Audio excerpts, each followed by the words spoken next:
Dear viewers, welcome back to the live broadcast.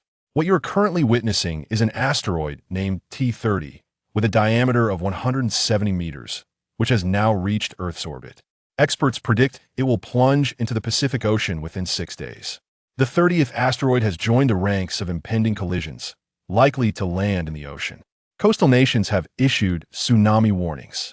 In just 2 months, the world has experienced numerous asteroid impacts. Is the apocalypse upon us? Experts indicate that the asteroid's core may contain harmful substances, which would result in widespread pollution whether it lands in the ocean or on land. Today, Country E has announced the activation of the 6th asteroid destruction plan. Qin Jian continuously switched through television channels, each broadcasting news related to the asteroids. Goodness, I just crossed over and the world is ending? Is this what they call opening thunder? Just yesterday, Qin Jian was working overtime in his office. During that time, he succumbed to exhaustion and fell asleep at his desk, only to awaken in this parallel world that bore a striking resemblance to Earth. After being bewildered for an entire day and still struggling to adapt, he was met with the news declaring the end of the world. Was he to be sent back so soon after his arrival? Surely, no novel would dare to write such a tale. Surveying the dilapidated surroundings, the cramped and filthy room, Qin Jian's complaints abruptly ceased. The owner of this body mirrored his former self in every conceivable way. Background, circumstances, and personality a quintessential failure. The sole distinction was that this body was a decade younger, merely 25 years of age. Some news outlets inevitably exaggerated the situation. Ordinary individuals had long since exhausted their savings, stockpiling supplies, and constructing various shelters for refuge, all in hopes of enduring the cataclysmic period. Yet, the owner of this body had not only failed to prepare, but had also gotten drunk to the point of unconsciousness just the day before. It could be said he had resigned himself to despair. Such a dismal situation had been bequeathed to Qin Jian. Even if he wished to survive, retrofitting a shelter was no longer feasible. Ding, binding complete. Host, do you wish to activate the Doomsday Fortress System? Just as Qin Jian sat on the couch, contemplating his misfortune while smoking, a mechanized voice suddenly echoed in his mind. A system? Is this truly happening? This is simply too good to be true. I knew there had to be some sort of cheat for crossing over. Qin Jian felt as though he had been set ablaze with excitement, responding fervently, yes. Instantly, a thunderous sound resonated above him. The crackle of electricity danced around Qin Jian's ears, and the entire place plunged into darkness. Terrified, Qin Jian dropped to the floor, clutching his head with both hands. Although he could not see, he sensed that his home was twisting and contorting. Fortunately, this terrifying phenomenon did not last long. 2 minutes later, everything fell silent, and the power resumed. Qin Jian rose to his feet, only to be struck dumb by the sight before him. The once cramped and dilapidated room had transformed into a spacious and bright living area. It was not merely spacious, it resembled the grandeur of a villa's living room, as if this single room surpassed the entirety of his previous dwelling. Furthermore, new and exquisite furnishings had appeared. A genuine leather sofa, a 50-inch LCD television, an elegant coffee table. Everything was so surreal. Qin Jian wandered around in astonishment, feeling as though he were floating. Is there a second floor? Upon noticing the staircase in the corner, Qin Jian instinctively approached. However, as he reached the staircase, he encountered an anomaly. What is this? Suddenly, a thin veil of white mist appeared, blocking his path. Qin Jian attempted to touch the mist, only to be repelled by an unseen force.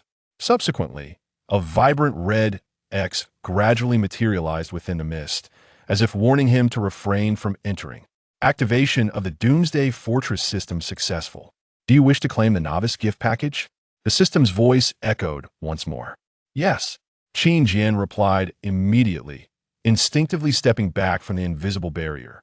1,000 points have been allocated. Points may be utilized for upgrades, manufacturing, and all facilities within the fortress. The host will earn points for each day survived, with the quantity proportional to the host's activity level. Additionally, defeating enemies will also yield points. Points will be tallied at midnight. Points rewards? Defeating enemies? Qin Jian listened, only partially comprehending, and decided to explore further in accordance with the system's prompts. opening the system panel. First floor of the Doomsday Fortress Master. Qin Jian attributes: camouflage, seismic resistance. Basic facilities: living room, bedroom, bathroom, kitchen, refrigerator. Major facilities: equipment crafting station, food preparation station, prophecy crystal ball. Unlocked facilities: light weapon crafting station, taskboard, outdoor facilities, archive area, recreation area, medicine crafting station. Reminder: all facilities on the first floor must be unlocked before the second floor will automatically unlock. It seems that the staircase blocked by the invisible wall leads to the second floor, which is yet to be unlocked. Qin Jian surmised from the reminder. However, there was no time to speculate about what lay on the second floor, as he had yet to fully comprehend the first. For now, he would accept the situation, especially since he had acquired a system. Without lifting a finger, he now possessed a luxurious sanctuary, along with a plethora of advanced technological marvels. Chapter 2. Food and weapons within Qin Jian's field of vision. Nearly every object could unveil its attribute panel. He casually opened one. Living room, upgrade direction. Advanced living room branches expansion, 1000 double the space. Cold resistance, 500 add air conditioning, heating, fireplace, etc., which automatically activate when the indoor temperature drops too low. Ventilation, 400 install an automatic ventilation system to effectively lower indoor temperature. Drainage, 500 introduce a drainage system to prevent moisture and dampness indoors. Kitchen upgrade direction. Advanced kitchen branches expansion, 500 increase by 50 square meters. Smoke exhaust, 500 improve smoke exhaust efficiency by 100. Kitchenware, 200 add more usable kitchen tools. Cleanliness, 800 install a disinfection and cleaning device on the ceiling to keep the kitchen spotless.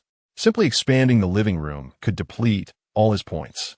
Despite his excitement, Qin Jian remained rational. The living room was already spacious enough. He had only seen such vastness on television in his previous life. Even if he had tens of thousands of points in the future, he would likely refrain from expanding the living room, considering he currently resided alone. Upon glancing at the kitchen, Qin Jian suddenly recalled a pressing issue. His home was nearly devoid of food.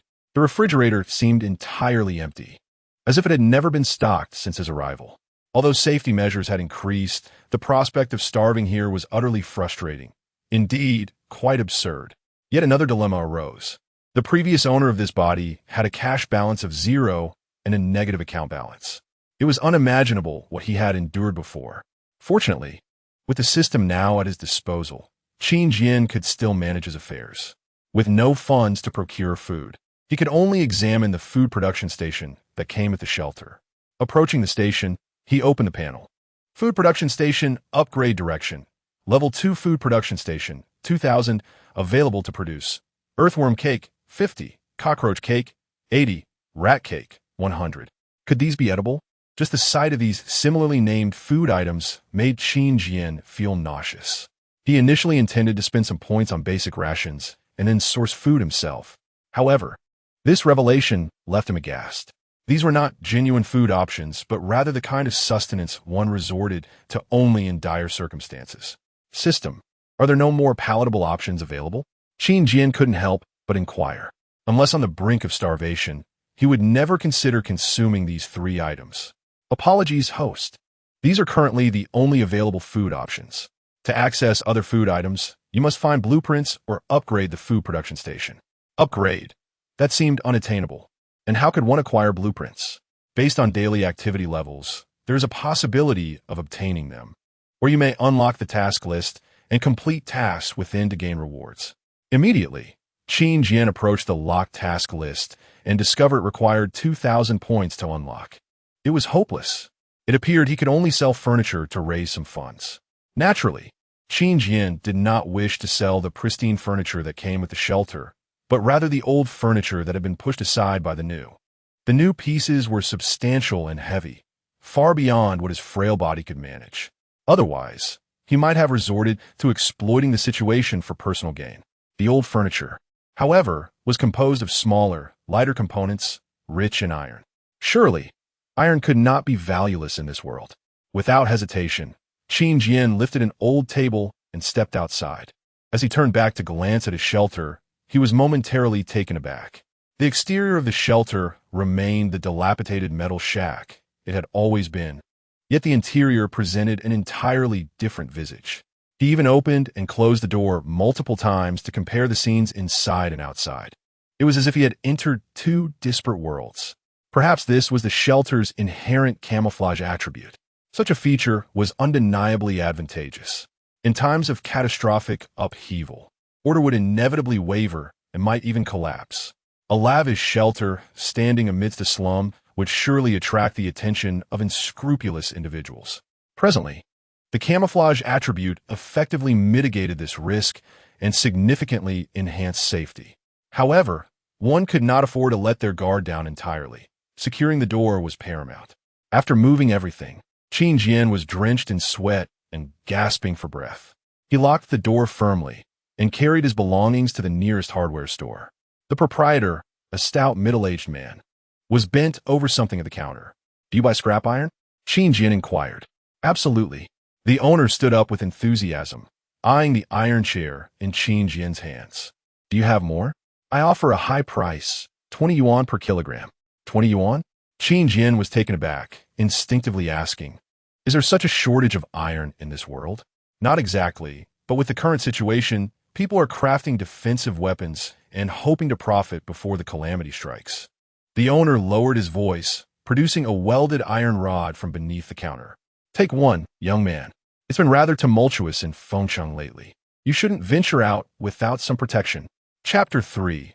The Crystal Ball of Prophecy. Indeed, anything is possible, as the boss rightly stated. The only weapons for self-defense at home are a kitchen knife and a fruit knife. Qin Jian would never resort to such impractical items unless absolutely necessary. Lacking expertise, he would undoubtedly cause harm. If societal order has not yet collapsed, any misstep in self-defense could lead to dire consequences. He weighed the iron rod in his hand. Its heft was satisfactory, and its length appropriate, easily fitting into his pocket if he didn't mind the awkwardness. "Boss, I have no money on hand. Can I exchange these 2 iron chairs for one?" Qin Jian stated plainly. The boss scratched his head, clearly hesitant. Qin Jian, unperturbed, pointed towards the entrance. "I have plenty more outside, large and small, all made of iron, just across the street." "Really? May I take a look?" The boss's eyes sparkled with interest as he rubbed his hands together, moving towards the door to peer outside. Qin Jian then led him to his doorstep, and the boss eagerly began inspecting the items, even managing the lifting himself without needing Qin Jian's assistance. 20 minutes later, the area was clear of items. The transaction concluded. The boss counted out the money accurately and even provided Qin Jian with an iron rod free of charge, hoping to maintain future business relations. Satisfied, Qin Jian tucked the iron rod into his pocket and, feeling unencumbered, proceeded to the supermarket. The supermarket was teeming with people, but fortunately, the staff were continually restocking shelves, ensuring that supplies had not yet been depleted. In a flurry, Qin Jian spent all his money, hastily procuring a few essentials: instant noodles, water, and a bundle of hot dogs. He was selective, not simply grabbing everything in sight. In his previous life, these were his staple foods, perhaps out of habit. He had modest expectations, provided that it filled his stomach. The crowd, however, made him uncomfortable, not due to social anxiety, but rather because the chaotic scramble for supplies led him to anticipate unforeseen incidents. In any case, during times of disaster, it was wise to minimize interactions unless there was a profit to be gained. Upon returning home, Qin Jian encountered a familiar face, one that was genuinely known to him, etched vividly in his memories. The young man with bleached hair, Lu Lang, was his sole friend, bound by a deep camaraderie. Both had come from orphan backgrounds, yet their paths diverged after a decade. Lu Lang found companionship at a repair shop, while Qin Jian retreated into a life of freelancing. "You startled me. I thought you had perished at home," Lu Lang exclaimed with a hearty laugh, approaching Qin Jian with an arm draped around his shoulder. Qin Jian felt a twinge of discomfort at the gesture, but suppressed it to avoid raising suspicion. He forced a smile. "You've come." "Indeed. I'm here to discuss something important." Lu Lang's expression shifted to one of concern. "Listen, don't linger in this dilapidated place. Come with us to the repair shop. It's been converted into a refuge for everyone." The facilities are complete with food and drink and your favorite single-player games. There are countless backup generators. We can play until dawn. Lu Lang nudged Qin Jian playfully with his elbow as he spoke. Let us talk later. Qin Jian replied after a brief pause, rejecting the offer. Although they shared a close bond, it was a remnant of his past life, and he feared that prolonged association may reveal discrepancies. Furthermore, he had established his own high-tech sanctuary, ensuring his safety and sustenance. Ultimately, he preferred solitude, and with the system as support, he could thrive in isolation. As for Lu Lang and his group, he intended to limit contact without severing ties completely. I knew you would say that. Things aren't too peaceful in Fengcheng lately. Best to avoid unnecessary outings. If you're feeling uneasy, you might consider the official refuge in Nanyang District. It's crowded, which you may dislike, but it is secure. Don't forget to lock your door at night. Honestly, I think you should reinforce that rickety door. Lu Lang seemed to have no intention of persuading him further, offering a few parting words before waving goodbye. Qin Jian remained silent, watching Lu Lang's figure fade into the distance. Back home, he prepared instant noodles and took a bite before heading to the equipment crafting table. Equipment crafting table upgrade path. Level 2 equipment crafting table, 2,000 craftable items. Protective suit, 200. Protective gloves, 50. Gas mask, 100. Bulletproof vest, 300. All appeared quite affordable. Yet at present, he seemingly had no need for them. The last remaining initial item was the prophetic crystal ball, which piqued Qin Jian's curiosity the most. After all, it sounded rather fantastical and captivating. Approaching the shimmering purple crystal ball, enveloped by a radiant column of light and gently rotating in midair, Qin Jian was genuinely awestruck. It was not merely fantastical. It was almost science fiction. Such a scene was something he had only encountered in films. Following the system's prompt, Qin Jian cautiously extended his hand to touch the crystal ball, experiencing a gentle sensation as a new interface unfurled in his mind. Chapter 4. The Zombie Crisis? The erection of barbed wire. Prophecy Crystal Ball. Upgrade direction. Level 2 Prophecy Crystal Ball. 5,000. Overview. Knowledge of all forthcoming events. Affixes updated weekly. 1. A meteorite fragment falls into the Fengcheng River. 2. The Fengcheng River becomes contaminated, transforming nearby residents into zombies. 3. Air pollution ensues. Though the concentration is considerably lower than that in the Fengcheng River area, returning to normal after several months. Zombies? Upon reading these 3 affixes, Qin Jian felt as if struck by lightning. The system does not deceive. Since its inception, Qin Jian has regarded it as omniscient. He initially assumed that disasters would manifest as physical calamities such as meteorite impacts. Little did he know, humanity is actually confronted with a zombie crisis. It is all so sudden, far too sudden. Qin Jian gulped down an entire bottle of water, taking a considerable time to calm himself. Perhaps he alone harbors knowledge of this impending catastrophe. He is neither a fool nor a saint. Informing the authorities about this matter would likely result in him being deemed insane and confined. Thus, self-preservation takes precedence, and he must urgently devise a strategy. The Fengcheng River is approximately 8 kilometers away from his location. Thus, he is not among the nearby residents and is exempt from infection. However, Fengcheng's water supply originates from the Fengcheng River. Since the meteorite fragment harbors the zombie virus, the river is bound to be contaminated. Drinking tap water is out of the question. Moreover, the air is polluted. According to the details of the affixes, it seems less severe than that of the Fengcheng River area. It would be unwise to be complacent. Inhaling too much could still lead to zombification. At this moment, Qin Jian recalled the equipment crafting station he had encountered earlier, which contained items such as gas masks and protective suits. Perhaps donning such gear would shield him from infection during his ventures outside. Nevertheless, he also wished to explore other locked facilities. After all, the threat of zombies is tangible, and the entire population of Fengcheng remains oblivious to the situation. Once the zombie outbreak occurs, even if the authorities respond with lightning speed, they cannot avert significant civilian casualties.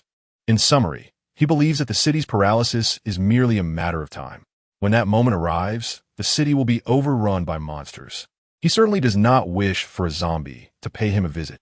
Light weapon crafting station, taskboard, outdoor facilities, document archive, recreational area, medicine crafting station. Qin Jian thoroughly examined all these locked facilities, ultimately fixing his gaze upon the outdoor facilities. Outdoor facilities, 500 overview. Walls can be erected around the shelter, providing fixed defenses and other equipment. Walls are invaluable. They can completely isolate zombies, maintaining a safe distance, thus ensuring greater security. However, the light weapon crafting station can also be unlocked for just 500 points. Furthermore, according to the description, it appears capable of directly crafting firearms. The defensive efficacy would undoubtedly surpass that of a mere iron rod. Currently, he possesses 1,000 points, which would suffice to unlock both devices. However, subsequent upgrades for the walls and weapon crafting would leave him without points. Although he will earn points for each day he survives from now on, should his activity level fall short, the points awarded may be minimal. Nonetheless, it did not take long for Qin Jian to reach a conclusion. As the saying goes, only by surviving can one produce output. Without adequate protection, what use is a Gatling gun? Moreover, even if he fashioned a firearm, he would not know how to use it. Merely imitating others would not suffice. What appears simple may prove challenging when attempting to execute it. Therefore, reinforcing the walls is the prudent choice. Qin Jian resolved to prepare for the worst and expended 500 points to unlock the outdoor facilities. Outdoor facilities, upgrade direction. Level 2 outdoor facilities, buildable equipment. Traps, 200. Barbed wire walls, 500. Auxiliary generators, 500. Garages, 1,000. Crossbow launchers, 1,000. Surveillance equipment, 1,000. Corpse collection machines, 1,000. Are the walls merely constructed of barbed wire? Well, it is certainly better than having nothing. Let us proceed with the construction. With a crisp sound emanating from outside, Qin Jian opened the door to gaze beyond. What he beheld was a 3-meter-high barbed wire wall. This structure seemed to materialize from thin air, though fortunately, no one was around to witness it. It is remarkably sturdy. Qin Jian approached the barbed wire. Tugging at it with his hand, it barely budged, yet it possessed a certain elasticity. Overall, the barbed wire formed a quadrilateral, securely enclosing a shelter. While it carried a semblance of a prison, it also provided Qin Jian with a significant sense of security. In addition, the barbed wire featured 2 front-facing gates, made of iron and appearing quite rusty, resembling a prison even further. Although he had exhausted his points, Qin Jian still wished to examine the attributes panel of the barbed wire. After all, this is likely the most crucial asset in the early stages, as the defense against zombies relies entirely upon it, warranting close attention. Barbed wire wall, upgrade direction. Steel wire wall branches reinforced. 500 replaces the original iron door and barbed wire materials, reducing physical damage taken by 50. Heightened. 800 increases the barbed wire height to 5 meters. Fire resistant. 500 reduces fire damage from any source by 50. Cold resistant. 500 less prone to freezing, extending its lifespan. Tetanus. 1,000 the barbed wire becomes exceedingly sharp. Anyone who touches it, save the shelter owner, will suffer severe lacerations and significant bleeding. Chapter 5. Unexpected point settlement. Everything appears quite satisfactory. First, I shall upgrade the iron gate. Qin Jian has meticulously devised a priority for upgrading the barbed wire fence. After all, this iron gate is corroded and emits a shrill creaking sound upon opening, suggesting it lacks solidity. It seems even a single kick could force it open indeed. Upon reflection, humans may pose a greater threat than zombies, although the shelter possesses camouflage properties, making it difficult to detect. The presence of this barbed wire fence is rather conspicuous. Even a fool could easily discern how sturdy this barbed wire is and how many zombies it could potentially repel. In short, it is prudent to remain vigilant. Unless the entire population of Feng City transforms into zombies, it is improbable that no one will notice his territory. Having learned from the mistakes of his past life, Qin Jian has become nearly distrustful of everyone. After securing the locks on both the front and back doors, he returned indoors. After consuming a lump of instant noodles, Qin Jian surveyed his surroundings and glanced outside the yard, feeling a gradual sense of tranquility. He wondered how many points would be settled at midnight. Perhaps it would be wise to take a nap first. With this thought, Qin Jian wiped the sweat from his forehead and prepared to retire to his room for rest. Although he had just moved a pile of furniture, they were all small items, and a brief respite would suffice for recovery. However, his body, having already rested for half a day, was still drenched in cold sweat and on the verge of collapse. It seems he must engage in physical exercise if he cannot defeat zombies. He at least ought to be able to outrun them, right? Shrugging, Qin Jian lay upon the large, soft bed in the bedroom. The bed felt exceedingly plush and smooth to the touch, and Qin Jian vowed he had never slept upon such a splendid bed before. In scarcely 2 minutes, he drifted into slumber. Uncertain how much time had elapsed, Qin Jian gradually awakened. After washing his face and adjusting his hair, he glanced at the clock. It was 11 o'clock, just an hour to go. With time to spare, Qin Jian decided to open the door and engage in some exercise. The barbed wire fence at night seemed to loom even higher than during the day, and as the wind blew, it produced a faint clattering sound, evoking a sense of coldness and authority. It even conjured a vivid image in Qin Jian's mind, a moonless night with a horde of zombies pressing against the barbed wire, pounding and roaring. He inhaled sharply, shaking off the dark thoughts, and commenced with deep squats, chest expansions, and leg stretches. During this time, he heard distant shouts, leading him to surmise that a commotion had erupted. However, with no streetlights around, the darkness rendered observation impossible. An hour later, panting heavily, Qin Jian returned indoors. System, open the settlement interface. Eagerly, Qin Jian spoke without pausing. In the next moment, the settlement interface appeared before him. Today's point settlement. First survival confirmation, 100 points. First unlocking of new equipment, 500 points. First construction of new equipment, 500 points. Out for trade, 30 points. Received a free suitable weapon, 50 points. Out for procurement, 20 points. Nighttime physical exercise, 10 points. Total points settled, 1530 remaining points. 1530, seeing such a substantial amount of points. Qin Jian was utterly astounded.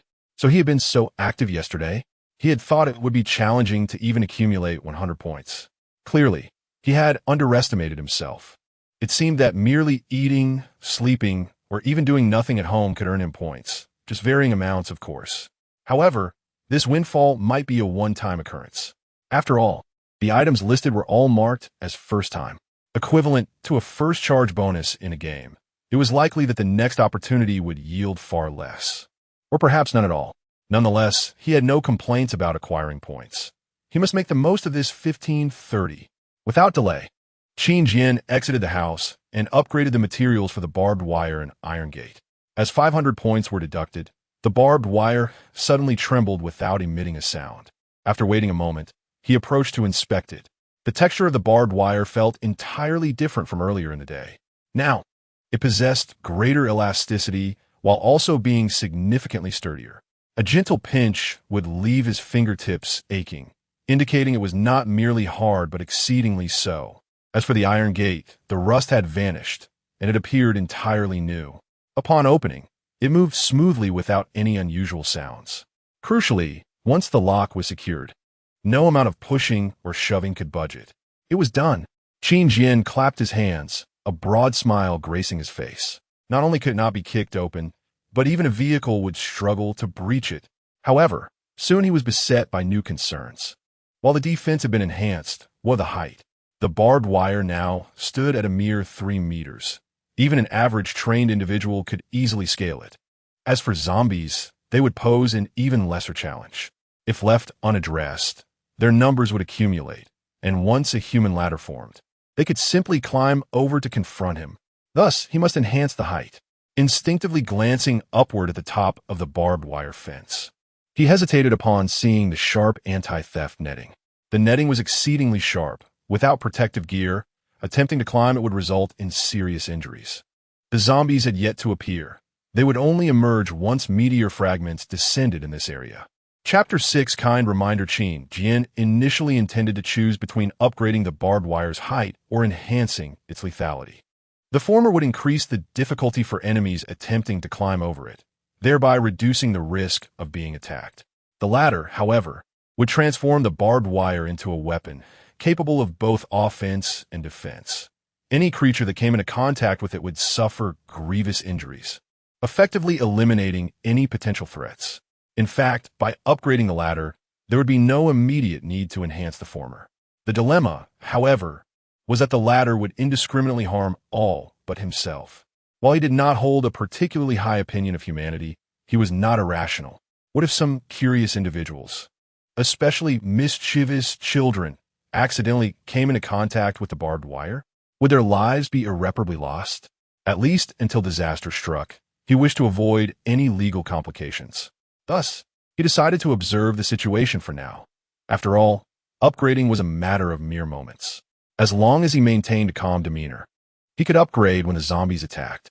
After taking a shower and changing clothes, Qin Jian found himself devoid of sleepiness and reluctantly turned on the television to watch the news. During this time of calamity, all entertainment programs had ceased broadcasting. Regardless of the channel, the news focused solely on the meteorite. A midnight broadcast had even been established. Gazing at the screen, which displayed a meteorite the size of a human head, but with a diameter of several hundred meters, Qin Jian contemplated the seismic resilience of this apocalyptic fortress. Although he was uncertain how many degrees of tremor it could withstand, the fragment had fallen into a river 8 kilometers away. Even without seismic resistance, he would be safe. Suddenly, an urgent news bulletin interrupted the program. Attention viewers still watching. Please stay alert and listen carefully. The T-30 meteorite self-destructed at precisely 0:14. Hundreds of fragments from the explosion are hurtling towards Earth at high speed. It is estimated that approximately 76 fragments will land within our country's borders, while the remaining 831 fragments are primarily concentrated in North America, Europe, and the Pacific region. Anticipated impacts on our cities are. The unexpected announcement caused Qin Jian to sit up straight. It was now certain that fragments would fall in his city. However, he was eager to know the exact timing. If it were tomorrow, he would need to be cautious. The broadcast continued with local news. The television screen shifted automatically. A fragment of the meteorite is predicted to fall into the center of Fengqing River in our city in about 4 days. The impact may trigger an earthquake of approximately 3.5 magnitude. Residents are advised not to panic. Those living near Fengqing River will receive alternative arrangements, and officials will dispatch thousands of soldiers to organize an evacuation. Please ensure that this information is communicated to others. Moreover, residents are advised to avoid lingering by the river and to stay updated on local news. For days, then, it seemed there was still time to prepare. Qin Jian nodded, feeling a sense of joy. For days would not only allow him to train his body, but also accumulate more points. He aimed to gather enough points for protective gear and a weapon crafting station. Ensuring absolute safety was of paramount importance. The following morning, while enjoying instant noodles, Qin Jian heard a knock at the gate. He promptly stepped outside to investigate. Standing outside the barbed wire was Lu Lang. "Open the door. It's me," Lu Lang called out boisterously. Qin Jian smirked slightly and opened the door. Once inside, Lu Lang looked around in astonishment. "Wow, Fengzi, what's with the barbed wire? It was bare yesterday." "Oh, this. I spent all my savings to have it installed for security." Qin Jian quickly fabricated a lie. "Oh, so that's how it is. They work really fast. Can you give me their number?" Lu Lang exclaimed excitedly. "I want to fortify my repair shop too." Reluctantly, Qin Jian continued to invent. "They said they would finish my order and then take a break." What a pity. How did I not think of that? Even though the repair shop has many people, it still can't escape petty theft. After chatting for a while, Lu Lang handed Qin Jian a large bag. "I noticed you only bought instant noodles yesterday. They're not nutritious and can get boring. So I brought you some bread, snacks, marinated eggs, and fruit. If that's not enough, you can come to my place for more." Though he was not particularly close to this childhood friend, Lu Lang's gesture touched Qin Jian unexpectedly. Besides the orphanage director from his childhood, no one had shown him such concern. No wonder they shared a bond akin to brothers. This was a friendship that transcended ordinary connections. Were it not for the memories of this body, he might have believed that Lu Lang harbored ulterior motives. Regardless, Qin Jian was not moved enough to disclose the details of the refuge dam. A kind reminder was the utmost he could offer in return for Lu Lang's goodwill. By the way, there's something I need to tell you. Just let your brothers at the repair shop know. Sure, go ahead. You're aware of the meteorite fragments, right? If possible, please ensure that each of you is equipped with gas masks. If not, even regular masks will suffice. Lu Lang looked momentarily bewildered, then, noticing Qin Jian had paused, he urged, continue. The meteorite fragments will not only contaminate the river, but also pollute the air. Prolonged inhalation can drive you mad. Yes, mad. Like rabid dogs, they'll be biting everyone. You all must be cautious of such individuals. Chapter 7. The arrival. Qin Jian made no mention of zombies. For in this world, such creatures do not exist. Indeed, there are no works pertaining to zombies. Humanity's understanding of them is entirely non-existent. Were they to exist, Qin Jian believes he could encapsulate it in a single sentence. Moreover, following the onset of the catastrophe, humanity would inevitably draw parallels between their actions and the concept of zombies, thus integrating it into reality and taking necessary precautions. Lu Lang was utterly bewildered by these statements. Fengzi, where did you hear this from? Is it credible? It is true. You must trust me. In any case, if you can avoid going out, do so. If you must venture outside, ensure you are well equipped with protective measures and weapons. Lu Lang nodded emphatically. All right. Fengzi, you've never told a lie since childhood. How could I possibly doubt you? I have a few homemade gas masks. Would you like one? I already possess one. Thank you. After 5 minutes of conversation, Lu Lang expressed his well wishes and departed. For the remainder of the day, Qin Jian remained in the shelter, not straying an inch. At noon, he learned that a person had died near his home the previous night, the cause being a home invasion. Recalling the uproar from the previous night, Qin Jian resolved never to leave his abode. In truth, it was not merely the present. Chaos had erupted worldwide months prior. Incidents of looting and vandalism were rampant, escalating in intensity. Some national leaders even made concessions to the rioters. Though tumultuous, the Zheozhou nation was recognized as the most stable in terms of riot control. Regrettably, reality is harsh. With the emergence of zombies, maintaining order would be increasingly challenging. For now, all Qin Jian could do was refrain from becoming a burden to the nation. That day, he accumulated a total of 102 points, a result he found satisfactory, considering he hadn't even stepped outside, amassing over 100 points. For the next 3 days, Qin Jian continued to refrain from going out. He maintained a routine of eating, exercising, watching the news, and sleeping. Regardless of day or night, cacophonous sounds permeated from outside. Yet Qin Jian remained indifferent. At present, self-preservation was the mentality of a rational individual. With a fortified barbed wire fence surrounding him, he felt no trepidation towards any intruding creatures. He could always continue to level up. In total, over 4 days, he accrued 564 points, leaving him with 1,594 points. On the morning of August 19th, Qin Jian learned through the television that meteorite fragments had fallen into the Fengcheng River 2 hours prior. It had begun. He approached the equipment crafting station and spent 350 points to create protective clothing, gloves, and a gas mask, leaving him with 1,244 points. Just as he prepared to don the protective gear, a sudden crash echoed from outside the yard. Peering out the window, he saw a luxury car colliding with the barbed wire. A middle-aged man and a young woman exited the vehicle. The man appeared to be around 20 years older than the woman and was clutching a bleeding forehead, evidently having sustained a significant impact. This place seems capable of keeping them out. The man observed the wire fence and rushed towards the iron gate, with the young woman hastening to assist him in pulling it open. Within moments, their actions grew increasingly aggressive as they kicked and pounded on the door, the woman's expression contorting into one of rage as she muttered profanities. Qin Jian emerged wearing his gas mask. Upon seeing him, the pair visibly relaxed, yet impatience etched across their faces. Ah, this decrepit house has occupants. My feet are bruised from kicking, the woman complained in front of Qin Jian. Witnessing their earlier violent attempts to breach the door left Qin Jian with a strong aversion. Her latest remark only served to chill his demeanor further. Yet, concealed by the gas mask, his expression remained unreadable. Open this wretched door quickly, the woman shouted at Qin Jian. What transpired outside? he inquired, ignoring her. The man, albeit somewhat courteous, responded impatiently. There are rioters everywhere.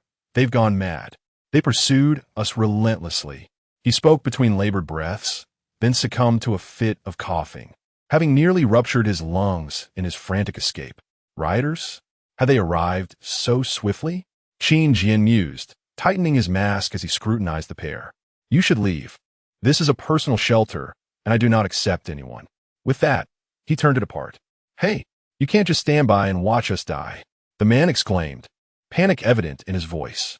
The woman attempted to interject, but he elbowed her, silencing her immediately.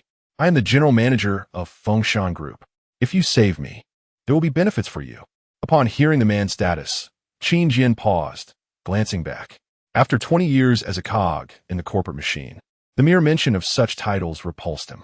Yet, in that fleeting glance, he seemed to perceive something more, namely, a throng of staggering figures. Though indistinct, he deduced that the figures were the zombies in pursuit. The man and woman, upon noticing the approaching mob, paled dramatically. Those crazed beings that would bite anyone in sight. They would believe they were destined to become their prey. Brother, take this. The man trembled, producing a wad of cash and tossing it over the barbed wire, landing at Qin Jian's feet. This is a deposit. If you let us in, I will give you 20,000. No, 50,000. Chapter 8. The men and women who step on mines. Qin Jian smiled faintly. He picked up the money and approached the two, locking eyes with them through the barbed wire. Speak up. Are you deaf? I've given you the money. Now open the door. The woman, incensed, began banging on the iron gate. Qin Jian scratched his head and kindly warned, the more you shout, the more agitated they seem to become. What? The woman frowned and turned to look. Indeed, the group of thugs was howling more fiercely, their limping steps hastening toward them.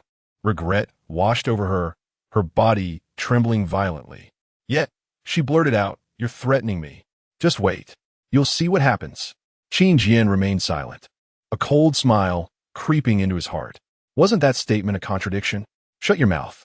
The man could no longer contain himself, pointing a finger at the woman while turning back to Qin Jian with a feigned smile.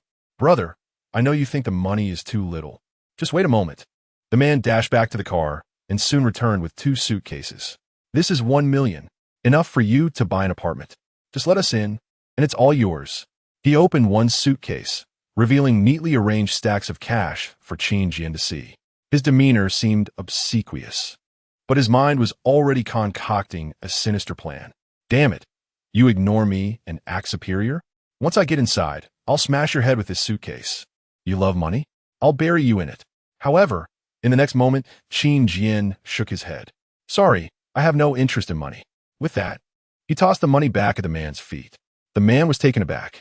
He had assumed that the masked figure before him was merely dissatisfied with the amount of money. After all, living in such a dilapidated tin house, how could one possibly be indifferent to money? Yet now, he realized he was mistaken. There truly existed individuals who viewed money as worthless. If money was of no use, then he would resort to his professional tactics. You better know your place. My identity is not a facade. I'm doing you a favor. Open the door this instant. Otherwise, I'll have someone come and tear down your pathetic wire fence and house. The man's expression shifted instantly, his eyes bulging with rage as he bared his teeth in threat. In that moment, one might believe he had transformed into a zombie. Do you want to give me face? Let them give you face. Qin Jian chuckled coldly, fully expecting the man's theatrical change of expression. Having experienced so much in his previous life, he was accustomed to threats. But in this life, succumbing to mere words would render his journey meaningless. What was the purpose of his crossing over? What significance did the system hold? Moreover, with the outbreak of the zombie crisis, what use did wealth, power, or status have? Fine, just you wait. I'll smash this broken door right now. Watching Qin Jian turn and walk away, the man erupted in fury and jumped into his car. With a furious press of the accelerator, the luxury vehicle charged forward. The iron gate remained unyielding. The barbed wire did not budge. Inside the car, the man nearly spewed blood from the impact. The force of the collision rebounded almost entirely, likely injuring his insides. What the hell is this door made of? Diamonds? Realizing that the gate stood firm against his assaults, he refused to yield, repeatedly crashing into it. Oil leaked from the engine, smoke billowed, and his eyes were bloodshot. He screamed, showing no intention of stopping. The woman, perceiving his madness, hurriedly retreated, clutching the barbed wire and calling out to Qin Jian. "Little brother, don't go. Come here for a moment. I have something to tell you." The woman's tone suddenly softened, her previous demeanor transformed. As Qin Jian paused and turned to look at her, she squinted playfully, her right hand gently resting on her chest. "You surely don't like the big boss, do you?" "I don't like him either. You must have been exploited by them before, right?" Qin Jian, hearing this, shook his head with a cold smile. Was the woman being deliberate? Did she wish to disgust him one last time before her demise? "Look, he has gone mad. Let us ignore him. I see you have a back door. Why not let me in through there? Once he has dealt with by those thugs, all the money in the car will be yours." With a seductive smile, the woman added, "And I will also be yours despite her apparent ordinariness." Her confidence was palpable. Her illogical words ignited a fire of fury within Qin Jian. Money, money, money, and women. Did a man's existence truly depend on these two things? Enlightened, Qin Jian suddenly felt liberated and pointed behind the woman. "They actually prefer you." The woman whirled around. Realizing the thugs had reached her side, dozens of mouths lunged at her. In an instant, her screams filled the air, and a bloody scene unfolded. The man, seeing that he could not break through the door, finally ceased his attempts. But due to his severe injuries, he stumbled out of the car and fell flat on his face, startling one of the zombies, which lunged directly at him. Amidst the screams and curses of the couple, Qin Jian entered the house without a backward glance. Chapter 9. The right move is to strike back upon returning to his abode. Qin Jian collapsed onto the sofa, taking a moment to gather his thoughts. At this point, he had finally witnessed the true visage of a zombie. It was as grotesque as depicted in films, bloodied and disfigured, with murky eyes that sent shivers down one's spine. The scene of them devouring a couple was nothing short of repulsive. No other word could aptly describe it. Now, his sanctuary was besieged by a horde of zombies. Fortunately, barbed wire provided a modicum of protection, yet was ultimately insufficient to leave these creatures unchecked. He needed to devise a plan to eradicate them. Otherwise, facing such horrors every morning would surely take a toll on his psyche. Hence, procuring a suitable weapon became an urgent priority. Though the barbed wire had been upgraded to withstand vehicles, ensuring his safety within the sanctuary. One could only hide for so long. The food supply was finite, and even with frugality, he would inevitably be compelled to venture out in a month's time. Moreover, should a desperate group of survivors emerge and seize control of a supermarket, he might find himself bereft of even the most meager resources. In any case, the prophetic crystal ball was not infallible. He too had to anticipate potential occurrences. Conflicts among humanity would surely arise over dwindling resources, possibly leading to violence. However, he remained unconcerned about this dilemma, for he was a solitary figure. Yet, should he encounter other survivors, the only means of subduing them would be through the use of firearms. In the early stages, guns were indeed omnipotent. Approaching the light weapon crafting station, Qin Jian promptly spent 500 points to unlock it.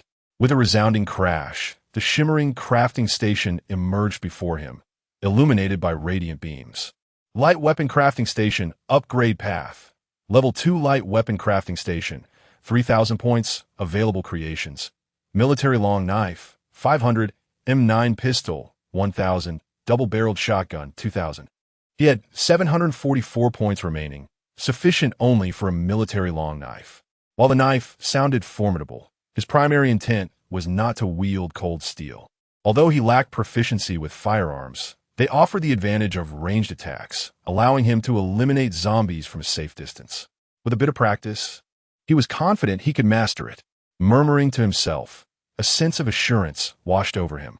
His mind raced with plans for the week ahead, to manufacture a gun, carve a bloody path, seize supermarket resources, and intimidate the surrounding survivors.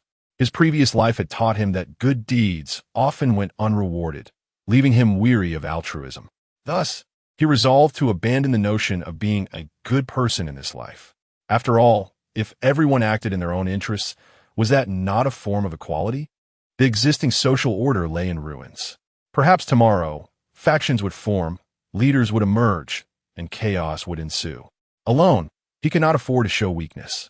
In summary, possessing a firearm would grant him dominion over all. But now, should he venture out? Qin Jian pondered carefully. Slaying zombies would yield points, and the more he killed, the better. Although the M9 pistol cost 1,000 points, ammunition would undoubtedly come a price. He needed to save enough for bullets. His thoughts were solely fixated on efficiently dispatching zombies, without a hint of concern. After all, the barbed wire stood as an impenetrable barrier, shielding him from the undead and enabling his survival. The exhilaration of unleashing fire upon them from behind the wire was a tantalizing prospect. Within mere minutes, the impatient Qin Jian donned his protective gear, gas mask, and gloves. Armed to the teeth, he stepped outside. Chapter 10. Annihilation outside the courtyard. Before Qin Jian, dozens of zombies clawed at the barbed wire fence with their filthy hands. The moment they spotted a living person like Qin Jian, the horde erupted into a frenzy, their howls echoing incessantly. Yet, despite their relentless pushing against the fence, it remained steadfast and unmoving. The blood-soaked corpses did not deter Qin Jian. Instead, they ignited a fire within him, a fierce desire to strike them down. The gaps in the barbed wire were just wide enough for him to thrust a metal rod through, allowing him to silence these raucous creatures with a forceful jab. While this method might not be as effective as a direct blow to the head, the principle remained. As long as he was alive, he could inflict harm. With the barrier of the fence between them, the zombies could only endure his strikes. Taking a deep breath, Qin Jian focused on a particular zombie, gripping the iron rod tightly before delivering a powerful thrust to its face. The creature emitted a strange shriek as it staggered backward. Was it dead? Qin Jian hesitated, his heart racing, questioning whether he had truly mustered such strength to fell a zombie in a single blow. However, mere moments later, the zombie rose again, dispelling his hopes. Although still animated, its face was now missing a chunk of flesh, blood oozing from the gaping wound. The uneven end of the iron rod had not been fully smoothed, which inadvertently heightened its lethality upon impact. Qin Jian surmised that the zombie's decaying skin deteriorated rapidly. Aside from their enhanced strength, their bodies and speed seemed diminished, devoid of any remarkable advantages. Thus, removing a piece of flesh from one was not entirely unexpected. So, should he aim for the head? Anyone familiar with zombie lore knows that the brain is their Achilles heel. Qin Jian was no exception. The scene before him compelled him to apply the rules of those fictional narratives to his grim reality. With determination, he targeted the injured zombie again, thrusting with all his might. The rod penetrated directly into its forehead. The zombie convulsed violently, and as he withdrew the iron rod, it crumpled against the barbed wire, collapsing in an exaggerated manner, never to rise again. Qin Jian shook off the remnants of blood and flesh from the rod, exhilaration coursing through him as if a switch had been flipped within his very being. He had just dispatched a zombie. 2 swift attacks, effortlessly executed. Qin Jian had overestimated their resilience. They were not as formidable as he had envisioned. Perhaps with a few more kills, he would become accustomed to, even desensitized by, the act. These mindless creatures did not comprehend the notion of retreat or strategy. They simply fixated on the unreachable prey before them, mindlessly clawing at the fence. Thus, Qin Jian methodically picked off the zombies, much like harvesting chives. Some fell with a single strike, while others required 3 or 4 blows, although most succumbed after just 2. He acknowledged his lack of proficiency. With better aim and greater force, he could undoubtedly achieve a one-hit kill. After nearly an hour, every zombie in front of him lay defeated. The barbed wire was smeared with blood and entrails, droplets cascading down like rain. The scene was profoundly disturbing. The air was thick with the stench of decay, enough to make any normal person retch. Yet, Qin Jian, fully equipped with mask and gloves, remained oblivious to the foul odor. His protective gear was also stained crimson. Exhausted, he collapsed onto the ground, surveying the sprawled corpses, and couldn't help but exclaim in exhilaration, "What a rush!" He then turned his gaze to the other sections of the barbed wire where a lesser number of zombies still clung on, though still considerable. However, he was utterly drained from this round of slaughter, far more exhausting than his prior training sessions. The combination of his protective gear and gas mask left him feeling stifled and breathless. Hastily, he retreated indoors, shedding the cumbersome attire. He grabbed a bottle of disinfectant from the windowsill and cleaned himself up before kicking the empty container into a corner. Given the likely contamination of the tap water, he wisely chose not to rinse off the blood from his suit and, fearing he might forget, he turned off the water valve altogether.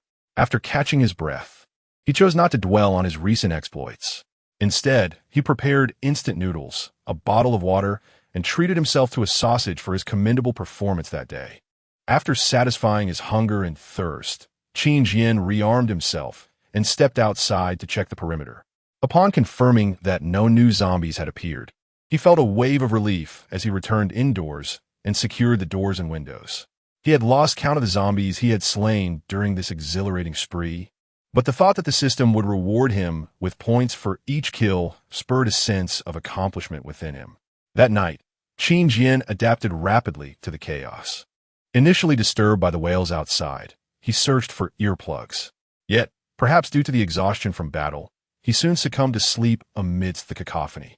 When he awoke, daylight flooded the courtyard, the sun shining brightly and birds chirping melodiously.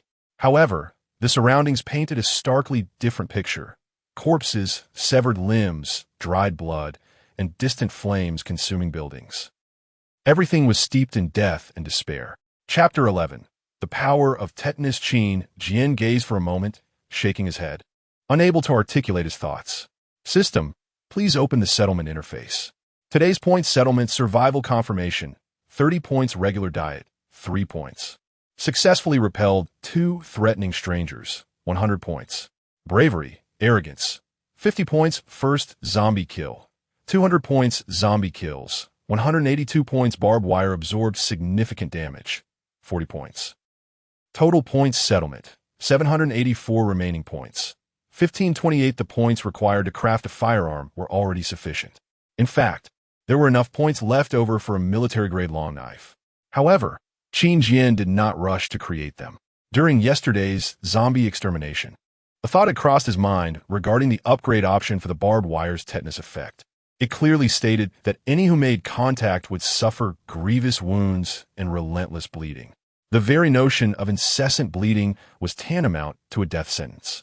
Thus, if he upgraded this feature, would the zombies outside the barbed wire not simply be obliterated? A flicker of anticipation ignited within Qin Jian. If this gamble proved fruitful, he stood to gain immensely from every conceivable aspect. Although the expenditure of 1,000 points was somewhat disheartening, he was not merely hunkering down at home. As long as zombies continued to visit this place, even by eliminating a small number each day, he could ensure a steady influx of a few hundred points. There was no need to rush into purchasing firearms. He recalled one crucial detail. The disaster had erupted suddenly the previous day. During daylight hours, supermarkets or malls would undoubtedly be bustling with people. In densely populated areas, the number of zombies would be alarmingly high. Even if survivors rallied their forces to venture out, they could hardly seize those resource points immediately, unless accompanied by official personnel. Without proper weaponry, it would be impossible for them to conquer such strongholds. Fortunately, Qin Jian felt no urgency.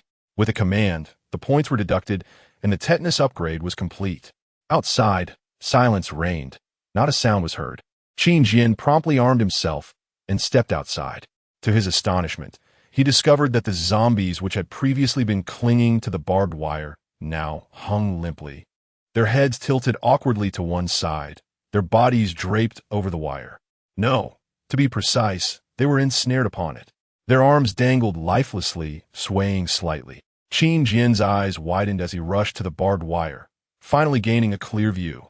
All the zombies that had clung to the wire were thoroughly impaled from head to toe where they had made contact. Blood flowed profusely. The surroundings fell into an eerie quiet, and all Qin Jian could hear were the crisp calls of birds. After a long moment, he could contain himself no longer, exclaiming, "What on earth? Tetanus? Is it truly this potent?" It annihilated every zombie that clung to the wire. Staring at the lifeless forms of the zombies, Qin Jian found it hard to believe. At that moment, A zombie approached from nearby. Despite seeing it, Qin Jian did not retreat, calmly waiting for it to draw near. After all, it was outside the barbed wire. There was no need for caution. Seconds later, the zombie howled and lunged forward. The sound of flesh tearing echoed as it collided with the wire, instantly suffering gruesome injuries. Its mouth was sliced open by the barbed wire, causing its jaw to fall away. Qin Jian dodged aside to avoid a spray of blood. Upon closer inspection, he saw that this zombie was utterly mangled. Any normal person would be horrified. As he circled the yard, gazing at the ghastly remains of the zombies, Qin Jian nearly burst into laughter. Was this not invincibility? Now, whenever a zombie approached, it would be instantly dispatched by the barbed wire. By the end of the day, it would likely be a challenge to even spot a living zombie. With his worries all but dissipated, Qin Jian felt an immense sense of ease. However, a pressing concern soon arose in his mind. Did the zombies killed by the barbed wire count as his kills? If they did not contribute to his points, it would be a tremendous loss. A hint of panic washed over him, though he did not dwell on it too much. After all, he was not yet at the stage of farming points from zombies. His actions yesterday had been purely opportunistic, had there not been the barbed wire separating them. Facing even a single zombie would have left him disoriented. He had never engaged in direct combat with one. Who knew what other forms of attack they might possess beyond mere bites? How to defend himself and evade were all significant concerns. It seemed that acquiring firearms would not be a panacea either. Accidents were inevitable, and should he be forced into close combat, a mere iron rod would not suffice. When the time was right, he would prepare a military long knife instead. That weapon would surely possess greater lethality than a simple rod. For the remainder of the day, Qin Jian's task was to assist the barbed wire in its grim duty. He poked down the zombies hanging from the wire with his iron rod. After all, maintaining a semblance of aesthetics was important. Merely looking at a row of dangling corpses was enough to stifle the heart. The system was meticulous. He did not expect the zombies dispatched by the barbed wire to count as his kills. He merely hoped that his actions might contribute to some form of assistance. Early the next morning, Qin Jian rose with the dawn and eagerly opened the settlement interface to check. Today's points settlement, survival confirmation, 30 points good sleep, 10 points regular diet, 2 points. Zombies killed by barbed wire, 357 points cleaning the barbed wire, 25 points. Total points settlement, 466 remaining points, 994 upon seeing the 357 points awarded for the zombies dispatched by the barbed wire. Qin Jian's eyes lit up, and a smile escaped his lips. The zombies eliminated by the barbed wire truly counted as his. Moreover, he had slain a considerable number, judging by the points alone. It was almost double what he had earned the previous day. His gamble had paid off splendidly. Now, he had no need to even clean up the zombies. He could simply remain at home, doing nothing, and at the end of the day, hundreds of points would effortlessly accumulate. Time-saving and labor-saving. Qin Jian had effectively transformed into a veritable magnate. However, just as he was attending to nature's call, a new dilemma arose. The bathroom light had gone out. Not only the bathroom, but the kitchen light and the television as well. Indeed, the power had been cut, just as in those zombie films. It was either a loss of internet or a blackout. Without light, living in darkness was akin to becoming one of those mindless creatures outside. Chapter 12. The Trap That Attracts Zombies? Due to this unforeseen circumstance, the construction of firearms and long knives may be delayed for several days. However, such occurrences were within his expectations. The outbreak of a zombie crisis in a city, coupled with the continuous supply of electricity and water, seemed rather anomalous. Furthermore, the incessant output of spiked barbed wire for 24 hours was quite reassuring. He had no shortage of points. Upon accessing the external facilities options, Qin Jian's gaze settled on the auxiliary generator valued at 500 points. After verbally confirming his choice, his points diminished by 500 in an instant. Outside, a buzzing sound gradually filled the air. Click! All the devices in the house were instantly powered on. Qin Jian turned off all the lights, donned his protective gear, and ventured outside. On the side of the house, he discovered the cumbersome and noisy auxiliary generator. The zombies wandering nearby immediately turned toward the noise of the generator. One by one, They collided with the barbed wire, losing their heads in the process. At this moment, Qin Jian conceived a strategy to utilize the noise of the generator to attract a multitude of zombies, leading them to their demise and thus earning more points. However, the price would be substantial. He would have to forego sleep entirely. The noise he had just endured inside the house had already caused discomfort to his ears. Ultimately, he decided against the idea, opting instead to explore whether the generator had any noise reduction upgrade options. After all, the generator needed to remain operational to provide electricity. Auxiliary generator upgrade direction. Energy type generator branches. Clean self-circulation. 500. The generator automatically cleans its internal dust and dirt every week. Soundproofing. 200 effectively reduces the noise of the generator. Power consumption. 500. The generator's capacity is doubled. Heavy metal outer shell. 1000 replaces the original material, enhancing the generator's durability. Self-charging. 3000. The generator automatically replenishes fuel, eliminating the need for manual refills. Indeed, there it was. Qin Jian grinned and promptly upgraded the generator's soundproofing. In an instant, the generator before him quieted significantly, akin to a deflated tire. If one were to draw a comparison, it was as if the sound of a chainsaw had transformed into that of a range hood. Qin Jian even returned indoors to assess the improvement. Although a faint noise persisted, it was markedly better than before. Of course, the cost of such an advantage was that his points dwindled to a mere 294. Nevertheless, he contemplated a reverse strategy, seeking other upgrade opportunities to expend the remaining points. After all, any upgrade to facilities would be beneficial. However, it appeared that indoor facilities were out of reach, as the minimum cost seemed to be 500 points. Thus, he turned his attention to outdoor facilities. Upon inspection, he discovered a viable upgrade option: the traps. This required only 200 points. Without hesitation, Qin Jian delved into the trap's description. Trap, 200, upgrade direction. Advanced trap, 4000, overview. As the name suggests, traps are mechanisms placed on ground. Any creature that steps onto a trap, excluding the fortress owner, will incur damage. Note that traps cannot be moved and are solely for fixed defense. Branches, animal trap, 20 upgrades the ordinary trap to a beast-catching trap, enhancing damage by 50, effective against all creatures. Can be replaced with other traps at any time. Instant strike, 100 increases the trap's grip strength 5-fold, capable of severing limbs instantly. Can be replaced with other traps at any time. Malodorous chemicals, 50 upgrades the ordinary trap to one that emits a special scent, reducing damage by 50 but attracting nearby zombies. Can be replaced with other traps at any time. Multiplication, 200 doubles the number of traps you possess, distributing them at the front and back entrances of the shelter. Environmental adaptation, 500 your traps will become invisible. No one but you will be able to see them. Automatic refill, 1000 depleted traps will be replenished the following day. After scanning through the options, Qin Jian seemed to have stumbled upon something remarkable, particularly the malodorous chemical trap.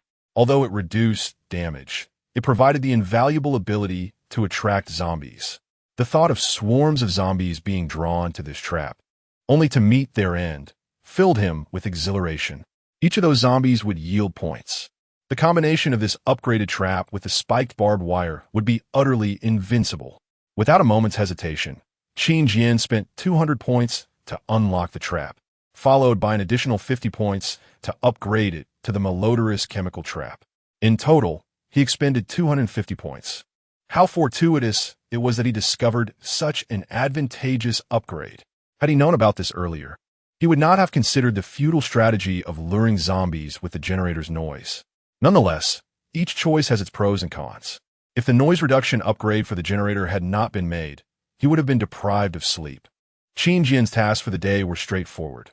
Continue assisting with the barbed wire, removing the corpses entangled within, and giving the wire a simple wipe with some used water. After all, he had noted from the earlier settlement page that maintaining the cleanliness of the barbed wire yielded additional points. As dusk fell, Qin Jian finally completed his work and returned home, feeling satisfied with his efforts. Chapter 13. Handling Corpses? Constructing a corpse disposal machine at the break of dawn, Qin Jian accessed the settlement interface. Today's point settlement. Survival confirmation, 30 points. Good sleep, 10 points. Average diet, 1 point. Constructed generator, upgraded generator, 200 points. Restored power to shelter, 100 points. Mood exceptionally pleasant, 35 points. Barbed wire kills zombie, 612 points. Clean barbed wire, 53 points. Total point settlement, 1085 remaining points. 1129, he had surprisingly earned over 1,000 points yesterday, just by witnessing the points accrued from eliminating zombies. Qin Jian could infer the staggering number of undead that had perished beneath the barbed wire. The effectiveness of the foul chemical traps was strikingly evident. If only he had discovered them sooner. With unkempt hair and neglecting to wash or groom himself, Qin Jian pushed open the door. Outside lay a chaotic scene. Countless corpses hung from the barbed wire, while beneath it, bodies were piled high. A wave of putrid odor wafted towards him, even detectable through his protective suit, causing him to furrow his brow. Although he could eliminate zombies without lifting a finger each day, the corpses did not vanish automatically after death. If this continued, his shelter would resemble a garbage dump, surrounded by hundreds, if not thousands, of cadavers. The amalgamation of various viruses and bacteria was alarming. It was akin to accumulating debuffs. No matter how robust the protective suit, it could not withstand their insidious erosion. Merely contemplating the situation would not suffice. Qin Jian deemed it necessary to cleanse the area of corpses. As for the method of disposal, it would not involve piling them up for incineration, nor digging a pit for burial. Instead, he would employ the system's advanced technology to dispose of them. Indeed, Qin Jian had already devised a plan the night before. Having idly perused other unlocked outdoor devices, he was particularly drawn to the corpse collection machine. This contraption not only disposed of corpses, but also promised random rewards upon collecting a certain quantity. The prospect of random rewards filled him with anticipation. With such a multitude of corpses, he was certain to receive more than one reward. It was a splendid opportunity to simultaneously clear the bodies and reap benefits. Truly a dual achievement. Currently, he possessed 1129 points, just sufficient to unlock the corpse collection machine, which required 1,000 points. After successfully wagering on the barbed wire, Qin Jian's confidence soared. This time, it was also a small gamble. Should the random reward yield a substantial amount of points or other valuable items, he would undoubtedly profit immensely. Surveying his surroundings, he noted the absence of any remaining zombies. Only 2 wandered across the street, while 2 mangled corpses blocked the iron gate. Qin Jian exerted considerable effort to push the gate open, dragging the bodies along. Instead of directly transporting the corpses, he made his way to the refuse cart at the entrance. This method of transporting bodies proved far more convenient than manual handling, though it did require some physical exertion. Nevertheless, he was undeterred. The allure of random rewards fueled his determination. Tightening his gloves, Qin Jian swiftly loaded a dozen corpses onto the refuse cart. He then hurriedly pushed the cart back into the yard, securing the door behind him. Caution was undoubtedly the wisest course of action. He had sensed that the distant zombies had taken notice of his activities. Fortunately, their speed was alarmingly sluggish. Eagerly, Qin Jian initiated the unlocking process. With a single command, his points plummeted to 129. Before him materialized a machine emitting wisps of white smoke. The machine's design was undeniably imposing. At its apex, it was adorned with a skull, roughly the size of a computer screen, gleaming brilliantly under the sunlight. Below it lay an entrance resembling a conveyor belt. Though this entryway appeared unfathomably deep, its destination unknown. But why ponder so deeply at present? It was sufficient to know that the entrance was undoubtedly intended for disposing of corpses. A conspicuous red button beside the corpse collection machine beckoned. With a gentle tap, the conveyor sprang to life. Tentatively, he placed a corpse upon the conveyor. As the body descended into the abyss, the skull's eyes glowed a vibrant red. An eerie sounds reminiscent of wailing spirits emanated from the entrance. Qin Jian paused, contemplating the abyss-like nature of the contraption. The skull was impossible to overlook. Upon closer inspection, he discerned faint markings. Leaning in, he noticed that the skull's eye sockets displayed numbers. The left eye revealed the number 3, while the right eye showcased the number 9. What these figures represented eluded him entirely, and he had no desire to speculate. Only through practice could he unveil the truth. He surmised that continuing to dispose of corpses would gradually unravel the mystery. Without hesitation, Qin Jian seized a corpse and tossed it into the entryway. In the next instant, the right eye of the skull's number shifted to 8. A moment of clarity dawned upon him. He had deduced that the unchanging number 3 in the skull's left eye represented something significant. Promptly, he retrieved 8 corpses from the cart and lined them up on the conveyor. As the 8 bodies were processed, the right eye's number dwindled to 0 before suddenly rolling like a fortune wheel. It ultimately settled on the number 10, while the left eye's number transformed to 2. Boom! Just then, a thunderous sound erupted from the collection machine's entrance, and a black briefcase was ejected. Qin Jian paused momentarily, then burst into laughter. He had guessed correctly. Ha. Chapter 14. Bountiful Random Rewards. A direct confrontation with the undead. This suitcase must be the random reward. In Qin Jian's view, the number 10 on the right signifies the quantity of corpses to be collected. Once he gathers a total of 10, he shall receive a random reward. On the left, however, lies the number of opportunities to claim rewards. With 1 reward already dispensed, he has 2 chances left. This means he needs to transport another 20 corpses. Let's first unveil the random reward. Casting aside all other thoughts, Qin Jian rubbed his hands together and hurriedly grabbed the suitcase. He unlatched the clasp and opened it. What is this? Inside the suitcase lay a knife. The blade was smooth and the tip exceptionally sharp, exuding an aura of intimidation. Measuring approximately 40 centimeters in length, it was neither a mere dagger nor a cumbersome cleaver. Upon grasping the knife, a prompt appeared before Qin Jian. Acquired military long knife. A military long knife? ISNT, this an item from the light weapon crafting station, worth 500 points. Qin Jian's eyes lit up. He had not anticipated that this random reward would yield an item directly from the crafting station. This was truly marvelous. It was akin to earning 500 points effortlessly. Moreover, he was not accustomed to using the iron rod. The weapon could be replaced without a second thought. Qin Jian weighed the long knife in his hand, finding it remarkably agile and comfortable. A few practice swings produced a resounding whoosh. Light yet powerful. This description could not be more apart. Qin Jian was nearly overjoyed. After all, this random reward had yielded a military long knife. Who knows, the next reward might even be a firearm. Casting a glance at the skull, it seemed to urge him, "What are you waiting for? Hurry up and collect the corpses." Qin Jian pushed the cart and dashed out, prioritizing the cleanup of corpses at the entrance.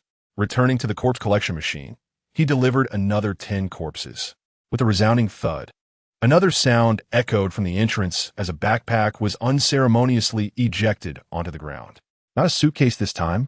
Qin Jian furrowed his brows and picked up the backpack. It was bulging, as though it might burst at any moment.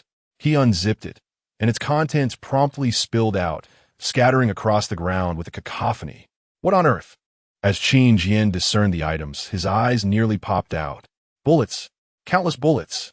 The entire bag was filled. There were loose rounds, boxed ammunition, and even fully loaded magazines. In total, there must have been several hundred, and, judging by the caliber, they were undoubtedly handgun bullets. This was splendid. He had saved a fortune on ammunition.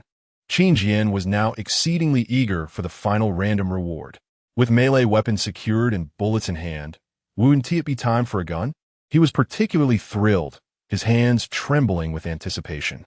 After delivering the last batch of corpses, he fixed his gaze upon the dark entrance, clenched his fists tightly. "Come on, a gun, please. I beg you." Qin Jian muttered incessantly, momentarily treating the corpse collection machine as a lottery station. Bang! The entrance emitted one final sound, and a suitcase sprang forth. The skull now emitted an electronic chuckle, its red glow extinguished, and the machine ceased its operations. Could it be that something truly valuable had emerged? Rushing to the conveyor, Qin Jian picked up the suitcase, his eyes wide with excitement. With a joyful heart, he opened the suitcase, only to find a dark object within. Qin Jian's smile gradually faded as he murmured to himself, "What is this?" As he slowly retrieved the item, a system prompt followed. Acquired handgun silencer. Qin Jian uttered no, as realization dawned upon him. Though he had not drawn a gun, obtaining a handgun silencer was still quite commendable. Had it not been for this acquisition, Qin Jian may not have considered the implications. The sound of gunfire. While a firearm is indeed a formidable weapon, effective against both humans and the undead, it inevitably generates a tremendous noise. This not only alerts the living, but also attracts the undead. A silencer effectively mitigates these concerns, making it an invaluable accessory. With the backpack slung over his shoulder and a long knife in hand, Qin Jian returned to his room, grinning like a fool. In the afternoon, Qin Jian ventured out with a long knife in hand. He believed it was essential to prepare for the outside world, for he might soon craft a handgun. Thus, he decided to warm up and practice his knife skills. Arriving at the iron gate, he spotted a zombie approaching. Taking a deep breath, Qin Jian opened the gate. Gripping the knife with both hands, with a powerful sprint, he swung down at the creature. The undead had no time to react, merely raising its arms in a typical zombie manner before half its head was cleaved off. With a thud, the zombie collapsed, its brain matter spilling across the ground. Qin Jian exhaled deeply, unable to resist saying to the fallen zombie, "Is that all?" Chapter 15. The conclusion of combat and the dawn of new prophecies. Though this was the first time he faced the undead head-on outside his territory. The moment he struck with his blade, the lingering anxiety within him evaporated instantaneously. Zombies were rather unremarkable. A single one was manageable with swift action, but would have confronted by multiple foes. As Qin Jian pondered this, he caught sight of two zombies in his peripheral vision. How could he ascertain his capabilities without testing them? Resolutely, he decided to engage. This practical training was indispensable. It was not in his nature to embark on a reckless endeavor without preparation. With determination, Qin Jian charged towards the two zombies. However, this time, they seemed to sense his approach almost immediately. Their limbs extended, and their limping gait suddenly accelerated. No, Qin Jian halted abruptly, realizing the folly of such impulsiveness. If he rushed in, he might fell the first zombie, but the second could very well pounce during his moment of vulnerability. He could not handle that. Moreover, these two were fully alerted, their attention unwavering. Yet, such a dilemma posed no challenge for Qin Jian. If he were to be overwhelmed by two zombies, how could he ever face the world again?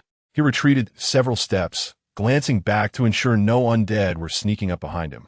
Soon enough, the distance between the two zombies widened significantly. Seizing the moment, Qin Jian dashed forward, severing the head of the first zombie with a decisive strike. The interval between attacks was ample, and he practically leapt to deliver a blow to the second zombie's skull. However, that strike went awry, cleaving off the creature's right arm entirely. Stunned for a moment, he instinctively kicked at the approaching zombie. Thud! The force of his kick sent it stumbling backward. Then, with renewed focus, he swung his blade once more and finally decapitated the creature. What close call!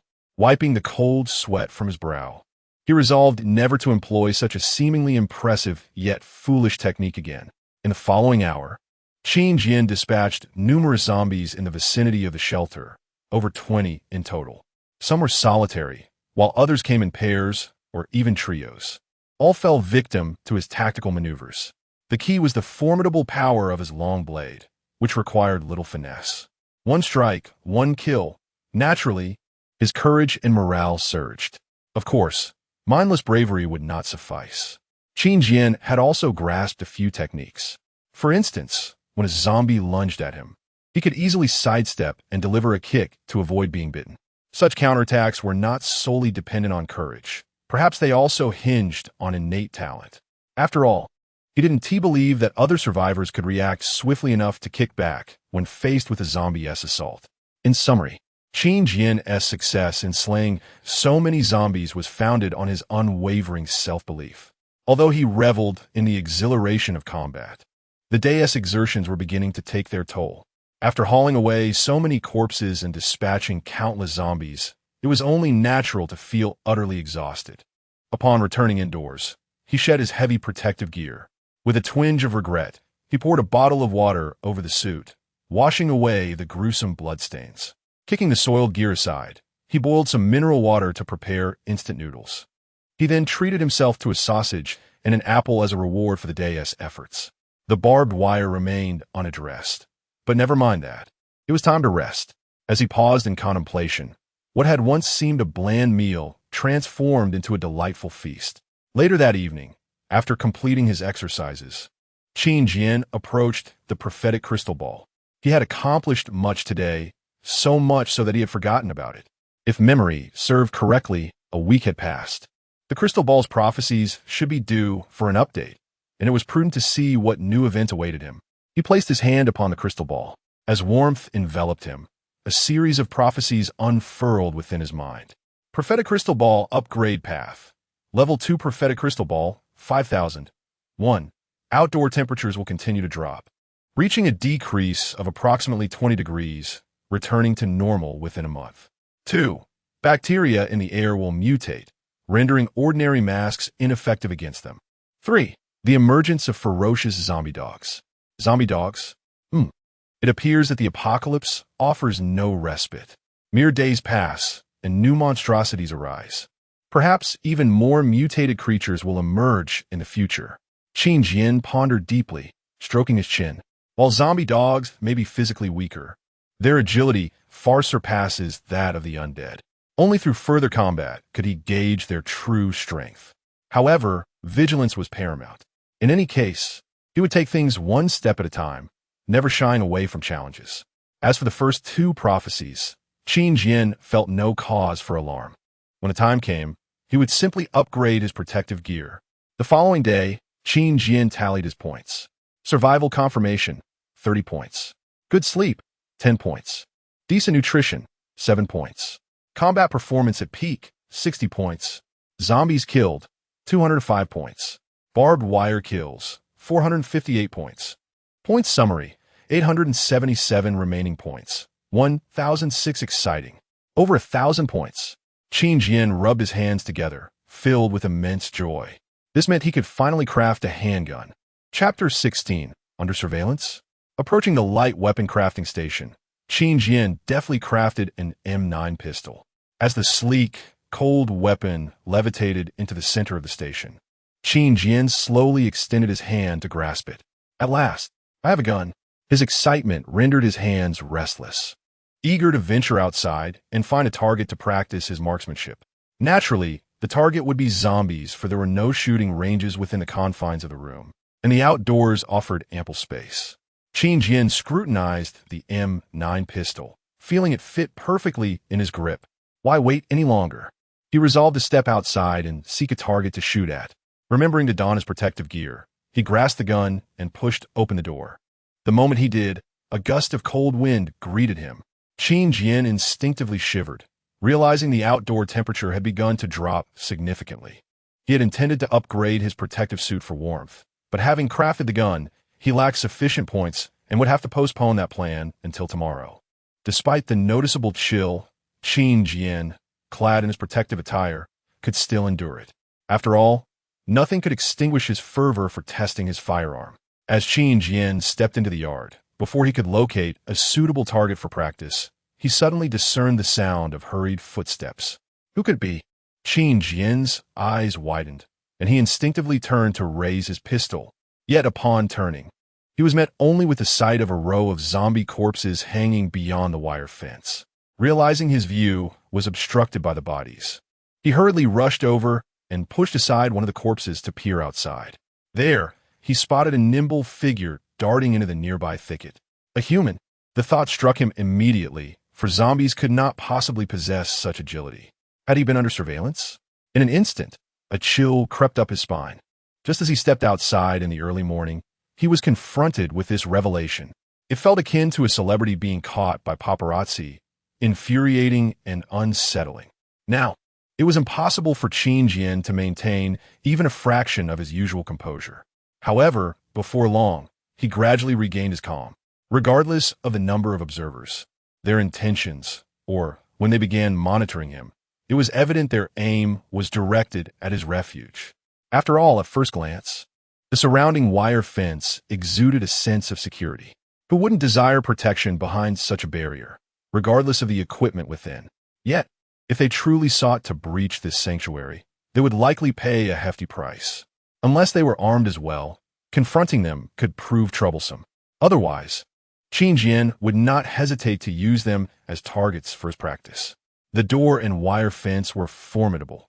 Any attempt to infiltrate would necessitate climbing. However, one could easily surmise the dire consequences of such an action.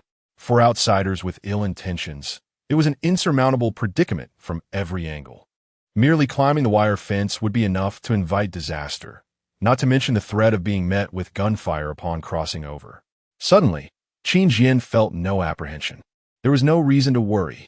If they sought their demise, no one would stop them. Meanwhile, at the entrance of an apartment building, a lean man with green hair knocked on door 102. This was the very individual who had been watching Qin Jian. "Knock, knock, knock. Open the door, it's me."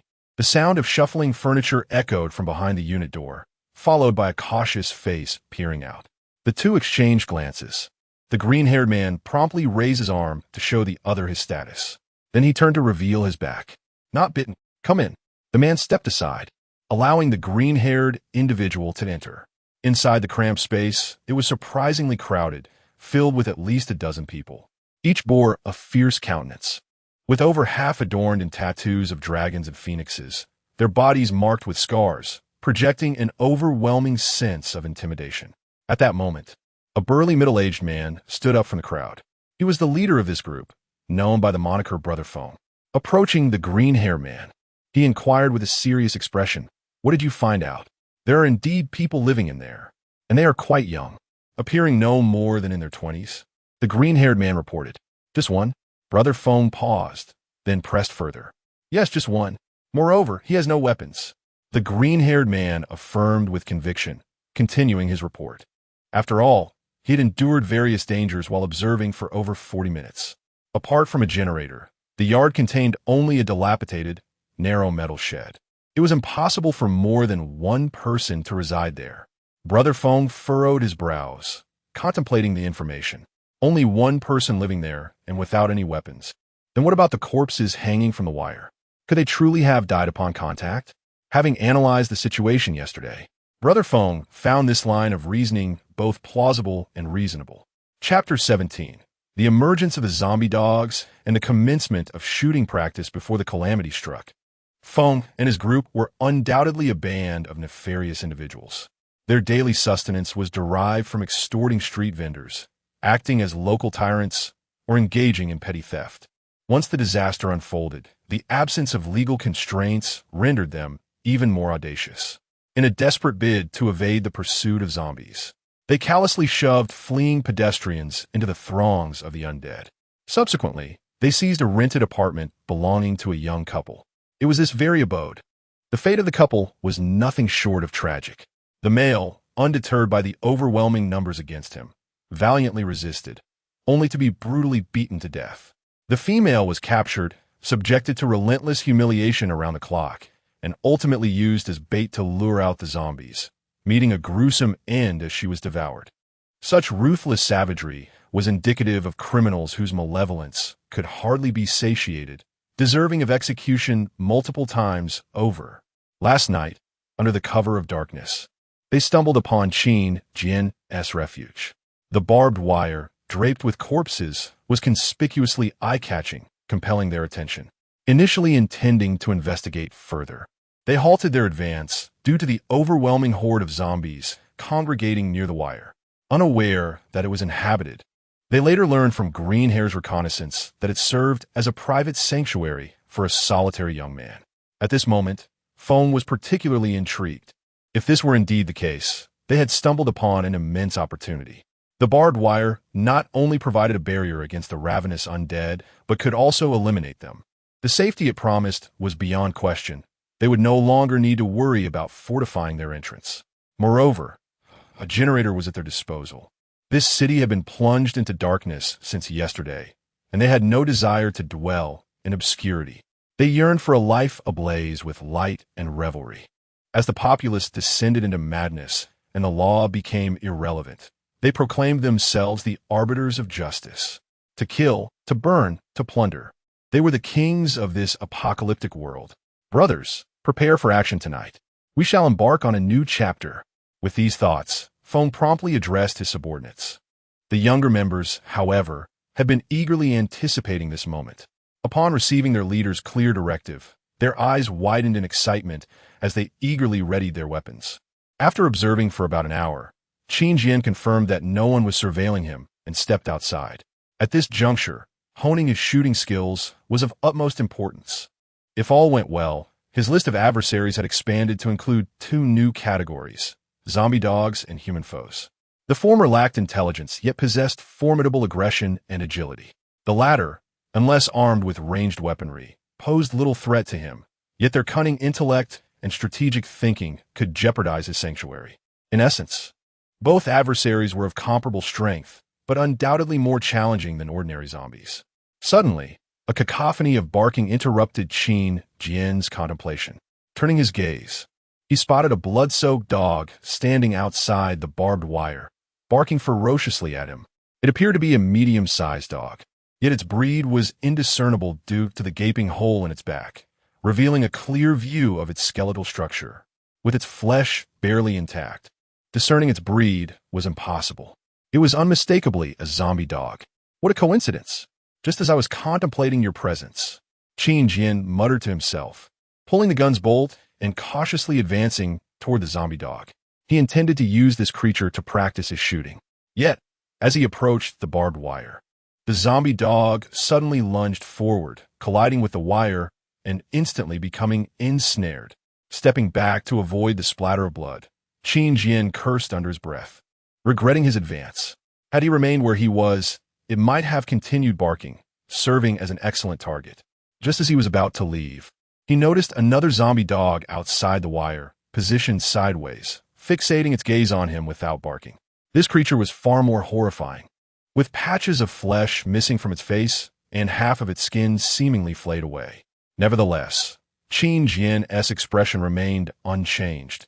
Instead, he felt a surge of urgency. Please don't crash into the wire again. Can't you let me dispatch you with ease? Muttering to himself, he swiftly raised his gun.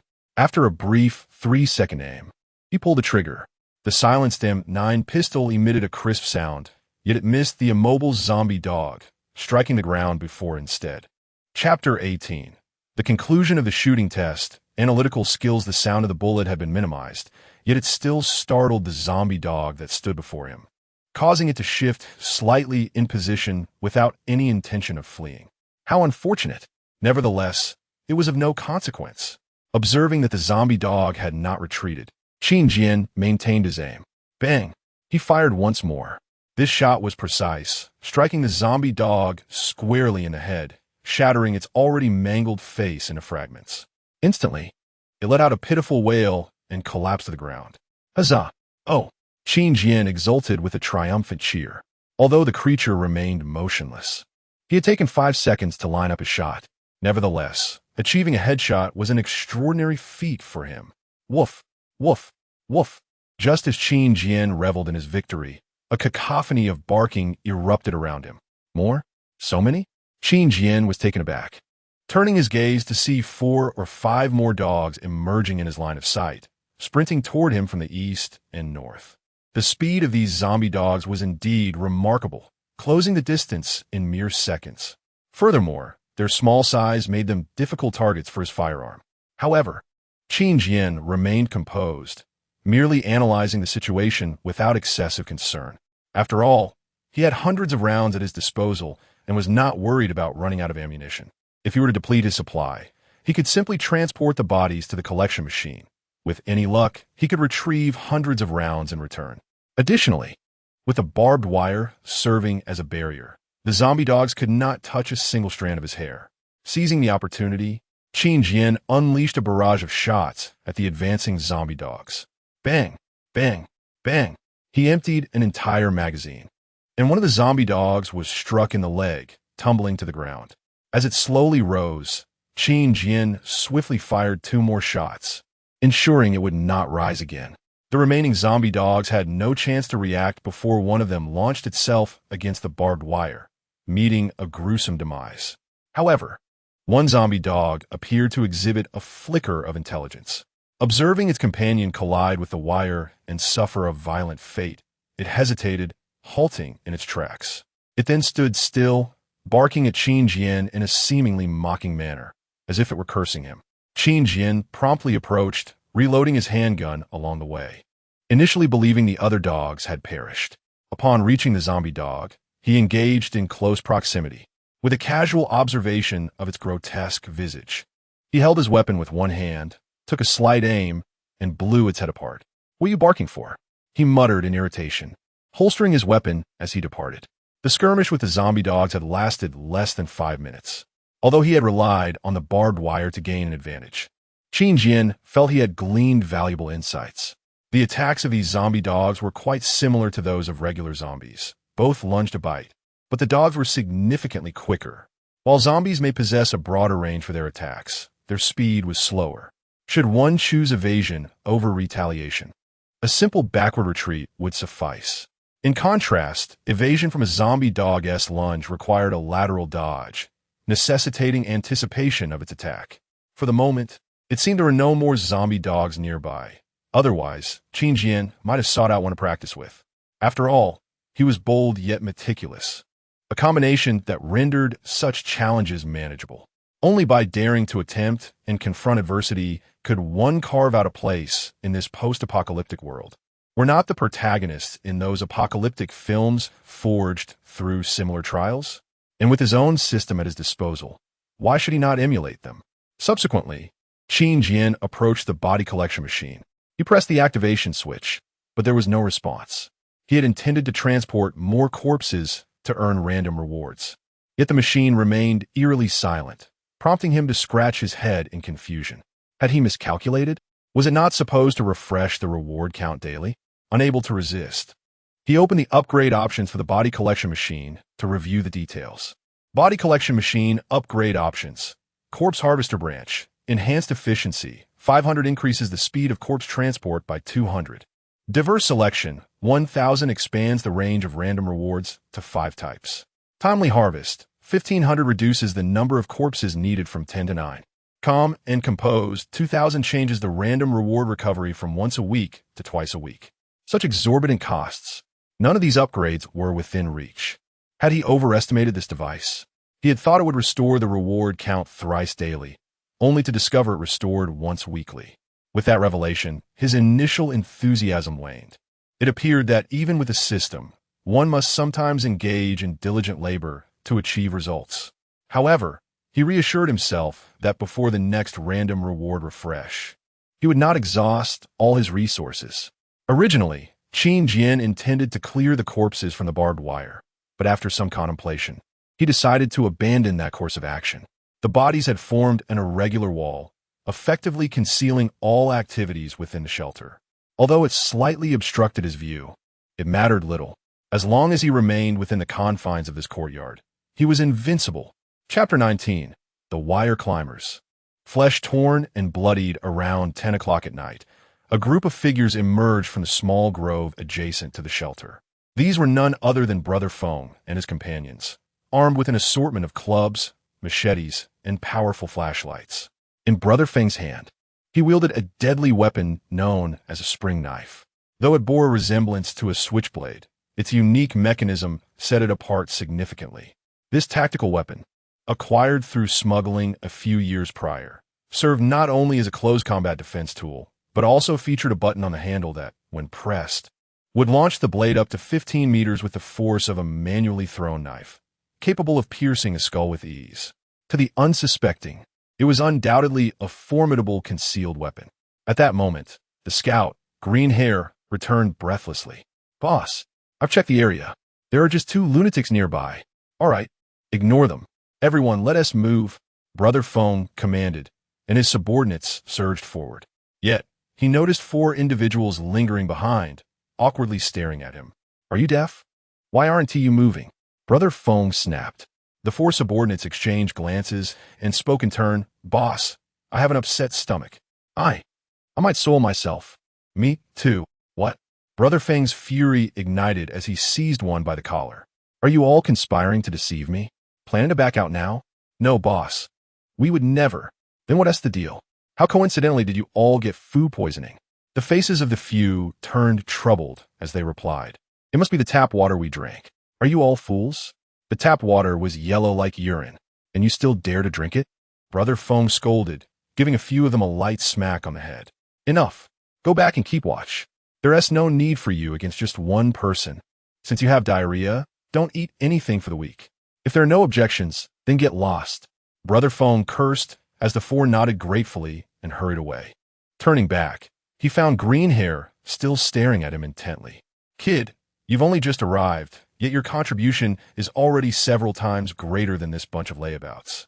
Once this operation concludes, I will promote you. Rest assured. Brother Feng assumed Green Hair was about to ask the same question again and patted him on the shoulder. No, boss, you. Seeing Green Hair's sweaty face, Brother Feng's brow furrowed. You're not feeling unwell too, are you? Yes. I was fine just now, but suddenly I'm having difficulty breathing. Difficulty breathing? Brother Feng instinctively took a deep breath. Cough, cough. To his surprise, he too found it hard to breathe and uncontrollably coughed twice. It wasn't due to thin air, but rather the atmosphere seemed laden with dust particles, creating a suffocating sensation. However, Brother Feng dismissed it, attributing the poor air quality to the stench emanating from the corpses hanging on the wire. Once they captured the area, they would clean it up. After comforting Green Hair, the two quickly rejoined the main group. They had now arrived beneath the barbed wire, deliberately choosing a spot thick with corpses as their climbing point.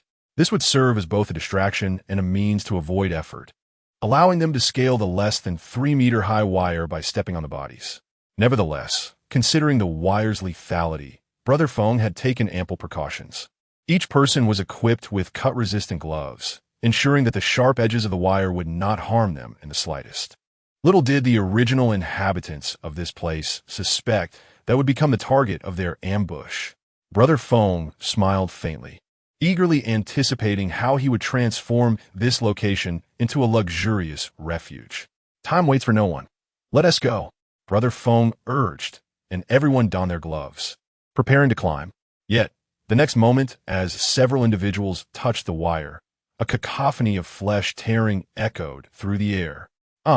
The agonized cries of those in pain filled the night. Hey, what on earth is happening? Brother Feng was taken aback, quickly barking, everyone, shut up. The injured clutched their bleeding hands, grimacing in pain, one even sobbing. Boss, our hands are cut. They revealed their injuries to Brother Feng, who was left stunned upon seeing their mangled flesh and a severed finger hanging limply from one hand. Didn't you? Were gloves? We did.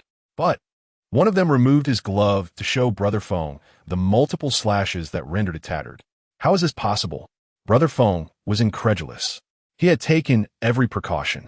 Before setting off, he had even tested the gloves with a knife, finding them to be of excellent quality without a single tear. Yet the wire had easily shredded the gloves and severed his subordinate's finger. Chapter 20. Chaos Unleashed. Could barbed wire be sharper than a knife? This notion was utterly beyond his imagination. Impossible. There must be dull spots. Brother Feng shook his head in disbelief, pushing aside his underlings to personally don gloves and tentatively touch the wire. To his dismay, even a mere brush caused the tip of his finger, along with the glove, to be pierced instantaneously. He gasped sharply, retracting his hand as he cautioned, "Everyone, keep away from the barbed wire. Something is amiss." The others had not waited for Feng's warning. Upon witnessing the grim fate of their companions, they had already distanced themselves from the wire, too fearful to approach. Boss, why not retreat and rethink our strategy for another day? Green Hair quickly suggested, internally relieved he hadn't foolishly attempted to touch the wire. Absolutely not. We have come this far. If we do not break through now, our losses will be even more catastrophic. Feng's thoughts were in stark contrast to Green Hair's, and he swiftly countered, "Those still able-bodied, bring the bodies here." He promptly altered his plan, intending to use the corpses to create a wall of flesh, aiding their ascent while primarily shielding them from the deadly punctures of the wire. Indeed, this barbed wire could claim lives. Merely grazing it had resulted in grievous injuries. One could only imagine the consequences of leaning against it. No wonder those lunatics met their demise by charging headfirst. While this was under consideration, inside the room, Qin Jian, gun in hand, observed the group's every movement through the window. Having heard shouting outside, he had rushed to investigate, with Brother Feng's group illuminating the area with a flashlight. Qin Jian quickly pinpointed their location. He noticed someone in the crowd tearing off their clothing to bandage an injury, confirming that one of them had been unfortunate enough to encounter the barbed wire, incapacitated and helpless. This meant a significant reduction in their fighting capability, adding more injured to their ranks. Nevertheless, Qin Jian did not rush into action. Though he had practiced shooting throughout the day, he could not guarantee he could eliminate them all without a trace. However, as long as they were alive, solutions would arise. A plan soon formed in his mind. If they breached the premises, he would wait until they were sufficiently close before launching a surprise attack.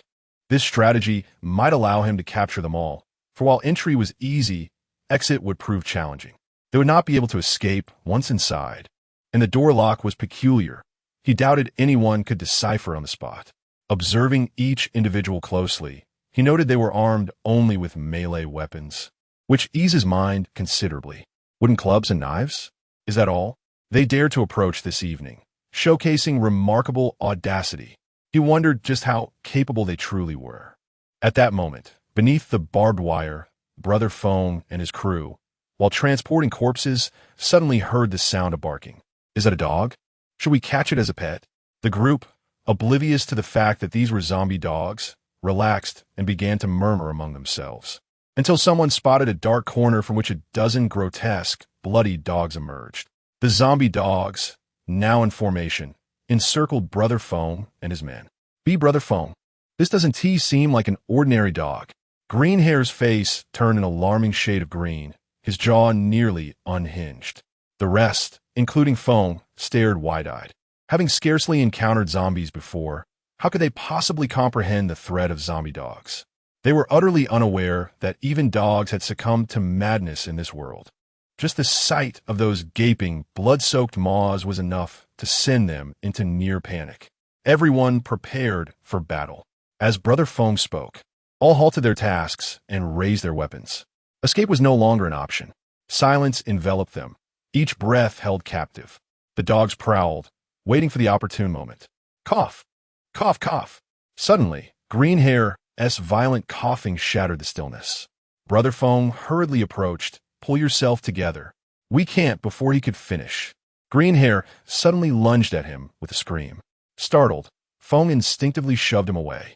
Greenhair collided with another member, who unfortunately bore the brunt of Greenhair's attack, losing a chunk of flesh in an instant. Greenhair has turned into one of those maniacs. Get away from him. Confusion swept through the group. They could not fathom why Greenhair had inexplicably transformed into a monster. He had returned that morning, thoroughly checked, and bore no signs of injury. In the moment Greenhair succumbed to the zombie transformation, the pack of zombie dogs surged forward, charging at the crowd. Brother Feng and his men found themselves grappling with both the crazed Greenhair and the oncoming horde of zombie dogs. Instantly, chaos erupted. The cacophony of howls, gasps, and barks created an absurd scene, rivaling even the most thrilling Hollywood blockbuster. Chapter 21.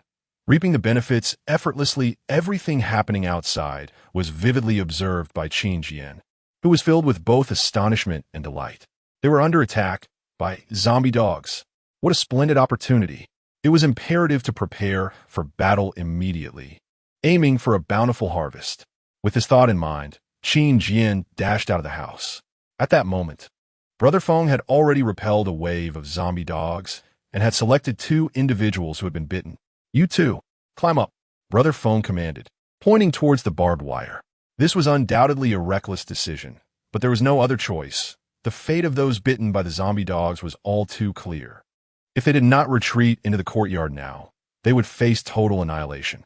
They paid no heed to whether they disturbed the owner of the courtyard. After all, the other party was unarmed. Sending in just one person could easily subdue him. Big brother, I'm going first. Take care. One of the bitten subordinates shouted with tears in his eyes before lunging towards the barbed wire. With a sickening squelch, His body was skewered like a candied hawthorn, blood gushing forth as he hung lifelessly on the wire. "Step on his shoulders and go up," Brother Feng bellowed, his face a mask of madness. The second subordinate hesitated for a brief moment before quickly stepping onto his comrade's corpse and climbing up, only to be impaled as well, motionless.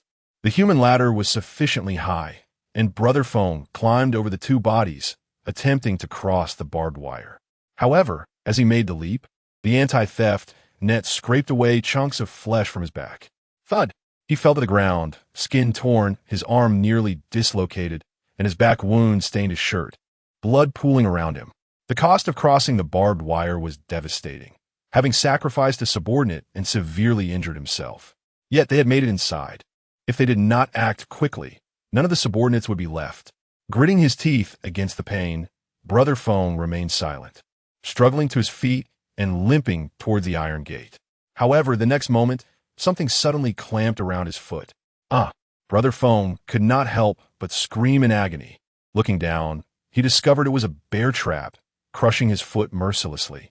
Damn it! Using such underhanded tactics, he cursed under his breath. In the darkness of the courtyard, he had failed to see the trap that Qin Jian had set earlier, although it dealt only half the damage of a normal trap. That fierce clamp nearly cost Brother Feng his life. Had it been an ordinary trap, he might have fainted from the pain. Hiding in a corner, Qin Jian burst into laughter upon witnessing Brother Feng's misfortune. What a stroke of bad luck, but what a shame to waste one of my traps. Believing Brother Feng to merely be a subordinate of the gang, Qin Jian continued to conceal himself, waiting for the others to scale the wall. He had formulated a new plan, not to hastily eliminate them, but to capture a few for interrogation. He intended to inquire about their base, scout the area, and eliminate any remaining threats, while also collecting useful items. Brother Feng, gritting his teeth, forcibly pried the trap off his foot and scrambled towards the gate, shouting to those still battling outside, "Hurry over here." Yet, as he fumbled with the door lock, he found it utterly beyond his comprehension. The lock was a silver chain with a square padlock and appeared to have a rotating mechanism inside, along with a spring and a wheel. A lock within a lock within a lock. How the hell do you open this? Brother Feng nearly spat blood in frustration, kicking the iron door in anger, only to wince in pain. "Hey, you can trespass, but why vandalize my front door?" Suddenly, he heard a voice behind him. Qin Jian was speaking. Panic surged through Brother Feng as he realized he had been discovered. He raised his axe, ready to fight back. But upon seeing the dark muzzle of Qin Jian's gun aimed at him, he immediately halted, his fighting spirit evaporating as if a bomb on the verge of detonation had suddenly gone silent. Bewildered and utterly dazed, he dropped his axe, kneeling down, beads of sweat pouring down his face, momentarily forgetting his injuries. Hadn't he been told the owner of this house was unarmed? Why? Did he possess a handgun? Had green hair deceived him? Was this man a traitor? The intelligence had been erroneous, and profoundly so. Brother Feng instinctively thought of green hair. In truth, green hair had been overly anxious, and upon seeing Qin Jian emerge, he had hurriedly turned to flee without noticing the gun in Qin Jian's hand. He had remained loyal to Brother Feng, but now green hair had turned into a zombie, leaving everything inexplicable. Big brother, it's all a misunderstanding. A misunderstanding? Ha ha! What an absurd misunderstanding. Did you not know how to find your own house and decided to climb over the wall to ask me? Brother Feng's illogical words only elicited laughter from Qin Jian. Meanwhile, Brother Feng forced a nervous chuckle, glancing at his subordinates still struggling against the zombie dogs outside. Qin Jian also turned to observe the ongoing battle. At that moment, Brother Feng slowly reached for his waist. "What are you doing?" Suddenly, Qin Jian spun around and shouted. Brother Feng jumped in fright, quickly retracting his hand.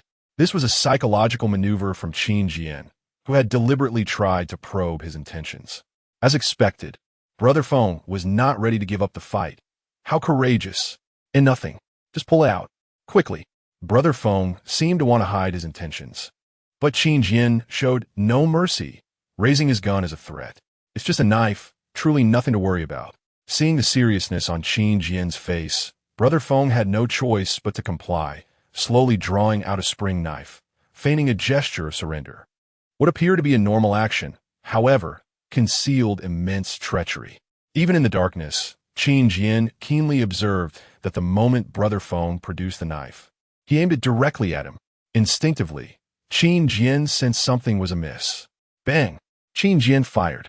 With remarkable precision, the bullet struck Brother Feng's left hand. A hole appeared in Brother Feng's hand, and he bent down, clutching his palm. All his schemes had been unraveled by Qin Jian, leaving him utterly defenseless against any counterattack.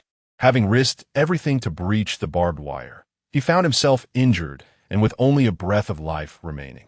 Just when he thought he could turn the tide, he was confronted by the barrel of the gun.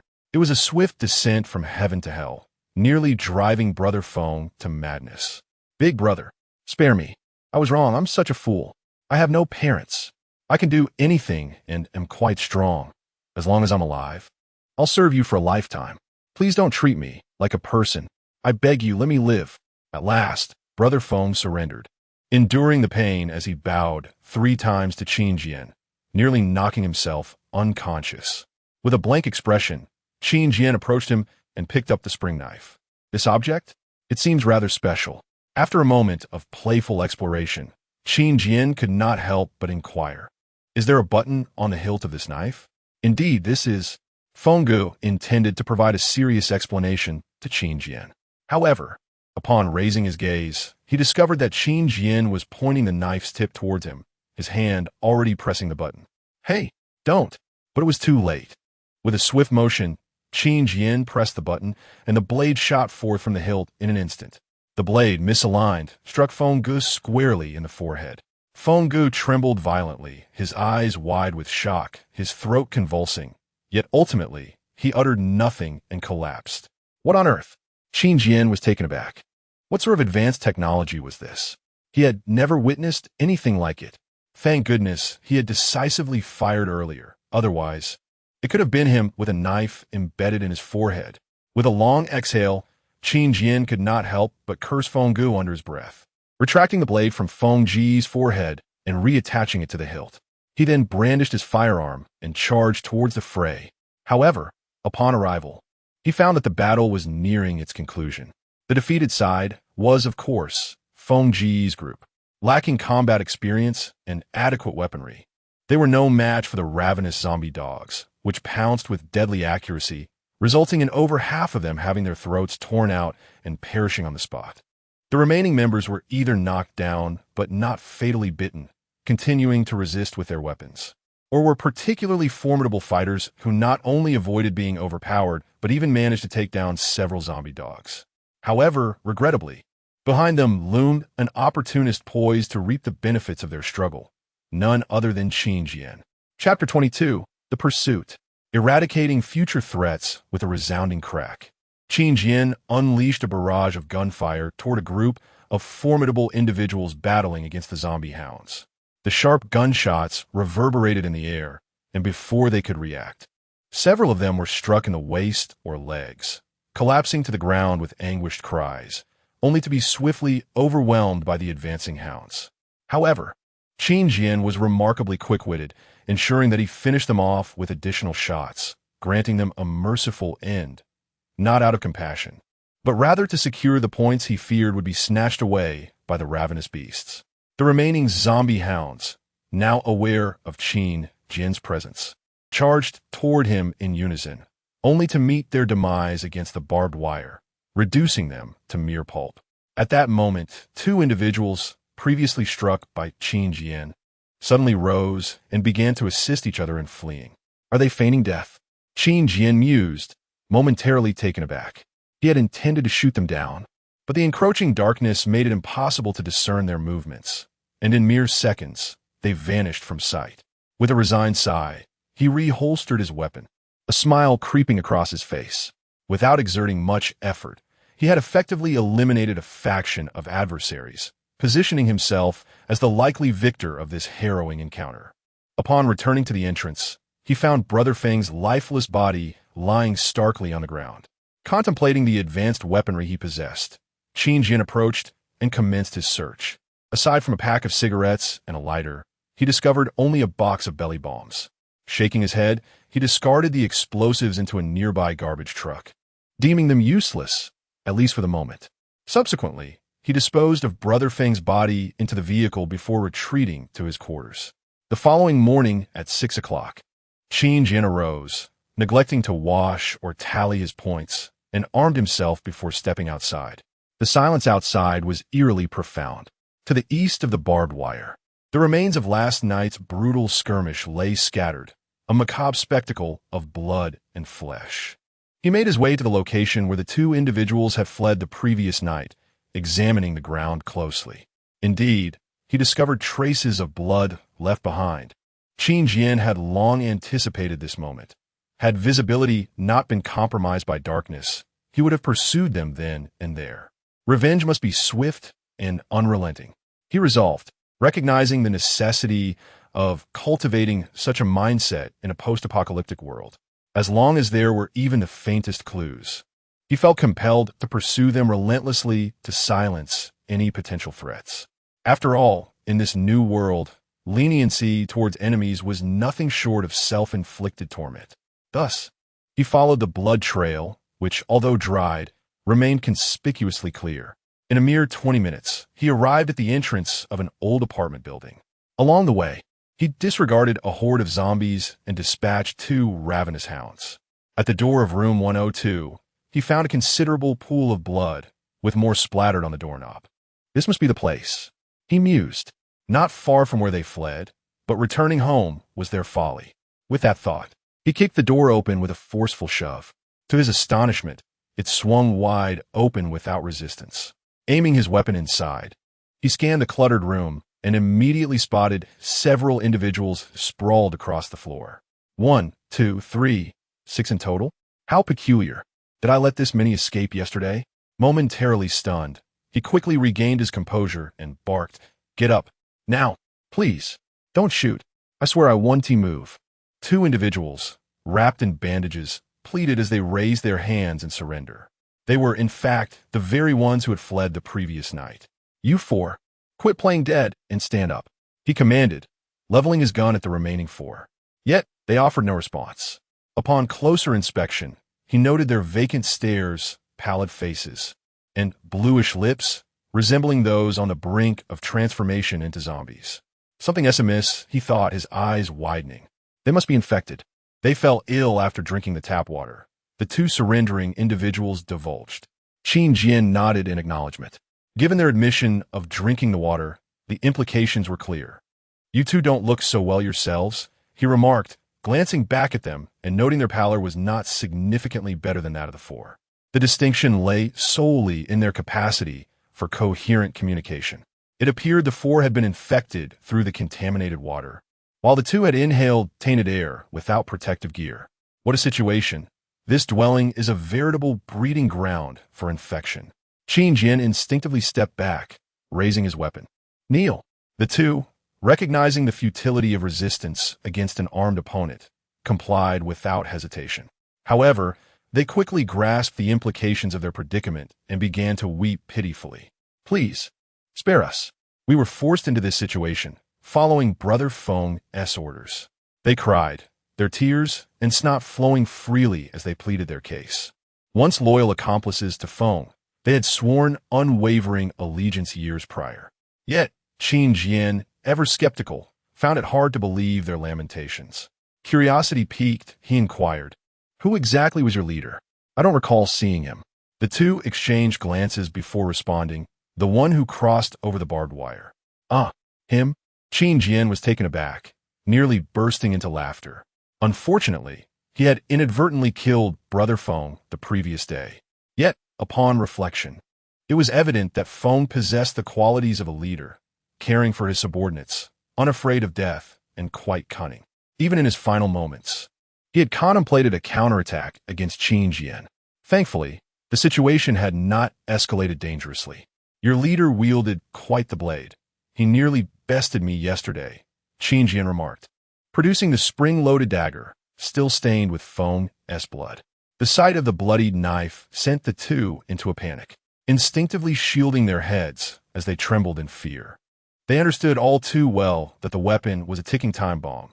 One wrong move could spell disaster for them or their adversaries. At that moment, Qin Jian noticed the four individuals in the room slowly rising to their feet. Their vacant eyes betrayed their transformation into zombies. Cough, cough. He cleared his throat, noting that the two had not yet realized the impending danger. Seems I've arrived at an inopportune moment. No, wait, I've arrived precisely at the right time. With a cryptic smile, he stepped back a few paces and abruptly slammed the door shut. The two inside exchanged bewildered glances, confusion etched across their faces. But soon, they were met with the heavy sound of labored breathing from behind them. Turning to look, they were met with terror as one was swiftly tackled and bitten in the neck. The other managed to escape, forcefully pushing the door open, only to find Qin Jian leaning casually against the wall of the corridor, gun aimed nonchalantly at his chest. I had intended to conserve 2 bullets. Qin Jian spoke candidly. The individual was momentarily taken aback, his face immediately contorted with anguish, tears streaming down his cheeks as he retreated behind the door. Subsequently, at Qin Jian's gesture, the door was shut. Almost instantly, anguished cries and the sounds of struggle echoed from behind the door. Qin Jian braced his foot against it, awaiting the cessation of the commotion. After a series of gnawing noises emerged, he gradually opened the door. Bang, bang, bang, following several gunshots, for zombies, caught completely off guard, collapsed with gaping wounds. All right, it is over. A brief search for spoils, and then a retreat is in order. Chapter 23, Bacterial Resistance and Upgraded Protective Gear. After more than 20 minutes, Qin Jian left the room, satisfied, carrying a bulging plastic bag. Within it lay the spoils of his scavenging, predominantly food items. Half a bag of rice, canned goods, ham sausage, juice drinks, and various snacks. A smaller portion consisted of personal hygiene products such as soap, hair gel, and perfume. The remaining contents were medications, boxed and bottled, though limited in quantity. Their preservation for future necessity was undeniably prudent. Tonight, he contemplated indulging himself, reflecting on how he had repelled the human invaders the previous night. Although the intervention of the zombie dogs had indirectly aided him, Qin Jian believed he could have achieved victory without their assistance. After all, that group of invaders was bound to falter. Breaching his defenses was futile, and scaling the walls would only lead to their capture. Their weaponry was laughably inadequate, save for the spring-loaded knife wielded by Brother Feng, which had almost showcased its prowess against him. None could rival his firearm. Upon returning outside the barbed wire perimeter, Qin Jian casually rifled through the invaders' corpses. Despite their mutilated states, their garments remained intact. From these unfortunate souls, he procured numerous cigarettes, lighters, gum, and a handful of seemingly useless coins. He decided to keep the gum, while the cigarettes and lighters would be reserved for special occasions of high stress. Yet presently, his existence brimmed with hope and devoid of pressure, thus rendering the need for smoking unnecessary. Life was indeed luxuriant and carefree, replete with provisions, weaponry, and a sanctuary. Freedom was his. However, he saw no reason to quit smoking altogether. After all, he had been a chain smoker in his past life. Even after crossing realms, the craving would linger. As he mused, he produced a cigarette and lit it. With a deep inhalation, he smiled. One must first indulge before contemplating cessation. Standing outside, he observed a distant zombie, seemingly fixated on him, approaching slowly. Qin Jian, smoking nonchalantly, regarded it as if it were human, watching quietly. He pondered the enigma of how the zombie virus had emerged from the meteorite fragments. Yet, he soon curtailed his ruminations. He was no expert, and such deep contemplation was unnecessary. The world as scientists could ponder these matters. His priority was to live well. With the prophetic crystal ball in his possession, even amidst chaos, he was confident in his survival. In an offhand moment, Qin Jian noted that the invaders had donned cut-resistant gloves, which surprised him slightly. It seemed they were not entirely reckless. They had evidently calculated their approach before attempting to seize this location. Nevertheless, advanced technology was invincible. The barbed wire would ultimately render their protective gear ineffective. Their failure stemmed not from inferior equipment, but from the sheer superiority of his defenses. Perhaps in the future, even more sophisticated invaders would set their sights on his sanctuary. The future remained uncertain, and he would take it one step at a time. Casting aside his cigarette butt, he returned indoors. System notification. You understand me. Today's points settlement, survival confirmed. 30 points, average sleep.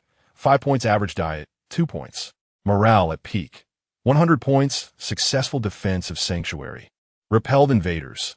500 points, barbed wire killed zombies. 161 points, barbed wire killed zombie dogs. 688 points, killed zombie dogs. 249 points, killed human enemies. 945 points, defeated human enemy leader. Uncover their scheme. Reward. Zombie dog data. Total points. 2670 remaining points. 2,676 over 2,000 points. Is this not more delightful than payday? And what is this zombie dog data? Though its nature eludes him, he could explore it later.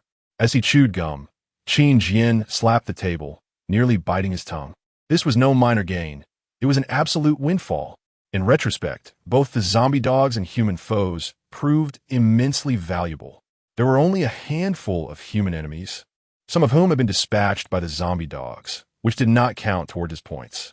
Yet, he still garnered nearly 1,000 points. However, encountering human adversaries would likely occur less frequently than facing zombies or zombie dogs, unless his sanctuary became notorious overnight, attracting a horde of ruthless marauders to besiege him without respite.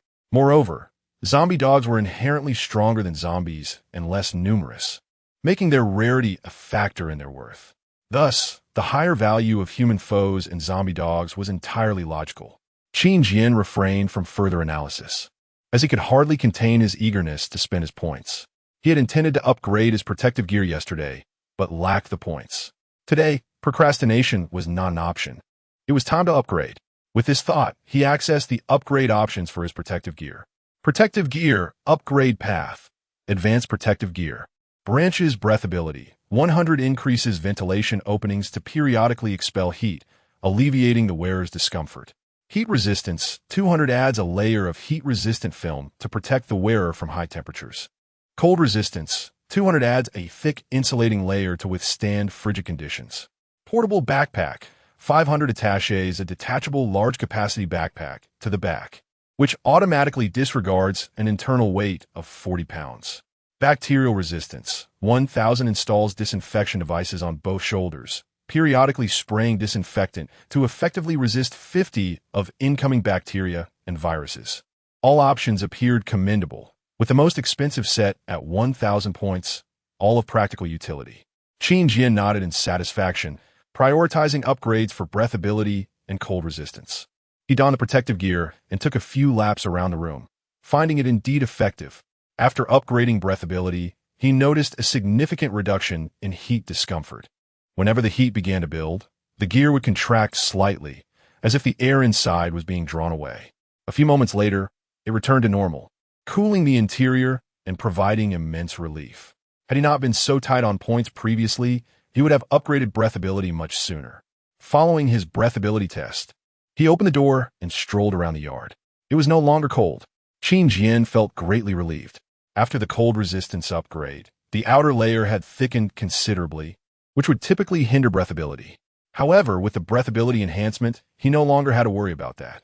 In essence, the two upgrades complemented each other perfectly. Truly invincible.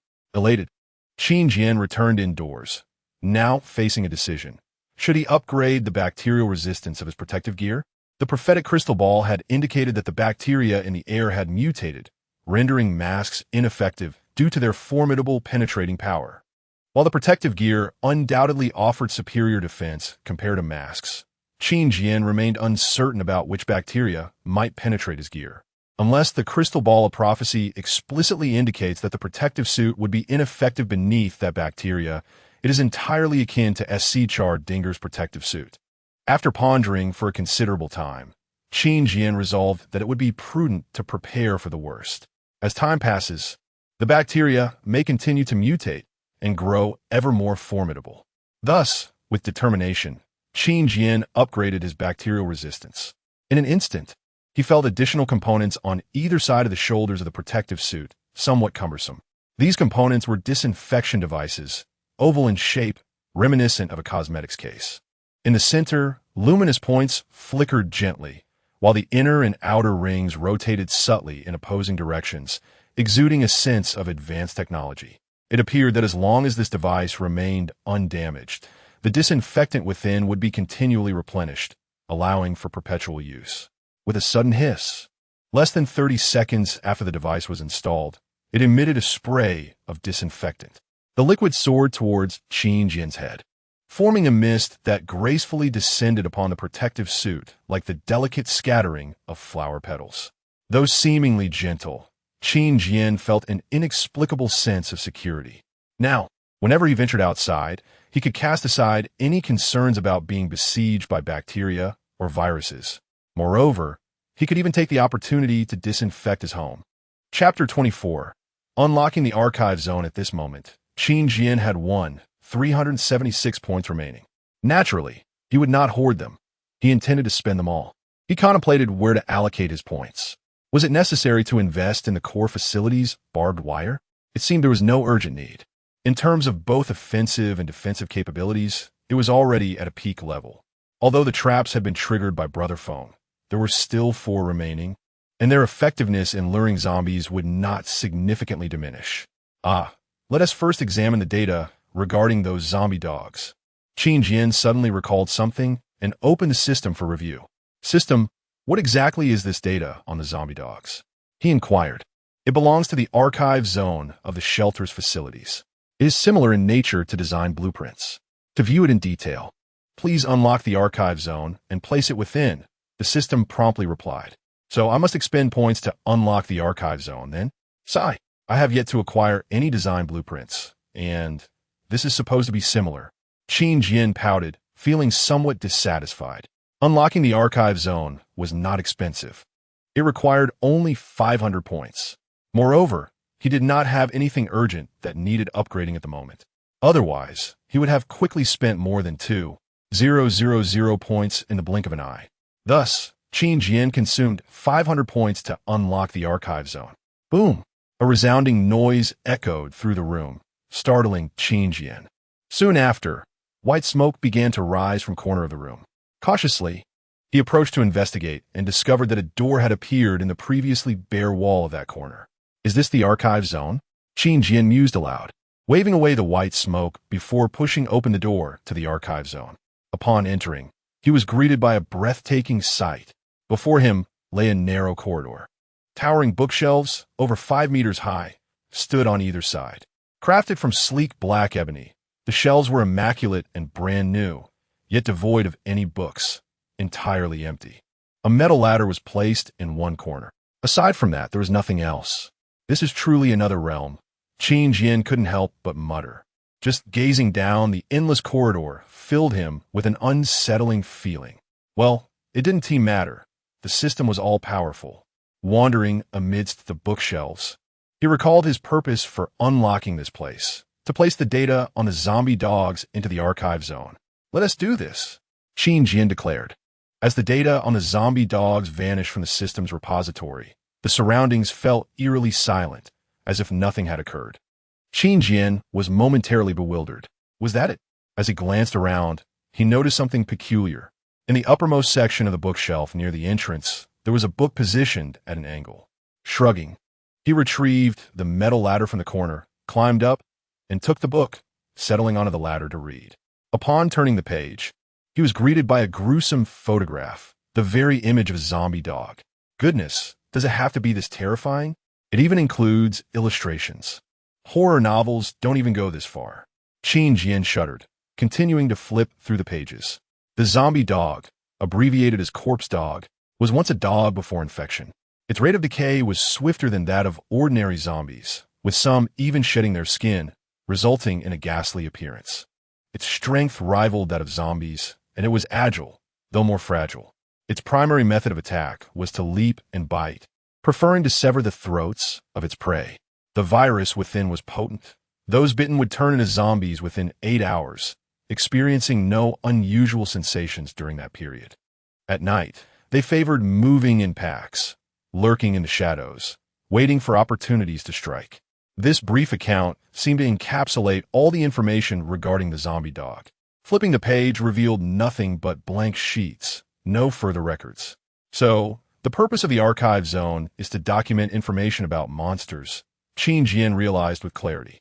Indeed, this is quite advantageous. This way, he would not need to analyze everything himself. A simple glance at the book would reveal all he needed to know. While he had previously contemplated the zombie dogs, some details aligned perfectly with his own analysis. Yet, there were aspects he could not deduce merely through observation. For instance, their tendency to move in packs at night. Last night, the horde of zombie dogs that attacked Brother Feng and his group had led him to assume it was merely coincidental. Due to the large number of Brother Feng's group, they naturally attracted a swarm of zombie dogs. Now he understood that it was simply their habitual behavior. Regardless of circumstances, they preferred to band together. Additionally, the virus issue. Those bitten would transform into zombies within 8 hours. This piece of information, while significant in some respects, seemed less critical for his own situation. In essence, the only thing he learned from this was the ability to accurately gauge how long he had left to live after being bitten by a zombie dog. With monsters having emerged for less than a week, it was impossible to develop a serum. Once bitten, there was no hope for rescue, only a quiet wait until one became a zombie. Qin Jian then opened the upgrade options for the archive zone. He figured that since he had acquired the data on the zombie dogs, he might as well unlock the information on zombies as well. Gaining further knowledge could never be detrimental. Archive Zone Upgrade Direction. Advanced Archive Zone 4000. Unlockable. Zombie Data 200. As expected, it exists and is quite affordable. Let us unlock it. Qin Jian quickly unlocked the zombie data. In the next moment, another book materialized on the bookshelf beside him, positioned next to the zombie dog volume. Gradually, Qin Jian began to comprehend the implications of this endless bookshelf. A shiver ran down his spine. Would there eventually be thousands of types of monsters? Calming himself, Qin Jian opened the zombie data volume. Zombies, also known as the living dead, were once human. Most exhibited pale faces, decaying skin, and moved in an awkward manner. Their strength was approximately 1.5 times that of an adult human, with bones, muscles, skin, and other organs more fragile than those of a human. Their methods of attack included lunging and biting. They would relentlessly assault any part of their prey they could reach. The viruses within varied widely. Those bitten would typically transform into zombies within 18 hours, initially experiencing fever, dehydration, vomiting, dizziness, and other adverse reactions. In the intermediate stage, they might feel inexplicable panic and anxiety, restlessness, and unbearable pain at the bite site, which would be periodic. In the later stages, they would likely lose the ability to move and speak, their skin losing its color. Some zombies favor dark, cold places, where they could temporarily learn to hide and ambush. Heat and cold would affect their mobility. Prolonged exposure to such environments would enable them to feign death, ambushing passing prey. Having absorbed this information, Qin Jian felt his knowledge significantly broadened, particularly the behavior of zombies feigning death, which he had yet to encounter. However, knowing this, he could remain vigilant for corpses on his excursions. After all, who could ascertain whether that was truly a corpse? In any case, it was best to maintain a safe distance. After indulging in this ocean of knowledge, Qin Jian exited the archive zone. He had made up his mind. With 676 points remaining, upgrading a pistol accessory should pose no issue. Thus, he retrieved his M9 pistol and opened the upgrade options. M9 pistol upgrade direction.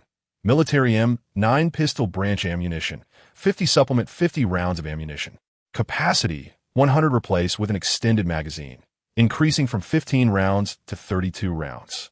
Recoil 200 substitute with a high standard barrel, enhancing the grip and stock to significantly reduce shooting recoil. Durability 500. The entire firearm body is replaced with premium materials, thereby extending its lifespan.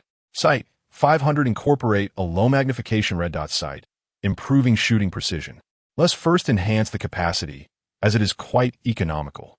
After reviewing these modifications, Qin Jian nodded in agreement. Subsequently, the M9 successfully upgraded its capacity, with the extended magazine measuring a full half longer than the previous one. Additionally, Qin Jian made a remarkable discovery. All the spare M9 magazines had also been replaced with extended versions. This was an absolute windfall. With increased ammunition, the firepower was naturally abundant, effectively alleviating the fear of insufficient firepower. Chapter 25, The Official Outing. Target. Qin Jian could hardly contain his eagerness to venture outside with his firearm. After all, he had only practiced shooting for a day, and he was far from mastering the skill. His previous combat experience had largely been a stroke of luck, as most of the adversaries he had struck were either incapacitated or had their backs turned to him. It could hardly be deemed skillful. He stepped out of the courtyard and sought out a zombie lurking not far away, raising his gun and firing. This was a rare opportunity to practice on a moving target, far easier than a zombie dog. The difficulty was just right, proving to be immensely beneficial for his training. After firing nearly a dozen rounds, the zombie finally collapsed to the ground. As he reflected on his earlier exploits, Qin Jian felt a tinge of embarrassment. It was indeed all mere opportunism. He continued his search for more moving targets throughout the day, immersed in the act of shooting. By the end, he had expended over 300 bullets, yet he remained unfazed, knowing that ammunition could be replenished. For just 50 points, he could acquire 50 rounds, merely 1 point per bullet, a remarkably inexpensive deal. Furthermore, based on his calculations over the past few days, each bullet that dispatched a zombie would yield more than 1 point in return. In essence, it was a guaranteed profit. As night fell, Qin Jian brought a half bag of rice he had scavenged into the kitchen. He spent 200 points upgrading the kitchenware, and in an instant, the kitchen was filled with an array of new items: cutting boards, pots, bowls, utensils, and more. A flicker of guilt washed over him. Perhaps that 200 points had been insufficient. He scooped out 3 bowls of rice and poured them into the pot. It dawned on him that it had been ages since he last cooked. He could hardly remember when he had last set foot in the kitchen. However, he was confident that making fried rice would pose no challenge. After preparing the simple ingredients, he donned a scarf and a chef's hat gifted from the kitchen upgrade. What a ceremonious affair. Approximately an hour later, a dish of pickled vegetable and ham fried rice was finally presented on the table. As he took his first bite of the glistening rice, Qin Jian savored it deeply. To his astonishment, he found his eyes welling with tears. Indeed, the dish was so delectable that it moved him to tears, even though the only ingredients were pickled vegetables and ham. He recalled that it had been 3 years since he had last eaten food he had prepared himself. In his previous life as a white-collar worker, he would occasionally treat himself to home-cooked meals. Yet, as his work hours grew longer, he found himself with less time to cook, eventually abandoning his culinary passion in favor of takeout. When takeout became too expensive, he resorted to instant noodles. Eventually, he reached a point of utter fatigue with them, even developing a peculiar aversion to all food except noodles. For him, food had merely served the purpose of filling his stomach, devoid of any need for pleasure. However, now he cast aside that notion, as forgotten memories began to resurface. A newfound obsession took root within him. For the sake of his health, he resolved to prepare a meal for himself every day. Yet, he pondered the issue of ingredients. It had been a week since he last ventured out, and he feared that the vegetables in the city would have spoiled by now. Even if they hadn't tea, they would likely be tainted by the viruses and bacteria lurking about, with dire consequences for consumption. As he contemplated the ingredient dilemma, he relished every bite of his fried rice. The aroma lingered in the air, weaving through the room, refusing to dissipate. Before retiring for the night, Qin Jian drank a bottle of warm milk and made a firm decision. Tomorrow, he would officially venture out. His objective was to procure ingredients, any and all he could find, for every little bit would count. Food is the foundation of human existence. It satisfies our most basic needs. It is not enough to merely fill one's belly. One must also eat well. Even in a post-apocalyptic world, he desired to dine exquisitely. After all, he was unique. He possessed the capability to strive for a better life. Why not endeavor to achieve it? Consulting the neighborhood map, Qin Jian resolved to visit the nearest Rongxing supermarket, the very same one where he had purchased instant noodles previously. With his plan set, he retired to bed early. The following morning, Qin Jian tallied his points. Survival confirmation, 30 points. Good sleep, 10 points. Nutritious and delicious diet, 20 points. Kills with barbed wire, 84 points. Zombie kills, 301 points. Zombie dog kills, 24 points. Human enemy kills, 140 points. Total points, 677. Remaining points, 1053. After a moment of deliberation, Qin Jian decided to upgrade his M9 to full configuration. Given that he would be venturing out today and uncertain of the number of zombies he would encounter in the supermarket, enhancing his primary weapon to its highest capacity was undoubtedly the wisest course of action. Consequently, aside from the weapon's durability, he allocated a total of 700 points to upgrade its recoil and optics. With the stock and grip set, Qin Jian held the M9 in his hands, testing its feel, and a smile began to form on his face. It felt akin to wielding a submachine gun. He could readily believe it could deliver submachine gun firepower.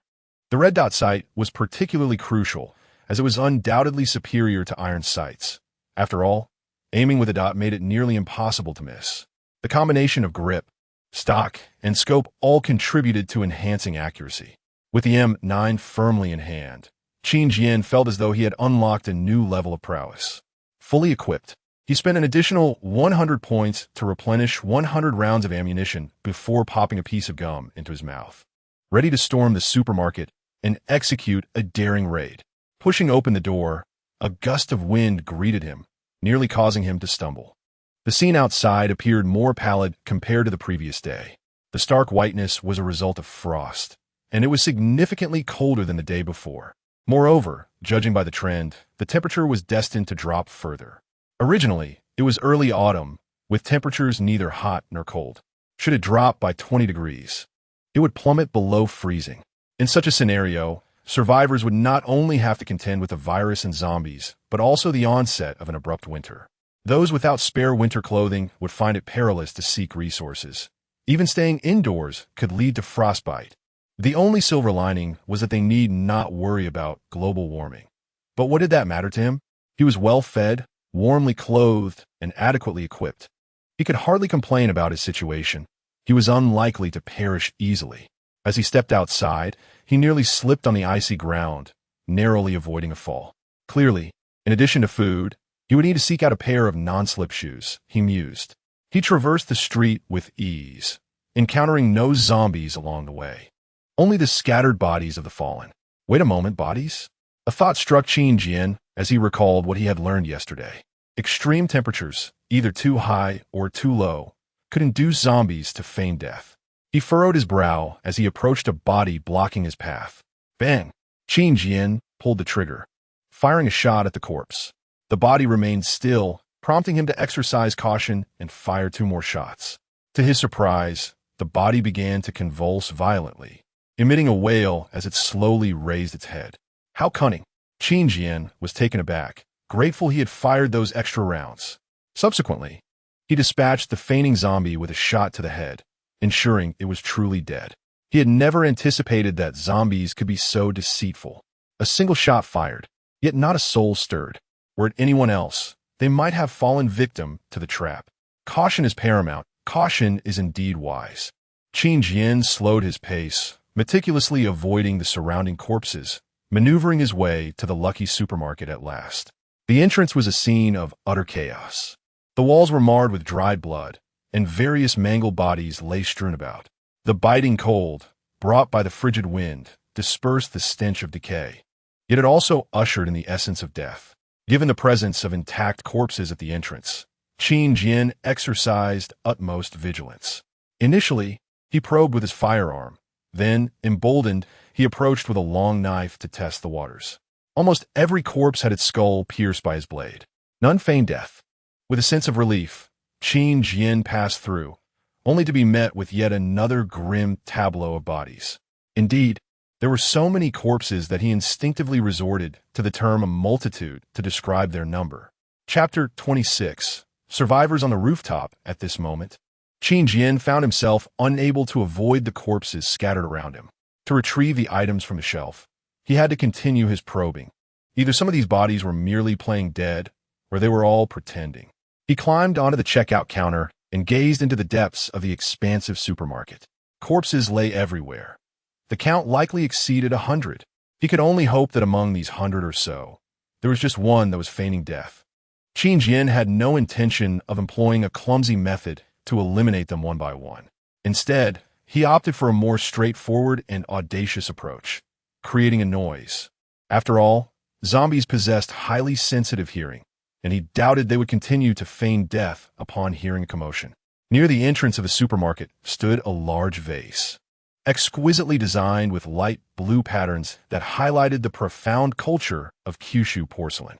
Were it not for his urgent need, Qin Jian would have considered taking it with him. Finding the right angle, he kicked the vase, which was nearly his height, sending it toppling over.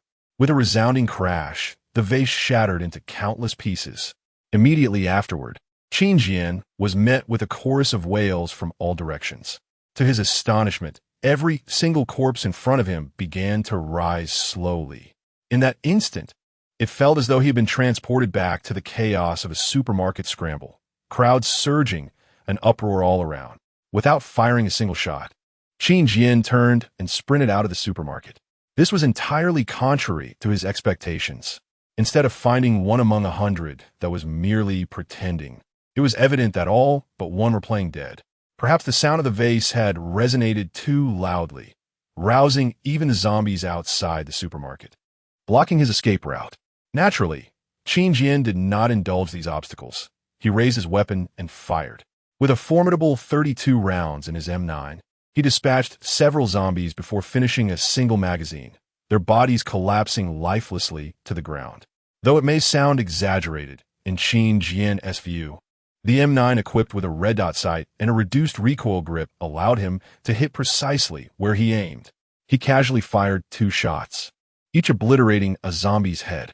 However, with hundreds of pursuers at his back, he dared not linger and continued his escape. In truth, he was not fleeing from the horde, but had already devised a strategy to deal with them. His plan was to lure them toward the barbed wire of the shelter, leading them to collective demise. The shelter was not far from the supermarket, and within half an hour, the horde would surely arrive. Over 100 zombies would yield quite a number of points, he mused with a sense of pride, glancing back to fire at the horde, keen to divert their interest from him. As long as they were not 100 zombie dogs, he still had the ability to draw them in. Meanwhile, on the not-so-tall rooftop of Rongxing Supermarket, several heads appeared, all masked, staring in astonishment toward Qin Jian's direction. They had witnessed all his actions. Who was this person? Had he lost his mind? He certainly did not appear to be fleeing. Among them, a man and a woman clad in enforcement uniforms were engaged in a discussion about Qin Jian. This small team, consisting of 2 women and 4 men, comprised 6 individuals in total. Their identities included enforcers, a medic, a retired worker, an unemployed drifter, and a student. Jiang Yingxue, age 28, had been an enforcer for 6 years.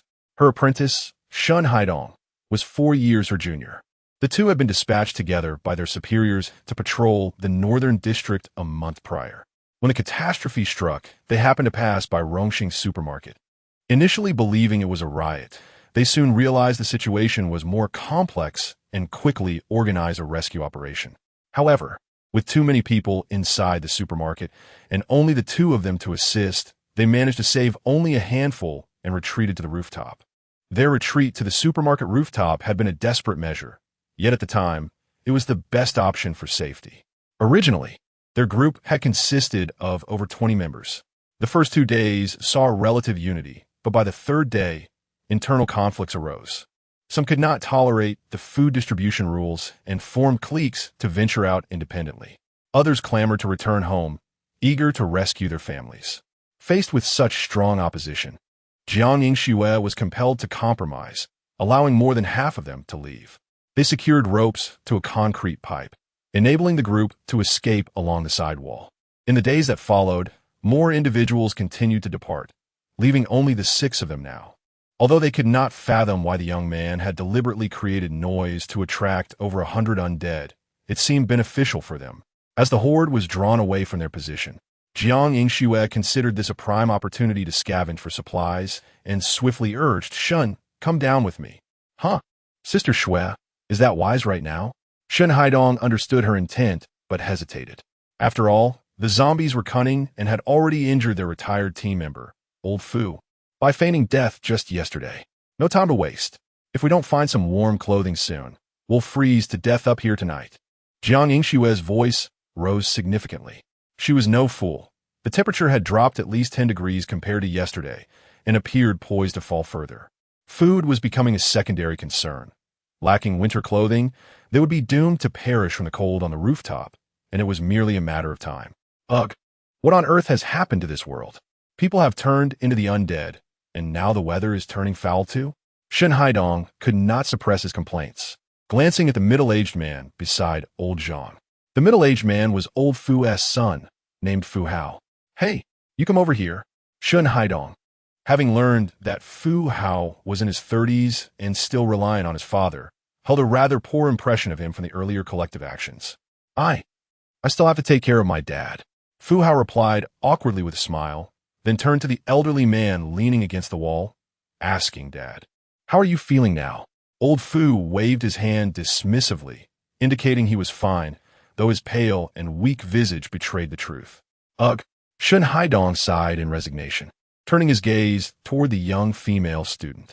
The student looked terrified, shaking her head. I want to go. I want to go. I'll go with you. At that moment, an elderly man stood up.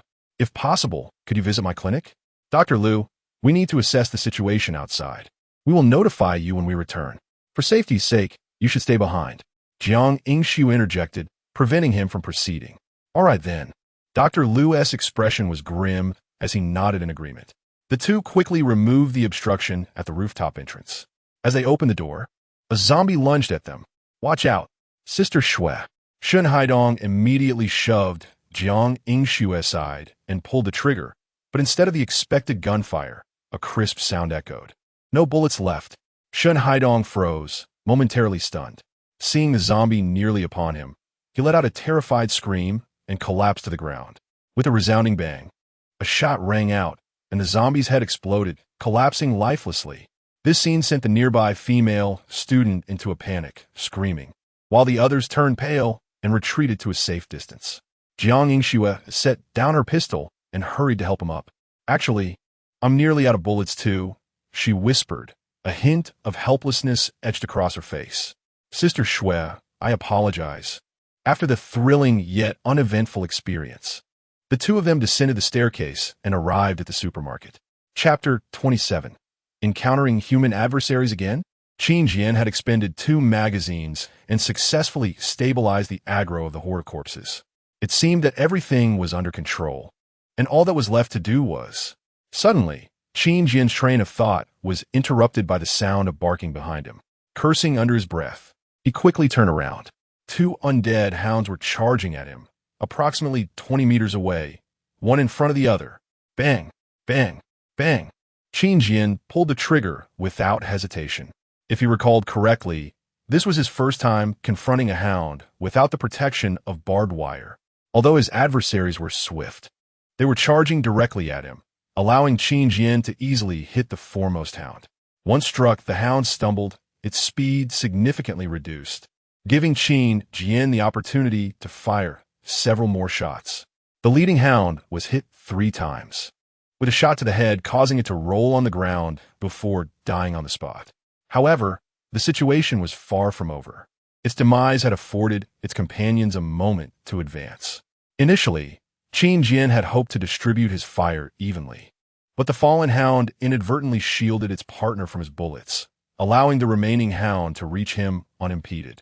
In a moment of peril, Qin Jian discarded his M9, swiftly drawing the long knife from his waist and slashing downwards. Slicing through the air, his strike was not merely fortuitous, but rather a stroke of luck. As it cleaved the hound's skull in 2, blood splattered across Qin Jian's protective gear, prompting him to instinctively shield his face. With a flick of his wrist, he cast the severed remains aside. What a close call! Qin Jian chuckled, glancing back at the horde before making his way swiftly back to the shelter. Perhaps the horde had caught a whiff of the noxious chemical traps in the yard, for their speed had increased, and their eyes gleamed with an insatiable hunger, as if a feast awaited them. For ordinary survivors, these frenzied undead were nothing short of a nightmare, as no one could halt their relentless advance. Even a normal person would be paralyzed with fear at the sight of such a formidable horde.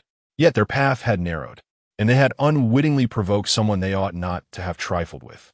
What made this individual so fearsome was not merely his prowess in combat, but his ability to dismantle this terrifying horde without lifting a finger. What a spectacle it was! Qin Jian had now returned to the yard, shutting the door behind him, and could not help but marvel at the sight of the horde before him. At last, he could experience the sensation of being besieged by zombies. Of course, the outcome of this siege would likely result in the horde's annihilation, while he would reap a bounty of points. As the zombies collided with the barbed wire and began to perish one by one, Qin Jian felt it was time to cease his vigil. Their focus seemed to have shifted from him to the repugnant traps in the yard, which meant he could make his exit unscathed, having successfully diverted their ire.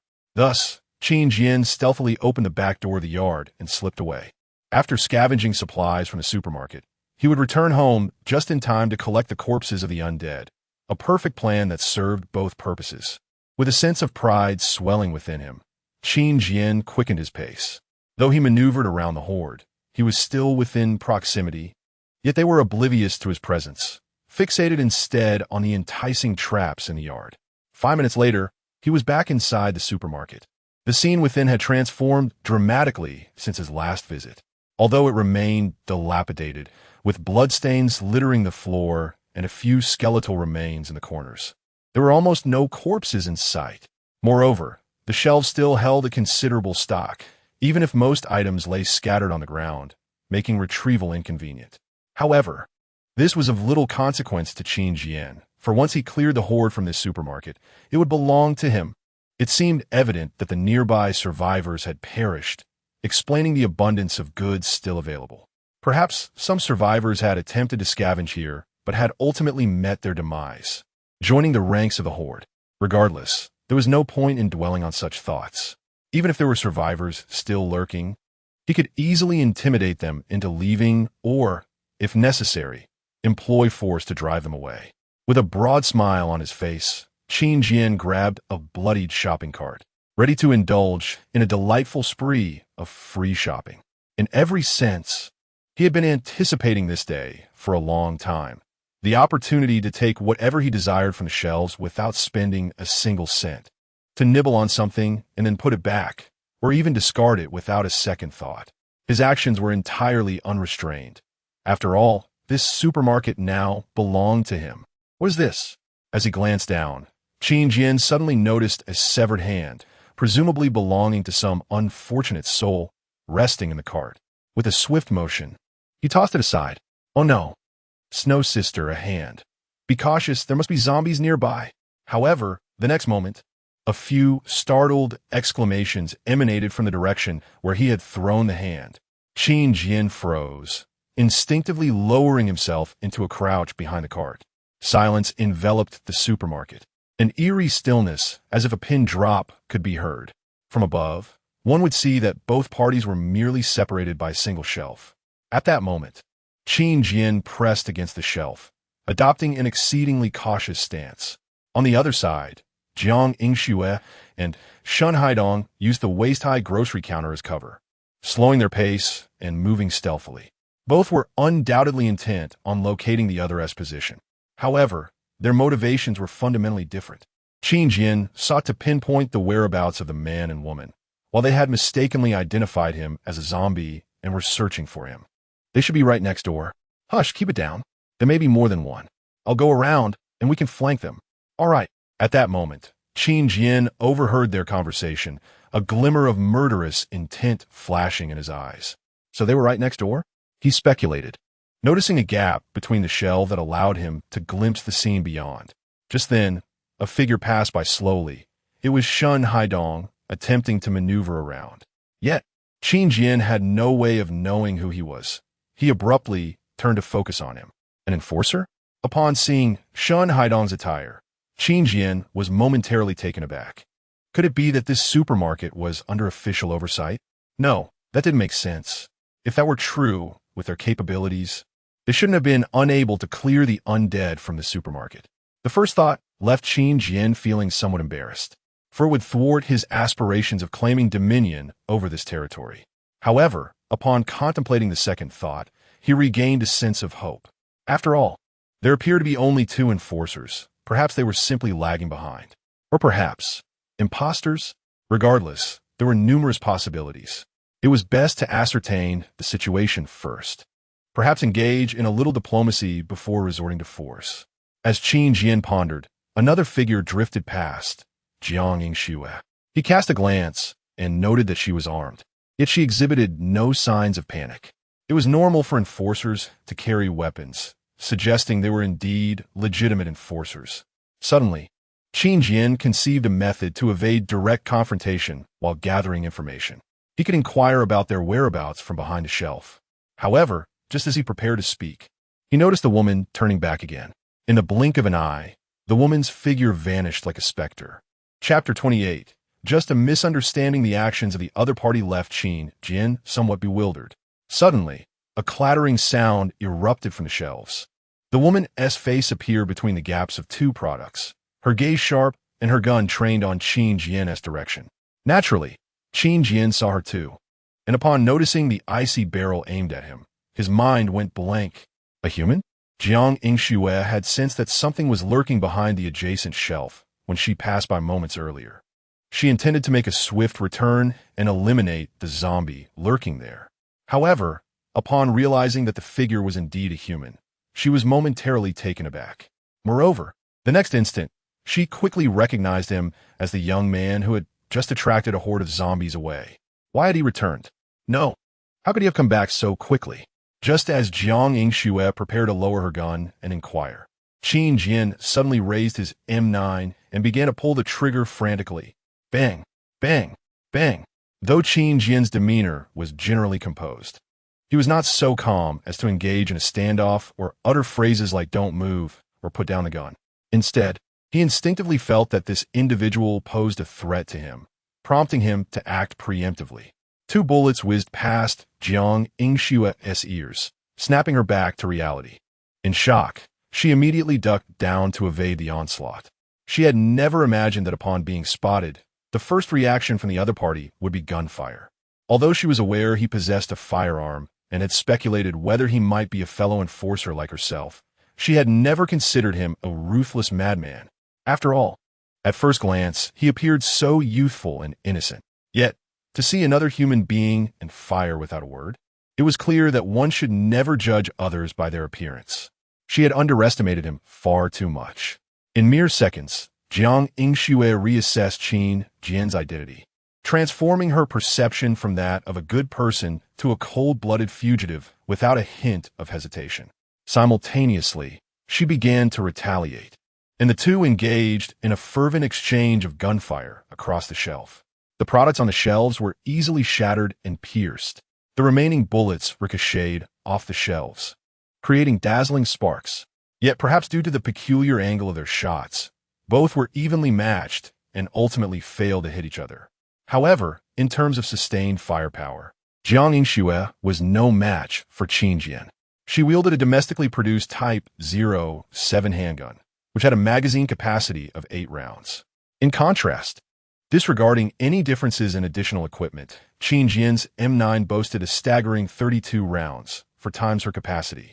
As Jiang Yingxue ducked down to reload her handgun, Qin Jian continued to unleash a torrent of bullets, having not yet exhausted his ammunition.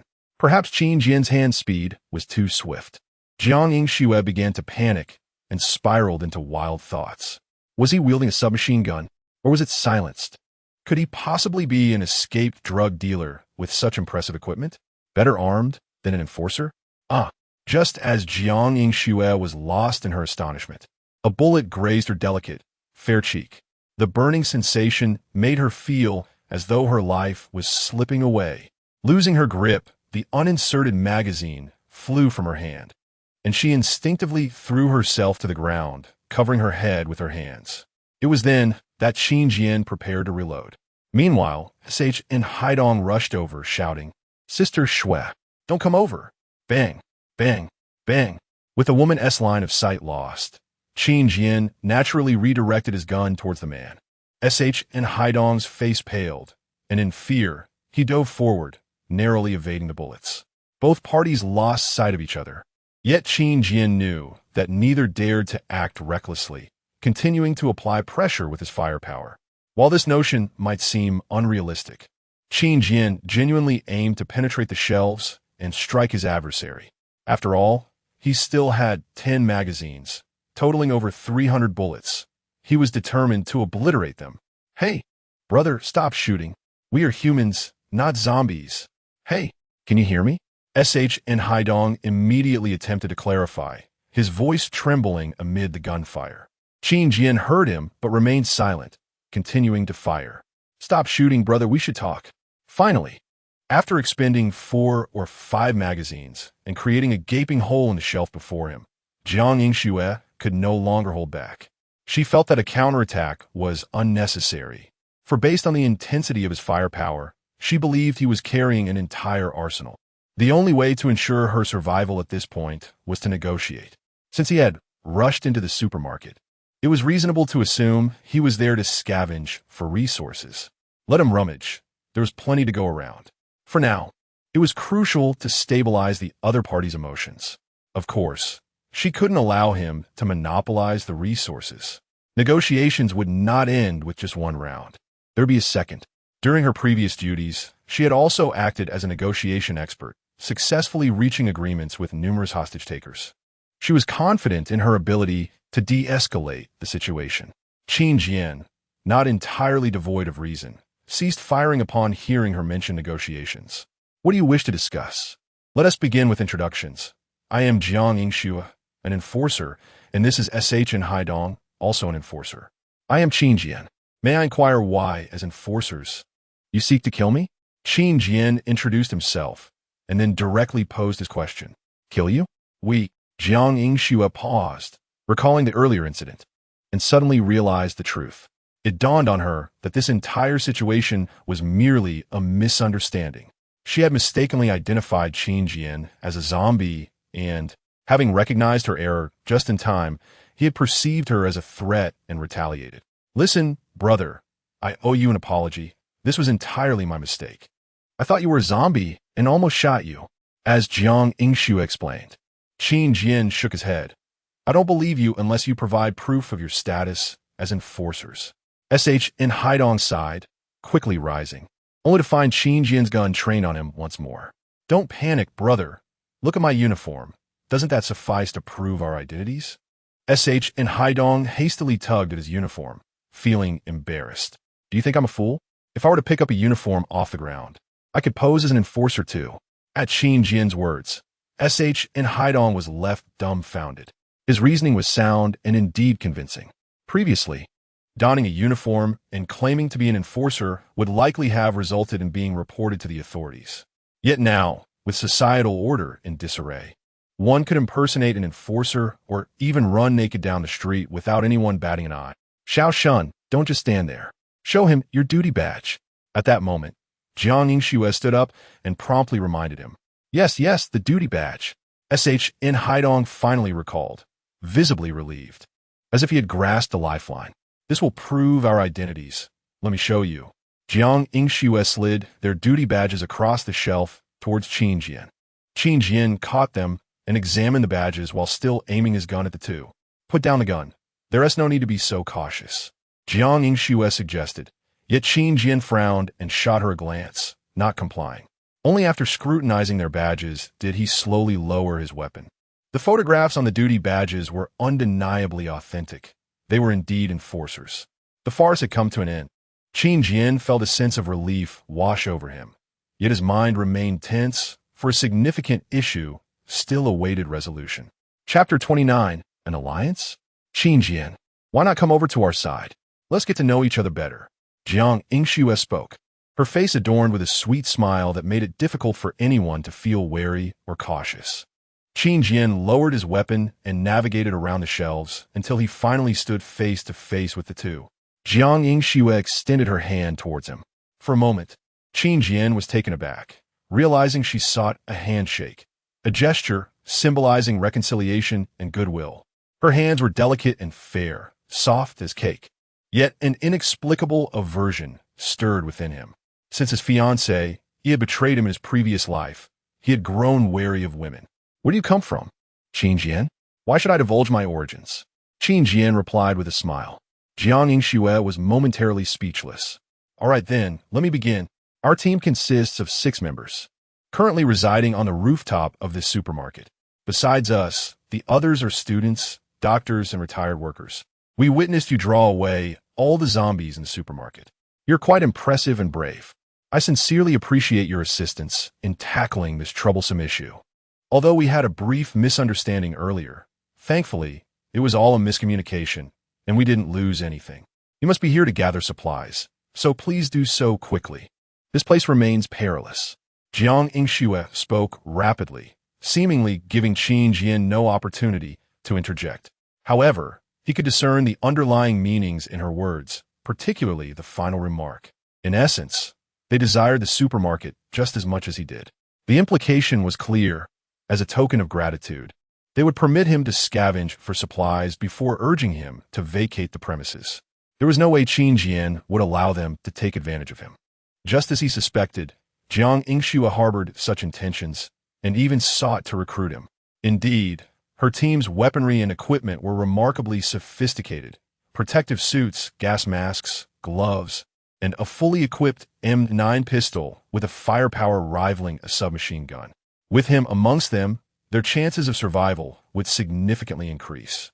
Should he agree to scavenge for supplies, she would promptly invite him to join their ranks. If he concurred again, matters would proceed entirely according to her design, quite conveniently.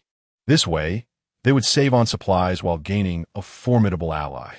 Furthermore, he would likely share his resource points, augmenting their ammunition supplies.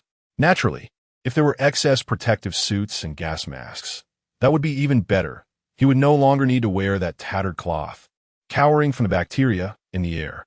If Qin Jian had any inkling of Jiang Yingxue's thoughts at that moment, he would undoubtedly retort, "What a ridiculous notion." Jiang Yingxue decided to lay her cards on the table, half-jokingly suggesting, "Why not join our team? You seem quite cautious. I assume you're alone." Qin Jian disregarded her suggestion and asked, "Can you negotiate?" This question left both of them bewildered. "I won't beat around the bush, even if you are enforcers. This supermarket now belongs to me. Do you have any objections?" Qin Jian glanced at the two, spreading his hands. "Well, what?" Jiang Yingxue was momentarily stunned. This was nothing short of a brazen claim. Shen Haidong could no longer contain himself and quickly remarked, "Brother Qin, please don't jest. Aren't you essentially usurping our territory? We secured this place a week ago. You're the unreasonable ones," Qin Jian replied. "This territory does not belong to you. It was overrun by over 100 zombies. Since I was able to eliminate them, it is rightfully mine, isn't it?" Qin Jian's words were succinct and to the point. Shen Haidong's face turned pale. There was no denying the validity of his statement. If it weren't for the zombies occupying the supermarket, they would not have encountered any disputes regarding supplies. They would not have split up or left. We are all in this together, striving to survive. Why must you act this way? If we ally, wouldn't this supermarket belong to you as well? Jiang Yingxue attempted to persuade him, feeling indignant. She could not fathom why this young man would be so obstinate. Little did she know, Qin Jian was far older and had experienced far more than she could imagine. "I believe I've said enough. No further explanation is necessary." Qin Jian sighed, loading his M9 with a crisp click. This was merely a show of intimidation. He had no intention of harming enforcers without cause. Upon hearing the sound of the firearm being loaded, both of them shivered, realizing that speaking further could lead to dire consequences. "Very well, we concede this supermarket to you. But you must grant us a means of survival, allowing us to take a few warm garments." Jiang Yingxue's voice trembled. "That's unacceptable. If you wish to trade, you must pay." Qin Jian retorted, his gaze fierce. At this moment, Shen Haidong turned back, jokingly saying, "All right, boss Qin, how much do your clothes cost?" He began to pull out his wallet, but Qin Jian waved his hand dismissively. "I never said you had to pay with money. At this juncture, I wouldn't accept 10 billion in cash, even if it were offered to me." Having been rebuffed multiple times by Qin Jian, Shen Haidong surrendered, retreating to a corner with a bitter expression. "Fine, I won't interfere." Jiang Yingxue was not disheartened. She quickly proposed, "How about I exchange some items of equivalent value for the warm clothing?" "All right, let us hear it." Jiang Yingxue furrowed her brow in deep thought. They had some food and drink left, but surely Qin Jian would not be interested, considering he now possessed a supermarket. medicines, and medical supplies. Yes, we have many new ones, Jiang Yingshu exclaimed. Qin Jian inhaled deeply, contemplating. Indeed, he had no medicines or medical equipment. However, he was not currently in need of such items. How about this? Keep the medicines for now. Do you have any fresh vegetables? Qin Jian shifted the topic. After all, his primary purpose for visiting the supermarket was to rescue the vegetables. He would gladly take as many as they had to offer. Without hesitation, Jiang Yingshu nodded and called for Shun Haidong to go upstairs to search for fresh vegetables. Meanwhile, Qin Jian wasted no time retrieving a cart and swiftly made his way to the vegetable section. Upon seeing the neatly arranged fresh vegetables wrapped in cling film, he couldn't help but beam with joy. Oh, everything looks so complete. I'll select a few today and return tomorrow. As he approached the vegetable stand, he suddenly froze. The vegetables appeared fresh from a distance, but upon closer inspection, he discovered that they were riddled with rot. Not ordinary rot, but a web-like pattern, densely packed and quite unsettling. Goodness, have the vegetables come to life? In the next moment, he was startled by a cabbage that suddenly sprang up beside him, landing right at his feet, which he instinctively kicked aside. Thud thud. The cabbage lay on the ground, emitting peculiar sounds as it turned over. Then, Qin Jian beheld two black tendrils sprouting from the cabbage. The tendrils swayed in midair, causing the cabbage to tumble back and forth. Witnessing such a scene of profound psychological disturbance, Qin Jian felt he would need a lifetime to heal. Chapter 30. The watchdog. Though Qin Jian remained perplexed by the peculiar mutations of the vegetables, he had no intention of fleeing. Instead, he approached the tentacled cabbage, contemplating a decisive stomp. However, he reconsidered, not wanting to soil his shoes. Suddenly struck by inspiration, he retrieved a lighter. Like igniting a firecracker, he bent down and set the vegetable's root ablaze while it remained still, then quickly dashed away. To his astonishment, the ignited cabbage emitted a sound akin to a baby's wail. "You might as well scare me to death," Qin Jian remarked with a grimace, watching as the monstrous cabbage turned to char. He then set fire to the nearby vegetable stalls, for no one could imagine what other horrors might lurk within those vegetables. Moreover, with the produce rotting from bacterial decay, he deemed it best to incinerate them to prevent contamination of other goods. 5 minutes later, several vegetable stalls were engulfed in roaring flames. Of course, Qin Jian was not foolish. He kicked away any flammable materials to avoid collateral damage to other merchandise. When Jiang Yingshu and Shun Haidong descended from the upper floor, they spotted the raging inferno not far off. Initially startled, they soon relaxed upon seeing Qin Jian standing calmly amidst the chaos, and their thoughts turned to other matters. Finally, is this acceptable? Jiang Yingshu approached Qin Jian, offering 2 carrots. They were the last of their vegetable stock, salvaged from Old Foo's basket. Had it not been for the eggs and vegetables from Old Foo's supply, the group might have split that very day. Just these 2?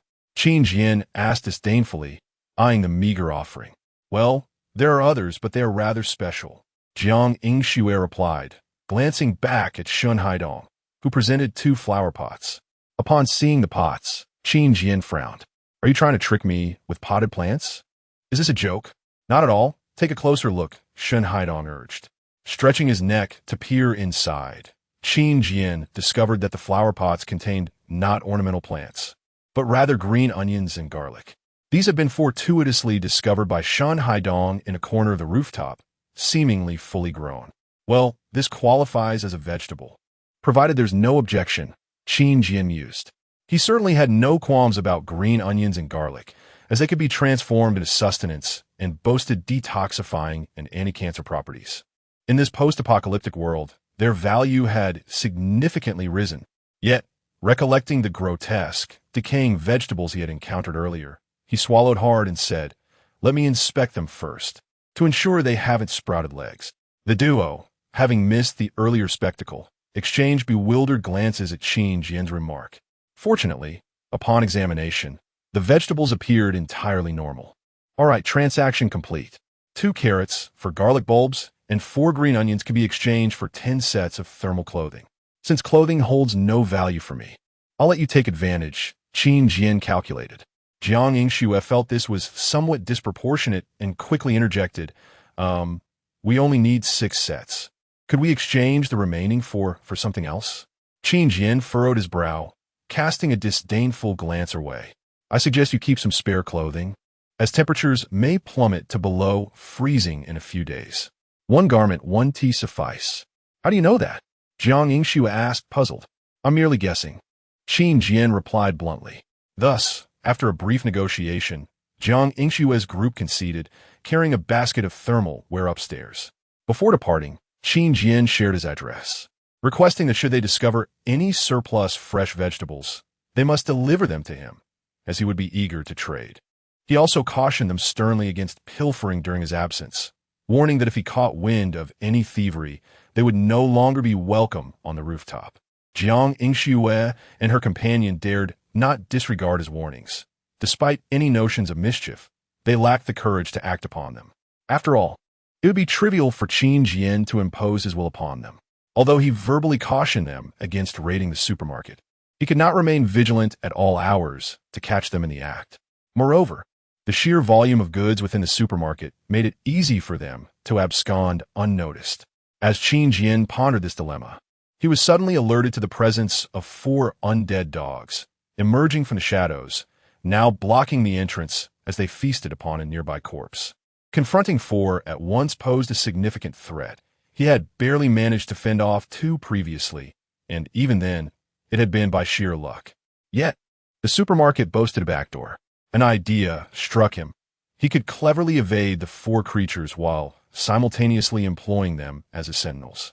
With a nod of determination, Qin Jian quietly maneuvered a cart out through the back door, maintaining a distance of roughly 20 meters from the undead dogs. He then shouted, "Hey!" The sound startled the creatures, who immediately turned their attention to him and charged forward. In an instant, Qin Jian bolted. The dogs pursued him with surprising speed. Yet he was not far from the back door. Within moments, he reached the exit and left the door ajar to monitor the dogs' movements. As the 4 undead dogs lunged at him, he slammed the back door shut with a resounding thud. The force of their impact echoed as he secured the door, listening intently for 2 seconds to confirm they were still colliding against it. He then sprinted around to the front entrance. With a swift motion, he closed the front door just as the dogs realized the tantalizing scent of fresh meat had reappeared where they had been previously dining, and they dashed back to their prior spot. Meanwhile, Qin Jian seized the opportunity to grab the chain lock and a set of keys, securing the door. The dogs continued to batter against the door, even injuring themselves in the process. Blood splattered against the transparent glass, creating fine cracks as Qin Jian instinctively recoiled.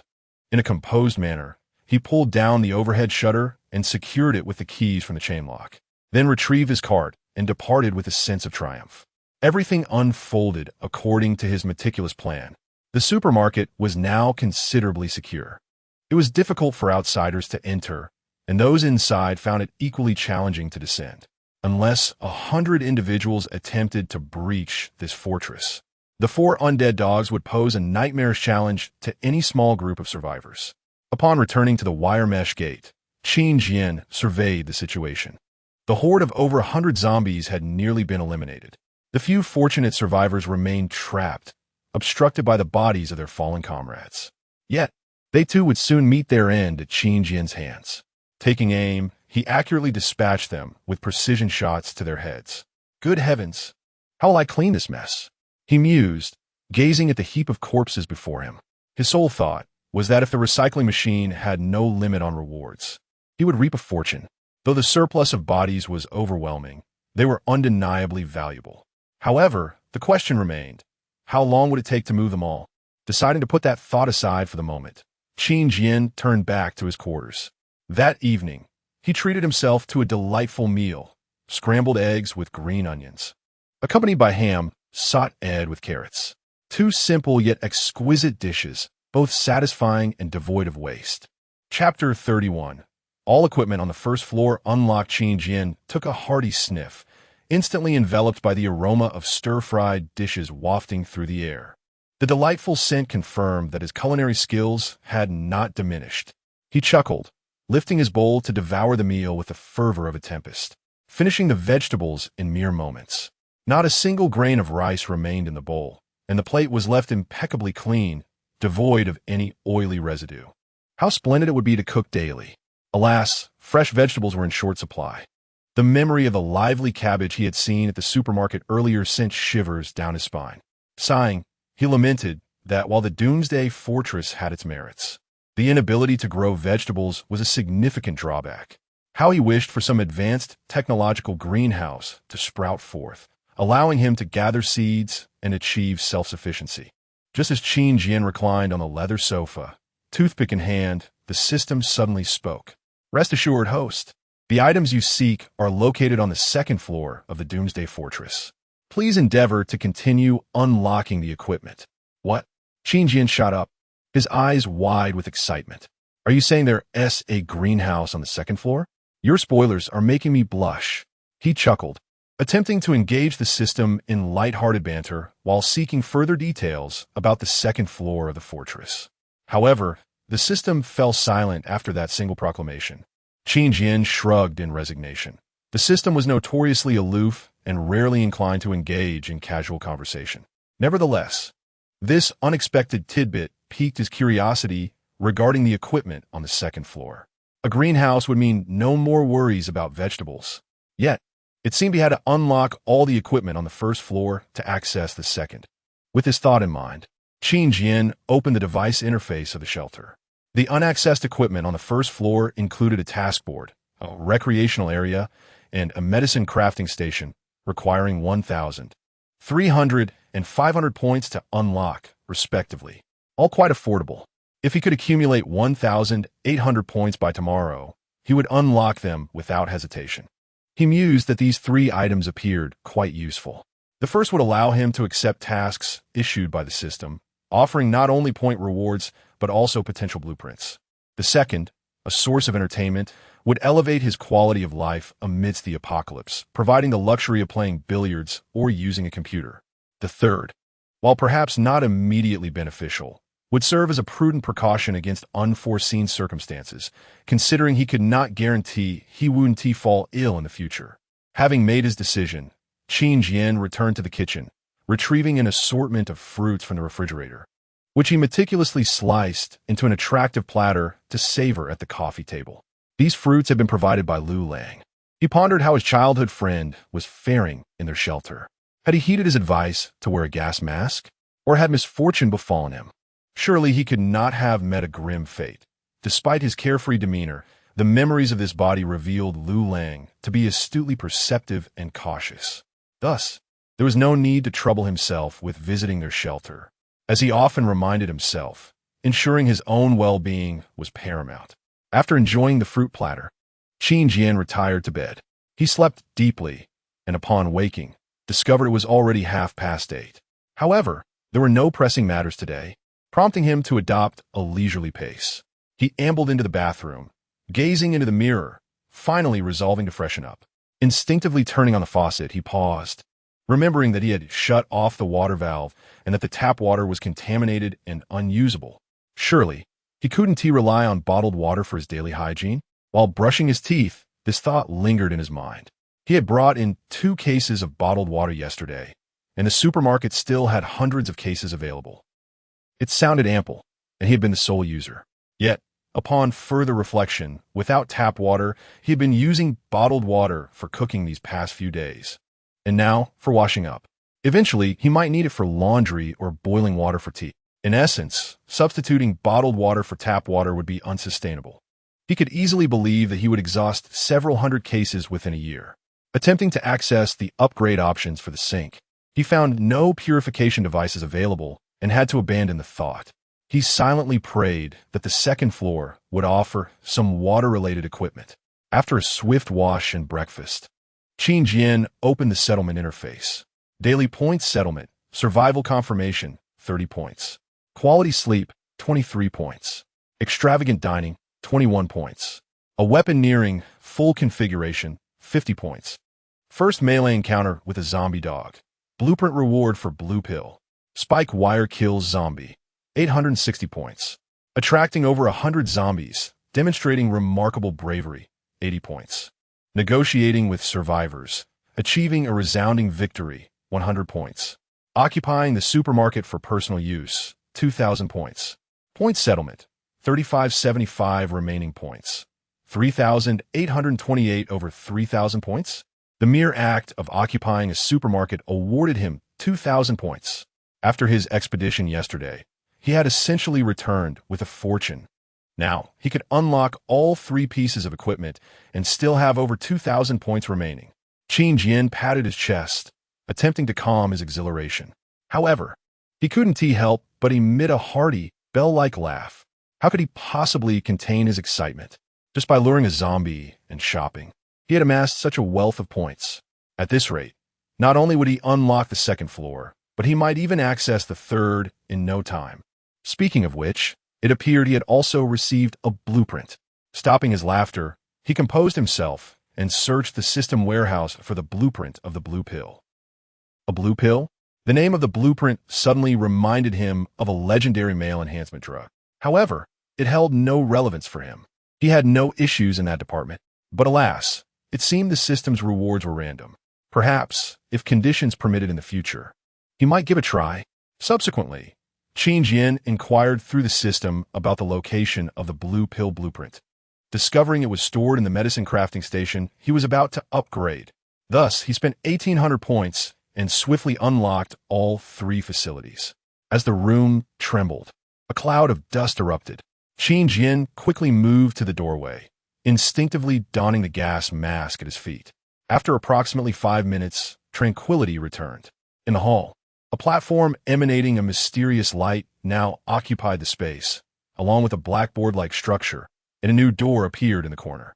The platform was undoubtedly the medicine crafting station. The blackboard flickered with text, likely the task board. As for the door, it could only lead to the recreational area. Content.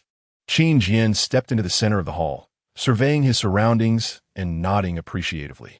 The 1st floor facilities were entirely unlocked. This must mean the 2nd floor was now accessible. Rather than hastening to the stairs, he decided to first explore the specific functions of the 3 new additions. After all, even if the greenhouse on the 2nd floor is unlocked, there are no seeds to cultivate, right? First, I placed the blueprint for the blue pill on the pharmaceutical crafting station and then took a closer look. Pharmaceutical crafting station, upgrade path. Level 2 pharmaceutical crafting station, 5,000, overview. A platform for creating special medications, which would be utilized for temporary physical enhancement. Available creations, red pill, 550 dosage, blue pill, 1,100 dosage, Qin elixir, 1,150 dosage. Chapter 32. Task acquisition and completion of the double-barreled shotgun. Upon reaching this point, Qin Jian found himself momentarily stunned. It was his first encounter with an item creation process that required not only points, but also other resources. However, he could not fully comprehend the specifics of the pharmaceutical quantity. Thus, he decided to consult the system regarding this matter. The system promptly responded, "Host. The pharmaceutical crafting station is equipped with a drug decomposition machine. By placing various types of drugs or their raw materials into the decomposer, you will obtain a pharmaceutical quantity. The amount of pharmaceutical quantity derived will vary based on the freshness and rarity of the decomposed drugs." "Oh, thank you for the explanation." Qin Jian nodded in acknowledgement. Now he understood that he needed to utilize various drugs in the decomposer to extract the pharmaceutical quantity. However, spending points to purchase these drugs seemed excessive. After all, the cheapest one cost 500 points, which could instead be used to upgrade equipment. Even if you were not particularly concerned about the points, relying solely on point purchases would not allow for a stockpile. He would be forced to buy as needed. Hence, utilizing the pharmaceutical quantity for their creation was undoubtedly the most economical approach. At present, he had no drugs to decompose, not even a single one. However, seeking out pharmaceuticals was not a daunting task. Less than 2 kilometers from his home, there existed a pharmacy. Moreover, Jiang Yingxue had mentioned just yesterday that she had a plethora of medicines available. It seemed prudent to procure the drugs from her, given her proximity. Nevertheless, there was no rush. Before visiting her, he would first examine the effects of the 3 types of medicines. After a thorough inspection, Qin Jian discovered the following. The red pill would instantly restore 50% of his health and accelerate the healing of wounds tenfold for 3 days, serving as an effective emergency remedy. The blue pill was not the drug he had initially envisioned. Rather, it granted a 3-day immunity, preventing any bacteria or viruses from invading his body. This meant that even if he were accidentally bitten by a zombie or a zombie dog, as long as the immunity buff remained active, he would not be infected, regardless of the severity of the bite. Its defensive capabilities were truly impressive. Finally, there was the Sharp Eye Elixir, which was more offensive in nature. Consuming it would significantly enhance his strength and speed, as well as his senses of smell, hearing, and sight, lasting for 2 days. Each of these medicines was more remarkable than the last. Moreover, they had no side effects and could be taken simultaneously, with effect stacking. Once he consumed all 3, wouldn't he become practically invincible in the outside world? Qin Jian eagerly anticipated the experience of stepping outside, fully buffed after consuming the medicines. After examining the pharmaceutical crafting station, he approached the task board. The tasks were clearly listed, each illuminated by a beam of light, totaling 3 tasks. Task board, upgrade direction. Medium task board, 2,000 points, overview. Responsible for providing tasks to the Fortress Lord, updated weekly. Task 1, personally defeat 50 zombies. Reward, 500 points.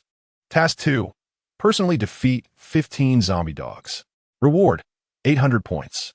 Task 3, provide assistance to a survivor. Reward, increases random reward chances for using a corpse disposal machine. P.S. All completed tasks will be settled alongside daily points. These tasks seem reasonably challenging. Upon reviewing the details, Qin Jian's eyes brightened. He had initially expected the system to assign him some extremely difficult tasks. Personally slaying monsters was entirely within his capabilities now. Defeating 50 zombies would be a trivial task, easily achievable within a day. As for the 15 zombie dogs, while he would need to tackle them in waves, it was not insurmountable.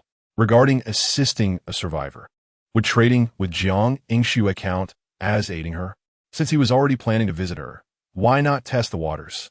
Equipped with his firearm and gear, Qin Jian was about to step outside when he suddenly recalled that he still had over 2,000 points remaining. He returned to the living room, contemplating the utility of saving points at this juncture. It seemed far more beneficial to spend them on upgrading equipment or gear.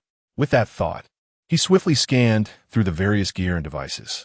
Ultimately, he found himself standing before the light weapon crafting station, his gaze fixating on the double-barreled shotgun priced at 2,000 points. Indeed, he wished to craft a double-barreled shotgun as a secondary weapon. This firearm, a variant of the shotgun, promised formidable power, capable of obliterating any creature foolish enough to engage him in close combat. With this weapon, dealing with zombie dogs would become significantly more straightforward, allowing for a precise shot to take them down instantly. The only drawback was its limited capacity of 2 rounds at a time, but that was inconsequential. The primary advantage was its lethal capability. Without hesitation, Qin Jian spent the 2,000 points and successfully crafted the double-barreled shotgun. Holding it in his hands, he felt as though a great weight had been lifted from his chest. The weight felt just right, and the smooth texture was delightful. Moreover, the deadly shells. Loading 2 red cartridges into the chamber, he spent an additional 28 points to purchase 14 bullets. The reason for spending 28 points rather than an even number was due to his depleted point balance. Indeed, his remaining points were now 0, having been entirely expended. Yet, Qin Jian's spirit soared. After all, he had spent them on something he cherished and deemed worthwhile, rather than on mundane obligations like mortgage or car loans. It dawned on him that firearms were the true romance of a man. Although the double-barreled shotgun had limited ammunition, Qin Jian still sought a target to test his aim. As he opened the door, a cold breeze swept in, as usual. Unfazed, he merely tilted slightly against the gust. Outside lay a pallid landscape. Wait, this pallor felt oddly familiar. Furrowing his brow, Qin Jian instinctively extended his hand. Gently, a perfectly formed snowflake landed in his palm. August snow. It was the onset of autumn. Goodness, winter had encroached upon autumn, arriving a season early. With a sigh, Qin Jian pushed open the iron gate and immediately spotted a zombie approaching. covered in blood. Its decayed skin had formed a thin layer of frost, rendering it somewhat less grotesque. "Good morning, Mr. Zombie.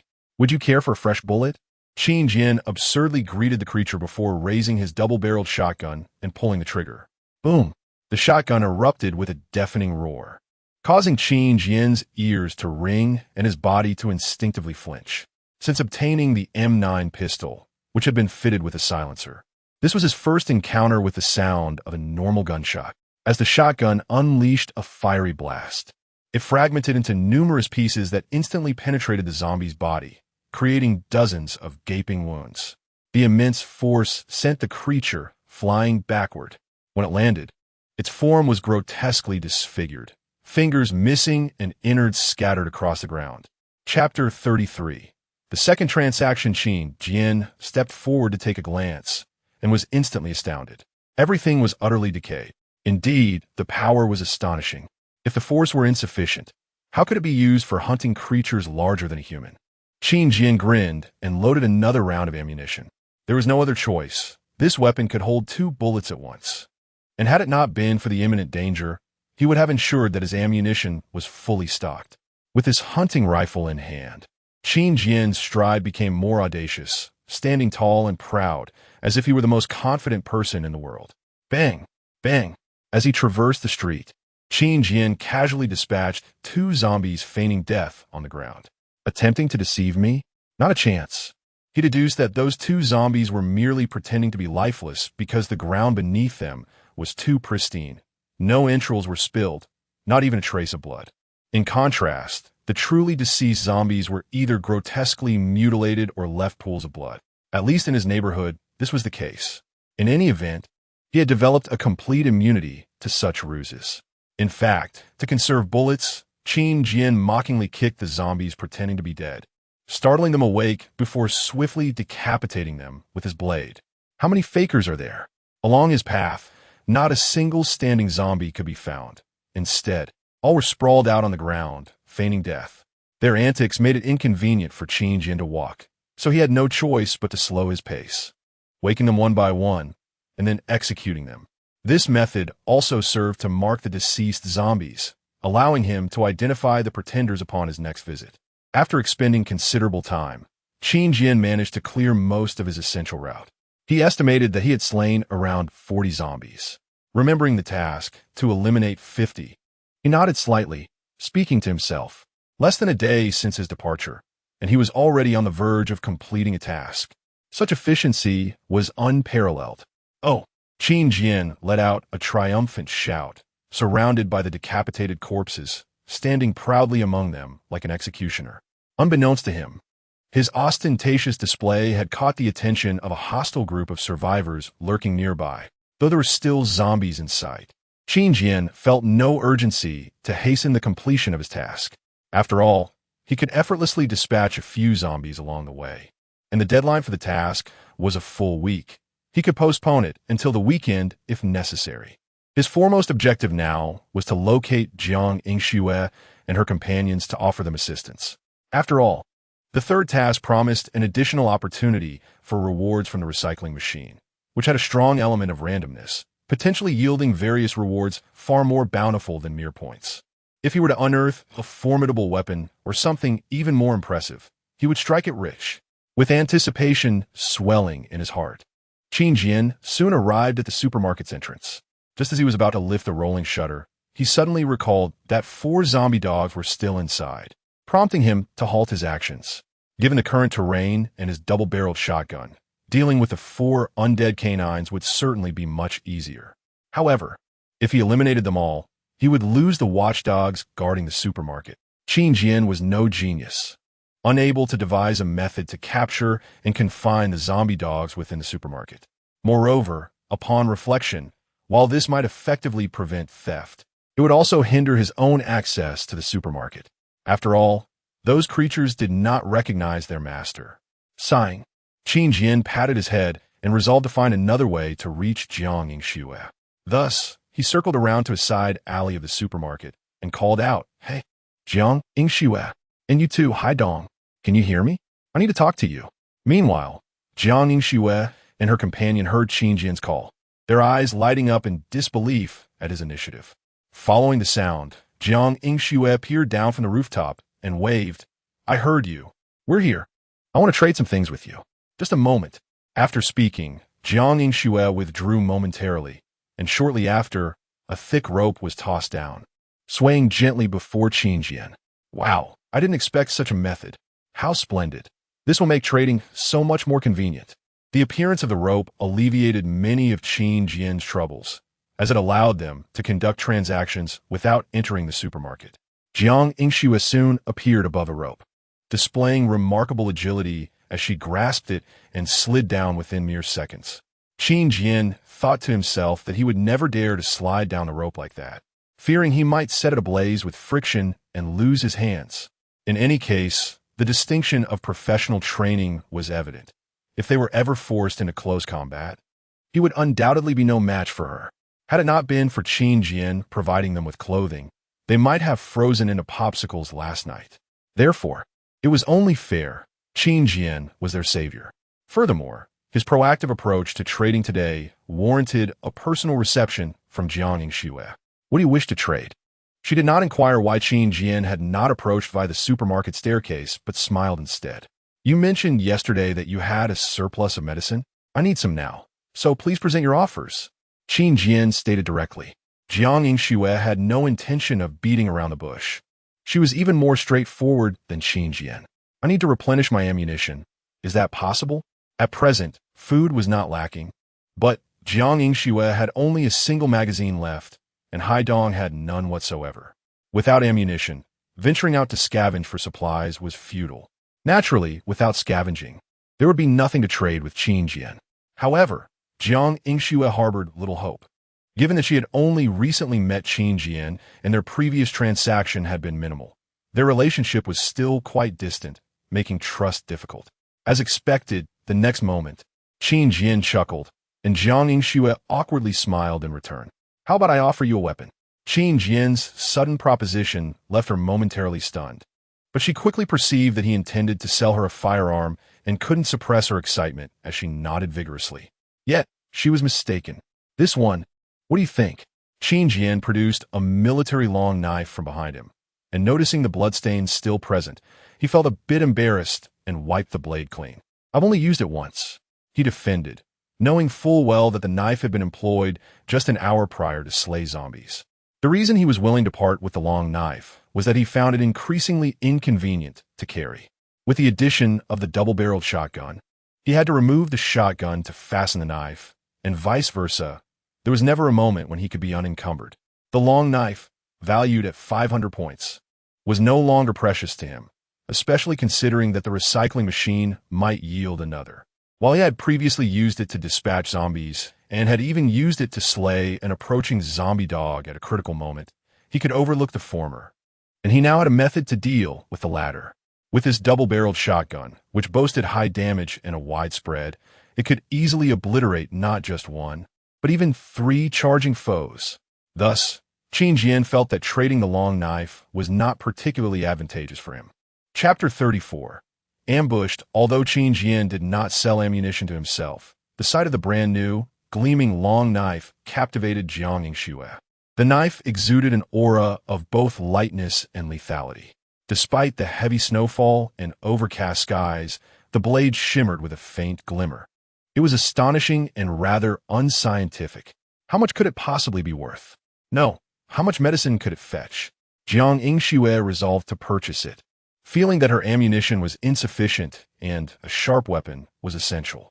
Instinctively, she believed that wielding this knife against zombies would be as effortless as slicing through vegetables. One swipe for each foe. If only she had a scale. Nevertheless, it mattered not. "Make your offer. Just don't lowball me, or I shall not consent." Qin Jian had no intention of haggling, as he was eager to complete his task and return to claim his random rewards. "All right then, let us trade half of our medicine for this knife." "Okay, you can take the knife first." Qin Jian handed over the long knife, and the sensation of liberating his hands almost made him burst into laughter. Taking hold of the knife, Jiang Yingxue suddenly perceived that this individual was not as accommodating as he appeared. merely somewhat unconventional and audacious in his thoughts. Yet, she understood that his actions were driven by the instinct to survive, as even she had begun to distrust certain individuals in this apocalyptic world. Do you have any specific medicines in mind? I can pick them out for you. No need. Any boxed or bottled medicine will suffice. All right. Jiang Yingxue swiftly climbed up, and 5 minutes later, she descended with a basket filled with vegetables. However, midway through her descent, a sudden whoosh pierced her ears. Swish! Crack! Jiang Yingxue's body jolted as she furrowed her brow and turned to see a crossbow bolt lodged in the high wall beside her. What? Her eyes widened in shock. In the next moment, she realized someone was aiming a hand crossbow at her. Yet, suspended in midair, she had no chance to evade. Qin Jian had been watching Jiang Yingxue descend and naturally noticed the incoming bolt. Stunned for a moment, he quickly turned to look. Swish! Just as he turned his head, a crossbow bolt soared toward him. Instinctively, Qin Jian crouched down, protecting his head. The bolt whizzed past, creating a powerful gust of wind. Cursing under his breath, his heart raced. Not daring to linger, he lunged behind a nearby trash can for cover. Meanwhile, from the entrance of the alley, 5 figures approached with menacing intent. The two at the back, armed with hand crossbows, wore expressionless faces as they walked and reloaded their weapons. Leading the trio, with grinning faces, were individuals brandishing axes and machetes, casually making their way toward him. There must be plenty of loot in that basket. If we get our hands on it, we'll have everything we need. And that woman, don't kill her. I want to enjoy her properly. The 3 continued their brazen chatter, oblivious to the danger they were in. They saw Qin Jian's actions and assumed he was too frightened to show himself, believing victory was assured. In reality, Qin Jian was not intimidated by their crossbows. He was biding his time to draw his double-barreled shotgun when they approached within close range, ready to deliver a decisive blow. However, the next moment, he heard Jiang Yingxue above him let out a pain moan. Qin Jian glanced up, shocked to see that she had been hit. A crossbow bolt had pierced her abdomen, her expression contorted in pain, her body swaying precariously as if she might fall at any moment. She was still several meters above the ground. At this height, a fall could render her severely injured or even dead. But at that moment, Qin Jian could not afford to concern himself with her. Revealing himself now could lead to being struck by a bolt. Their aim was accurate enough to have almost hit him and injured Jiang Yingxue. He could not afford to be complacent. First, he had to deal with these 3 assailants. The trio had quickened their pace, charging forward. Ha ha ha! This kid, 1T, even show his face. Too bad he can't hide forever. We're coming to chop you up. Come on, little darling. Show your face. Uncle 1T kill you. Their taunts echoed as they approached the trash can. Just as they were nearly upon it, Qin Jian suddenly peered out from behind, aiming his shotgun at the 3. In an instant, their smug grins vanished, and their minds raced. If given a moment to respond, they would undoubtedly have begged for mercy, a stark contrast to their previous bravado. Bang! Bang! The barrage of gunfire obliterated the 3 assailants. Indeed, they were shattered beyond recognition. The 3, who had been perfectly intact moments ago, disintegrated into a cloud of dismembered limbs and flesh. Instead of being crushed, they were blasted apart. What the hell? They have guns. What? How is that possible? The 2 crossbow-wielding thugs in the distance stood frozen in shock, their bodies trembling uncontrollably. They had been covertly observing Qin Jian for quite some time. Though he had slain many zombies, they had not seen him draw a gun. Run! But the 2 had no time to ponder further. They turned and fled in a panic. Qin Jian was not about to let them escape. Rising, he drew his M9 and fired off a quick succession of shots. After just 2 shots, one of the fleeing thugs let out a wail and collapsed to the ground. The other, seeing his companion hit, hesitated for a moment, but ultimately turned back to abandon him. The fallen thug, filled with despair, reached for his crossbow, hoping for a last-ditch effort to retaliate. However, in the next instant, a bullet pierced his skull. On Jiang Yingxue's side, she was on the verge of collapse. The 2 arrows, one had struck her, while the other had grazed the rope. If she moved carelessly, the rope could snap, sending her plummeting to the ground. Yet the relentless bleeding from her wound was forcing her toward a dire fate. With a feeble release, Jiang Yingxue fell. However, instead of a hard landing, she found herself cushioned by something soft. Ouch, my back. Upon hearing Qin Jian's complaint, Jiang Yingshua's eyes widened in realization. He had caught her. You. What about me? It's all over. Qin Jian interrupted her. Jiang Yingxua nodded, a weak smile of relief gracing her lips as she faintly expressed her gratitude. Thank you. And with that, she lost consciousness. 5 minutes later, Shun Haidong, Fu Hao, and Dr. Lu descended. Their reactions had been sluggish. Had it not been for Qin Jian calling them down, they would still be atop the building, questioning whether they had truly heard gunfire. Shuejia, are you all right? Please don't scare me. Upon seeing Jiang Yingxua injured, Shun Haidong's face filled with concern, tears welling in his eyes. After all, if their mentor were to perish, how could he lead the others to survive? It's fine. Don't be afraid. Young man, come help. Dr. Lu comforted Shun Haidong before turning to Qin Jian. Initially, Qin Jian intended to refuse. Having already saved her, he was disinclined to assist further. However, contemplating his ongoing task, he hesitated. Assisting the survivors once should suffice, right? Should assistance be rendered once more, it is likely that no additional rewards will be granted. However, it appears that such actions may contribute to one's activity level, thus enhancing the total score. Qin Jian's every thought is intricately tied to self-interest. He does not seek to assist others out of sheer altruism. Consequently, he remained silent and knelt down to join in the rescue efforts. In the end, Qin Jian not only repaired the damaged rope with great diligence, but also carried the bandaged Jiang Yingxue up to the rooftop. Chapter 35: The Ambitions of Fu Hao. Thank you, Brother Qin. Without you, Sister Shui might have met with a fatal fall. On the rooftop, Shun Haidong repeatedly expressed his gratitude to Qin Jian, who feared that he might kneel down to show his appreciation. If it's possible, I can serve you like a horse in the future. That might be a bit excessive, don't you think? Qin Jian chuckled awkwardly, sensing that Shun Haidong was taking it too far. Although he was unaware of the exact relationship between Jiang Yingxue and Shun Haidong, it was evident that he genuinely cared for her. Otherwise, he wouldn't have made such an outrageous request. Initially, Qin Jian had intended to leave immediately. However, considering the possibility of more assailants lurking about, he chose to remain vigilant, utilizing the advantageous vantage point of the rooftop to survey the surroundings. After an hour of waiting without sighting the thugs, he felt reassured and prepared to depart.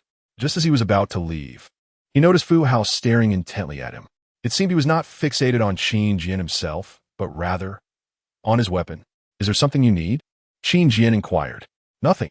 Fu Hao replied with a smile. Thank you for saving our captain. Seemingly embarrassed, he added. Qin Jian nodded and descended the rope. As he passed by, he casually collected the weapons left behind by the assailants. He intended to keep them for future dealings. His entrepreneurial spirit ignited. He strode out of the alleyway, only to ponder another pressing question. Had the sudden attack by those thugs been premeditated rather than a spontaneous encounter? Had his conspicuous actions while dispatching zombies caught their attention? With a sharp intake of breath, Qin Jian muttered to himself, I must exercise greater caution in the future. This confrontation led him to realize that his most formidable adversary was not the undead, but humanity itself. When Jiang Yingxue awoke, it was already nightfall. Sister Shui, you're awake? Where's Qin Jian? He left a while ago. Oh.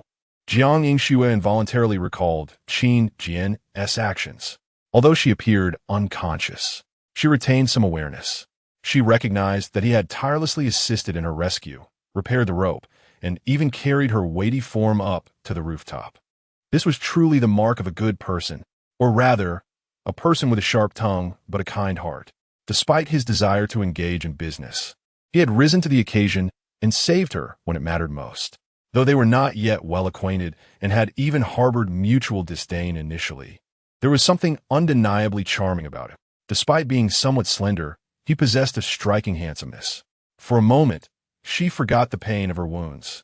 Lost in her thoughts, suddenly jolted back to reality, she vigorously shook her head and slapped her forehead.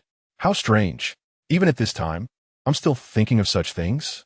Later, Jiang Yingxue managed to rise and walk, although she had to pause frequently to rest. At that moment, Fu Hao leaned against the edge of the rooftop and addressed everyone. I have a plan, everyone. Everyone froze momentarily, instinctively focusing their attention on him. It was known that not only were the undead rampant, but there was also chaos among the thugs. Without proper weapons, one could hardly protect themselves. And that Qin Jian, he was practically dripping with equipment. Thus, Fu Hao continued, why don't we?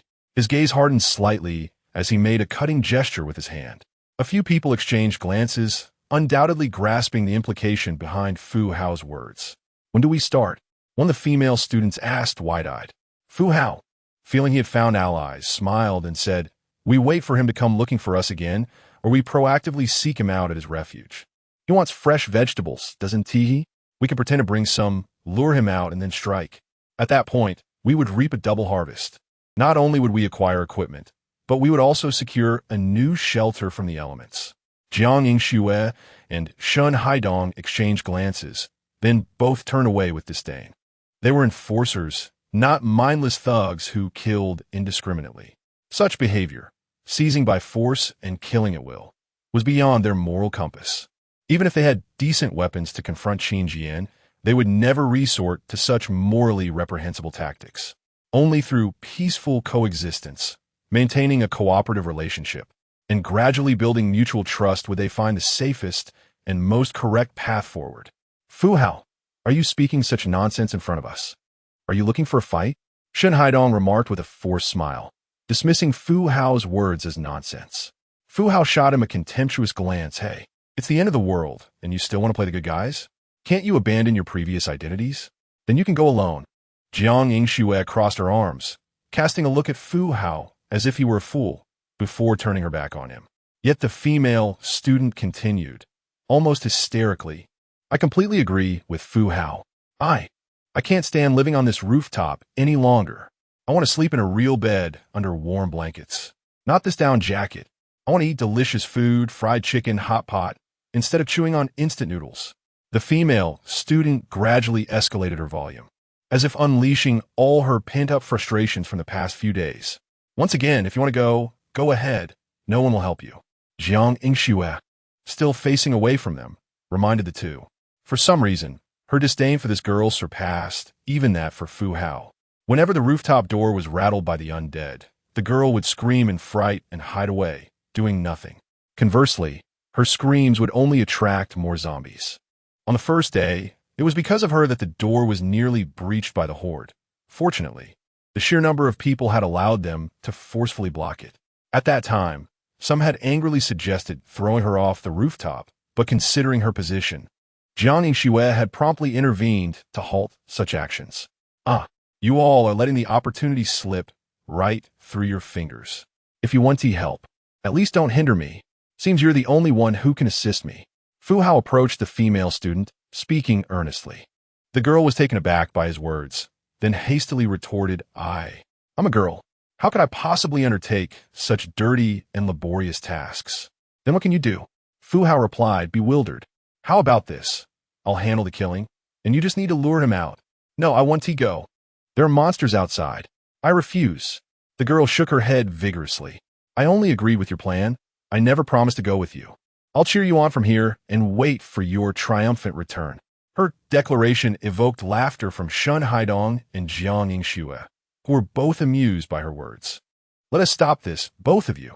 Dr. Liu could no longer contain his amusement and intervened with a bemused expression. Chapter 36. More business opportunities. Fu Hao ran his fingers through his hair, sighed heavily, and returned to the side of old Fu. Dad, since your time is running out, why not join me in pursuing a grand venture? You once said that your dedication would pave the way for my future. If Qin Jian were present, he would have undoubtedly struck Fu Hao for such impudent remarks. Who could utter such words with any semblance of sanity? However, Jiang Yingxue and the others had become accustomed to Fu Hao's tone when addressing old Fu, long before he had been subjected to any reprimand. Old Fu remained silent, leaning in place for an extended period, prompting Fu Hao to rise and mutter a curse under his breath. According to Dr. Liu's explanation the previous day, old Fu was in a state of semi-consciousness due to excessive blood loss. Little did they know, old Fu's current condition was merely the prelude to his transformation into a corpse. Suddenly, old Fu lifted his head and grasped Fu Hao's ankle. Old man, you're awake? Damn it, I thought you had slipped into eternal slumber. Before Fu Hao could finish his sentence, old Fu lunged at him, sinking his teeth into Fu Hao's leg. How dare you? What illness has taken hold of you now? I merely muttered a few choice words. The sight of old Fu's sudden frenzy sent the others into a flurry, rushing to separate the two. Old Fu, what is wrong with you? Xiao Shun, keep your distance. He's not himself. Jiang Yingxue, noticing the danger, widened her eyes and quickly warned Shun Haidong to step back. Shun Haidong dodged old Fu's assault, carefully pushing his head away. Dr. Liu, you must come and see what's happening with old Fu. No, Dr. Liu, do not approach. Jiang Yingxue pushed Dr. Liu aside and examined old Fu closely. Shaking her head in disbelief, she exclaimed, Old Fu has turned into a living corpse. What? The revelation stunned everyone. How can this be possible? Fu Hao shook his head vehemently, unable to accept the notion. He then shifted his demeanor dramatically. Cry out to old Fu, Dad. Speak to me. You must be pretending, right? The group pulled the father and son apart, using the limited rope they had to bind old Fu. As they gazed at old Fu, who was baring his teeth in a frenzied state, they exchanged glances, utterly at a loss. They never anticipated that the bite from that creature could transmit the affliction to others. Dr. Liu, slowly coming to terms with the situation, squatted down, murmuring, This is more terrifying than Ebola. Sister Shui, leaving him like this is not an option. I can't even sleep at night. Shun Haidong lamented, hands on his hips. Jiang Yingxue remained silent, giving Shun Haidong a knowing look, urging him to comprehend the gravity of the situation. Seeing Jiang Yingxue and her companion approaching, Fu Hao immediately positioned himself in front of old Fu, wiping away his tears. What are you doing? What are your intentions? Listen, Fu Hao, your father is no longer your father. To ensure the safety of others, we must deal with him. They stated plainly, without concealing their intentions. Do not push me too far. As enforcers, you are committing murder. Fu Hao's eyes widened in outrage, his words tumbling out in a frenzy. Once I escape, I will report you. I will expose your actions. His incoherent babbling escalated, and in a moment of desperation, he attempted to strike Jiang Yingxue. Yet in the next instant, he found himself yanked back by Dr. Liu, who faced him directly. Without hesitation, Dr. Liu delivered 2 sharp slaps across Fu Hao's face. Be quiet. Your father has become a living corpse, and you are to blame. This statement struck a chord. Indeed, it was old Fu who had shielded Fu Hao from the onslaught of the zombies, allowing the son to remain unscathed while the father bore the consequences. As a father himself, Dr. Liu understood old Fu's intentions and could no longer contain his frustration, stepping forward to deliver the reprimand. You should leave. You've been bitten. Your days are numbered. Someone like you deserves to accompany your father to hell.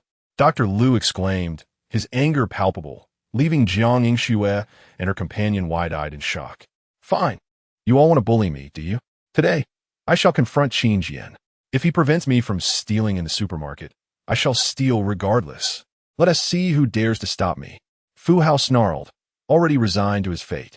He turned and removed the barrier from the iron door, charging into the supermarket. Jiang Yingxue stopped Shun Haidong, who attempted to pursue Fu Hao, cautioning, leave him. Lock the door. Once in the supermarket, Fu Hao grabbed a flashlight and found a shopping cart, hastily filling it with various food items while tearing open a bag of biscuits, devouring them voraciously. Qin Jian, just you wait. I will personally deal with you tomorrow.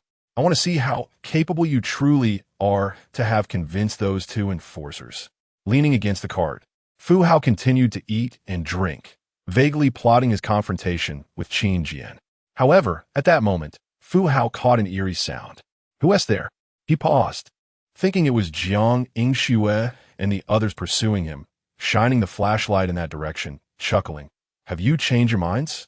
But the beam of light illuminated 4 mangled corpses of dogs. With a thud, the bottle in Fu Hao's hand fell to the ground, startling the corpse dogs, who lunged at him with ferocity. Thus, a fool fell from grace.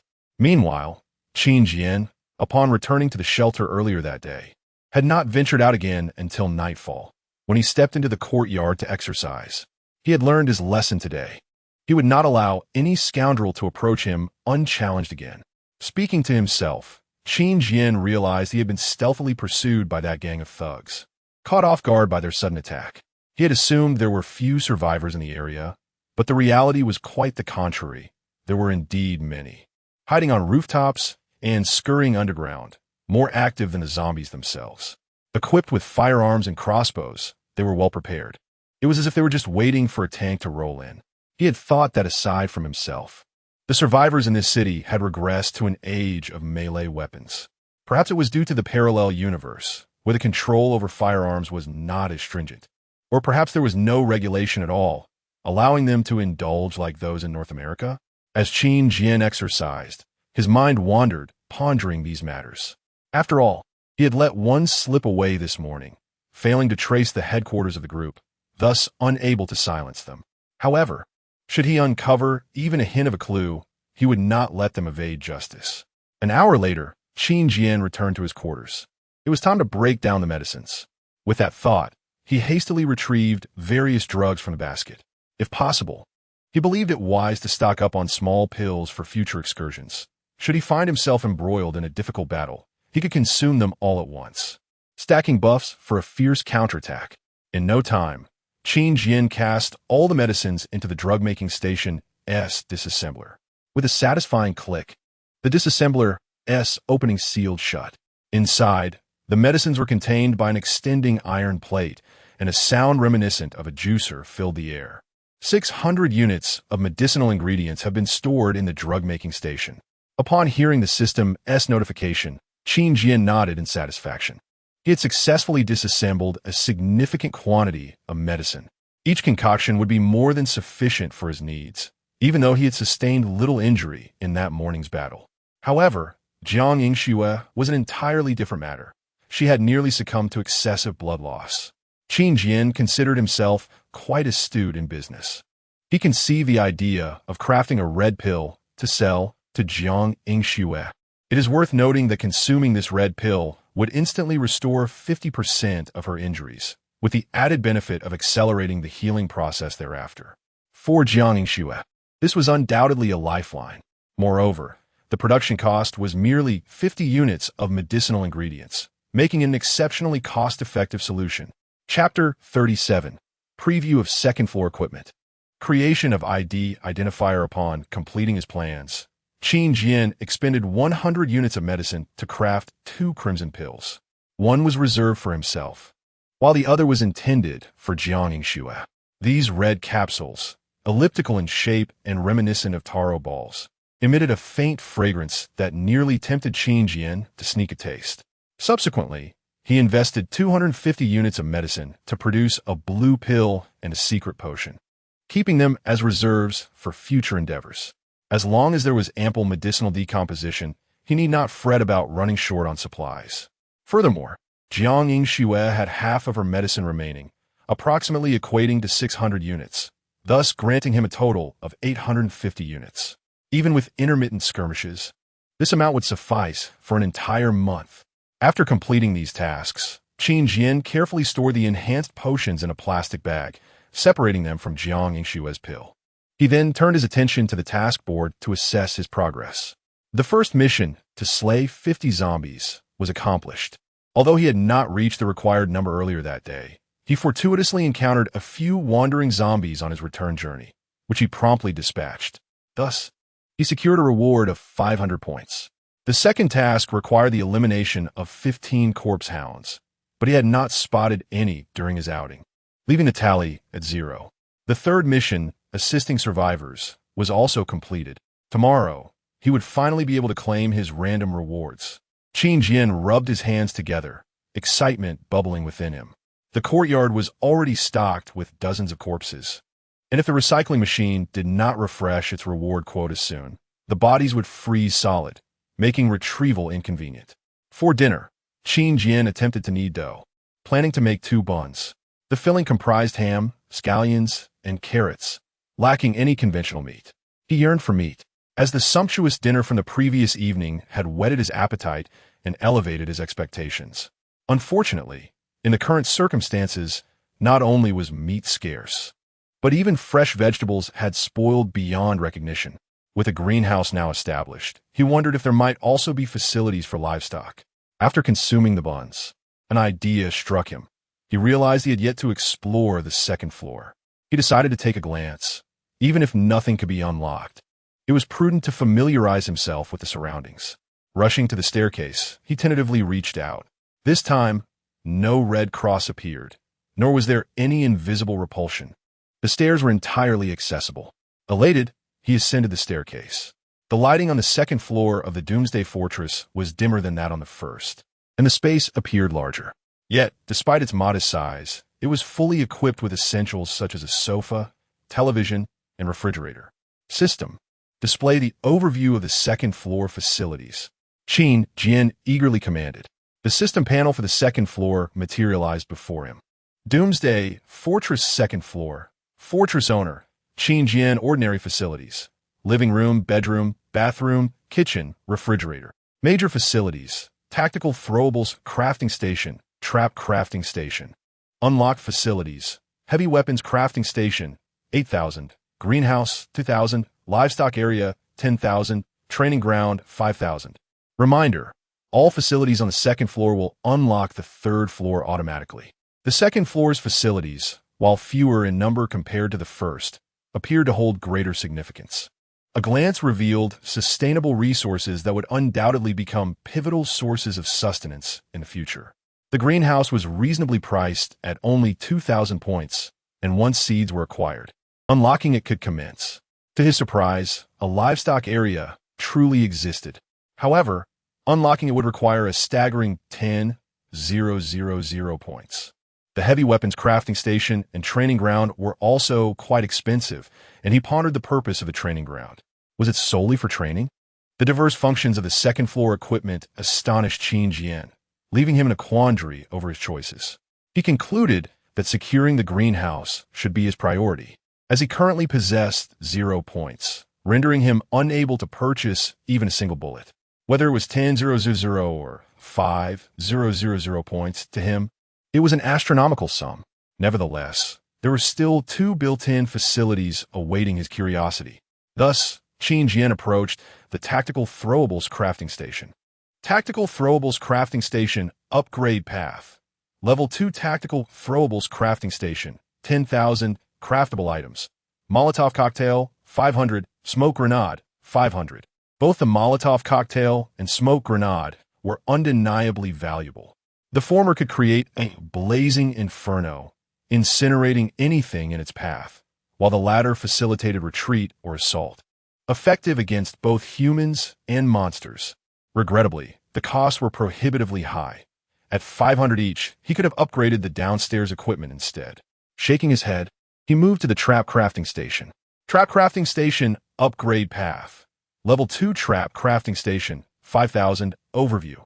Unlike the traps in the courtyard, those crafted here can be taken out of the shelter. Craftable items. Bear Trap, 200. Bait Trap, 500. Scanning the options, Qin Jian suddenly realized the necessity of crafting a bait trap the following day. He had witnessed the effectiveness of the bait traps in the courtyard. If taken outside, they would not only divert the attention of monsters, reducing potential hazards, but also facilitate the gathering of these creatures for a decisive strike. Thus, the second floor equipment was not entirely without immediate utility. Descending the stairs, Qin Jian heated a bottle of milk to drink before returning to his bedroom to sleep. The next day, he hurriedly opened the settlement interface. Survival confirmation, 30 points. Quality sleep, 18 points. Balanced nutrition, 15 points. First visit to Fortress second floor, 100 points. Zombie kills, 386 points. Task 1 completion, 500 points. Task 3 completion. Grants an additional random reward from the recycling machine. Successful counterattack during an assault, 480 points.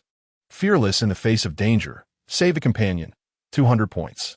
Generous assistance, helping those in distress. Reward of ID, identifier blueprint. Point settlement, 1678 remaining points. 1678 not bad at all. While it wasn't as much as the previous day, it was still sufficient. Furthermore, a blueprint had been unlocked. Qin Jian promptly examined the blueprint for the ID identifier. confirming its association with the light weapons crafting station, and immediately placed it within. Crafting the ID identifier required 500 points. Its purpose was to attach to firearms or locks, securing them in a unique manner. Specifically, if affixed to a weapon, should it be aimed at Qin Jian, the weapon would instantly lock, rendering it incapable of firing. Conversely, if attached to a lock, the lock and all nearby references would become exceptionally resilient, impervious to destruction unless the ID was recognized as belonging to Qin Jian. Goodness, could this contraption be any more miraculous? Qin Jian gasped in astonishment upon reading the descriptions. The first function, while not to be pondered in terms of long-term scenarios, would provide him with precious moments to counterattack should an enemy wrest his weapon away during close combat. The second function, however, was immediately applicable. Directly affixed to the entrance of the supermarket, the door remains resolutely closed to all but itself. Is this not more effective than a few watchful guard dogs? Purchased indeed. Chapter 38. The impenetrable supermarket. Considering the supermarket had two entrances, Qin Jian did not hesitate to spend 1,000 points to create two ID scanners. With 678 points remaining, he ascended to the second floor and crafted bait traps using the trap-making station, which he then carried with him. With the final 178 points, he did not overlook them either. He spent 78 points to replenish 39 rounds of ammunition for his double-barreled shotgun, leaving exactly 100 points in his pocket. The bright red ammunition belt hung across his body, and clad in a suffocating protective suit, Qin Jian resembled a war maniac, enigmatic yet bloodthirsty.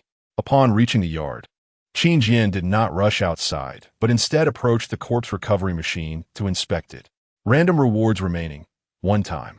As expected, the rewards had arrived. What was he waiting for? Let us begin. Qin Jian rubbed his hands together, eagerly placing the prepared corpses onto the conveyor belt, flipping the switch on the recovery machine, and watching the bodies disappear.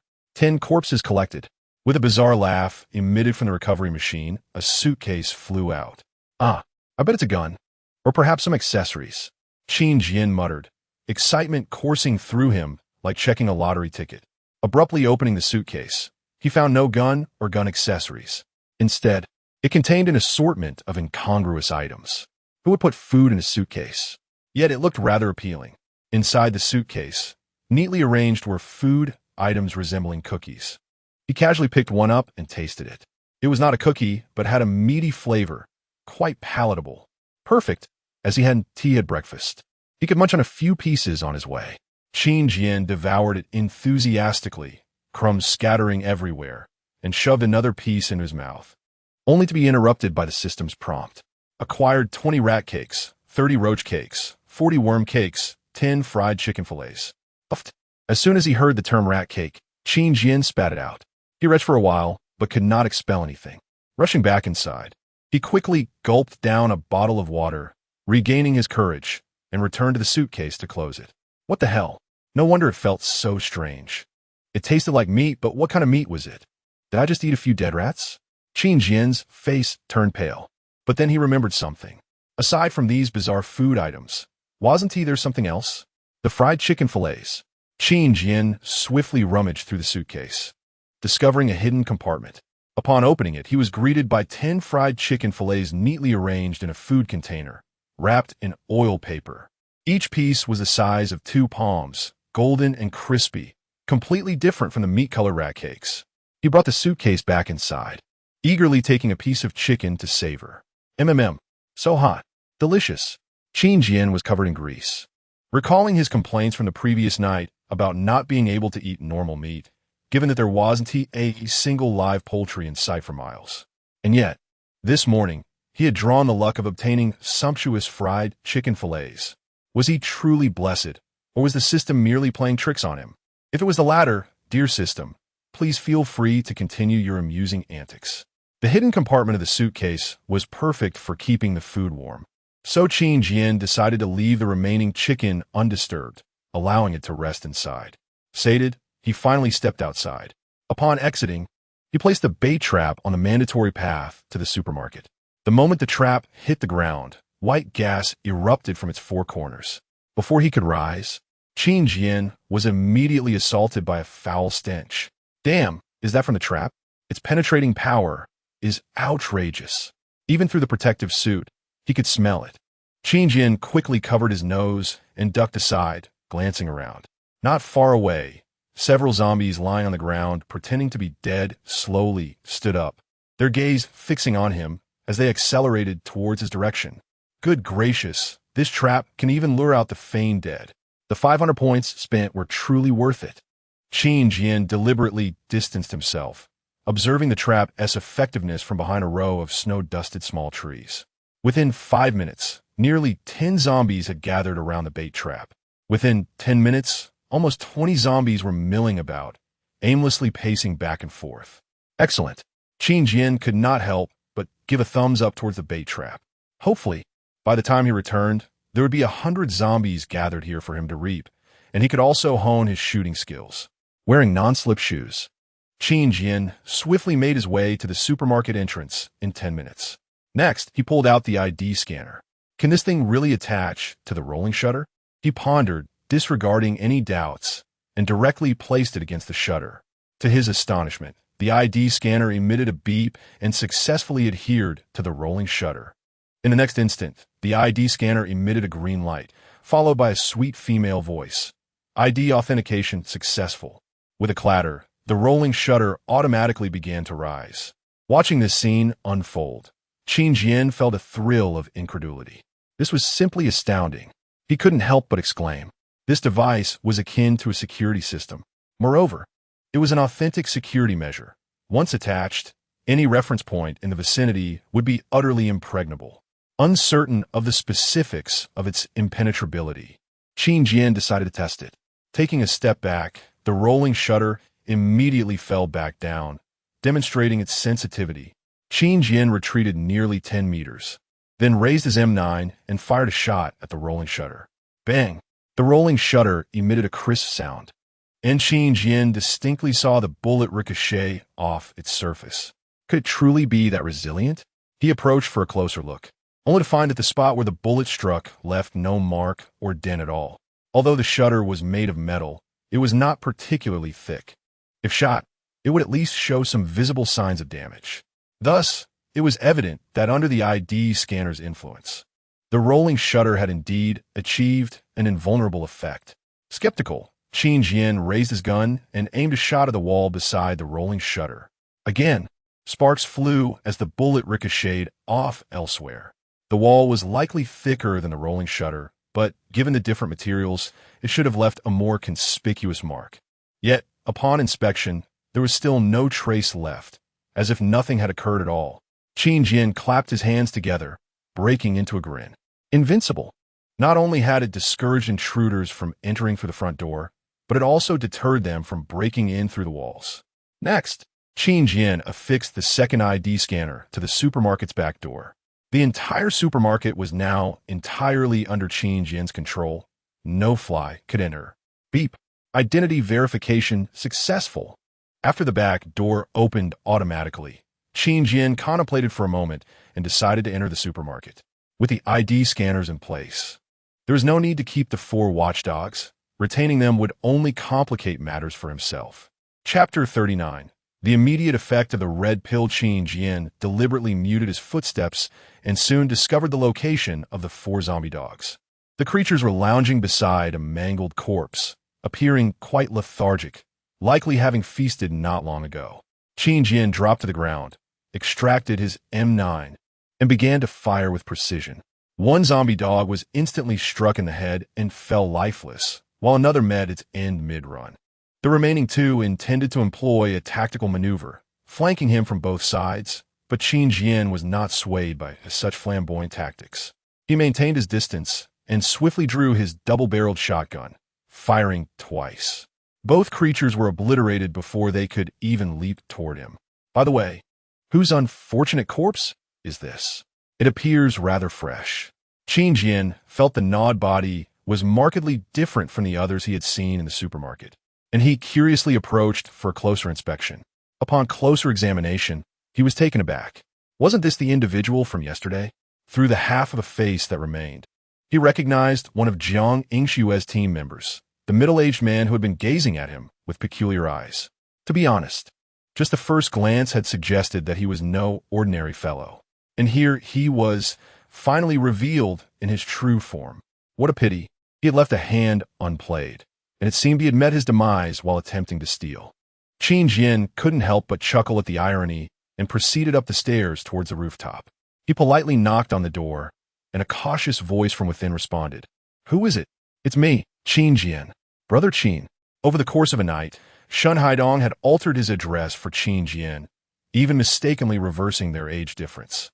As Shen was actually a year or two older, Qin Jian did not dwell on it, having previously been willing to serve him. He was content to be called whatever Shen wished. "I came to check on Commander Jiang Yingxue," Qin Jian casually remarked, even changing how he referred to her. Upon hearing this, Jiang Yingxue couldn't help but smile, a smile filled with myriad emotions, including joy and excitement. Why was he so concerned about me? Were we not merely ordinary collaborators? Jiang Yingxue's mind raced with thoughts, perhaps a reflection of the relief that followed a harrowing experience. Last night, she dreamt of Qin Jian lifting her up, assuring her that everything would be all right. Suppressing her pain, Jiang Yingxue approached Qin Jian with a hint of complaint, saying, "Why did you leave so swiftly yesterday? I didn't even get a chance to thank you." "You." Qin Jian thought to remind her that she had fainted, making a thank you unnecessary. "How is your injury?" "Thanks to you, I'm recovering quite rapidly." Jiang Yingxue flashed a radiant smile, though her mind seemed somewhat elsewhere. "Thanks to me?" Qin Jian felt momentarily bewildered, sensing that Jiang Yingxue appeared different today. Her gaze was filled with an unmistakable joy, akin to winning an immense fortune. Whenever she looked at him, her eyes sparkled, occasionally avoiding his gaze with deliberate intent. Was this woman perhaps concussed? Ultimately, Qin Jian could not fathom the true nature of her thoughts. After exchanging a few casual remarks, he quickly transitioned to the main topic, introducing the product he was promoting today. "What? Is that true? After consuming it, one can instantly recover half of their injuries, and it will accelerate the healing process for the next 3 days?" Upon hearing Qin Jian's description of the red pill, everyone was incredulous, their eyes wide with disbelief. Particularly Dr. Liu, who continuously adjusted his glasses, as if he had heard something utterly absurd. Yet considering the current state of the world, what bizarre occurrences could not happen? With a mixture of skepticism and a desire to learn, he inquired, "Brother Qin, may I ask what the raw materials for this pill are? Or did you acquire it through other means?" After a moment's hesitation, Qin Jian replied, "I made it myself. The materials are a commercial secret. I only shared this with you out of trust, so please keep it among yourselves and refrain from spreading it indiscriminately." Jiang Yingxue shrugged, stating, "It seems there's no one else around to spread it anyway. All right, enough hesitation. Let us see how it works. I must warn you, once you consume this, the remaining medications you possess will belong to me."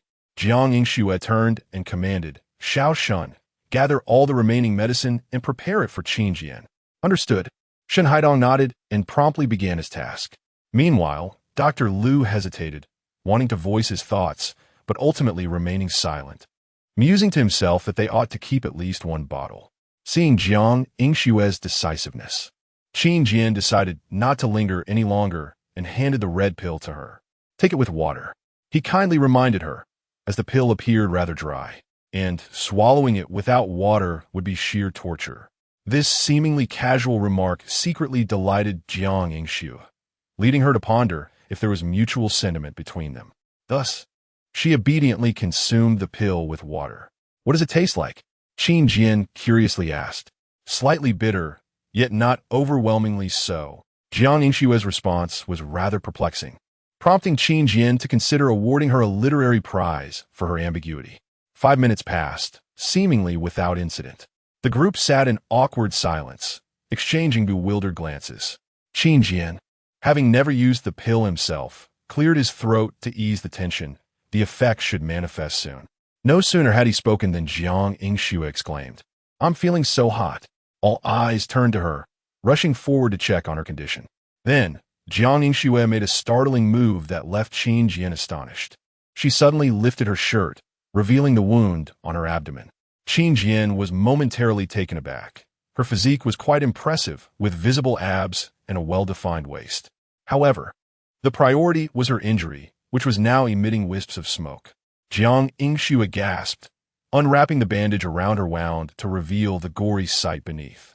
To the astonishment of all present, the wound began to clot and heal at a visibly rapid pace. My heavens! I've never witnessed anything like this. Doctor!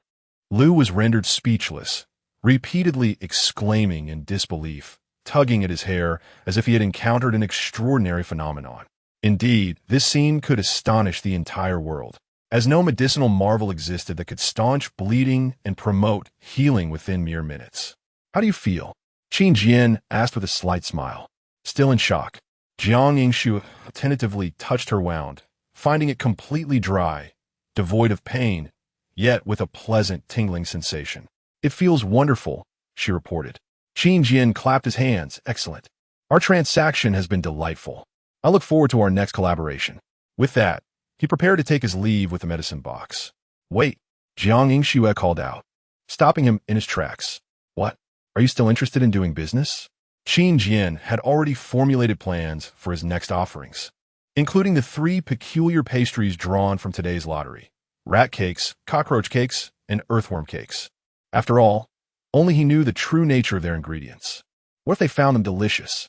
Chapter 40. Eat Wallet and Oppos. As hot upon turning around, Qin Jian discovered Jiang Yingxue approaching him directly. Instinctively, he took a step back and jokingly remarked that this was merely his duty and there was no need for her to pledge herself to him. Thank you, Qin Jian. Although Jiang Yingxue would never express such sentiments outright, at that moment, she firmly grasped both of his hands. A shiver ran down Qin Jian's spine. I initially believed you to be a miserly person, but after yesterday's incident, I suddenly realized so much more. You are not that kind of person. You are a genuinely good person, better than anyone else. Her words left Qin Jian momentarily stunned, pondering whether he had just been handed the good guy card. I have started to take an interest in you, and I eagerly anticipate our future collaboration. The latter part of Jiang Yingxue's statement was quite normal, yet the first half bordered on the peculiar. Indeed, it was not merely a hint, but a blatant declaration. However, Qin Jian's focus diverged from that of an ordinary person. With a serious expression, he replied, since you are so keen on collaborating with me, very well. I currently have a task at hand. What are you willing to do? Qin Jian intended to enlist these individuals to assist him in transporting the bodies of the zombies. Cheap labor that was too good to pass up. His proactive invitation was hard for them to resist. Without a moment's hesitation, Jiang Yingxue nodded and exclaimed, absolutely. What is the task? What are the benefits?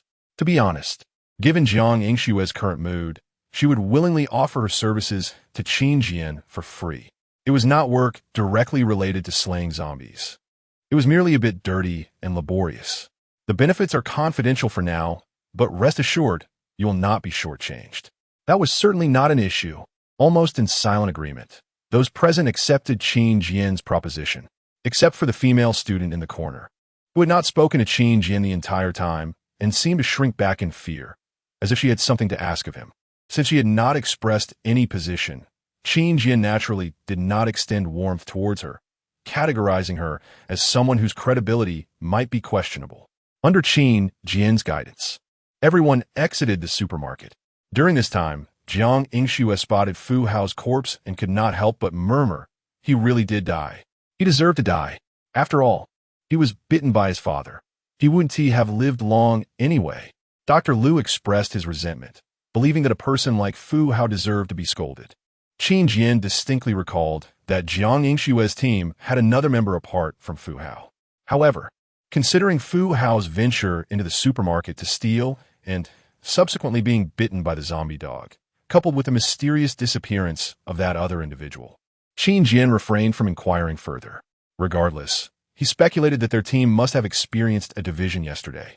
The reason he used the term again was that Jiang Yingxue had previously mentioned their team originally comprised 4 or 5 dozen members, and now only 4 remained. Qin Jian, did you know that the recently emerged living corpses can play dead? On the way, Jiang Yingxue couldn't help but kindly remind Qin Jian. In truth, he had been aware of this fact for several days, nodding in acknowledgement. And do you know that those bitten by living corpses will also become living corpses? And there is no cure? Jiang Yingshu added urgently. Qin Jian, however, wore an expression of helplessness, unsure of how to respond. Surely, this was a question even a child would understand. They could not have only just learned about it. Goodness, how the times have changed. Something is coming. What is that? At that moment, Shun Haidong suddenly pointed in a direction and shouted.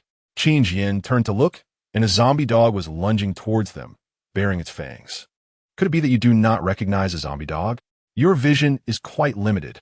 Upon hearing Shun Haidong's remark, Qin Jian could not help but voice his sarcasm. Shun Haidong, bewildered, asked zombie dog. With a sigh, as the zombie dog charged, everyone recoiled in fear. Qin Jian swiftly raised his double-barreled shotgun and shot it to pieces. This is a zombie dog, mutated from dogs. He lowered his gun, taking the opportunity to educate everyone.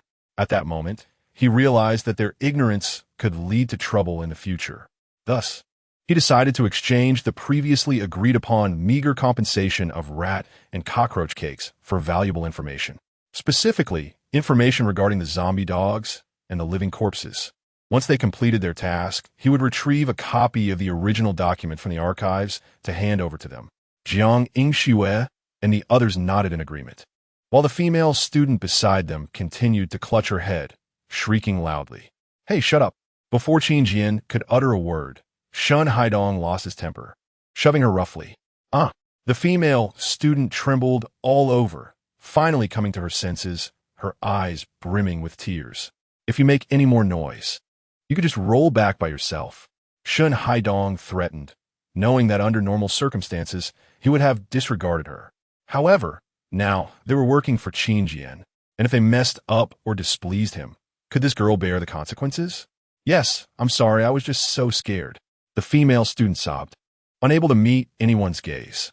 Qin Jian, however, remained silent, quickly adapting to the situation. Soon, they arrived at the location of the bait trap. The entire round trip to the supermarket had taken less than an hour, and nearly 100 zombies had gathered at the bait trap site. If he hadn't brought Jiang Yingxue and her companions along, Qin Jian would have already begun using them as target practice. What happened here? Why are there so many zombies? I don't know. Let us stay back. I feel like we're being watched, and that could be disastrous.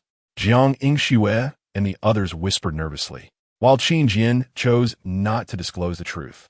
After all, while they were familiar, they were not yet close enough to reveal all secrets to one another. When the time came that they truly wished to risk their lives for him, then they could discuss revealing the truth. 20 minutes later, they reached Qin Jian's refuge. The first sight that greeted Jiang Yingxue and the others was the towering barbed wire fence, surrounded by a grotesque collection of bodies. Is this really his refuge? My heavens, it looks like a battlefield. The snow of August blanketed everything around the refuge in white. Your task is to move these bodies into my yard. Qin Jian finally revealed the details of the assignment. Indeed, the accumulation of corpses at the refuge had become overwhelming. With his finite energy and constant external engagements, how could he possibly find time to clear away the bodies? Thus, he had to recruit laborers. Having been a wage slave for so many years in his past life, he finally felt like he could play the role of a boss, directing others to do his bidding. Upon hearing the task, Jiang Yingxue and the others felt their heads spin. There were simply too many corpses. Although the bloodied and mangled parts were frozen and not overly revolting, the majority of the bodies were buried in snow, meaning they would have to shovel the snow before they could even begin to move the corpses. Jiang Yingxue had not anticipated that the physical labor Qin Jian had called them for would involve this. However, upon reflection, it made sense. After all, the fact that he entrusted them with such a task indicated his trust in them.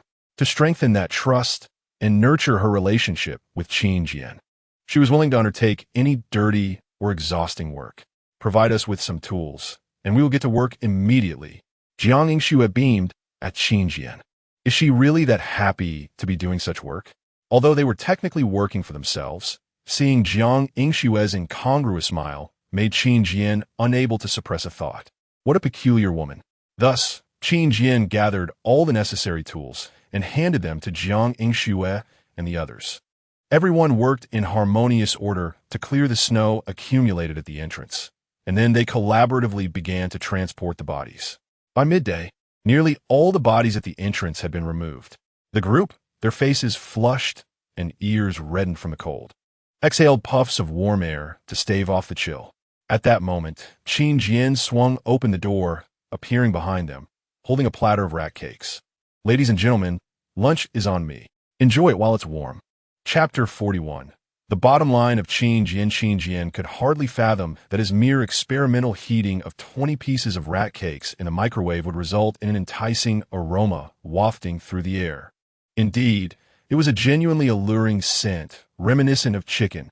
For a moment, he was taken aback, pondering whether these delicacies were crafted from deceased rats or perhaps from bamboo rat meat.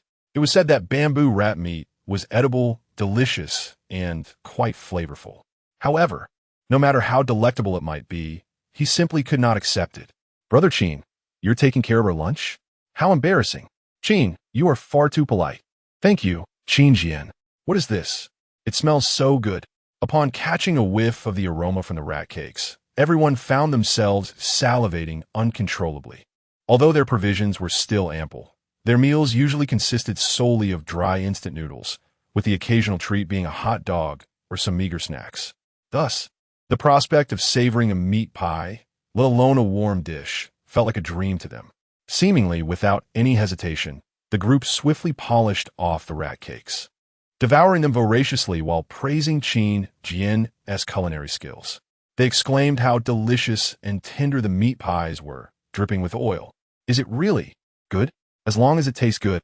"Ha!" Qin Jian chuckled awkwardly, watching them relish the rat cakes while feeling a wave of nausea wash over him. How could rat meat be so appetizing? Yet, given their current state, he felt that revealing the truth would not deter them from enjoying their meal. After all, what if someone were to vomit upon hearing the reality? The courtyard was already filthy enough. He didn't wish to add to the mess. At that moment, Qin Jian noticed Jiang Yingxue quietly taking a seat beside him. She then offered him a piece of rat cake, bringing it close to his lips. "You should try it. I've already had some." Qin Jian quickly dodged, but she persisted, urging him, "I'm full. This is too precious. If you don't eat it, you might as well take it back." In truth, it wasn't all that precious. "Then you should eat it." Jiang Yingxue pressed the rat cake against his lips. Qin Jian's mind raced as he deliberated whether to eat it or not. Ultimately, he resolved, "All right, I'll eat." He took a bite, holding his breath, reluctant to savor it thoroughly. But in the next moment, it seems quite delicious? Wow, it's truly fragrant. Qin Jian, unable to escape the allure of its flavor, laughed and remarked, "I didn't expect my culinary skills to be so commendable." Had he truly concocted such a dark dish, he would likely be unable to sleep that night. However, having already boasted, he found it difficult to retract his words. Feeling emboldened to delve into the realm of unconventional cuisine, Qin Jian returned to his room, heated the cockroach and earthworm cakes, and set aside half to share with everyone. He remained cautious, pondering that perhaps these two dishes might also be palatable. Distributing them entirely would be a significant loss if they turned out well. Conversely, if they were unpleasant, he would willingly offer the remaining half to them. "This is a different flavor of meat pie.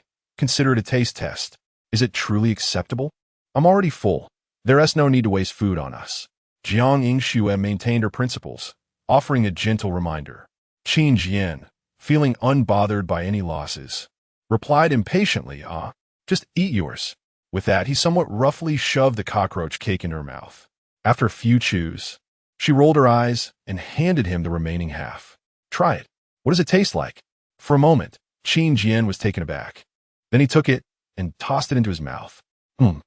Quite average, not unpleasant. Suddenly, he paused, staring wide-eyed at Jiang Yingxue. How would she hand him been something she had already consumed? An indirect kiss? Qin Jian felt a shiver run down his spine, only to see Jiang Yingxue flash him a mysterious smile before rising to leave. Qin Jian felt as though he had been ensnared in a trap, robbed of something significant, and left feeling absurdly cheated. Once everyone had relished their bountiful lunch, they commenced their afternoon tasks. Except for the female student, everyone was filled with zeal, working efficiently. The snow in the courtyard was swiftly cleared to create a path for walking, while the accumulated snow remained piled high, reaching over a meter in some areas. At this juncture, the female student approached him slowly under his watchful gaze. Without uttering a word, Qin Jian conveyed with his eyes, "Is there something you need?" Brother Qin, could you come here for a moment?" The female student spoke softly, her expression sorrowful and delicate, reminiscent of Lin Daiyu. "Why not just say it here?" Qin Jian, maintaining his stoic demeanor, replied blankly. The female student fidgeted. "It's a personal matter. Are you asking to use the restroom? Then I can't let you in." After some contemplation, Qin Jian said, "Let us go." He led her to the back of the house. "Brother Qin, do you still have any of those meat pies? Please give me a few more."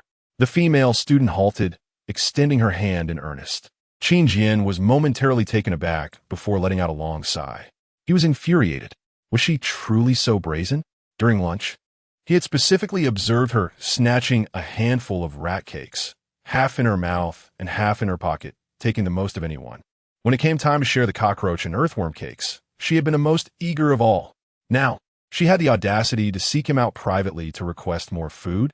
Why not just hold a competitive eating contest for her? This time, Qin Jian refused to show her any courtesy, pointing at her clothing pocket. "Aren't there plenty of leftovers in there?" I don't have any. I got the least." Those starving wolves were absolutely frantic. A mere girl, couldn't he compete with them? The female student not only lied but also slandered Jiang Yingxue and the others. Qin Jian felt a mixture of amusement and anger. Was this what constituted a university student? She displayed no understanding of humility, only offering excuses and defamation. Moreover, he had witnessed her behavior while supervising. He still had old grievances to settle with her. Not only did she consume the most, but she also shirked her duties. The moment she entered the house, she would toss her shovel aside to rest, or merely move a few corpses symbolically before neglecting them, doing the least amount of work while consuming the most. "You're nothing but a parasite. Get lost. Disappear from my sight at once." With a sardonic smile, Qin Jian pointed aside. The female student's expression shifted to one of anguish as she suddenly embraced him. "Brother Qin, please take me in. The monsters outside are truly terrifying. I don't want to die. My requests are simple. I just want to eat meat pies every day and be covered with a thick blanket." Instead of recoiling or pushing her away, Qin Jian remained still, patiently awaiting her to finish speaking.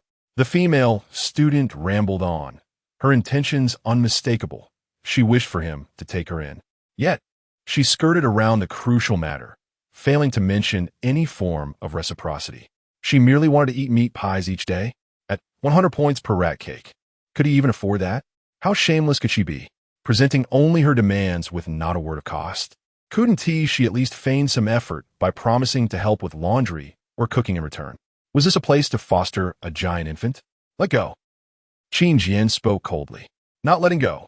If you don't agree to my request, I want to let go." "Please, Brother Qin."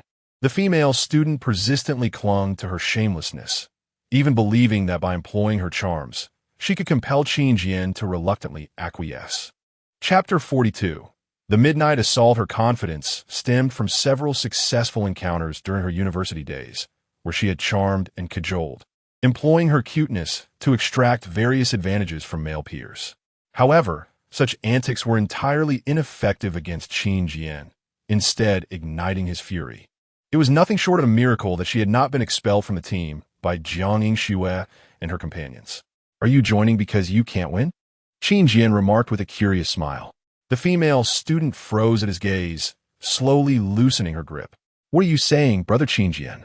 she stammered. In the next moment, she felt something icy pressing against her abdomen. Looking down, she was startled to find Qin Jian's double-barreled shotgun. "Don't scream.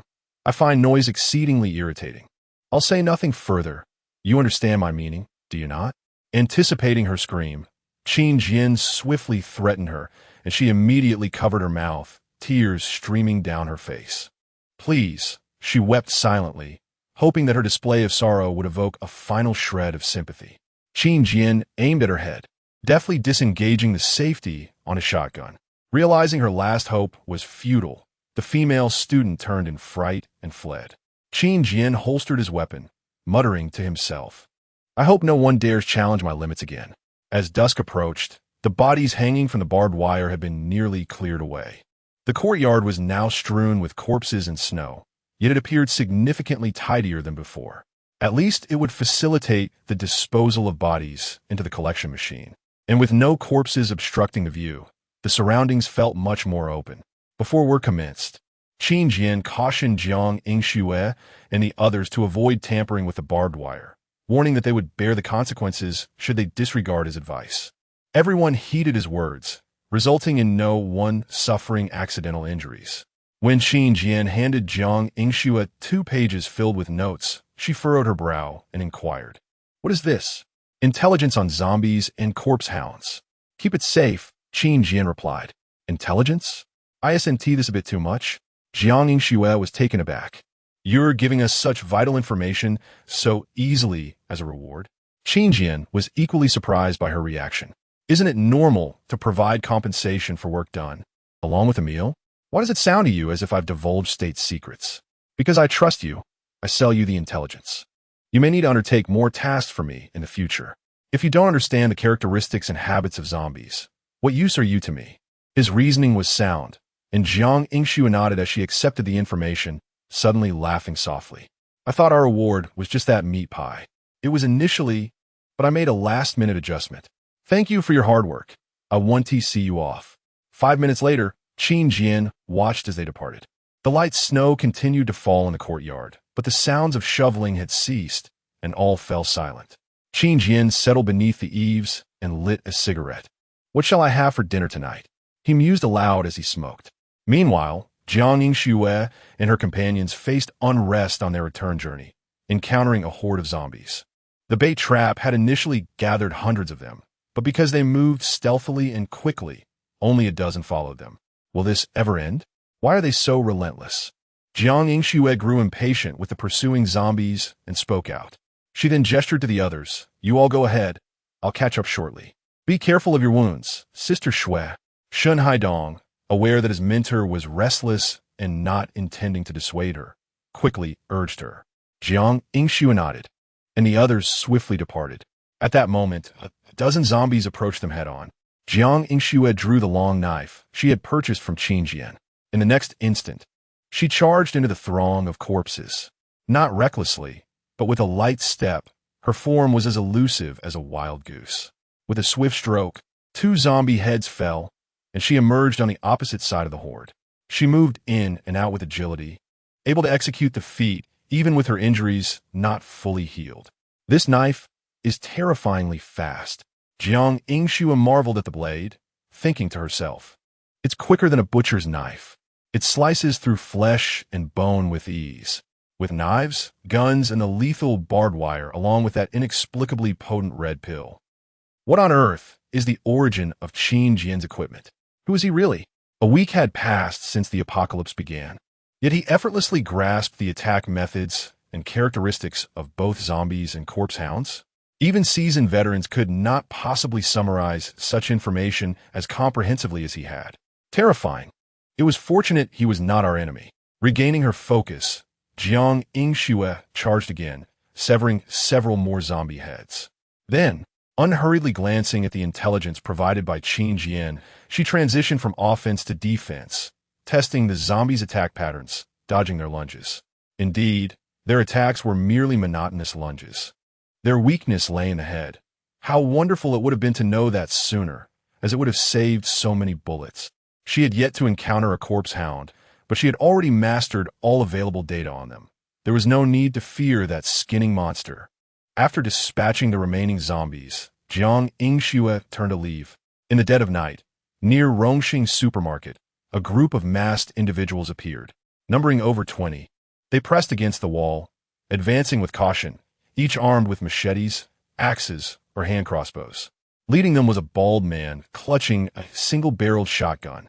This bald man, Gu Changming, was the leader of the group, which bore a formidable name, the Wolf Gang. Before the apocalypse, their organization had been wanted for trafficking homemade weapons, remaining hidden within function. After the cataclysm, they rallied their remaining weapons to fight back, repelling wave after wave of zombies. They soon realized that this world was beyond salvation, and there was no longer a need for hiding. Instead, they could roam the streets unabashedly, burning, killing, and plundering any survivor squads they encountered, and seizing any beautiful women to take back with them. Want to capture us? We're right here on the streets. Come if you dare. This had become Gu Changming's favorite phrase lately, his audacity fueled by the absence of law enforcement. Today, their outing had a particularly special and exhilarating purpose, directly related to the enforcers. Mouse, are you certain you saw an enforcer yesterday? A beautiful female enforcer? Gu Changming could not help but inquire again, having asked the same question at least 10 times since they set out. The one named Mouse was one of the attackers who had narrowly escaped from Qin Jian's gunfire the previous day. Boss, I would never deceive you. It was definitely a female enforcer, young and beautiful, no older than 30. Under 30. Ha ha ha, that's splendid. Just the right age for me. Gu Changming grinned wickedly, revealing a set of unsightly yellow teeth. After years of harboring a desire for vengeance against enforcers, he was finally on the brink of realizing that dream. Not only could he exact revenge, but he could also. Gu Changming's expression became frenzied, drool nearly spilling from his mouth. Chapter 43. Internal strife. A group of individuals ventured into the alley, intending to ascertain whether their adversaries had carelessly left the rope unattended. Should that be the case, they would stealthily ascend. The remaining members would accompany me to the supermarket entrance, executing a pincer movement. Gu Changming believed that the team of enforcers on the rooftop was akin to a ripe duck ready for plucking. Eliminating them would also grant possession of the supermarket. Resources, vengeance, and women, 3 birds with 1 stone. Tonight was destined to be a bountiful night. Meanwhile, Jiang Yingxue leaned against the rooftop's edge, lost in thought about how Qin Jian had fed her earlier and provided her with such vital information in return. After years of relentless work, she had scarcely found time for romance. Now that she yearned for a relationship, the world had changed.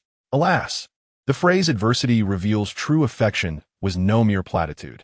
Jiang Yingxue muttered helplessly, lamenting how wonderful it would have been to meet Qin Jian sooner. At the very least, she wished to have experienced a passionate romance before the apocalypse unfolded. Just then, Jiang Yingxue's gaze fell upon a group of figures emerging from the alley below. Zombies? No, they were not zombies. The shadows were aligned, orderly, rather than haphazard. Jiang Yingxue's eyes widened in surprise. Xiao Shun, wake up. Huh? Shun Haidong, leaning against the wall, abruptly awoke, rubbing his eyes. Quick, reel in a rope. Jiang Yingxue urged in a hushed tone. Though she was uncertain of the identities of those below, she was convinced they intended to climb the rope. What is happening? Shun Haidong, unaware of the circumstances, swiftly grasped the nearby rope and began to wind it up. What the hell? Have they discovered us? At that moment, the group of thugs beneath the rope noticed its rapid ascent and were momentarily taken aback, cursing profusely. One thug, disregarding the situation, leapt forward and seized the rope. Quick, up people, he shouted, and the chaos ensued. The other thugs exchanged glances before they leaped in unison, grabbing onto each other and forcefully pulling the rope down. Shen Haidong was jolted by the sudden force, his voice tense as he asked, Sister Shui, what's down there? A group of humans, but they are not friendly, Jiang Yingxue replied, drawing her pistol and aiming at the figures below, pulling the trigger. Bang! Bang! The thug at the top was instantly struck in the head, plummeting from the rope. The remaining thugs, hearing the gunfire, hesitated for a moment before someone shouted, Don't be afraid. Keep climbing. They can't have that many bullets. Archers, cover us. Stop dawdling. Another voice called. Jiang Yingxue heard this and quickly withdrew her head. Moments later, several crossbow bolts soared upwards, striking the wall or shooting into the sky. Sister Shui, I can't hold the rope any longer. There are too many of them. Should we cut it? Shen Haidong and Dr. Liu were sweating profusely, feeling utterly helpless. Then cut it, Jiang Yingxue decisively declared, recognizing that severing the rope was undoubtedly the best way to avoid danger. With a swift motion, she brought the knife down, but the rope merely frayed slightly. Jiang Yingxue was taken aback and swung the knife again, yet the rope remained intact. Oh no, the rope is too thick, Jiang Yingxue thought, regretting that she had tied several bundles of rope into a tight knot for added security. Just as she prepared to strike a third time, a thug had already climbed up and poked his head over. Jiang Yingxue immediately spotted him and called out, "Xiao Shun, cover me." Then she thought, "Qin Jian, this is sudden. I hope I can see you alive tomorrow. Damn it, I'll fight to the end. Why can't they let us live in peace?" Shen Haidong, hearing the command, cursed under his breath, brandishing his military dagger as he charged at the thug nearing the top, stabbing him in the shoulder and kicking him down. Then Dr. Liu approached the rope, gripping a scalpel, prepared to confront the next thug that ascended. "It's almost time." Jiang Yingxue continued to hack at the rope, muttering under her breath. As for the female student, she distanced herself as much as possible, wishing to burrow into the wall. Shen Haidong glanced at her, sighed, and ran over, handing her a shovel from the corner. "Take this and come with me. I want to go." The female student, tears from earlier still visible on her face, shook her head vigorously, remaining feeble. "Hurry, if you don't fight back, you're going to die." Shen Haidong nearly shouted in frustration. If not for his unique status, he would have slapped her. How could you just sit there waiting to die? Like a piece of meat. Damn it, I should have let them throw you down.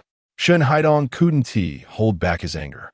As the female student heard his outburst, her expression shifted from weakness to a stunned look. Finally, her eyes widened, her veins bulging on her forehead. "Why are you cursing at me? What have I done wrong? I just want to live." Her thoughts twisted in an instant. The female student snatched the shovel from Shen Haidong's hands, and he felt a surge of hope, thinking his provocation had worked. "Follow me." However, just as Shen Haidong turned back to gesture, the female student swung the shovel toward his head. The back of Shen Haidong's head suffered a crushing blow, and he fell to the ground, unable to rise. "Xiao Shun." Jiang Yingxue turned to see and shouted, rushing over to check on him. Then, glaring at the female student, she demanded, "What are you doing? Are you out of your mind?" "He cursed at me." The female student bared her teeth, shouting, "And so you hit him? Do you think you're justified?" Jiang Yingxue, now furious, had reached her limit with the girl. What was the difference between her and a lunatic? Submissive to the enemy, yet striking her own ally? Even in this life-and-death situation, she swung the shovel at her teammate. At this moment, only Jiang Yingxue and Dr. Liu remained able to resist, while a thug had already climbed up and was violently pulling at Dr. Liu's hair. "I made up my mind. I'm leaving your team. I'm joining theirs. You've disappointed me too much. As enforcers, you cannot even ensure my safety. You can't even provide me a proper meal." The female student raged, shaking her head and glaring. Had Qin Jian heard her, he would have likely exploded in anger, shoving a gun in her mouth and pulling the trigger. Yet, Jiang Yingxue could no longer hold back. She cursed and delivered a punch to the girl's face. The force of the blow sent the girl sprawling to the ground, her eyes rolling back in shock. Jiang Yingxue dashed back, raising her knife and decisively cleaving the thug grappling with Dr. Liu as if he were a zombie. Dr. Liu, having sustained a wound from the thug, quickly sidestepped, pulling out antiseptic and bandages to tend himself. With the thug's demise, the remaining assailants finally had the opportunity to peek above. However, before they could fully assess the rooftop situation, a long blade came slicing down. The thug yelped, swiftly dodging the attack. Yet in doing so, he realized he had lost his grip on the rope. Then, he howled as he fell from the upper floor. At this moment, only Jiang Yingxue remained to resist. Just this one strike, for heaven's sake. At the critical moment, when another thug dared to peek out, Jiang Yingxue turned back, gripping her long sword tightly, her muscles tensed, and struck down fiercely. The rope finally snapped with a loud crack. Those who were desperately climbing on the rope all plummeted down. At that moment, Gu Changming heard the wails from the alley and could not help but rush over to take a look, only to find that scattered across the alley were all his own men. "Damn it! Useless trash! Break the door! Quickly! You few with crossbows, surround the supermarket. Do not let them seize the opportunity to escape." Chapter 44. The exhausted Gu Changming. Despite encountering setbacks, Gu Changming remained resolute in the belief that his plan was flawless. After all, they were still a dozen strong. The individuals on the rooftop were effectively trapped in their web. However, as the armed assailants maintained their vigilant watch over the supermarket, Jiang Yingxue dared not reveal herself any longer. All that remained was to hope that Qin Jian's automated door would prove useful. Reflecting on Qin Jian's earlier discussion regarding the supermarket security system, Jiang Yingxue placed all her hopes on the two doors. As long as they could not breach that entrance, she and her companions would enjoy a temporary safety. Clear the way. At that moment, Gu Changming, proudly brandishing his shotgun, pushed aside his subordinates. The gang members, brandishing their weapons, shouted in unison, forming two rows. Their demeanor akin to that of terrorists. Gu Changming then aimed his gun at the lock of the rolling shutter door and pulled the trigger with force. Bang! The deafening gunshot echoed. All right, charge! Without looking back, Gu Changming gestured towards the shutter door, instructing his subordinates. They surged forward, baring their teeth and employing every ounce of strength they possessed. Be careful not to accidentally injure that female enforcer, he warned. If we succeed, the spoils will be shared among us all. Gu Changming was already envisioning the spoils, grinning as he spoke to the group. However, confusion and shock soon rippled through the crowd. Boss, this door won't budge. What? Impossible.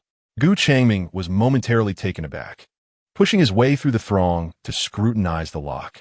To his astonishment, the lock remained unscathed, with not even a scratch to indicate an attempt at forced entry. Stunned, he pondered, could this rolling shutter be more robust than the locks of residential doors? Previously, he had successfully breached several survivors' shelters with ease, using gunfire to shatter the locks. Why had he suddenly met with failure here? Step aside. This lock must be my fault for missing the mark. Gu Changming deflected the blame onto himself, shoving people aside as he aimed at the lock once more. He then joined the effort to lift the rolling shutter. 3, 2, 1. Lift. The group, gritting their teeth and with bloodshot eyes, found themselves unable to raise the shutter. It remained steadfast, seemingly embedded in the ground. Gu Changming could no longer contain his frustration. Damn it! I refuse to believe this. Bang! Bang! Bang! He unleashed a flurry of bullets upon the lock, only to have a shard ricochet back and knock him off balance. Ouch! His comrades rushed to help him up. Don't mind me. Check the lock. Gu Changming pulled the shard from his flesh, disregarding the wound, and urged them to investigate. They approached the lock, faces contorted in pain and helplessness. Boss! The lock appears unaffected. Breathing heavily, Gu Changming felt his temper rise, his hair nearly standing on end. Is this rolling shutter imported from outer space? How can it be so resilient? After expending a full magazine of bullets and injuring himself, he lamented the situation. This was not a day of gain. It was a day of catastrophic loss, with several subordinates injured or even killed. Boss, it seems there's a device on the door. At that moment, one of the younger members discovered an ID recognition device affixed to the door and quickly reported. Gu Changming, clutching his wound, approached to inspect. Beep. ID recognition failed. A feminine voice echoed from the device as he leaned closer. The group exchanged bewildered glances, gradually realizing the implication. Though they had not encountered such technology before, they were not Na'vi. This door required facial recognition for entry, but when had rolling shutters become so technologically advanced? Entry now required ID authentication. It appeared brute force was futile. They would have to employ technology to breach the door. Xiaodong, come here. Gu Changming called over one of the crossbowmen, who promptly approached the ID recognition device for examination. Xiaodong had previously worked as an electrician before joining the Wolfgang and possessed some knowledge of security systems. He was expected to dismantle the contraption with ease. 5 minutes later, Xiaodong looked up at Gu Changming, his expression blank. What's the verdict, Xiaodong? Can you fix it? Boss. Xiaodong stammered, bewildered. I've never seen a security device like this before. It defies logic. There are no parallel circuits. No wiring at all. It's just an empty shell stuck to the surface. What? An empty shell? Gu Changming's head spun at this revelation. Xiaodong's implication was clear. Even he could not decipher the device.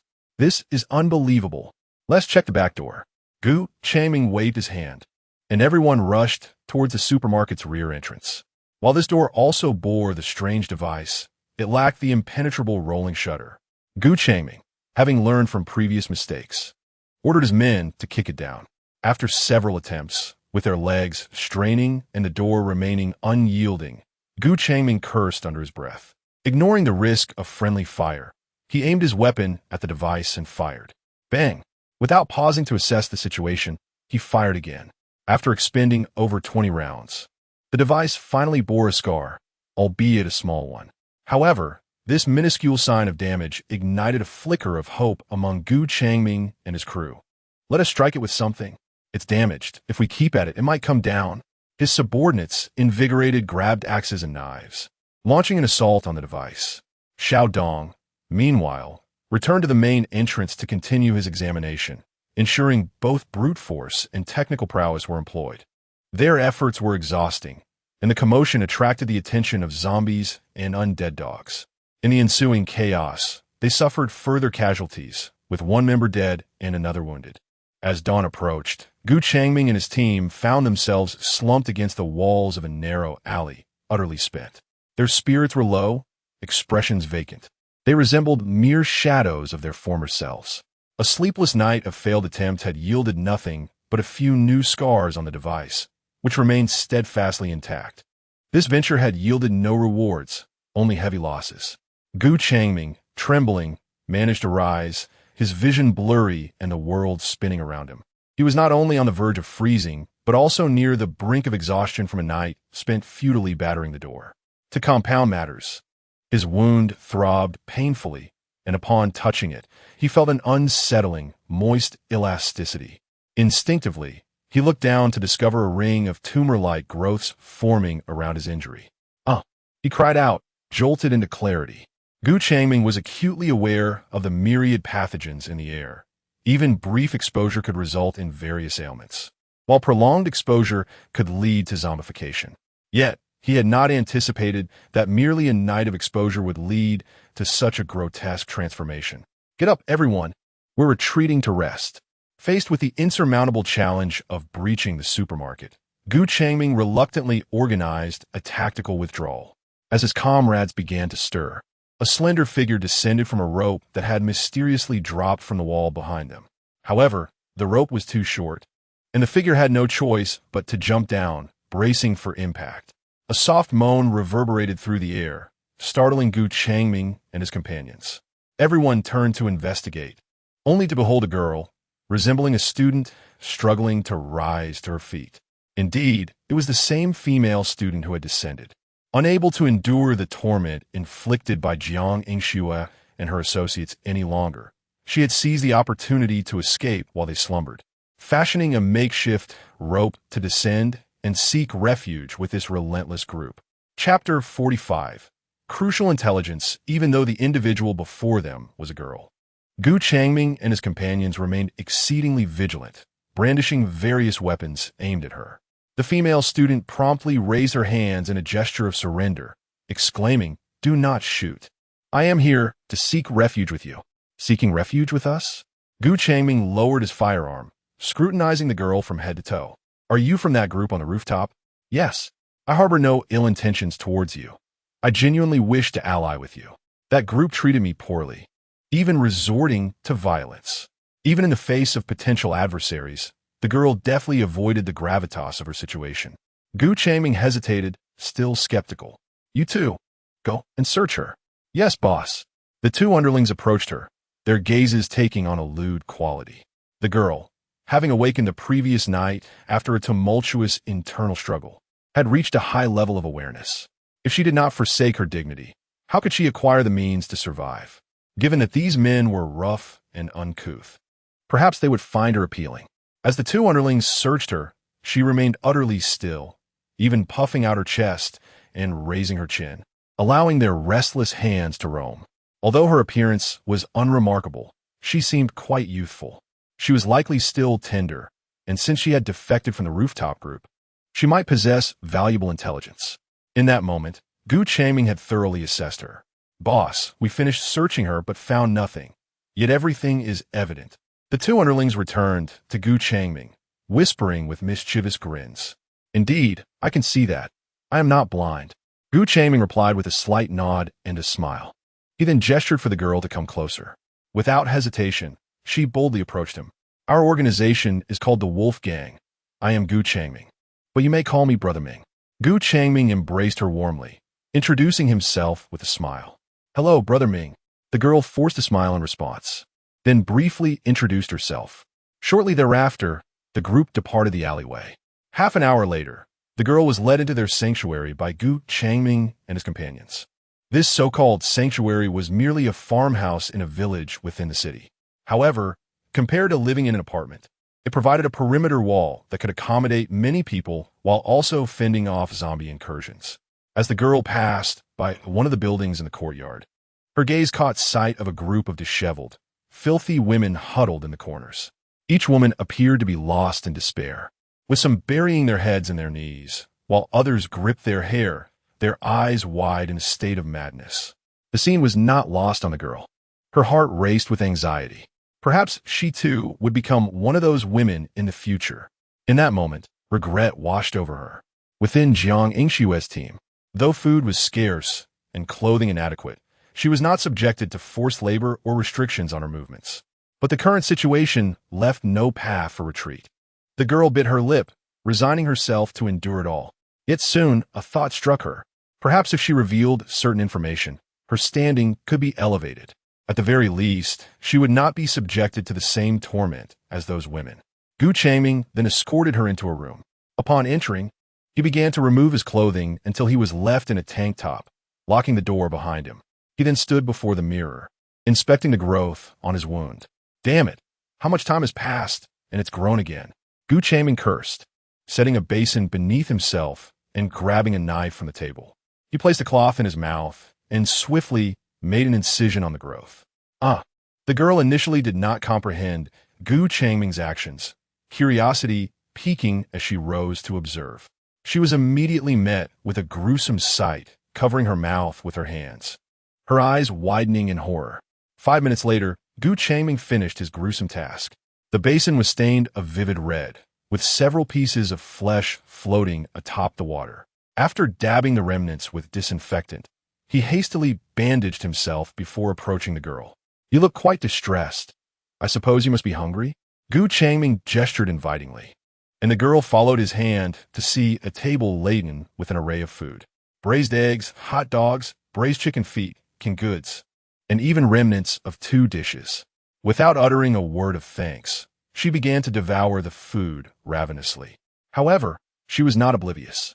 She watched as Gu Changming poured a small packet of powder into a glass of orange juice. Here, have some drink. Don't choke. Gu Changming presented the orange juice with an innocuous smile. Fear gripped her heart as she contemplated the consequences of consuming the orange juice. She slowly accepted the glass and suddenly declared, Brother Ming, I have something to tell you. Oh, are you referring to the intelligence regarding those individuals on the rooftop? Gu Changming replied, smiling as he spread his hands. I am not in a hurry to hear it. After all, the supermarket is locked, and we cannot breach it.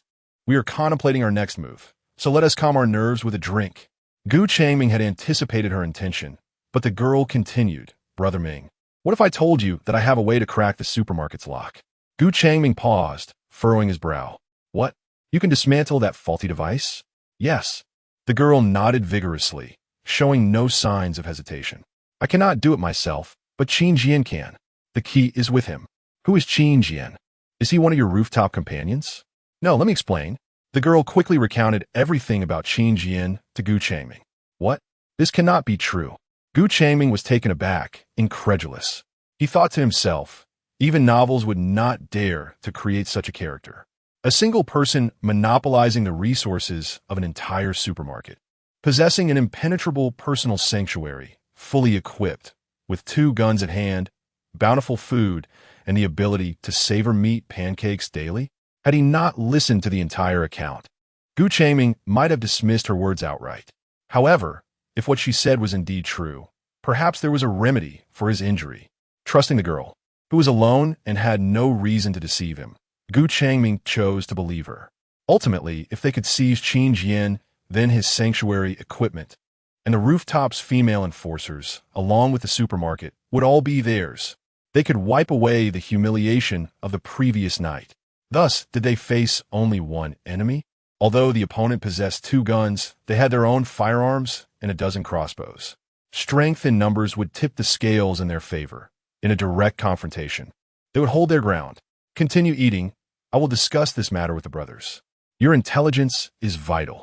Once we achieve this victory, you shall be my first lady. What do you say? Chapter 46. Unprovoked assault again? Upon hearing Gu Changming's enticing proposition, the female student could hardly contain her joy and promptly agreed. I am willing. Thank you, Brother Ming. Thank you, she exclaimed, bowing in gratitude.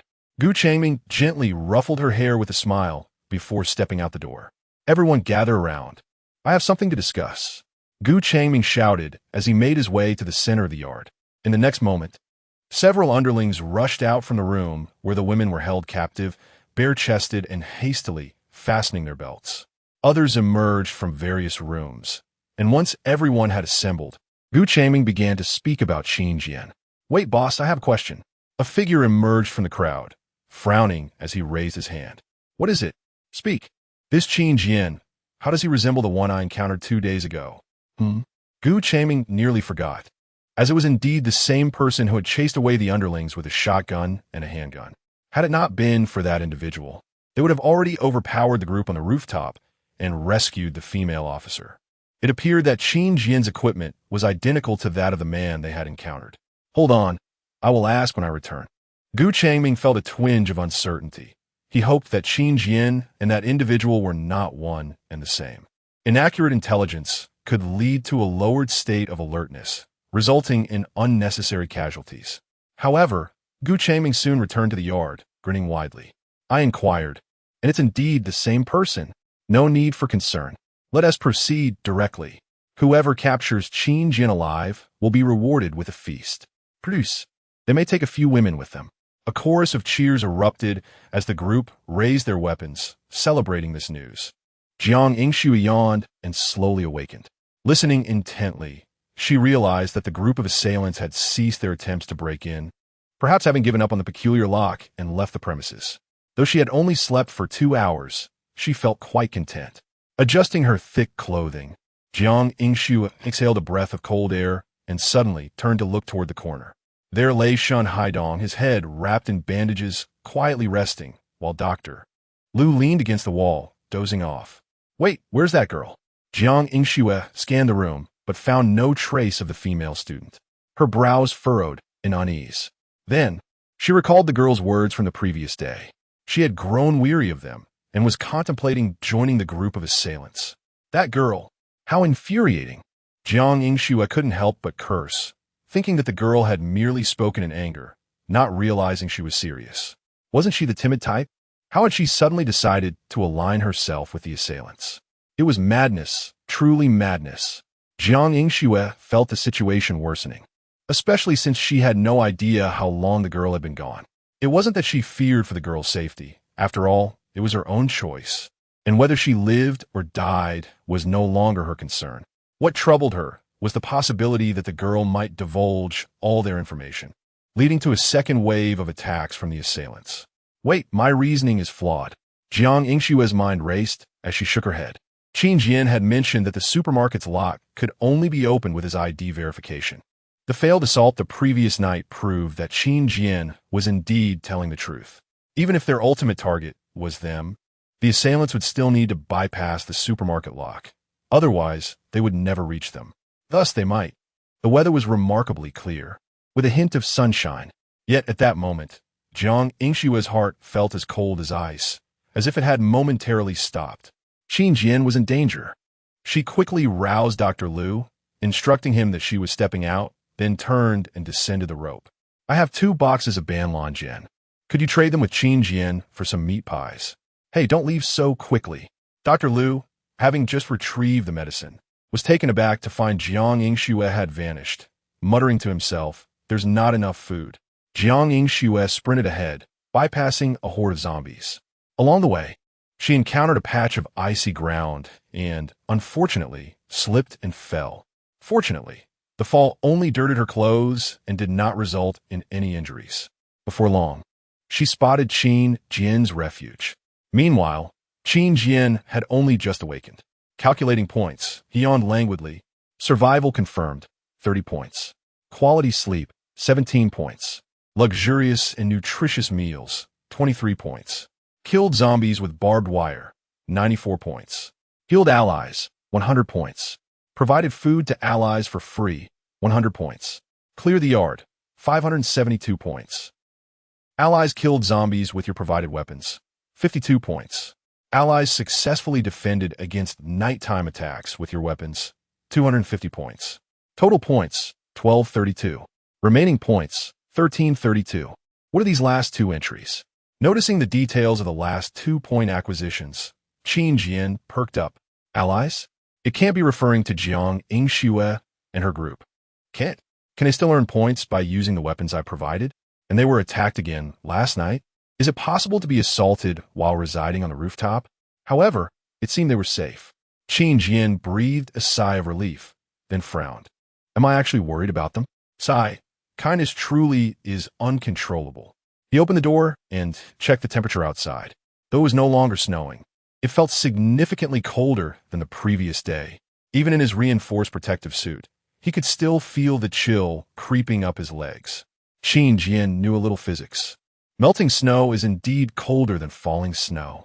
But he had a solution. Wear more clothing. He returned inside, donned a sweater, and slipped on his protective suit again. Stepping outside, he no longer felt the biting cold. Approaching the barbed wire, he brushed away the frost accumulating on it.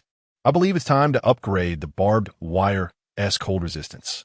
It seemed the wire had become considerably slackened, possibly from being struck by zombies or the cold. Just as Qin Jian was about to head back inside to make the upgrades, he caught sight of a figure rushing towards him. Mistaking it for a zombie dog, he thought to himself that today would be the day to hunt down the zombie dogs and complete his tasks. However, as he drew his gun and aimed, he was surprised to discover that the approaching figure was none other than Jiang Yingxue. Jiang Yingxue? Why are you here so early? Qin Jian exclaimed, astonished, and half-jokingly added, I don't provide free breakfast here. No. Jiang Yingxue shook her head, panting heavily, her face flushed from the cold. You need to come inside now. Qin Jian promptly opened the door, assuming her urgency was due to reporting the attack they had faced the previous night. Once Jiang Yingxue had caught her breath, she finally spoke, as long as you're okay. I was also fine. Qin Jian scratched his head, perplexed by her confusing statements. By the way, was your refuge attacked last night? He inquired curiously. Jiang Yingxue waved her hand dismissively. That's not important. I suspect you will be attacked today. What did you say? Qin Jian was immediately bewildered, astonished to receive such a bombshell early in the morning. But he hadn't offended anyone, so why was he inexplicably targeted for an attack? Truly, it seemed there was no respite for even a single day. Chapter 47. The consumption of enhancement drugs. Did you say you were attacked by monsters or by humans? Qin Jian inquired hastily. Jiang Yingxue promptly recounted everything that had transpired the previous day. Qin Jian inhaled sharply, settling down beneath the eaves. This female university student was indeed courageous. Not only had she betrayed, but she was also conspiring with a band of ruffians. Moreover, did she intend to inform them to come and hunt him down? Had her heart shattered after receiving just a couple of harsh words from him yesterday, leading her to darkness? Rather than panicking, Qin Jian found her actions amusing, likening her to a jester. Jiang Yingxue, fearing Qin Jian might doubt her words, insisted. This is my instinct. It is quite strong. I believe you need to take some measures in response. Please trust me. I do not wish for your demise. Her second statement struck a discordant note, both in tone and expression. Qin Jian turned to her, gazing deeply. I too do not wish to meet my end. Following this, Jiang Yingxue divulged additional information she had gathered. For instance, the adversaries possessed over a dozen crossbows and a single-barrel shotgun. She had discerned the shotgun from its sound, but had yet to catch a glimpse of the gunman. A dozen crossbows and a shotgun. This band of thugs was far more formidable than Feng Ji's group. Qin Jian stroked his chin, contemplating countermeasures. If it came to a head-on confrontation, victory was uncertain. Even disregarding the shotgun's limited range, which might not reach him, they still had more than a dozen crossbows at their disposal. If the crossbowmen were as accurate as the two he had previously encountered, the situation would be exceedingly precarious. After all, barbed wire could halt zombies, but it would do nothing against bullets and crossbow bolts. They could easily slip through the gaps. Strategic considerations were imperative. Qin Jian turned to Jiang Yingxue. She appeared utterly bewildered. You want me to devise a strategy? To be honest, I cannot think of any solutions. There must be at least 20 of them. Their equipment is highly sophisticated, while we barely possess 2 firearms. Any confrontation will yield unfavorable outcomes. It's all right. We will navigate through this crisis. I will devise a plan, but I will need your assistance. Qin Jian reassured Jiang Yingxue. Upon hearing this, a surge of courage welled up within her, and she nodded. Good. What should I do? Stay right here. Do not leave this courtyard. Qin Jian instructed. Now, allow me to fetch you something. He rose and returned to the house, soon emerging at the doorway, brandishing a crossbow he had confiscated the day before. Here, take this for self-defense. This crossbow comes with 18 bolts, so use it sparingly. Jiang Yingxue accepted the weapon, feeling a mix of gratitude and astonishment. You trust me with this weapon so readily? Qin Jian, slightly exasperated by her question, replied, Are you foolish, or am I? You've provided me with such critical intelligence. Of course, I must reward you with something. Moreover, it's only fair. If you were to accompany me, I must supply you with a weapon. If you were invulnerable, I would have given you a long sword to go slay people, wouldn't I? His last remark was tinged with humor, provoking a smile from Jiang Yingxue. All right, Qin Jian. I will steadfastly guard this place. You can go with peace of mind. Qin Jian nodded, pondering how her last statement seemed almost like a curse upon him. 10 minutes later, Qin Jian visited the equipment crafting station on the first floor and the tactical throwing object crafting station on the second floor, purchasing a smoke grenade and a bulletproof vest for a total of 800 points. He was left with 532 points. Given the pivotal role the smoke grenade would play in his counteroffensive plan, Qin Jian intended to investigate its upgrade options, hoping to enhance it. Smoke grenade upgrade options. Advanced smoke grenade branches range. 200. The explosion range of the smoke grenade is enhanced, capable of enveloping a circular area with a diameter of 70 meters. Concentration. 200. Smoke density is tripled, rendering visibility within the smoke to a mere meter, making movement nearly impossible. Duration. 100. The smoke effect is extended from 5 minutes to 10 minutes. Decoy. 200. The smoke grenade emits a distinctive odor, attracting nearby zombies. Such reasonable prices? At first glance, 3 out of the 4 upgrade options could be enhanced. Qin Jian's heart leaped with joy as he carefully reviewed the choices, ultimately deciding to upgrade the grenade's range, duration, and decoy feature. Everything was proceeding according to his plan. He opted against upgrading the concentration, for he too might find himself within the smoke's reach. If visibility was limited to a meter, it would undoubtedly hinder his actions. He spent 500 points, leaving him with just 32 points. Accumulating points was proving to be a challenge. Nevertheless, upgrades were necessary for survival. Qin Jian donned the bulletproof vest and affixed the enhanced smoke grenade to it.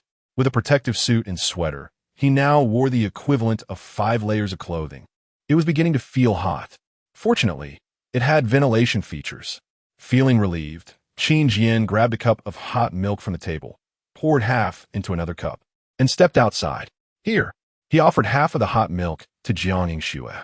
After all, this woman had endured much, having only rested for 2 hours and braving the biting cold to relay crucial information. A little milk as a reward seemed only fitting. Moreover, if she assisted him, any thugs she dispatched could contribute to his points as well. In essence, utilizing Jiang Yingxue and her group effectively would enhance his point income. As Jiang Yingxue took the hot milk, her eyes widened in surprise. Her feelings were more than mere gratitude. She truly wished to embrace Qin Jian wholeheartedly. However, she sensed he would likely recoil from such a gesture, possibly even become angry. Thank you. The multitude of words she wished to express ultimately condensed into those 2 simple words. Jiang Yingxue's demeanor, as perceived by Qin Jian, was endearing. In receiving the milk, she seemed transformed into a bashful girl, shyly avoiding his gaze. Stay strong. Focus. This is a time of oppos. War and oppos. Qin Jian patted her shoulder, his words carrying a significant undertone. Jiang Yingxue nodded vigorously, suddenly reminiscent of her time on duty, with superiors gesturing at her. Before long, Qin Jian exited the shelter and ventured towards the decoy trap. The area around the decoy trap was vibrant, nearly 200 zombies congregating for a raucous gathering. Utilizing zombies for a counteroffensive was part of Qin Jian's strategy. After all, no matter how numerous or well-armed their opponents were, they could hardly withstand such a horde of zombies. The strategy of overwhelming numbers against the sheer mass of the undead was unarguably sound. Qin Jian then produced the 3 types of drugs he had acquired. After consuming them, he would undoubtedly become the brightest figure in this region. With an optimistic mindset, he ingested the blue pill and the sharp-eyed elixir, reserving the red pill for recovery. Moments later, he felt as if flames were coursing through his entire body. What is this sensation? Am I about to transform into a vengeful spirit? Chapter 48. Conceal everything. Enhanced the smoke bomb. Qin Jian could not resist the urge to remove his protective suit and donned a gas mask to catch his breath. During this process, he distinctly sensed a qualitative transformation in his senses. Originally, the horde of corpses, situated about 100 meters away, became vividly visible to him. He could discern their specific attire, actions, and even the dismembered limbs of their bodies. His vision was astonishingly clear, as if he had sprouted a camera in place of his eyes. Moreover, he could hear the mournful wails of the zombies with crystal clarity, a cacophony that was both jarring and deafening. His sense of smell had also intensified to an extraordinary degree, allowing him to detect the foul stench of the horde from a considerable distance. Having temporarily transformed into a keen observer, Qin Jian then felt a profound change in his physical form. An immense surge in strength and speed coursed through him. Instinctively, he kicked a tree behind him. The colossal trunk, which 5 men could scarcely embrace, emitted a resounding thud. Shaking violently as the snow atop, it cascaded down onto Qin Jian's head. Shaking off the snow, he smiled slightly and promptly ascended the tree. Indeed, in the blink of an eye, he climbed to the top, swifter than a monkey. Having been physically frail since childhood, he had previously struggled even to jog without exhaustion. Now, however, he felt as if he had become an indomitable force, mastering the art of climbing with ease. "My body is invincible," Qin Jian exclaimed, clenching his fists in exhilaration. He could hardly contain his eagerness to test his newfound prowess. Without hesitation, he leaped from a nearly 6-meter-high tree, landing lightly, barely making a sound. He charged directly into the dense mass of zombies, fearlessly and without reservation. After all, having ingested the blue pill, he knew that even if he were bitten, he would not succumb to infection. His aim was not to eradicate the horde, but to retrieve the bait trap nestled within their midst. Thus, a surreal scene unfolded. A figure, barely perceptible to the naked eye, darted into the throng of undead, who were momentarily caught off guard, stumbling in disarray. However, by the time they reacted and attempted to seize the figure, Qin Jian had already secured the bait trap and escaped the horde. The thrill was exhilarating. His speed and audacity could surely warrant a Guinness World Record. Now, positioned about 100 meters from a zombie horde, Qin Jian stood confidently with his hands on his hips, a triumphant smile adorning his face. While he dared not claim he could match the speed of the zombie dogs, he was more than capable of toying with hundreds of zombies. At this moment, he had completely lowered his guard against the undead, even finding them strangely endearing. With the bait trap in hand, Qin Jian paraded around the vicinity of the shelter, trailed by over 200 zombies. In the courtyard, Jiang Yingxue was left in a state of disbelief. Is he even human? If I had hundreds of zombies following me, I would faint on the spot. Though the scene was shocking, the sight of Qin Jian unscathed reassured her. It was evident he had orchestrated this horde for a purpose. Before long, Qin Jian returned to the tree, where the zombies congregated below, creating a densely packed and eerie spectacle. Should anyone fall, they would undoubtedly meet a gruesome fate at the hands of the horde. Yet, Qin Jian remained unfazed, reclining comfortably with his hands behind his head, one leg crossed over the other. Time for a quick nap. It seems I'm safe for now. With that, he adjusted his gas mask to block out the light and soon drifted into slumber amidst the clamor of the undead. Time passed, and suddenly the roar of an engine jolted Qin Jian awake. Have they arrived? He rubbed his eyes and peered into the distance. A truck barreled through, crashing into several zombies as it sped towards a shelter. Qin Jian leapt down, plunging into the horde. His enhanced physique increased his weight, scattering the zombies in all directions. Mere seconds later, he emerged from the throng, looking as if he had squeezed through a crowd of people. Meanwhile, in the shelter courtyard, Jiang Yingxue had taken cover, drawing her crossbow and aiming at the truck's direction. The driver was Gu Changming, the leader who relished leading the charge, fulfilling his responsibilities as the commander. This battle promised immense rewards. The truck swiftly approached the barbed wire, coming to a steady halt. Upon noticing a female student in the passenger seat, Jiang Yingxue could no longer contain herself and shouted, "Traitor!" Instantly, she released her crossbow bolt, which flew straight ahead. Although it was aimed accurately, the distance was too great, and the thick glass of the truck halted the bolt just shy of penetration, causing the glass to crack spiderweb-like. "Ah, Minga, someone shot at me with a crossbow," the female student exclaimed in shock, clutching Gu Changming tightly. "Stay put in the truck. I'll bring Qin Jian over to vent your frustrations." Gu Changming reassured her. "Yes, Minga, you must catch him. I need to humiliate him today," the female student declared vehemently. In truth, her participation in this battle was unnecessary, as she had little to contribute. Yet, recalling how Qin Jian had threatened her with a gun and insulted her the previous day, she was filled with rage and resolved to settle the score. A few slaps, a kick to his groin, perhaps a stab or two, anything to relieve her anger. With Gu Changming protecting her, she felt invincible. After exiting the truck, Gu Changming clapped the rear compartment, and with a click, the doors swung open, releasing over 20 individuals, some wielding ladders.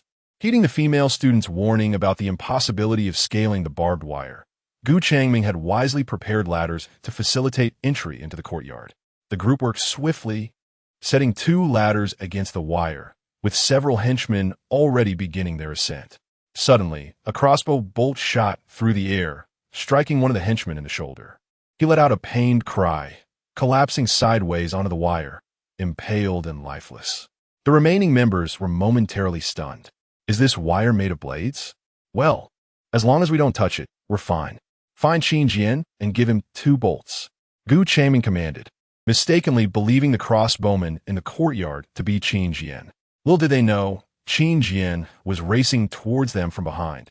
Due to his light-footedness, Gu Changming and his crew remained oblivious to the impending danger. At that moment, Qin Jian simultaneously hurled the bait trap and a smoke bomb. The smoke bomb landed beside the truck, enveloping Gu Changming's group in a cloud of obscurity. The bait trap was tossed beneath the truck, cleverly concealed from view. The enhanced smoke and the frenzy of the living beings behind him sent the horde of zombies into a frenzy, lunging towards the barbed wire. What is happening? Cough, cough, cough. Gu Changming and his group were bewildered by the sudden smoke. It's a smoke bomb, boss. What? A smoke bomb? Impossible. Gu Changming widened his eyes in disbelief.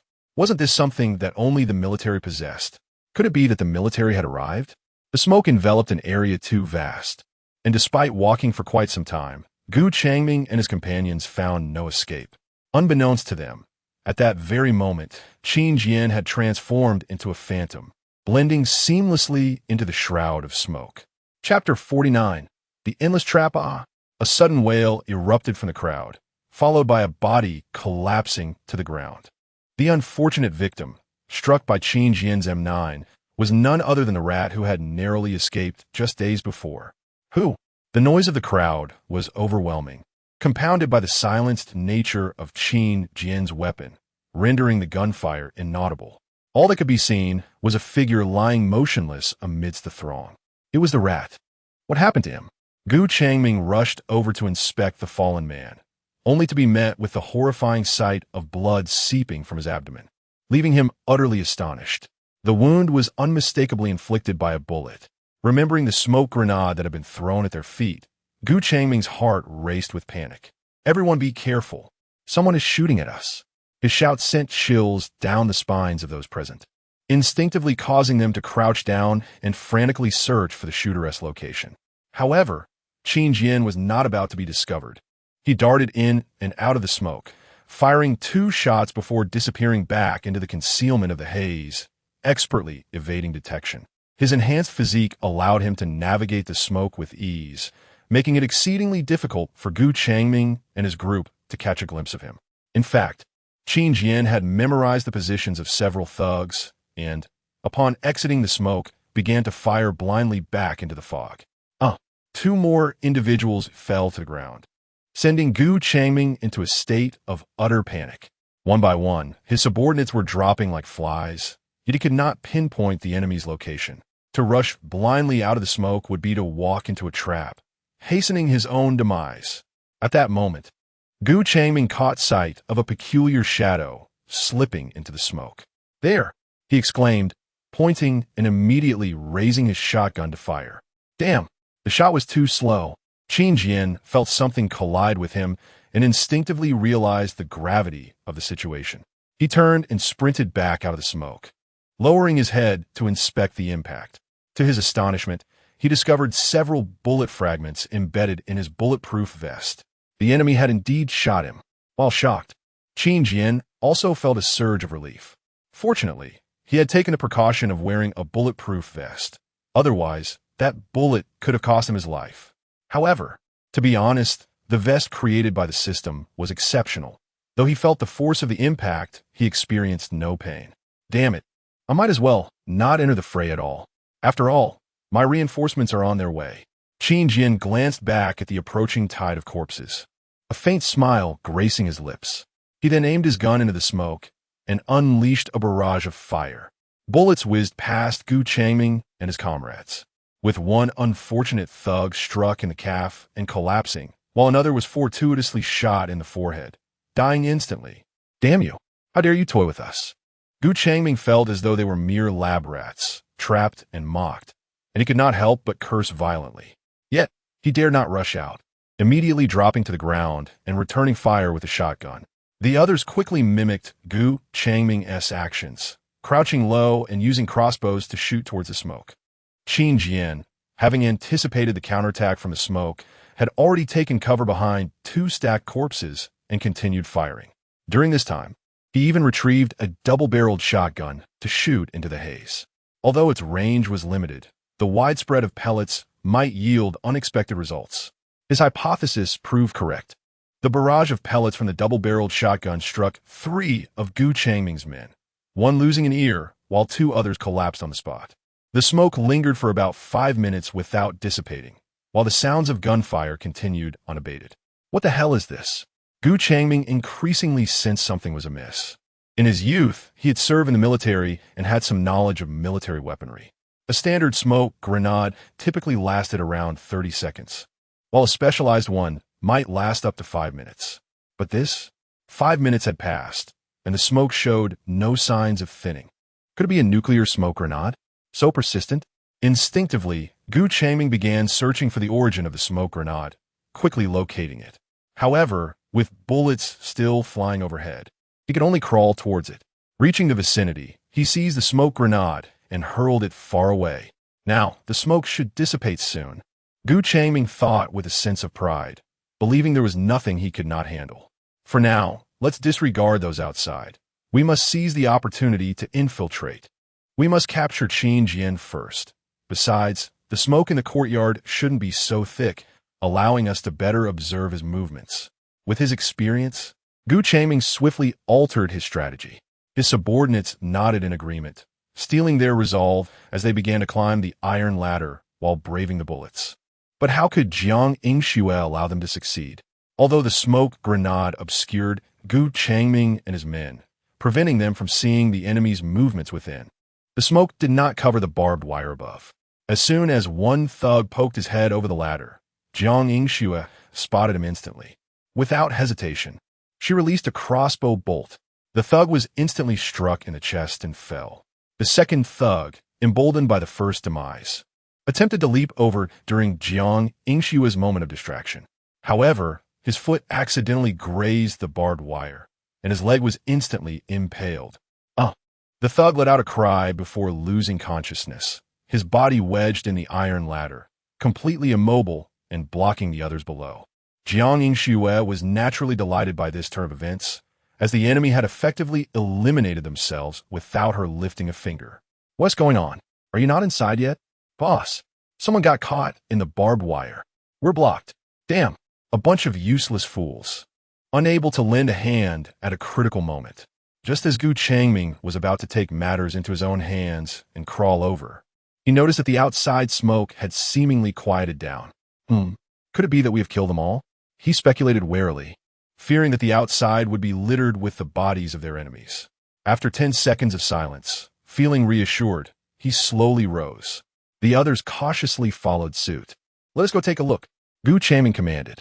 At this moment, under the barrage of Qin Jian's blind fire, their original 20-plus members had dwindled to 17, with 3 dead and 6 injured to varying degrees.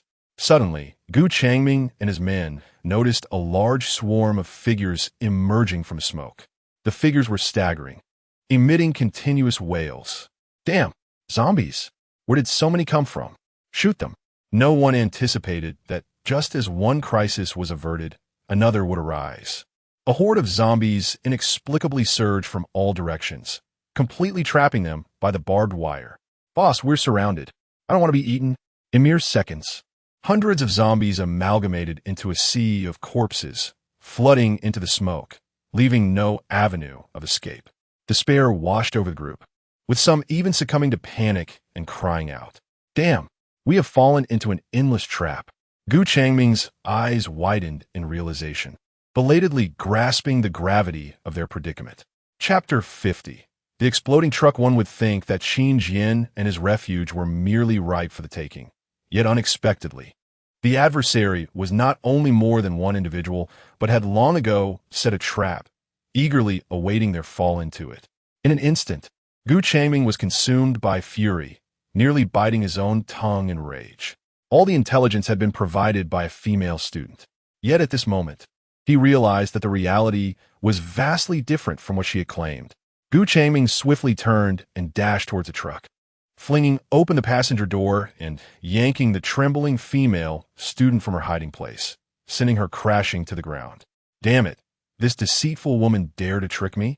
I trusted you completely, provided you with the finest sustenance, even elevated you to the position of my first lady.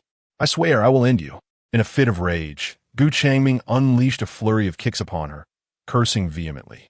The female student was utterly bewildered, rolling on the ground and pleading, "Minggu, please stop.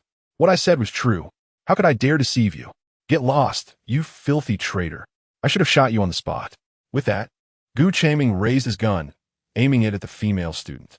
However, the next moment, he felt the encroaching presence of the zombies behind him, causing him to shudder and hastily climb back into the vehicle. "Get in! Retreat!" he shouted. The remaining individuals scrambled aboard, some even discarding their weapons as they dove into the cargo area. "Please, Minggu, don't leave me behind. Get lost." Gu Changming kicked her down again, slamming the door shut. Virum! Crash! The truck revved violently, colliding with the barbed wire. To Gu Changming's astonishment, the fierce impact pierced the entire front of the vehicle. The engine erupted in smoke and flames, and the barbed wire shattered the glass, nearly impaling him. What the hell is this barbed wire made of? His face turned pale with fear as he quickly shifted into reverse. Crash! As he did so, he felt the rear of the truck slam into what felt like a wall. In truth, it was a wall, though of a different nature. It was a flesh wall formed by the horde of zombies. Those who had entered the cargo area lacked the time to shut the door, and a mass of zombies surged in, instantly engulfing them.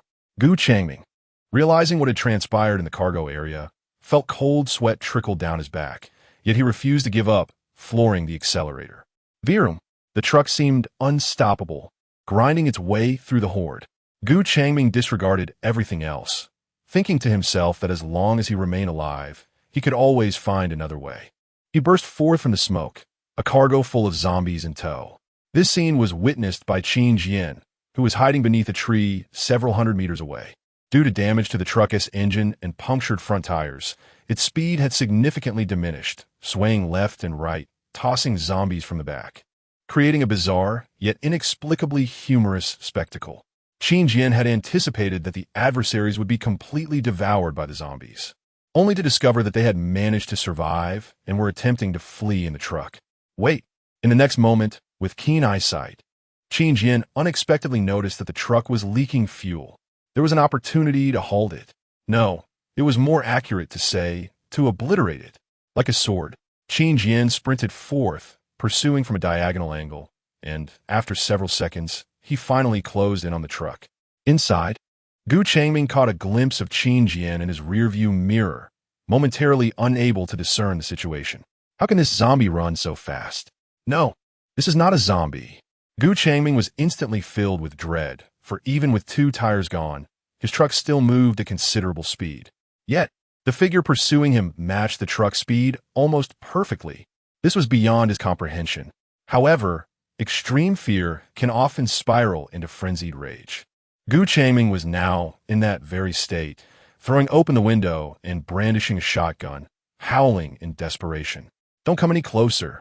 He fired shot after shot, but they all went wildly astray. Yet, Qin Jian's bulletproof vest had already sustained heavy damage, so to avoid risk, he halted, aimed at the truck, and fired. Bang, bang, bang. He did not aim for the body of the vehicle, but rather for the fuel tank. It was already leaking. If he managed to strike it, the truck would explode in an instant, incinerating its occupants and the zombies within. Seeing his adversary halt, Gu Changming momentarily breathed a sigh of relief. But as the bullets continued to pummel his vehicle, anxiety gripped him once more. Not good. Regaining a semblance of rationality, Gu Changming noticed through the rearview mirror that his truck was gushing fuel. Furthermore, the front engine was ablaze. The vehicle was in a perilous state. Now, his mind was consumed by one thought. I must abandon the truck. Without hesitation, as the vehicle still sped along, Gu Changming flung open the door and leaped out. Boom! In the next instant, before he could even hit the ground, the truck behind him erupted in a flash of flames. The explosion's shockwave sent him flying several meters away. Yet, he landed in a thicket of grass, merely sustaining a few scrapes. Not dead. From a distance, Qin Jian caught sight of Gu Changming's frantic escape and instinctively raised his gun, only to realize he was out of bullets. The spare magazine had been depleted during his earlier blind firing, leaving him with only a few shells for his double-barreled shotgun. Cursing under his breath, Qin Jian sprinted after him, intent on capturing him alive. However, he soon realized that the man had picked up a nearby bicycle and swiftly pedaled into an alley, disappearing from sight. Damn, he escaped. Qin Jian came to a halt, drenched in sweat. His enhanced physique granted him extraordinary speed, but it did not bolster his endurance. Thus, after a prolonged chase, exhaustion set in. Tomorrow, with some points, I should try to upgrade my medicine. It's still not versatile enough. Qin Jian mused, before retracing his steps back to the refuge. The smoke at the refuge had only recently dissipated, and hordes of zombies were scavenging the bodies of the fallen thugs. Those zombies unable to find fresh meat were drawn to bait traps outside and in the courtyard, some wandering aimlessly while others charged into the barbed wire, their bodies torn asunder. Inside the courtyard, 2 women stood at odds, their tension palpable. I warn you again. Put down the crossbow. You should be the one to lower your weapon. The 2 confronting figures were Jiang Yingxue and the female student. Jiang Yingxue had not anticipated that the female student would remain here. Instead, she had climbed up the iron ladder. If one were to say she had undergone a transformation, Jiang Yingxue would have believed it, for she had previously known her well. Just the sight of zombies had once sent her into a panic. Now, she seemed entirely unafraid, even daring to scale the barbed wire to challenge her. I never thought you could be so shameless. Not only have you betrayed us, but you also brought this pack of vicious fiends to plot against Qin Jian. I should have put you down last night, for the sake of the people, to prevent you from harming other survivor teams. At this moment, Jiang Yingxue was filled with unbridled fury, her once clear eyes now clouded with murderous intent. Chapter 51. The astonishing actions of Jiang Yingxue after being abandoned by Gu Changming. The female student appeared mentally unhinged, her mind seemingly adrift, failing to absorb any of the surrounding events. Suddenly, with a swift motion, she discharged a hand crossbow, but lacking any professional training. The bolt plunged into the ground at her feet. Witnessing this, Jiang Yingxue rushed forward, deftly kicking the crossbow away and employing a classic apprehension technique. She subdued the student to the ground. The subdued student wailed inconsolably, her cries echoing with heart-wrenching despair. Yet Jiang Yingxue, a felt no sympathy. At that moment, the door before Jiang Yingxue creaked open, and Qin Jian stepped in, looking somewhat bewildered. "Oh, isn't this the university student? Have a few days away rendered you this useless? What? You missed me? Bringing a whole entourage to visit me. How sincere." Upon realizing that the student had been overpowered, Qin Jian's tone turned sardonic. The piercing words pierced the student's ears like the whispers of a demon, prompting her to scream at the top of her lungs, her body thrashing violently. Yet Jiang Yingxue held her firmly in place. Jiang Yingxue recounted to Qin Jian the incident involving the barbed wire assault and the student's behavior. Qin Jian nodded in approval, commending her actions, promising a proper reward later. To Jiang Yingxue, this praise felt like the greatest reward. However, there were matters still unresolved, and her elation was short-lived. "Qin Jian, how should I handle her?" Jiang Yingxue asked, tapping the student's head. After a moment's hesitation, Qin Jian replied, "Let her go for now. I shall inquire." Jiang Yingxue nodded and released the student. Slowly rising, the student turned to lash out at Jiang Yingxue. With remarkable speed, Qin Jian delivered a swift kick, sending her flying several meters away. Jiang Yingxue gasped in astonishment, not at the act itself, but at the sheer force of the kick. Over the years, she had never witnessed anyone capable of such power. Clearly, Qin Jian was not to be underestimated. What on earth was his true identity? Could he be a national agent? The quality of his equipment suggested as much. Qin Jian approached the fallen student, only to find her spitting blood, her eyes rolling back. Panic surged through him. "I surrender. Please spare me," she gasped, barely able to articulate her plea. Had it not been for Qin Jian's kick, she might never have recognized her dire situation. In a mere day, she had plummeted from paradise to hell. "What I say, you answer. Just speak the truth, and you shall be spared," Qin Jian stated, relieved to see she could still converse. The student, clinging to the hope of survival, quickly rose to her feet. "Ask away. I will tell you everything." Just as Qin Jian was about to pose his question, Jiang Yingxue interjected, "Allow me to ask." Taken aback by her request, Qin Jian shrugged. "Very well. It matters not who inquires." Jiang Yingxue then led the student to the edge of the barbed wire, earnestly questioning her. It must be said that Jiang Yingxue, with her background in law enforcement, conducted the interrogation meticulously. Her piercing gaze intimidated the student repeatedly, who initially contemplated withholding information but ultimately capitulated, revealing all. Number 4 courtyard in the urban village. I have been there during patrols. I can lead you to where Gu Changming fled. After learning of Gu Changming's hideout, Jiang Yingxue nodded at Qin Jian, who agreed that it was excellent news. "I've told you everything. Can you let me go now?" the student implored. Just as Qin Jian was about to consent, Jiang Yingxue, with a sly smile, said, "Well, we can let you go." Qin Jian shot her a disdainful glance, feeling his moment of glory had been usurped. Yet, in the next instant, a shocking scene unfolded. Jiang Yingxue suddenly shoved the student, who crashed into the barbed wire, her body pierced by the cruel metal, blood spraying forth in a gruesome spectacle. Qin Jian was taken aback by Jiang Yingxue's actions. "What? She came with people intending to kill you. Is she truly deserving of mercy?" Jiang Yingxue retorted, her voice rising, her eyes glistening with unshed tears. For a moment, Qin Jian was rendered speechless, internally grappling with his own thoughts. He had never intended for her to survive. After all, there were countless zombies outside, and releasing her would lead to her swift demise. "But didn't she betray you?" "We are all victims of circumstance," he replied, unable to suppress his thoughts. "That is secondary. Your actions are what truly matter." Jiang Yingxue's words struck Qin Jian with shock. He nearly questioned her. "Am I your father? Why such concern for me?" Calm down, calm down. She's gone now, and we have the information we need. Let's take a moment to rest." Qin Jian gently patted her shoulder in comfort, instinctively pulling her under the eaves. Jiang Yingxue, startled by the embrace, felt her anger dissipate in an instant. Turning to face Qin Jian, she murmured. Qin Jian seemed oblivious to the gravity of the moment. Having already seated himself, "Huh?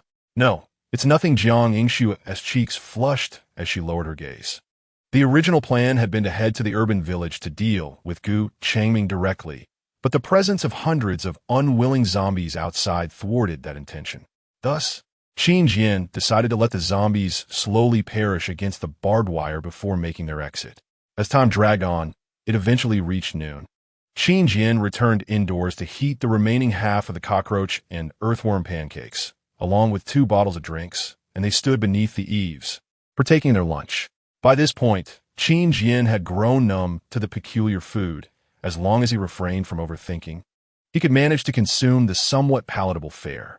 After their earlier discussions, Jiang Yingxue felt emboldened to ask, "You've been so kind to me. Why not invite me to your home? Why let me freeze out here?"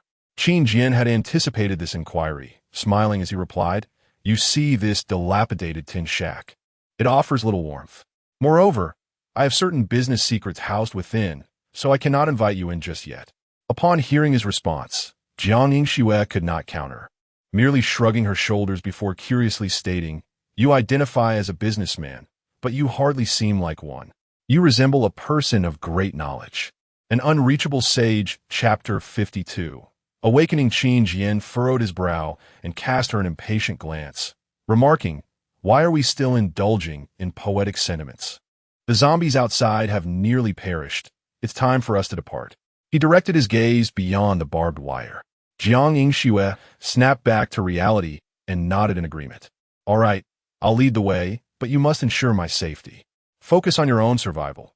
I am not particularly skilled at safeguarding others. As for the crossbow bolts on the ground, feel free to collect them for your use." The two exchanged banter as they exited the courtyard. Heeding Qin Jian's advice, Jiang Yingxue gathered the accessible crossbow bolts from ground. Their journey was fraught with tension yet devoid of peril, encountering a small pack of 3 zombie hounds. Qin Jian dispatched 2 with his double-barreled shotgun, while Jiang Yingxue felled the last with her crossbow. Meanwhile, within the heart of the city, at Gu Changming's stronghold, he staggered through the door, a visage of disarray. His eyes were bloodshot and swollen, his bare torso marred with bruises, and a gruesome wound on his back. A result of the explosion from a truck left him bloodied and raw. Yet, more unsettling was the grotesque bulge that had emerged on his previously injured abdomen. A ghastly mass that had inexplicably reformed, more pronounced than before, rendering him nearly immobile. Even without this festering growth, Gu Changming sensed his days were numbered. The gaping wound on his back continued to bleed profusely, and the biting cold of winter had numbed his extremities. Surveying the area surrounding the courtyard, he noted that not a single brother remained. They had all been devoured by zombies. In less than a day, the wolf gang had been obliterated, and all of this was the doing of a certain Qin Jian. "Qin Jian, I shall haunt you even in death. And that wretched woman, she must have been devoured to the bone by now." A malicious grin crept across Gu Changming's face as he stumbled into the room where the women were confined. The sound of the door crashing open startled them, and they beheld the bloodied, contorted figure of Gu Changming. "Zombies! The zombies have broken in." Panic erupted among the women. "Are you all blind? Who among us has turned into a zombie?" Gu Changming snapped, his frustration palpable. "Brother Ming, what has happened to you? I'm in no mood for games. I need to vent." With that, he seized one of the women. Yet in that moment, he noticed that the woman bore an uncanny resemblance to his own affliction, with a similar grotesque growth on her face. Numerous, albeit smaller, and densely packed. Repulsed, Gu Changming lost interest, muttering, "What is wrong with you? Never mind, I'll just find another. After all, we are all doomed." His declaration left the women momentarily stunned. Guomin, the leader among them, discerned the underlying message in Gu Changming's words, and sensing the opportune moment, resolved to incite rebellion. Outside, the courtyard was eerily silent, suggesting that Gu Changming had encountered some grave misfortune that had led to the near-total demise of his gang. Clearing her throat, Guomin subtly signaled to the other women. They nodded in understanding, positioning themselves behind Gu Changming. Just as he was about to unfasten his belt, Guomin lunged at him, wrapping her arms around his neck and leveraging her weight backward, sending both crashing to the ground. In an instant, the other women descended upon him, pinning him down. Before long, Gu Changming's struggle ceased, his eyes rolling back as he succumbed, frothing at the mouth. Once liberated from his grasp, Guomin and the others collapsed beside him, gasping for breath. All right, sisters, don't breathe too heavily. We must avoid inhaling too many germs. Guomin cautioned, prompting them to stifle their breaths as best they could. Having previously served as a nurse, Guomin had recognized the deteriorating air quality since the onset of the apocalypse. After being captured by Gu Changming, she had offered him advice on mask wearing and covering one's face, earning his favor and protection. Though she had temporarily escaped danger, she had witnessed the relentless torment of her fellow women and, after much internal struggle, resolved to organize a rebellion and seek an escape. At long last, their desires had been realized, yet they now faced a new threat. 2 days prior, some among them had contracted a bizarre virus which, while not transforming them into zombies outside, caused grotesque growths to sprout across their bodies, inducing excruciating itchiness and pain. Guomin sought a remedy, but the rarity of the virus, likely a byproduct of the same outbreak that birthed the zombie plague, rendered her efforts futile. Sisters, let us look after one another. We must search this courtyard for clothing and provisions. With urgency, Guomin addressed her companions. 20 minutes later, they had gathered a considerable haul of clothing and supplies. We must leave this place. It feels increasingly sinister.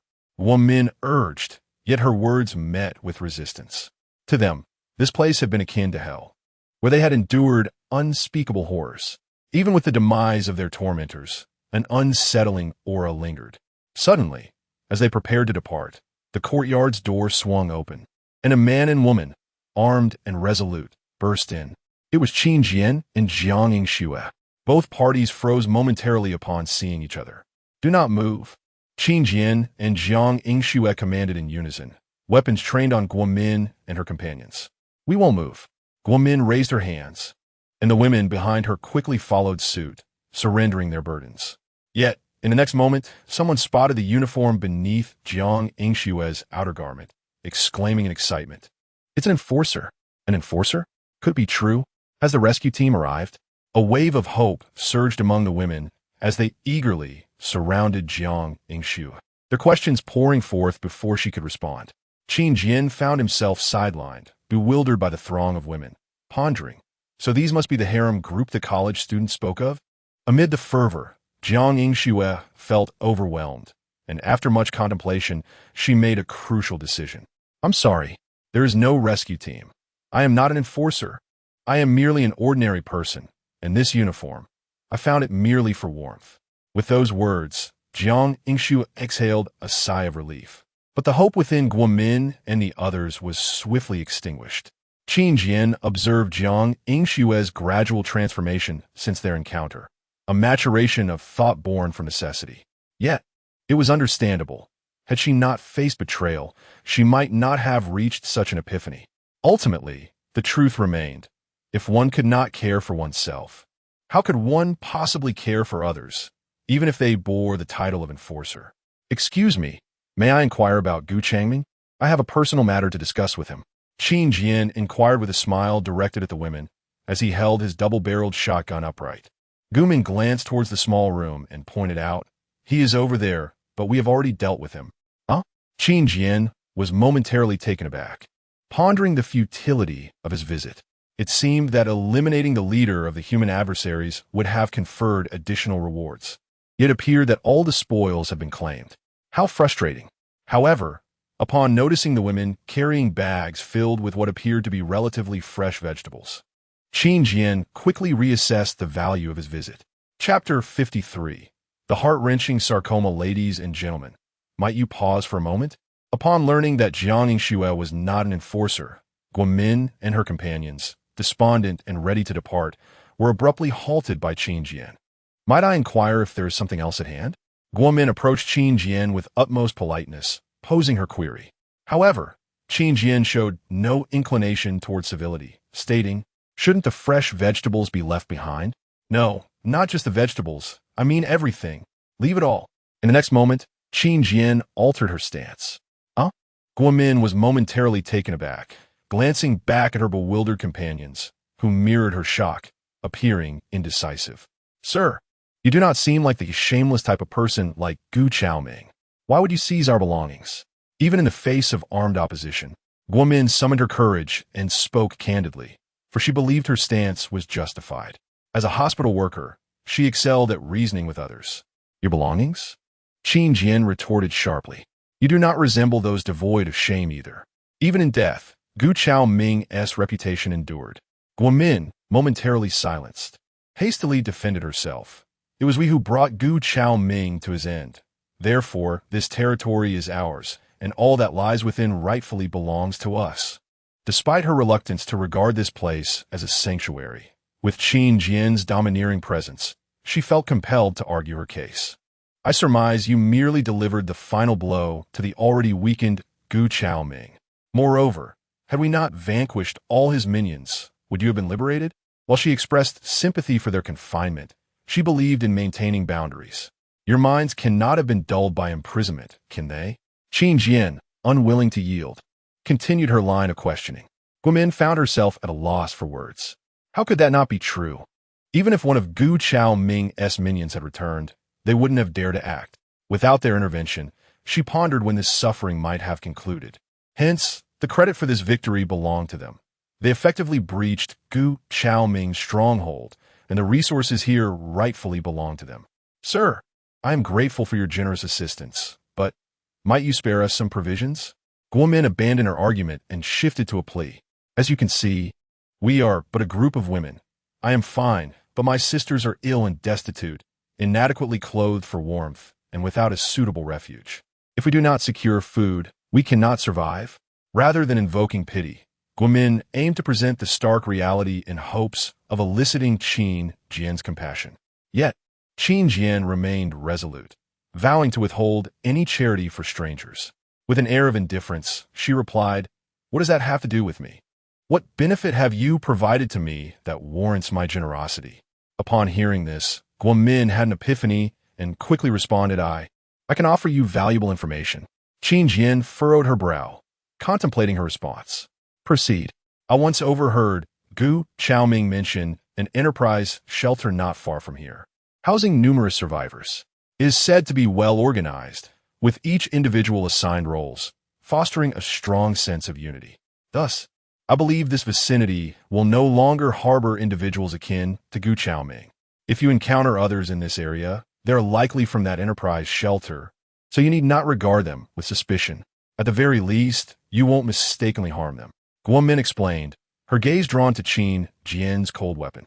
Qin Jian, dismissive, remarked, but what if they injure us instead? Oh well, you assert they are not malevolent. Have you witnessed this firsthand? I advise you to remain here rather than seek aid from that enterprise shelter.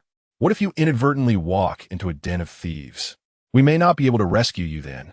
With a light chuckle, Qin Jian cautioned, pondering how this woman could lead her group with such naivete.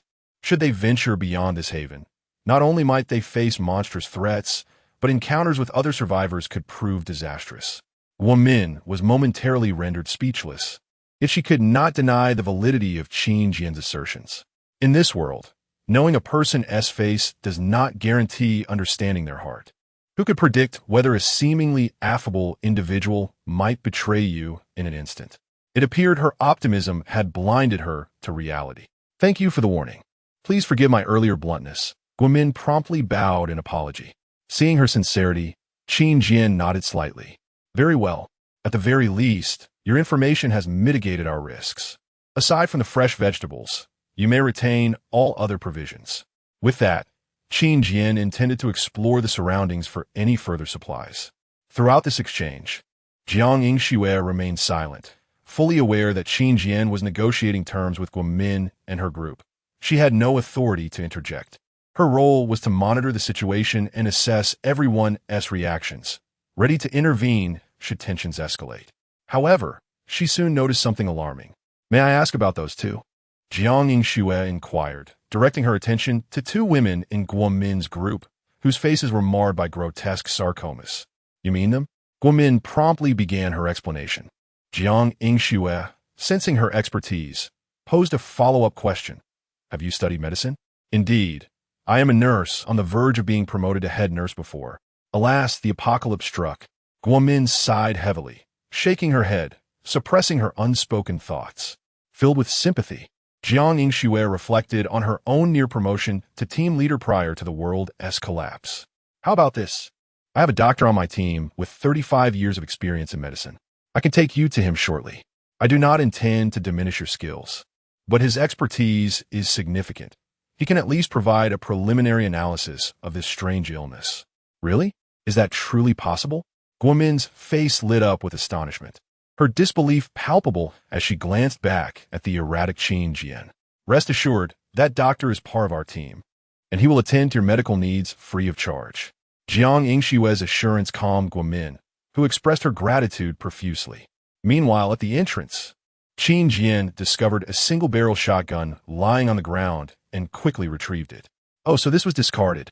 I thought such an important item could not be carelessly tossed aside. However, with no place to conceal the weapon, she scratched her head and attempted to unload the bullets. She then returned to Jiang Yingxue, placing the gun in her hands. For me? Jiang Yingshue's face brightened with joy. Let us discuss it later. Qin Jian waved her hand, turning back to search the house again. Jiang Yingxue paused, her lips forming a slight pout as she muttered to herself, so, it's just to have me safeguarded. Inside the house, Qin Jian found herself at a loss regarding Gu Chaoming's corpse. She noticed that not only was his back drenched in blood, but it was also covered with small, densely packed sarcomas. Could these be insect eggs? Qin Jian swallowed hard, attempting to turn Gu Chaoming's body over. To her dismay, she discovered that his front was equally infested, with even larger growths. Chapter 54. Harvest Day. How formidable are the pathogens lurking outdoors? Just moments after death, one is transformed into a great drug lord. Qin Jian couldn't help but lament, losing interest in scavenging the corpse in an instant. He felt it necessary to dispose of the body, not for any other reason, but because the grotesque sight of it was utterly distressing. By chance, Qin Jian stumbled upon half a barrel of gasoline in the corner of the room. He seized it and doused Gu Changming's corpse entirely. Then, he produced a lighter and ignited it. I didn't have a chance to see you off properly. Let me make amends now, Qin Jian remarked as he turned to leave. Within mere seconds, the room was engulfed in thick smoke, the stench overwhelming. Fortunately, Qin Jian had secured the door tightly, preventing the foul odor from seeping out. 10 minutes later, he approached Jiang Yingxue, chiding her for her lack of awareness, and instructed her to accompany him in searching for supplies. Jiang Yingxue, looking innocent, had no choice but to follow suit. During their search, she recounted her earlier conversation with Guomin to Qin Jian. Are you saying that there are 2 individuals in their team with such afflictions? Qin Jian set down his findings, frowning as he inquired. Jiang Yingxue furrowed her brow in response. What? Have you noticed something too? Do you know why I burned Gu Chaoming's body? It was because he was also covered in those things, and it horrified me. Qin Jian explained, his tone serious. So, you aren't considering incinerating those 2 women as well, are you? Jiang Yingxue asked, her eyes wide with disbelief, as if she had branded Qin Jian a tyrant. Qin Jian cast her a disdainful glance. They aren't dead. Why would I burn them? However, he acknowledged that the matter warranted serious attention. After finishing his statement, he turned to Jiang Yingxue, who shuddered under his intense gaze, seemingly grasping the gravity of the situation. Stop staring. I don't have those afflictions. Jiang Yingxue rolled up her sleeves and collar, revealing her flawless skin, eager to prove her innocence. Does anyone in your team have them? Qin Jian pressed. Our team has only 2 members left. Although one is barely alive, they're both in good health. What about you? If you have them, don't hide it from me. No. Qin Jian felt that the current outdoor air was perilously contaminated. It was alarming how swiftly a corpse became infested with those things after death. Even the living seemed unable to escape their fate. While he was uncertain of the outcomes following such infestations, he surmised they were likely incurable. The blue pills could only resist viral and bacterial invasions for 3 days, but they offered no cure for diseases. The red pills merely healed injuries, not illnesses.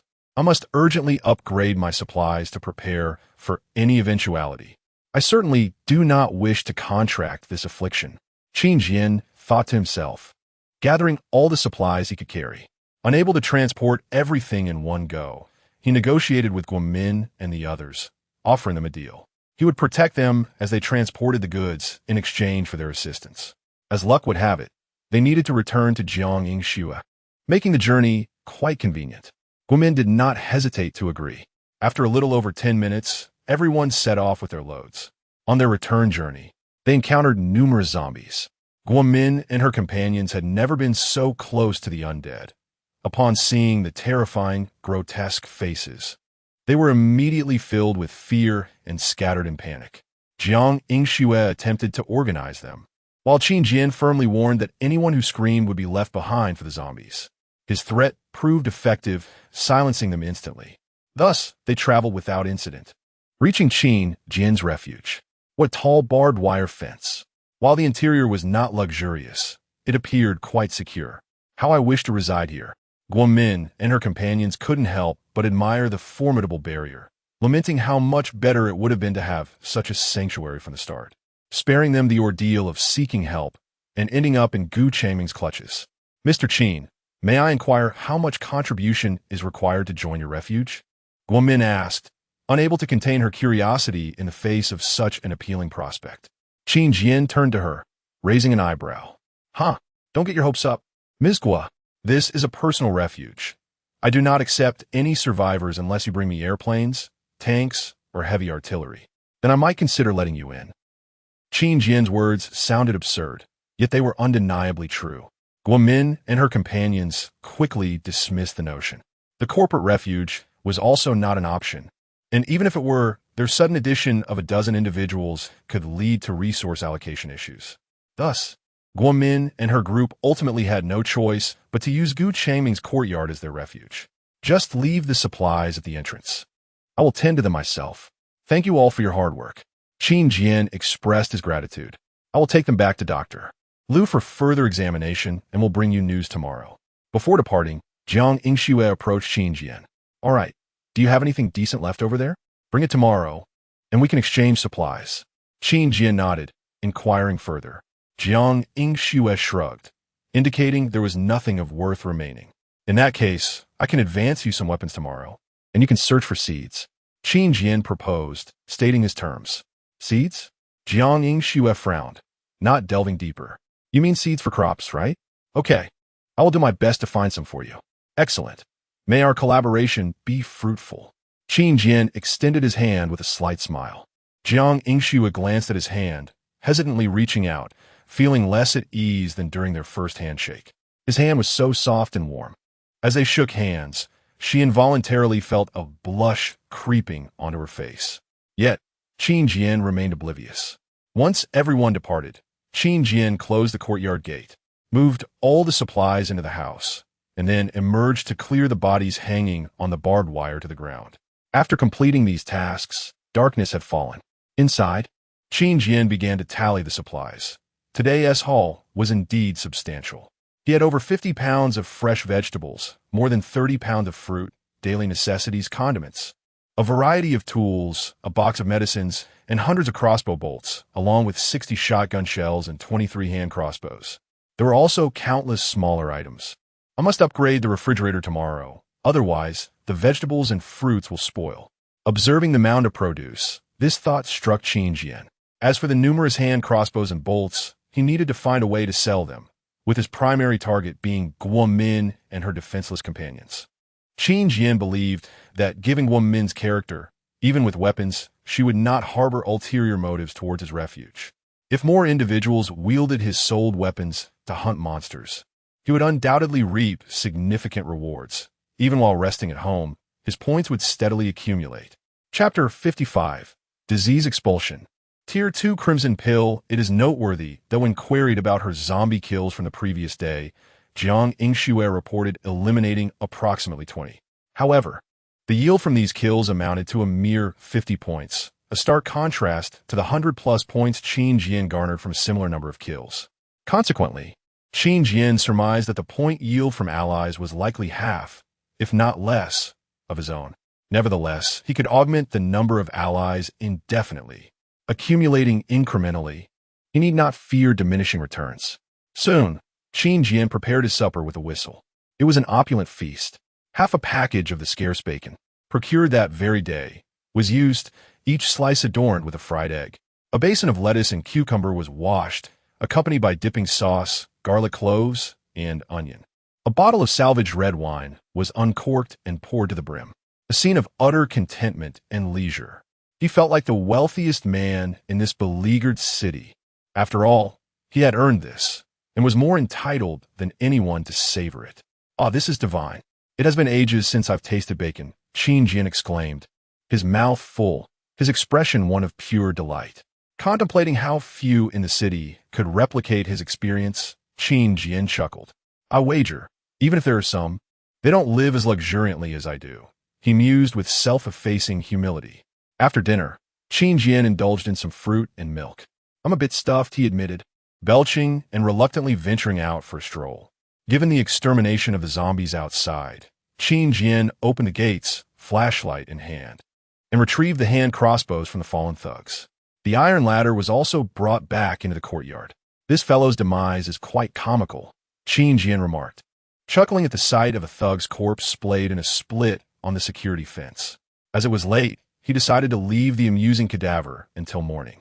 As for the remaining hundreds of corpses, Qin Jian had already decided who would move them: Guomin and her cohort of women. Many hands make light work.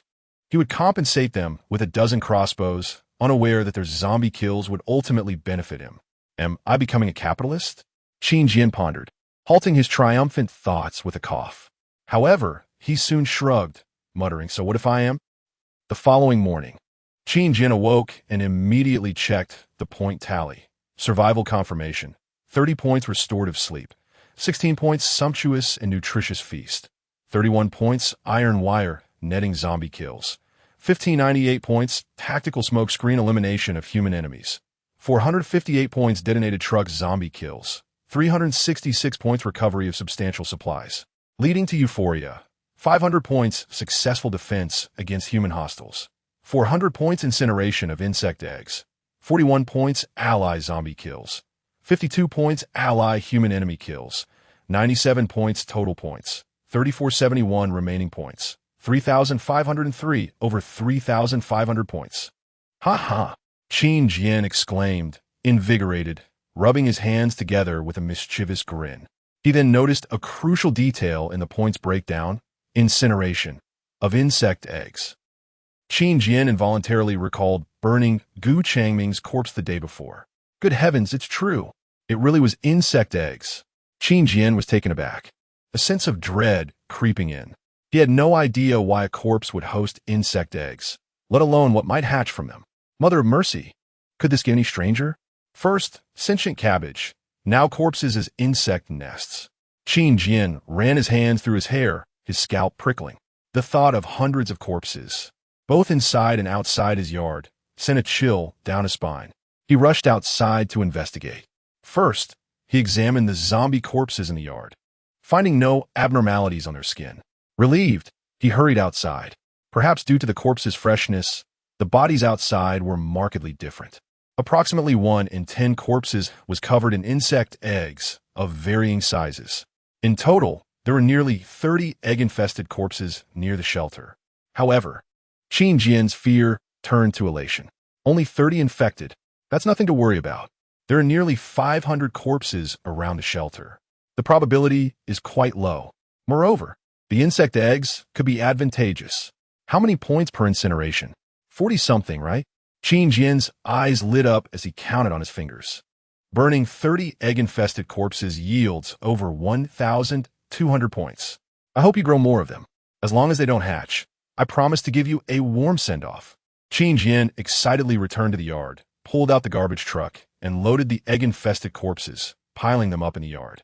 He then doused them with gasoline and set them ablaze. The stench was immediate, forcing Qin Jian to retreat indoors to watch. Growing impatient, Qin Jian moved to the drug crafting station. He had promised to upgrade the drugs to combat outdoor bacteria, so he promptly opened the upgrade options for the 3 drugs. Crimson Pill Upgrade Path. Tier 2 Crimson Pill Branches. Healing Effect. 500-100 drug units increases wound recovery from 50 to 70. Duration 1,500-500 drug units extends beneficial effect from 3 days to 5 days. Disease Expulsion. 2,750 drug units eliminates all diseases and infections upon use. Yes, there it is. Ha ha ha. Qin Jian exclaimed upon seeing the disease expulsion upgrade. Now, there's nothing to fear. One pill will eradicate any germs. However, the point cost was considerable, 4,000 points for all 3 upgrades. Fortunately, drug units could also be used. Qin Jian checked his remaining drug units, finding only 600. But no matter, with yesterday's confiscated drugs, I have an entire crate. He emptied the crate into the decomposition machine. After the machine whirred to a halt, Qin Jian checked the remaining drug units. It had jumped to 4,680. Now, I have enough enhancement drugs for half a year. Qin Jian gleefully upgraded all 3 crimson pill options. 1,350 drug units were immediately deducted, leaving 3,330. In an instant, the crimson pill was upgraded to Tier 2. This might be the first time I've upgraded something to Tier 2 in one go. Intrigued, Qin Jian naturally examined the Tier 2 crimson pill. Chapter 56. A handgun comparable to a machine gun. Secondary red pill upgrade direction. Tertiary red pill branches healing effect. 2,800 medication. The efficacy of wound recovery is elevated from 70 to 85. Duration. 4,100 medication. The duration of the enhancement after usage is extended from 5 days to 7 days. Self-cleaning cycle. 100, 00, 5000, 0 medication post-usage. Beneficial clotting cells are produced within the body, continuously filtering harmful impurities for 7 days and reducing one's need for food and sleep by 40. Incredible. What a self-cleaning cycle. After consuming this, one could save on provisions. Qin Jian couldn't help but voice his concerns, feeling that this might not be entirely beneficial, especially since he relished indulging in gourmet food daily. A single meal a day would be quite uncomfortable, not to mention the adverse effects on sleep quality. Furthermore, it is indeed quite pricey, 10,000 points. Isn't that akin to daylight robbery? Qin Jian decided that even with tens of thousands of points at his disposal, he would refrain from casually upgrading the third option, as its intended purpose should be for dire situations. Only when devoid of food, shelter, and amidst peril would this upgrade yield its optimal effect. With the upgraded red pill now possessing the capacity to eliminate ailments, Qin Jian felt a sense of relief and opted not to explore other medication upgrade options. Next, he recalled the need to upgrade the barbed wire from yesterday and promptly checked. Barbed wire fence, upgrade direction. Steel wire fence branches heightened. 800 increases the height of the barbed wire to 5 meters. Fire resistance. 500 reduces fire damage from any source by 50. Cold resistance. 500 prevents freezing, extending its lifespan. Presently, 3 upgrade options remain for the barbed wire. After some contemplation, Qin Jian resolved to upgrade all of them. There was no rush to upgrade the greenhouse. He would do so once he procured seeds. With a decisive gesture, 800 points were deducted, leaving him with 703 points. Bang! The next moment, a thunderous sound erupted from outside the barbed wire, startling Qin Jian. Upon stepping outside, he was astonished to witness a dramatic transformation in the barbed wire. The first thing that caught his eye was its increased height. After the upgrade, it exuded an impenetrable aura. Not only would climbing over it be impossible, but even erecting 2 ladders would prove futile. The range of the anti-theft net also expanded, transitioning from merely resting atop the barbed wire to extending forward. This extension alone would likely deter any would-be intruders. As soon as one ascended to a certain height, their head would inevitably collide with the anti-theft net. Those familiar with the barbed wire would understand the consequences of such an encounter. Moreover, with the upgrades enhancing the fire and cold resistance, the entire barbed wire shimmered, appearing as if coated in oil. Qin Jian felt that even if an aircraft were to collide with it, breaching the barbed wire would be impossible. How secure! There was not a hint of danger to be found. Qin Jian placed his hands on his hips, marveling, his expression seemingly inscribed with the word impressive. With the barbed wire fence upgraded to a steel wire fence, Qin Jian naturally wished to examine the newly available upgrade options. Steel wire fence upgrade direction. Rock wall branches materials. 2000 replaced the original steel wire materials to create a sturdier stone wall. Height. 5000 increased the wall height to 10 meters. Earthquake resistance. 3,500 deepened the wall's foundation to effectively withstand seismic shockwaves. Lighting. 2000 install lighting devices around the wall for nighttime surveillance. Watchtower. 6,000 install patrol watchtowers on the wall for nighttime monitoring. Goodness, if all these upgrades are completed, my shelter could truly transform into a fortress. Qin Jian gasped in astonishment at the remarkable upgrade options. Converting the wire into a stone wall and increasing its height, while enhancing security, would also render it more conspicuous. Perhaps many survivors would seek assistance beneath the wall in the future, and he would undoubtedly stand atop, looking down with pride, responding uniformly, "Get lost. Thank you, that was quite exhilarating." Qin Jian chuckled to himself, filled with anticipation for the future. The upgrades were not yet complete. Qin Jian sought out the protective suit to check the upgrade options. Protective suit, upgrade direction. Advanced protective suit branches heat resistance. 200 add a layer of heat-resistant film to protect the wearer from high temperatures. Portable backpack. 500 attach a detachable large-capacity backpack to the back, automatically negating the internal weight of 40 pounds. Currently, only 2 upgrade options remain for the protective suit.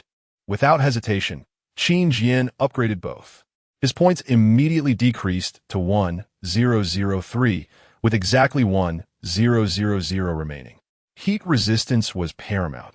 He would inevitably be incinerating corpses daily, requiring close proximity to flames. As for the portable backpack, it was invaluable.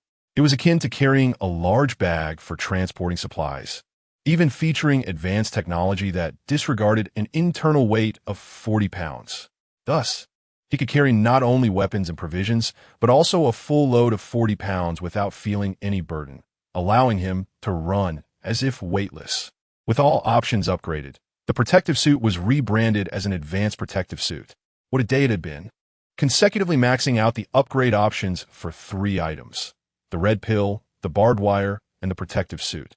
After such diligent upgrades, surely the system would grant him additional rewards in tomorrow's point settlement. Qin Jian felt no delusions. He genuinely believed that the point tally would reveal bonuses. After all, he had been quite active, and from early morning, he had remained industrious. With the remaining 1,000 points, Qin Jian had no intention of saving them. He recalled the M9 handgun, which had but 1 upgrade option left. He opened the upgrade options. M9 handgun upgrade direction. Military M9 handgun branches ammunition. 50 supplement with 50 rounds of ammunition. Durability. 500 replaced the gun's body with high-quality materials, enhancing its lifespan. Ammunition does not fall under the upgrade options, so the M9 currently had only 1 upgrade available. This was an upgrade that was absolutely necessary, given its critical importance. Qin Jian thought to himself and promptly spent 500 points to upgrade the durability option. The next moment, the M9's body elongated significantly. It appeared more sleek and polished. The previous day's encounter with Gu Changming had left Qin Jian acutely aware of the M9's wear and tear. The relentless firing had rendered the barrel excessively hot, even glowing red, causing Qin Jian to fear an imminent explosion that might injure him. But now, with the durability upgraded, he felt no concern. He could fire at will, even through the night. After all, with advanced technology supporting him, what was there to fear? With all options for the M9 upgraded, Qin Jian had now consecutively maxed out 4 items to level 2. Military M9 handgun upgrade direction. Specialty M9 handgun branches ammunition. 50 supplement with 50 rounds of ammunition. Drum magazine. 2,000 convert all extended magazines to a 64-round drum magazine. Infrared. 1,000 add an infrared device to significantly enhance shooting accuracy. Lighting. 1,000 add a lighting device for ease of nighttime operations. Deadly bullet. 3,000 for every 3 rounds fired.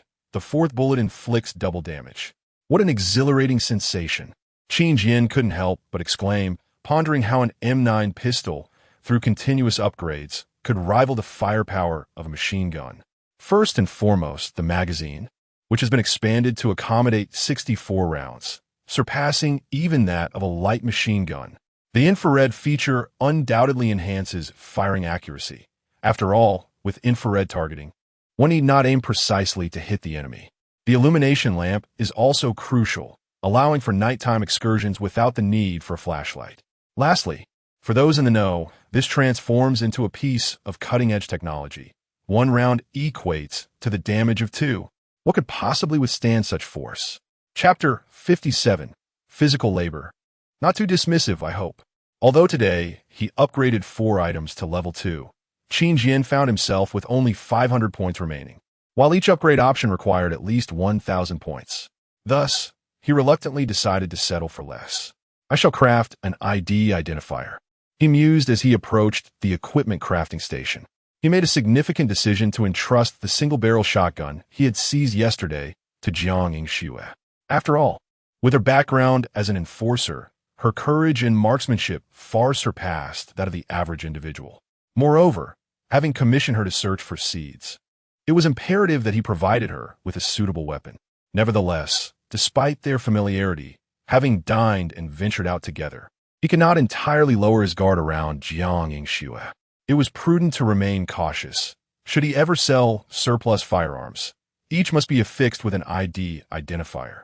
Upon crafting the ID identifier, Qin Jian attached it to the shotgun, and almost instantaneously, the device sank into the gun's body, vanishing from sight. Beep, beep. Locking failed. The shotgun in his grasp emitted a warning sound. How overly cautious. The muzzle isn't even pointed at me, and I can't fire it, Qin Jian exclaimed in astonishment. He loaded a bullet into the gun, stepped outside, and aimed at the sky to test its functionality. Click! Just as he was about to pull the trigger, he discovered that he could not depress the trigger at all, even though the safety had already been disengaged. Wait, does this mean I can't use any gun fitted with an ID identifier in the future? A sudden thought struck him. While it was not a grave concern, it nonetheless troubled him. However, in the next moment, the gun emitted a voice, detected the owner's voice. Would you like to set a keyword to unlock the firearm? Qin Jian paused, realizing, so it can be unlocked? Indeed, he responded immediately. Please voice input the keyword. He pondered for a moment. How about I am the best? No, no. After deliberating for a while, all he could conjure were egotistical phrases. Ultimately, he decided to forego the pretense and declared, forget it. Let's just go with 1234. Easy to remember. The unlock keyword has been set to 1234. From now on, all firearms equipped with an ID identifier can be awakened and unlocked using your keyword. Should you wish to change the keyword, feel free to call. This delighted Qin Jian. He grasped the shotgun and opened the door, just in time to spot a zombie crawling on the ground, its body half dismembered. Approaching the creature, Qin Jian said, 1234. Click. The shotgun produced a crisp, unlocking sound, and he promptly pulled the trigger. Bang! The zombie's head exploded into fragments. Glancing at the shotgun, he remarked, 1234. Click. The weapon was locked once more. The ID identifier was quite considerate. It locked the gun immediately upon possession, presumably to prevent accidental harm to himself. Quite clever indeed. Why is this gun so dusty? I should clean it when I get back. After polishing the firearm, Qin Jian heated 2 cream buns and a bottle of fresh milk before stepping outside to the eaves. He did not eat immediately. Instead, he removed the hood of his protective suit and took a deep breath of fresh air. Cough, cough. To his dismay, the air was anything but fresh. Despite the falling snow and biting winds, the atmosphere felt as if it were laced with plastic, causing discomfort upon entering his nostrils. This starkly contrasted with the air beneath the eaves, which felt remarkably gentle. Qin Jian had sensed this difference on the first day. Yet, he had little to worry about, as he still possessed 2 blue pills, granting him immunity from viral invasion, regardless of how he inhaled. Perhaps I should put the hood back on. It reeks. His ears were also painfully cold. The temperature was indeed outrageous. Qin Jian pinched his nose while glancing at the corpse at the door and hastily donned his hood. With bacteria swirling around and the winter winds howling, he could hardly imagine surviving without the protection of his suit. In fact, he found himself somewhat admiring Jiang Yingxue. Each day, she merely covered her face with a rag and donned minimal protective gear, a uniform and a thin cotton jacket. Yet she somehow thrived remarkably. Perhaps this was the essence of an enforcer. Their bodies were far more resilient than those of ordinary individuals. Suddenly, he heard someone calling for him. Raising his gaze, he spotted Jiang Yingxue and Guomin approaching from a distance. I was just thinking about you, and here you are. Qin Jian smiled at Jiang Yingxue. Jiang Yingxue paused, momentarily taken aback. You were thinking of me? Indeed, I've missed you. Given his long absence from interactions with women, Qin Jian's emotional intelligence had plummeted, and his words bore no ulterior motive. Yet, the listener's interpretation differed. Who wouldn't ponder upon hearing such a statement? Cough. Jiang Yingxue cleared her throat, feeling somewhat flustered. Was Qin Jian attempting to confess his feelings? But if he were going to confess, it should not be in front of so many people. Wouldn't such romantic declarations provoke discomfort? Let's discuss our matters later, she whispered as she approached him, giving a playful wink, perhaps growing accustomed to her playful demeanor. Qin Jian nodded. Agreed. Let us first clarify the current situation. Unbeknownst to them, they were engaging in a cross-server conversation. Guomin, would you be interested in assisting me with a task? Qin Jian turned to Guomin. During her chat with Jiang Yingxue the previous day, Guomin had gleaned quite a bit about Qin Jian. Now, faced with his request, she was open to the prospect of earning a reward for her efforts. Without hesitation, she nodded. Of course, Mr. Qin, just let us know what you need, and we shall do our utmost. It was not a particularly challenging task, merely physical labor. Qin Jian smirked and tentatively asked, Is it acceptable for you ladies to undertake some physical work? Absolutely. We can certainly manage. Guomin readily agreed, without even consulting her companions. Although they heard Qin Jian's words, the others remained taciturn, not daring to voice objections.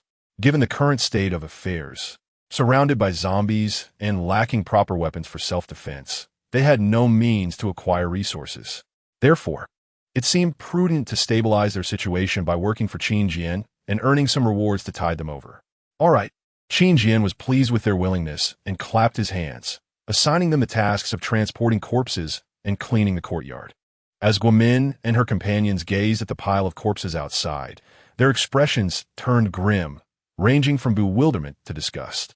Yet, no one dared to outright refuse.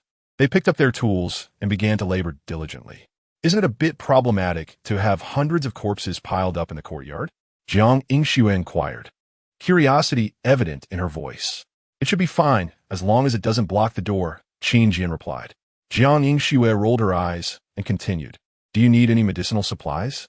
Chapter 58. The beauty pageant scene indeed is exceedingly scarce.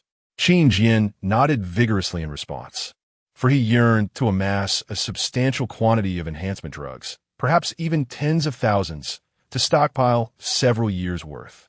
So today, let's turn the tables. I need you to assist me with a favor. What kind of favor? Jiang Yingxue asked directly, cutting to the chase. Yesterday, I took them to see Dr. Liu. He mentioned that the growths on their bodies are quite peculiar. They do not belong to tumors, but are rather eggs akin to mites. Under normal circumstances, it is utterly impossible for mites to nest on a human being. These, however, are mutated species, magnified 1,000-fold. Of course, this is merely Dr. Liu's conjecture. We must conduct a thorough investigation. If we can locate a medical expert, we may discover a remedy. Before Jiang Yingxue could elaborate further, Qin Jian interrupted. Enough, doctor. Liu's speculation is indeed accurate. Those are indeed insect eggs. Really? They're insect eggs? Jiang Yingxue was taken aback, her trust in Qin Jian's words unwavering. Yes. Do not inquire how I know. If you doubt me, wait until those eggs hatch. But, won't those women perish? Jiang Yingxue expressed her concern. Qin Jian possessed the capability to cure the afflicted women, yet he deemed it somewhat unworthy. After all, business is business. He was not a benevolent father, but a pragmatic merchant. Their contribution to him was minimal, and he would not sacrifice their lives. It was preferable to wait until they had completed their tasks before negotiating a fair exchange for their services. Thus, he could only hope that the women could endure until then. If the parasites truly penetrated their bodies, there would be little he could do. By the way, after all this discussion, you haven't stated your primary objective. What exactly do you wish for my assistance with? Surely, you do not intend to seek out a few professors for research on this matter? Qin Jian snapped back to reality, astonished. Jiang Yingxue produced a key Of course not. This is Dr. Lu's personal pharmacy key. We must retrieve a topical insecticide named a Ling from there. Oh, you mean applying that medication to those women will ensure their recovery? Not necessarily. After all, these mites are mutated. However, Dr. Lu asserted that they ultimately belong to the insect family, and we must experiment to ascertain the outcome. Qin Jian nodded, thinking to himself not to harbor excessive hopes. Those mutated mites were surely akin to the zombie virus in terms of severity. Should it be discovered that the topical insecticide is effective against the eggs, Dr. Lu would be regarded as a monumental figure, contributing greatly to the nation and the world. What about compensation? Qin Jian instinctively extended his hand. Since we are reversing roles here, you cannot expect me to work for free. Compensation, you say? Surely, you can deduce it. Jiang Yingxue smiled gently. Dr. Lu explicitly stated that if you assist us in obtaining that medication, everything else in the pharmacy will belong to you. Qin Jian's eyes sparkled momentarily, yet he hesitated. What if we arrive only to find the pharmacy has been looted? Surely not. It is secured with a roller shutter. While it may not be as technologically advanced as yours, it should remain inconspicuous. Jiang Yingxue replied with optimism. Qin Jian rose, took a piece of cream bread from the nearby plate, and began to eat, mumbling, "Then let us go have a look." Indeed, let us see. It is not far. By the way, you haven't had breakfast yet, have you? How about something high in calories? Qin Jian shifted the conversation and handed Jiang Yingxue a piece of cream bread. Though there were few pieces of bread left, he felt little remorse, as he had other dishes available, and Jiang Yingxue might prove to be a valuable ally in the future.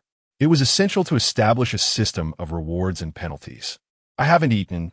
My apologies for intruding on your meal again. Jiang Yingxue chuckled as she accepted the bread, inhaling its aroma before savoring each bite. Qin Jian took a large swig of milk, shook the bottle, and offered the remaining dregs to Jiang Yingxue. There is a bit left. It's yours. Thank you. Jiang Yingxue gratefully drank the milk without hesitation. Outside, Guomin and the others observed the couple's intimate exchange with envy.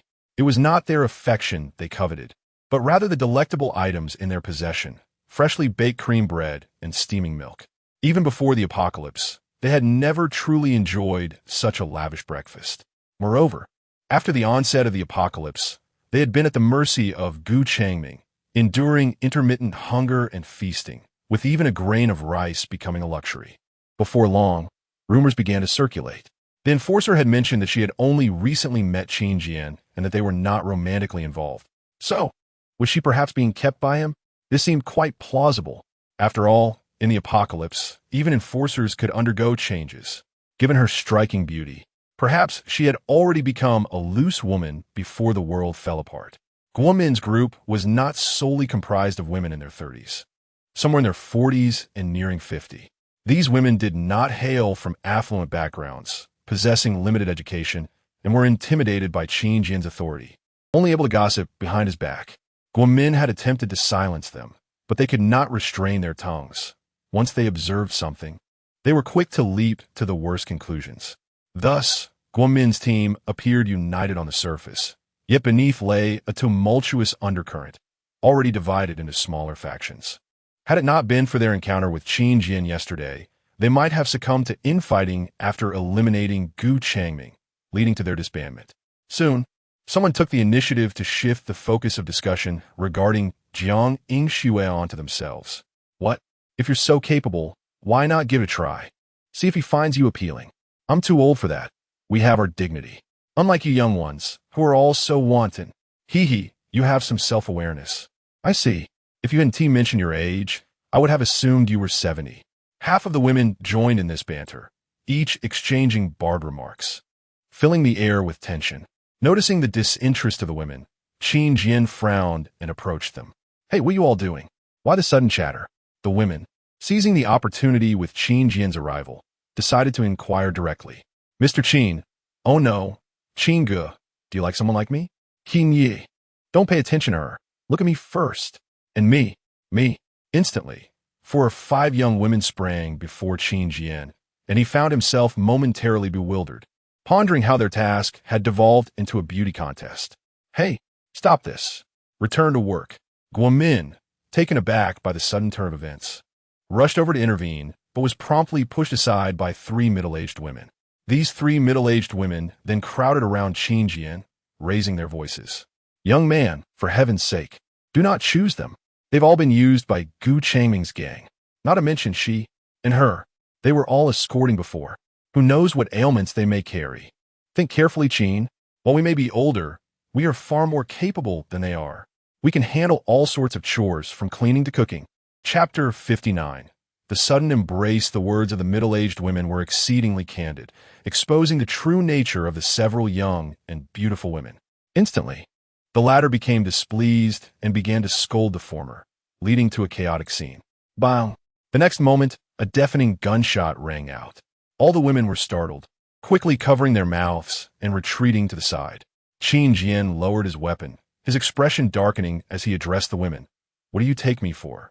I distinctly stated yesterday that this is a personal sanctuary and does not accept outsiders. I am unaware of what you were discussing. But let me make it clear. Those willing to work may stay, while those unwilling should leave." He then turned to Guomin, "Or perhaps you should take them with you." Guomin's lips quivered slightly, feeling a wave of unjust grievance. She had done nothing wrong and merely wished to mediate, yet. "Wait, young man, if you're not in a romantic relationship with her, why are you treating her so well?" A middle-aged woman could not resist interjecting, glancing at Jiang Yingxue behind Qin Jian.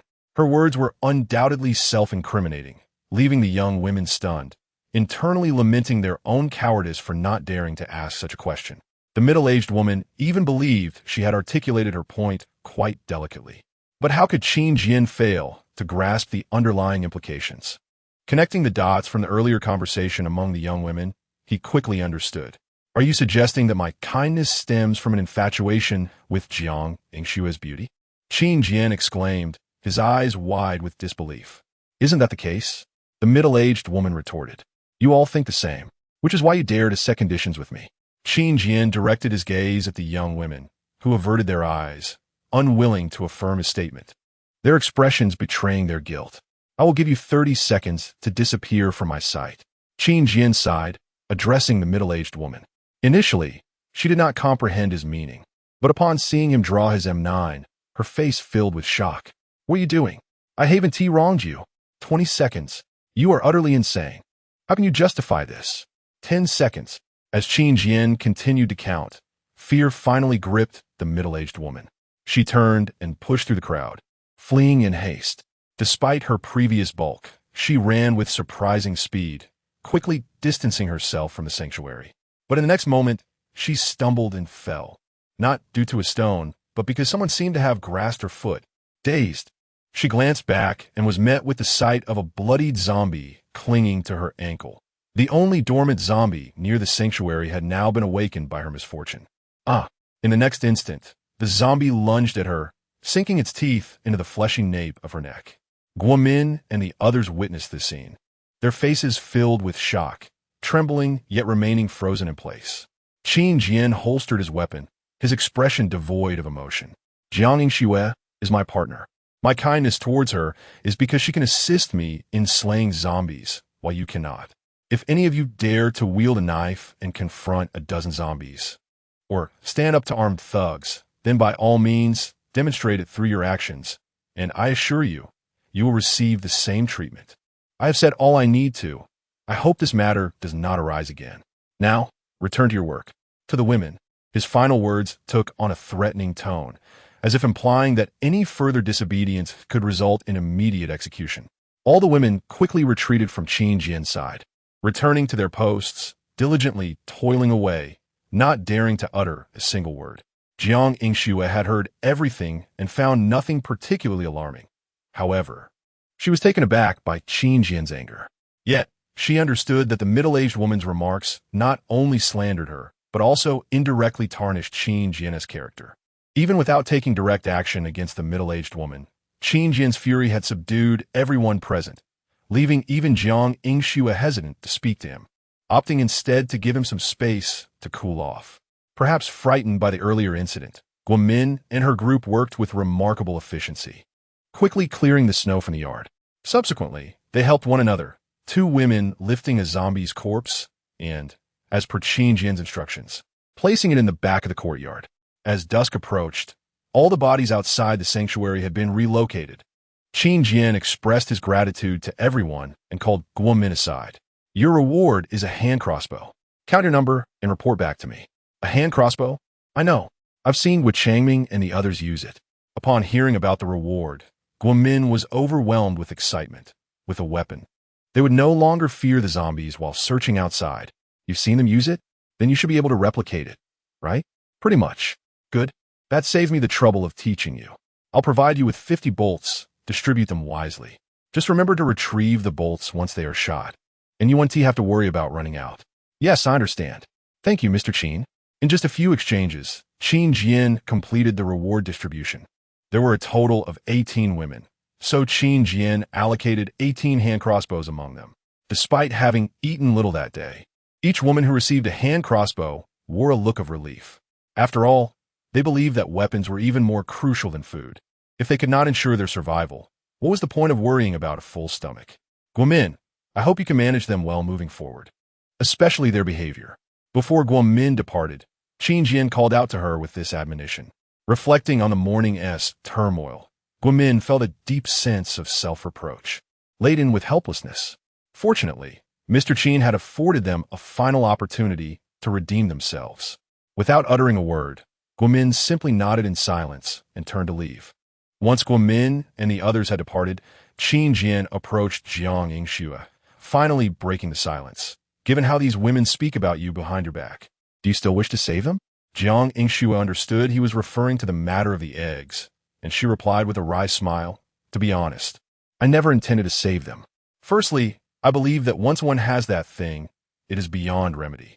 Secondly, I am exhausted. Good deeds often go unrewarded. And who would want to continue doing them? Your awareness is commendable. It is indeed the right mindset to have. Indeed, but Dr. Liu does not share this awareness, which is why he resolutely chose to save them. After all, he and I are part of the same team, and he has taken care of Xiao Shun for 2 days, so I cannot simply abandon him. Can I? Mentioning Shun Haidong, Qin Jian could not help but inquire. Is he still unconscious? Yes, he suffered a severe concussion.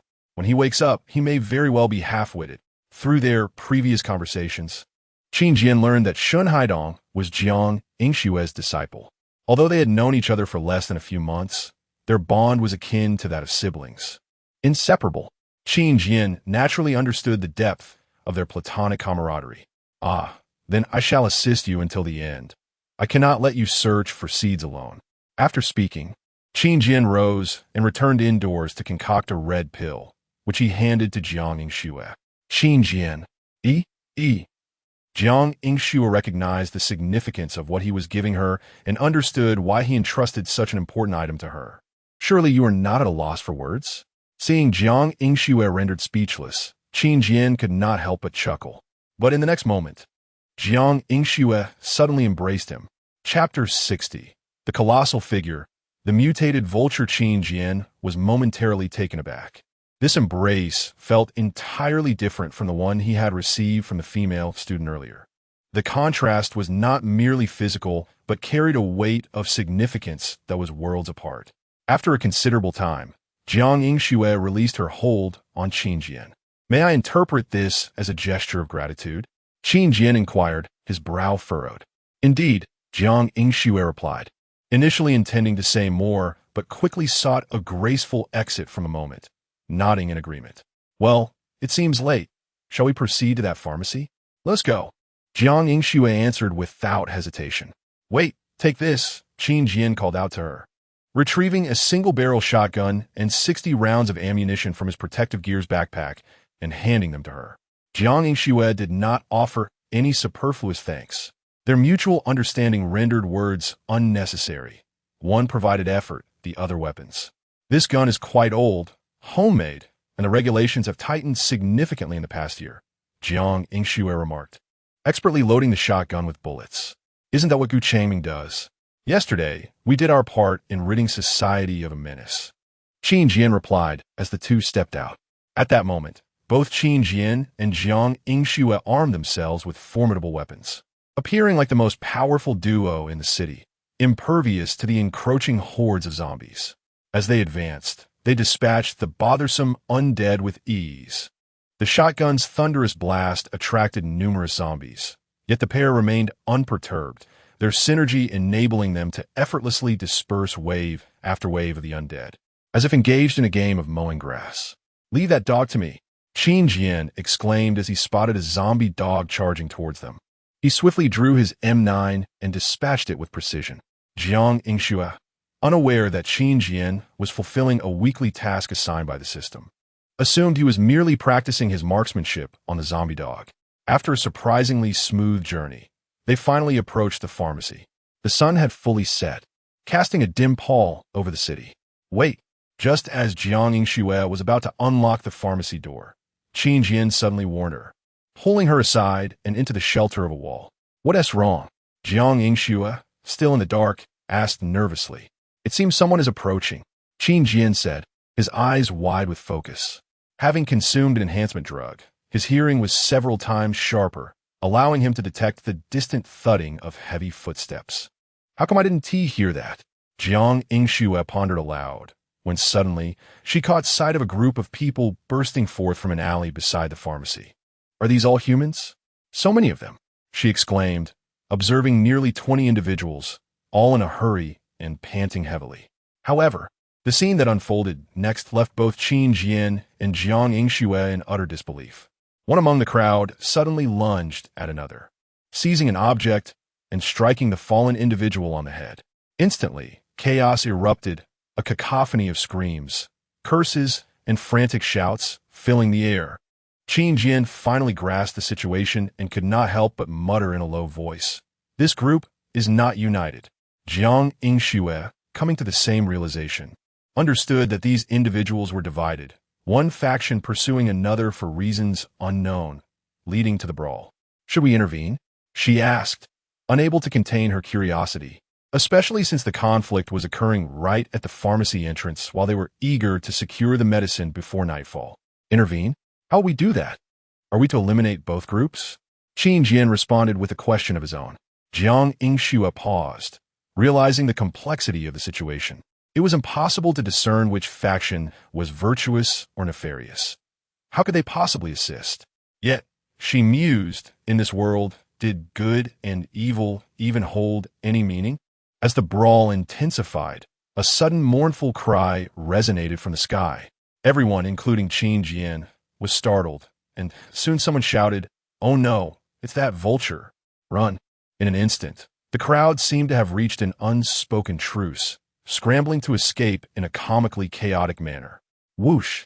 But the next moment, as a colossal figure swooped over their heads, accompanied by a fierce gust of wind, the scene ceased to be humorous. Help!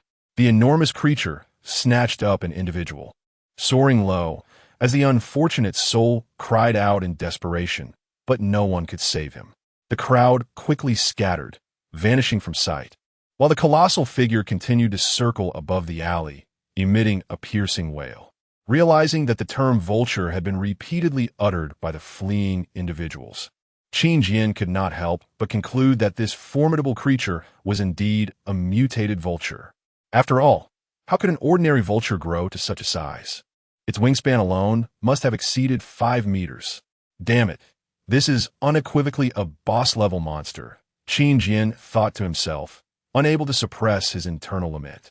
Glancing back at Jiang Yingxue, he saw her trembling, breathless.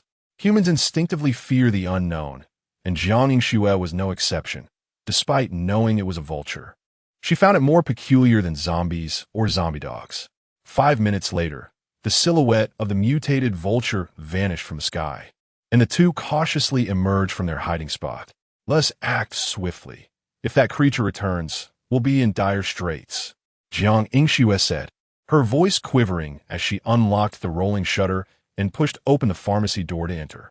Conversely, Qin Jian's thoughts diverged from hers. This mutated vulture, having grown so large and capable of easily preying on humans, must be a dominant beast in this territory. Although it appeared fearsome, it was not invulnerable. Bullets would surely pose a threat. What if they seized the opportunity to hunt it? Defeating it could yield substantial rewards. The more he considered it, the less afraid he felt, and instead, excitement surged within him. He was certain that vanquishing this creature would lead to bountiful spoils. I have an idea. What idea do you have? Jiang Yingxue shot him an incredulous glance, urging, stop dawdling. Help me find that medicine. Why not hunt it instead? To eliminate any future concerns. Qin Jian suggested, disregarding her urgency. Huh? Jiang Yingxue was momentarily taken aback. You mean hunt that thing? Precisely. It would benefit both of us, he replied with a smile. Let go. The creature is flying high in the sky. How can we deal with it? Jiang Yingxue reluctantly conceded, realizing that had Qin Jian not suggested this, her instinct would have been to evade and avoid confrontation. Qin Jian had his own strategies for dealing with the creature, but they would have to wait until the morrow to stake out the area. Jiang Yingxue swallowed hard, still filled with trust in Qin Jian, and nodded, saying, all right, tomorrow I will do my utmost to assist you. Having briefly discussed their plan, the two hurriedly searched for the insecticide. They soon discovered several bottles tucked away in a corner of shelf. Subsequently, Qin Jian gathered all the necessary medications from the rack, tossing them into his backpack. Given that his bag could accommodate 40 pounds without issue, he felt no burden as he loaded it with numerous items. Before departing, he also took a moment to search the bodies of those unfortunate souls who had perished in the earlier conflict. What is this? Qin Jian pulled out a note-like object from one of the corpses, illuminating it with his flashlight out of curiosity. The prescription for the medicine? Then, upon comprehending the contents of the note, he furrowed his brow. This group of individuals seems to be headed towards our pharmacy. After careful contemplation, he spoke to Jiang Yingxue. Chapter 61. The easily annihilated pack of corpse hounds. Jiang Yingxue was momentarily taken aback by Qin Jian's words. What? Surely it can't be true. What if those people are merely passing through? Observing her skepticism, Qin Jian shrugged and approached a corpse lying near the entrance of the pharmacy, picking up a set of lock-picking tools hanging from it. I noticed this fellow just moments ago. Before the fight broke out, he was fiddling with the door lock, likely attempting to break in and seize some medicine. Unfortunately, he was cut down before he could succeed. With a sigh, Qin Jian patted the lifeless body. So that is how it is. Jiang Yingxue suddenly understood and immediately thought of the fleeing group, her concern palpable. If that's the case, won't they return here? Of course they will. Medicine is incredibly precious during these times. They would risk their lives to obtain it. Qin Jian asserted confidently, glancing at a note in his hand. Moments later, he handed it to Jiang Yingxue. I just spotted this. You should take a look. As Jiang Yingxue examined the note closely, her eyes widened. This formula includes a deworming medication? Indeed, this band of pillagers must have individuals among them suffering from parasitic infestations. Otherwise, they wouldn't be so keen on this as we are, Qin Jian explained. After a moment of hesitation, Jiang Yingxue earnestly asked, this pharmacy is now under your control, and I know you wouldn't allow anyone to take it lightly. However, it's impossible for us to guard it around the clock. If we do encounter them, how should we confront them? Should we be aggressive or more cautious? Jiang Yingxue considered the situation thoroughly, yet her thoughts were somewhat swayed by Qin Jian's influence, prompting her to seek his counsel for everything.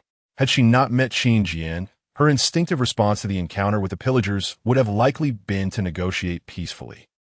If they're armed and point a gun at me, I will shoot first, regardless of whether they pull the trigger, Qin Jian replied without hesitation. Jiang Yingxue nodded, reflecting on how vivid his words were, as if she had experienced something similar in the past. The two made their way back to the supermarket. Initially, Jiang Yingxue did not intend for Qin Jian to escort her, but he insisted on patrolling the vicinity for any signs of the corpse hounds. Why are you so obsessed with those corpse hounds? Jiang Yingxue couldn't contain her curiosity as they reached the supermarket entrance. Those creatures move swiftly, making them difficult to hit, and they can snap a person's neck in an instant. If I were to encounter two of them outside, I would run without a second thought. Never relying on luck, Jiang Yingxue stated firmly. Yet Qin Jian was actively seeking them out. Did he have a vendetta against them? Qin Jian was not about to divulge his secret to Jiang Yingxue, but he believed that even if he did, she wouldn't comprehend. Those things are far more dangerous than zombies. If spotted, they must be dealt with immediately. I'm simply considering our future convenience. Otherwise, crossing paths would mean being relentlessly pursued by corpse hounds. That would be quite miserable. Qin Jian fabricated a casual excuse. Jiang Yingxue shrugged, advising just be careful. After Jiang Yingxue returned, Qin Jian circled the supermarket, encountering only a few zombies, with no sign of the corpse hounds. Didn't the information say that corpse hounds prefer to roam in packs at night? Why haven't I seen any?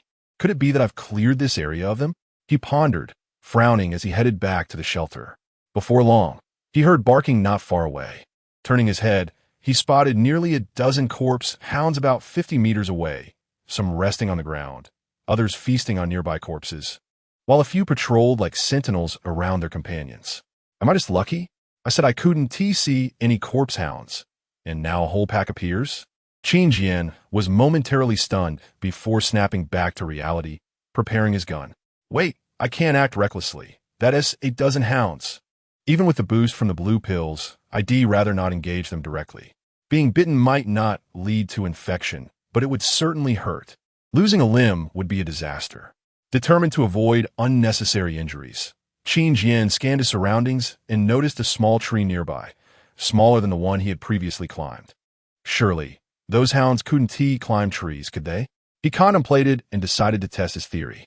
If the hounds couldn't reach him in the tree, he would have the upper hand. Like zombies, they wouldn't flee, making them easy targets. Finding a suitable spot, Qin Jian raised his M9 and fired 2 shots at a prowling hound, cleanly piercing its skull. The pack was immediately alerted, swiftly zeroing in on Qin Jian's position. He had already turned to flee, the distance between them widening rapidly.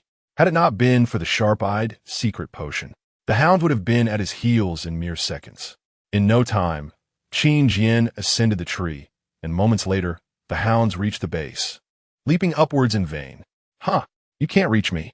Qin Jian chuckled, having guessed correctly. Despite their impressive jumping ability, the hounds could not scale the 4-meter tree. With a crack, his double-barreled shotgun unleashed flames, effortlessly blasting apart 4 hounds. The remaining hounds became frantic, desperately clawing at the tree, but to no avail. You're in a hurry, aren't you? Qin Jian felt a surge of boredom and began taunting the hounds. Thus, the hapless hounds met their demise, falling to Qin Jian's relentless fire from both the shotgun and handgun.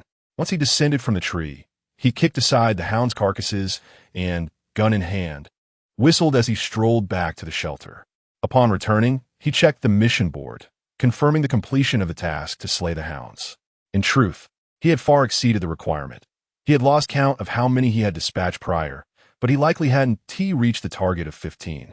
Pulling a bottle of orange juice from the refrigerator, Qin Jian took large gulps while preparing dinner. I got so carried away upgrading equipment today that I forgot to enhance the fridge, he mused, glancing at the array of ingredients strewn about the floor. A day has passed. Surely the vegetables haven't spoiled yet? Oh well, I'll eat first and worry later. But even if I store them in the fridge, they'll eventually go bad. After all, how can I possibly consume all of this alone? If Qin Jian's thoughts were broadcasted across the city, 99% of the populace would surely be envious and infuriated. Ordinary shelters, paralyzed by fear of monsters, were unable to venture out for supplies, merely waiting for their resources to dwindle. Meanwhile, larger shelters, emboldened by their numbers, collectively ventured out, only to suffer repeated setbacks due to their ignorance of the monsters, ultimately living less comfortably than those in basic shelters. Conversely, Qin Jian had food, weapons, a secure shelter, and access to information about the monsters. His only concern was the fear of his food spoiling before he could consume it. Others would likely feel utterly unqualified to share in such a dilemma. Chapter 62, The Unvisited Leisure Zone. A special mission emerges having prepared a simple meal. Qin Jian felt a profound sense of satisfaction as he savored his food and drink. Reclining on the sofa, he succumbed to a fleeting hope and turned on the television, only to be greeted by a cacophony of static and a screen filled with snowflakes. The sensation of fullness had led him to this state days prior. After all, one cannot simply sleep after a hearty meal, can they? That would render him no different from a pig. It was imperative to seek some form of leisure or entertainment. Yet, the television offered nothing of interest. Even if it did, It would likely broadcast nothing but urgent news regarding the apocalypse. Wait, the leisure zone. In the next instant, Qin Jian recalled the significance of this forgotten area. How could he have overlooked such an important aspect? He hurried towards the door in the corner of the room. In his haste to unlock the second level, he had inadvertently accessed the leisure zone without a second thought. Well, good things come to those who wait. Now, he was about to explore it. Upon opening the door, he was met with an odd sensation. It was utterly empty. Nothing but bare walls could aptly describe the leisure zone. The only objects present seemed to be a table and a few chairs near the entrance, along with a stack of books. Instinctively, Qin Jian approached one of the chairs and picked up a book to flip through its pages. Learning to manage finances? In this apocalypse, what was the point of managing finances? The book's title alone was enough to dissuade him. The second book was titled Knowledge is Wealth, and it too was swiftly dismissed. The third and fourth titles were similarly reminiscent of self-help literature. Goodness, the books provided in the leisure zone were hardly suitable for passing the time. They seemed more like consolation prizes for when one's mental state was on the verge of collapse. Fortunately, his mindset remained intact. Pushing the books aside, Qin Jian couldn't help but inquire, "System, are there any other books available? I can spend some points to purchase them." "Yes, please unlock the library in the leisure zone." The library contains a wide variety of books, each available for the modest price of 10 points, the system replied, almost sounding like a salesperson. Regaining his composure, Qin Jian decided to investigate what devices could be unlocked in the leisure zone. Leisure zone upgrade path. Luxury leisure zone constructible devices. Library, 500. Arcade, 1,000. Movie theater, 1,000. Billiards room, 500. An arcade? A movie theater? Upon seeing these two beloved options, excitement coursed through Qin Jian's veins as he rubbed his hands together, eager to begin. However, upon glancing at his remaining points, his smile faded. No matter, tomorrow he would acquire them. He was determined to transform the leisure zone into something splendid. With a faint smile, he reassured himself that while leisure and entertainment might be delayed, they would certainly not be absent. The following morning, Qin Jian stretched lazily before getting out of bed and checking his points balance. Survival confirmation, 30 points. Quality sleep, 17 points. Nutritional diet, 20 points. Successfully upgraded 4 fortress devices to level 2, 2,000 points. Burned insect eggs, 1265 points. Killed zombies, 142 points. Killed zombie dogs, 365 points. Zombie dog task completed, 800 points. First use of non-fortress internal weapon, rewarded with single-barrel shotgun blueprint. First discovery of giant mutant creature. Task list updated with a special mission. Allies killed zombies, 326 points. Allies killed zombie dogs, 11 points. Points settlement, 4538 remaining points, 4541. Over 4,000 points settled. A new record. Qin Jian marveled at the total, but soon his expression grew serious.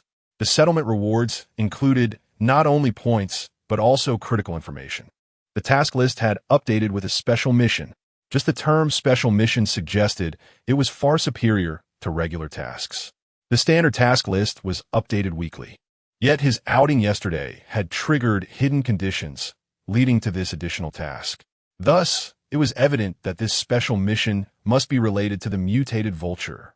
As he pondered this, excitement bubbled within him. Initially, he had planned to hunt that imposing creature, but now, with an additional task reward, it felt like a significant windfall.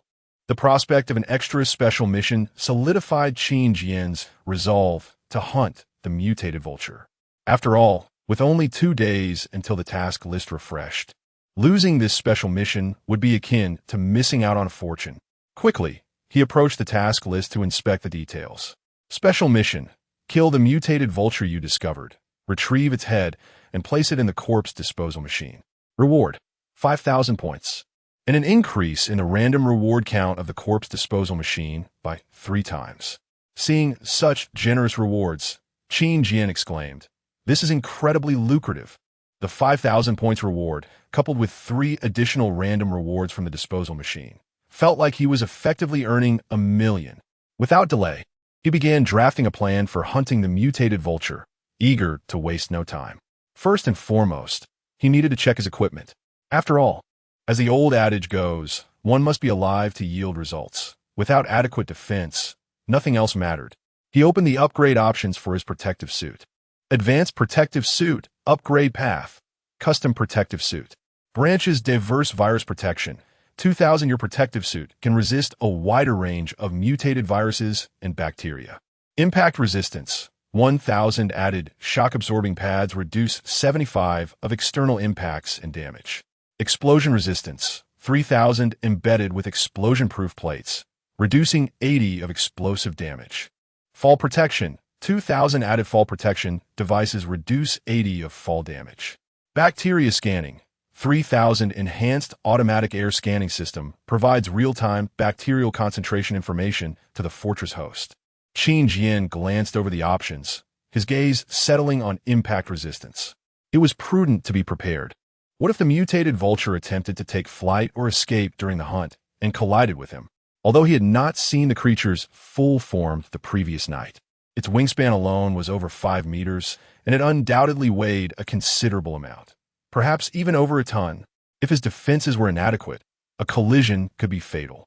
Without hesitation, Qin Jian upgraded the impact resistance option of his protective suit. In an instant, he felt the suit become considerably sturdier, yet did not add excessive weight. Instantly reassured, he then turned his attention to the bulletproof vest. This was also essential to wear. What if that vulture decided to take a few pecks at him? With such a massive frame, its beak would likely be sharper than a knife. While the protective suit primarily shielded against invisible threats like viruses and bacteria, it appeared that it had limited physical defense capacity, relying solely on the impact resistance for physical harm, which felt inadequate.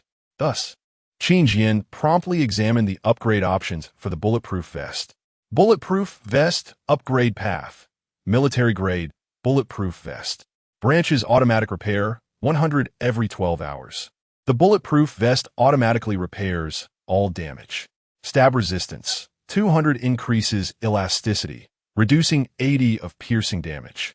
Enhanced defense, 500 The vest is thickened overall, further reducing bullet damage by 50. Weight increase, 1000 The overall weight of the bulletproof vest has increased, yet the stronghold will not be adversely affected by this additional burden, thereby indirectly diminishing the effects of recoil and knockback. Chapter 63. Formulating the hunting plan after careful consideration, Qin Jian resolved to upgrade all branches of the bulletproof vests. Each branch proved to be immensely valuable, nearly all linked to defensive capabilities. Automatic repairs were indispensable.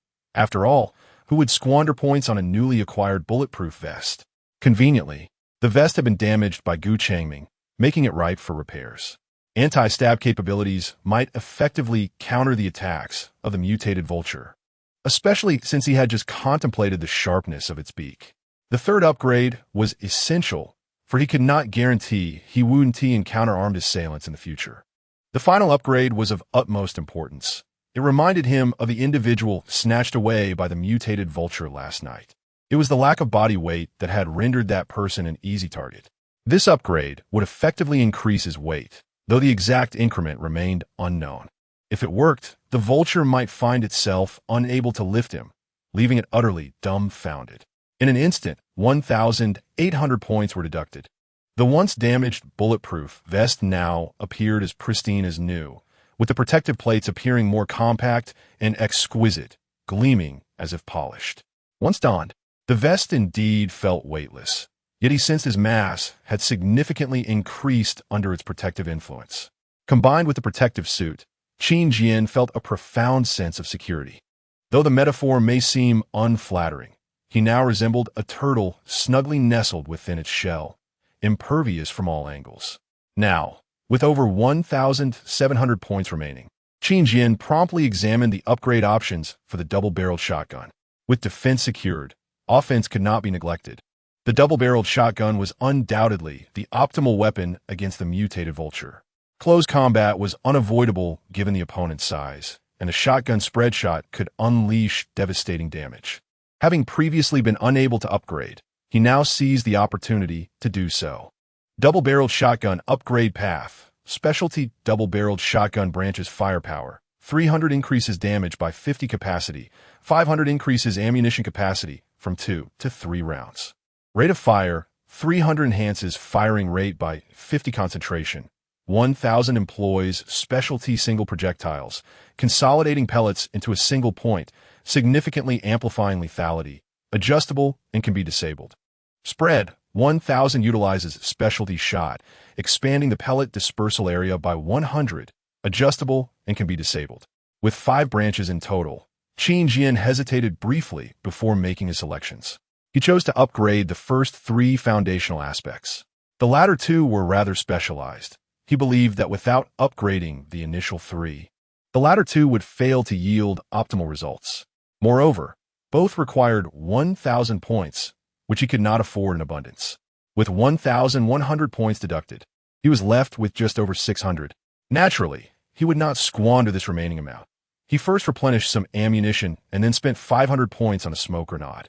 To accomplish the special task, these expenditures were entirely justified. Fully equipped, Qin Jian did not rush out, but instead placed the daily settlement design for the single-barreled shotgun into the light weapon crafting station. The crafting cost for the single-barreled shotgun was a staggering 1,000 points. Upon seeing this price, Qin Jian lost interest. After all, it could only fire 1 round at a time, reloading was cumbersome, and its effectiveness was merely half that of the double-barreled shotgun. He had witnessed Jiang Yingxue operate it yesterday. Overall, it was quite unwieldy. Even if he were to manufacture it in the future, it would be sold to others, as he would certainly not use it again. Thus, the options for upgrading the refrigerator and leisure area were once again set aside. However, Qin Jian remained unfazed. If he succeeded in this grand endeavor, he would be exceedingly wealthy. With 5,000 points, along with 3 random rewards from the recycling machine and daily settlements, he believed he could amass over 10,000 points by tomorrow. Time was of the essence, and with no opportunity to prepare breakfast, he grabbed a slice of bread and a bottle of milk before pushing open the door.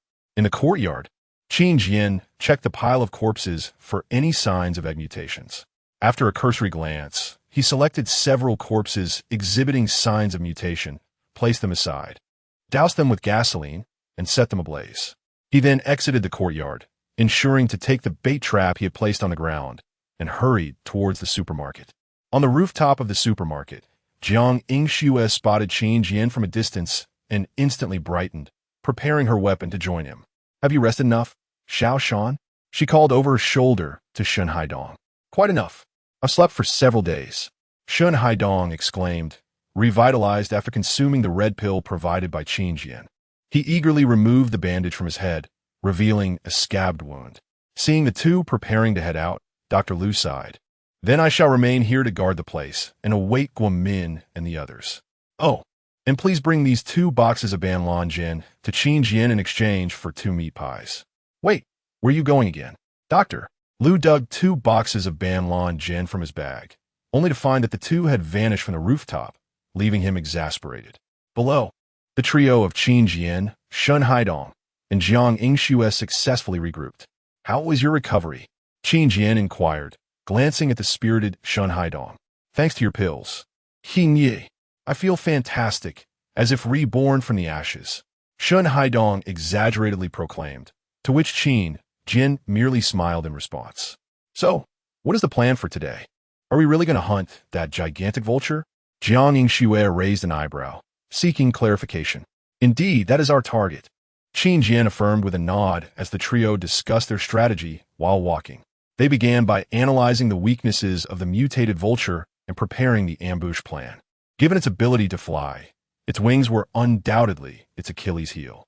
If they could somehow injure its wings, preventing it from taking flight, the creature's combat effectiveness would diminish drastically, effectively averting the risk of it snatching someone away. To injure its wings, they would first need to lure it to the ground.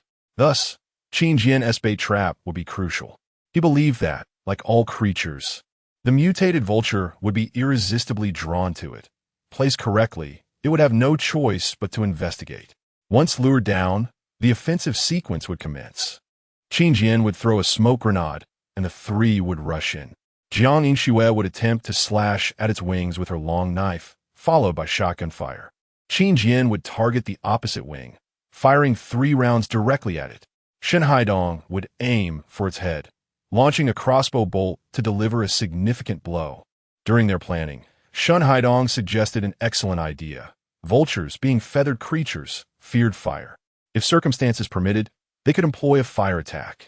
There are 2 barrels of gasoline around the pharmacy corner. I believe we could certainly give it a try. Jiang Yingxue chimed in. Qin Jian stroked his chin thoughtfully before responding. That sounds feasible, but I should handle it. I'm faster and better equipped. Without a hint of modesty, he confidently asserted this. Chapter 64. The Ambush. Devastating the mutated vulture upon hearing Qin Jian's declaration. Jiang Yingxue and Shen Haidong merely shrugged, harboring no doubts, for they had unwavering faith in Qin Jian's capabilities. Thus, the formidable task of incinerating the mutated vulture fell squarely upon his shoulders. To be candid, Qin Jian initially did not contemplate the matter deeply. He believed that sheer firepower would suffice to vanquish the mutated vulture. Had he approached the situation with the meticulousness of Shen Haidong, he would have gladly relinquished the option of upgrading his double-barreled shotgun and invested 500 points to craft a Molotov cocktail at the tactical throwing object workstation. However, he deemed it inconsequential, as he had already devised a strategy to effectively utilize gasoline against the mutated vulture. Approximately an hour later, the trio arrived at the pharmacy's entrance. Jiang Yingxue first raised the shutter door, allowing Qin Jian and Shen Haidong to slip inside, where they retrieved gasoline from a corner and prepared it near the outer wall. The plan remained to execute their ambush in that concealed corner, as the overhead obstructions would obscure their presence from the mutated vulture, enabling the 3 to launch a surprise attack at any moment. Minutes turned into hours, and as time wore on, only 2 zombies, lured by the bait trap, traversed the street. Qin Jian began to exhale heavily, pondering whether the bait trap held no allure for the mutated vulture. Surely, it could not be that they would not even catch a glimpse of its shadow. During their wait, Jiang Yingxue naturally leaned against Qin Jian's back, occasionally resting her head against him. An unspoken understanding passed between them, with Qin Jian remaining stoic while she said nothing. Suddenly, Shen Haidong interjected with a thought that sent chills down their spines. I just thought of something. Do you think there might be more than one mutated vulture of such size? Jiang Yingxue shot him a glare over her shoulder, retorting, "Shut your crow's mouth." At once, Shen Haidong obediently sealed his lips, for he dared not disregard his master's words. Meanwhile, he mused to himself. Had he missed something? Why did it seem that master and brother Qin had grown closer? Observing the 2 resting back to back, his mind wandered into a realm of speculation. "Shuejia, come here," he called out, unable to suppress his curiosity. Jiang Yingxue leaned in, frowning inquisitively at him. Shen Haidong leaned closer to her ear and whispered, "Have you 2 become an item?" Jiang Yingxue was momentarily taken aback, exclaiming, "What?" "I said, have you 2 become an item?" He repeated, shifting his gaze toward Qin Jian, who had his back to them. "You." Jiang Yingxue's face flushed crimson as she pointed a finger at him, exclaiming, "Don't say such things." "Okay." Shen Haidong nodded vigorously, his heart racing with excitement. Since Master had said so, it was evident that she was tacitly acknowledging his inquiry. Regardless, he added quietly, "I wish you both a long and happy life together." Jiang Yingxue waved him off, signaling him to step aside, but inwardly, she felt a surge of joy from his well-wishing. Yet, uncertainty lingered in her mind about when they might finally confront their feelings openly.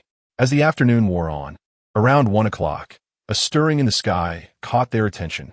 A colossal shadow soared overhead. "It has arrived. At long last, I must see what it truly looks like." Just from the silhouette on the ground, Qin Jian and his companions discerned that it was indeed the mutated vulture. Their hearts swelled with exhilaration, devoid of any fear. After all, they had meticulously crafted their plan and rehearsed the scenario multiple times. Failure now would be solely their own fault. It appeared that the mutated vulture had noticed the bait trap on the ground, lowering itself to dive down. With a thunderous thud, the creature landed, stirring up a cloud of dust and producing a deep rumble as it struck the ground. From their hiding spot in the corner, the trio finally beheld the mutated vulture's form, their eyes widening in astonishment. This creature, adorned in a striking pattern of black and white feathers, stood nearly 3 meters tall. Its head resembled a computer screen, with sharp, fierce eyes that bulged ominously.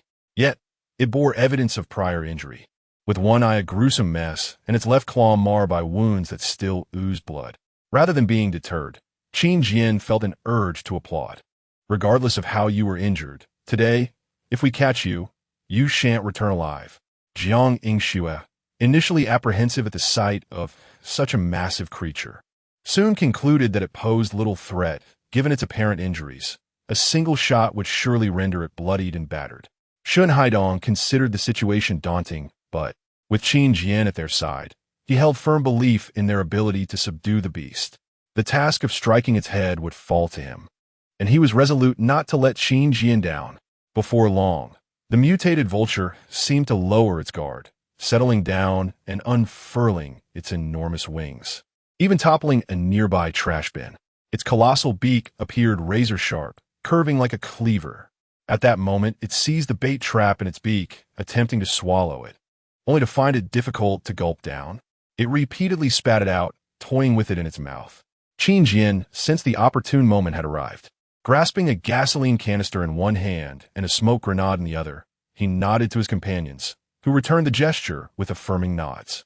With a crisp snap, he pulled the pin from the smoke grenade and tossed it to the ground, where it rolled toward the mutated vulture, erupting in a billowing cloud of white smoke. Without uttering a word, Qin Jian charged forward, with Jiang Yingxue and Shun Haidong hot on his heels. The mutated vulture was enveloped in the sudden fog, seemingly taken aback, emitting a confused croak as it scanned its surroundings. However, just as it turned its head, a crossbow bolt struck it solidly on the head. The creature jolted in shock, unleashing a thunderous roar. Yet before it could recover, Qin Jian had already positioned himself at its side. His double-barreled shotgun roared to life, unleashing a torrent of fire that riddled its sprawling wings with numerous gaping wounds, feathers exploding in every direction. Howling in agony from such grievous injuries, the mutated vulture's cries morphed into a pitiful wail. But the assault was far from over. Jiang Yingxue appeared at the vulture's other wing, swiftly slicing away a chunk of flesh.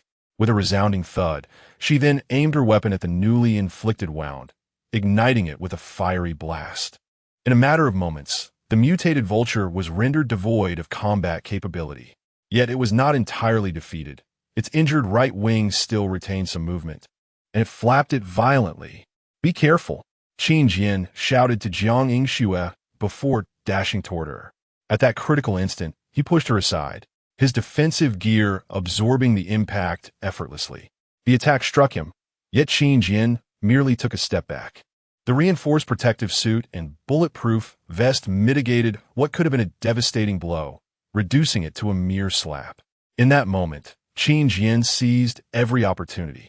Before the wings even descended, he deftly grasped the enormous appendage, retrieving gasoline from his backpack and dousing it liberally. With a swift motion, he drew his M9 and fired at the mutated vulture's wing.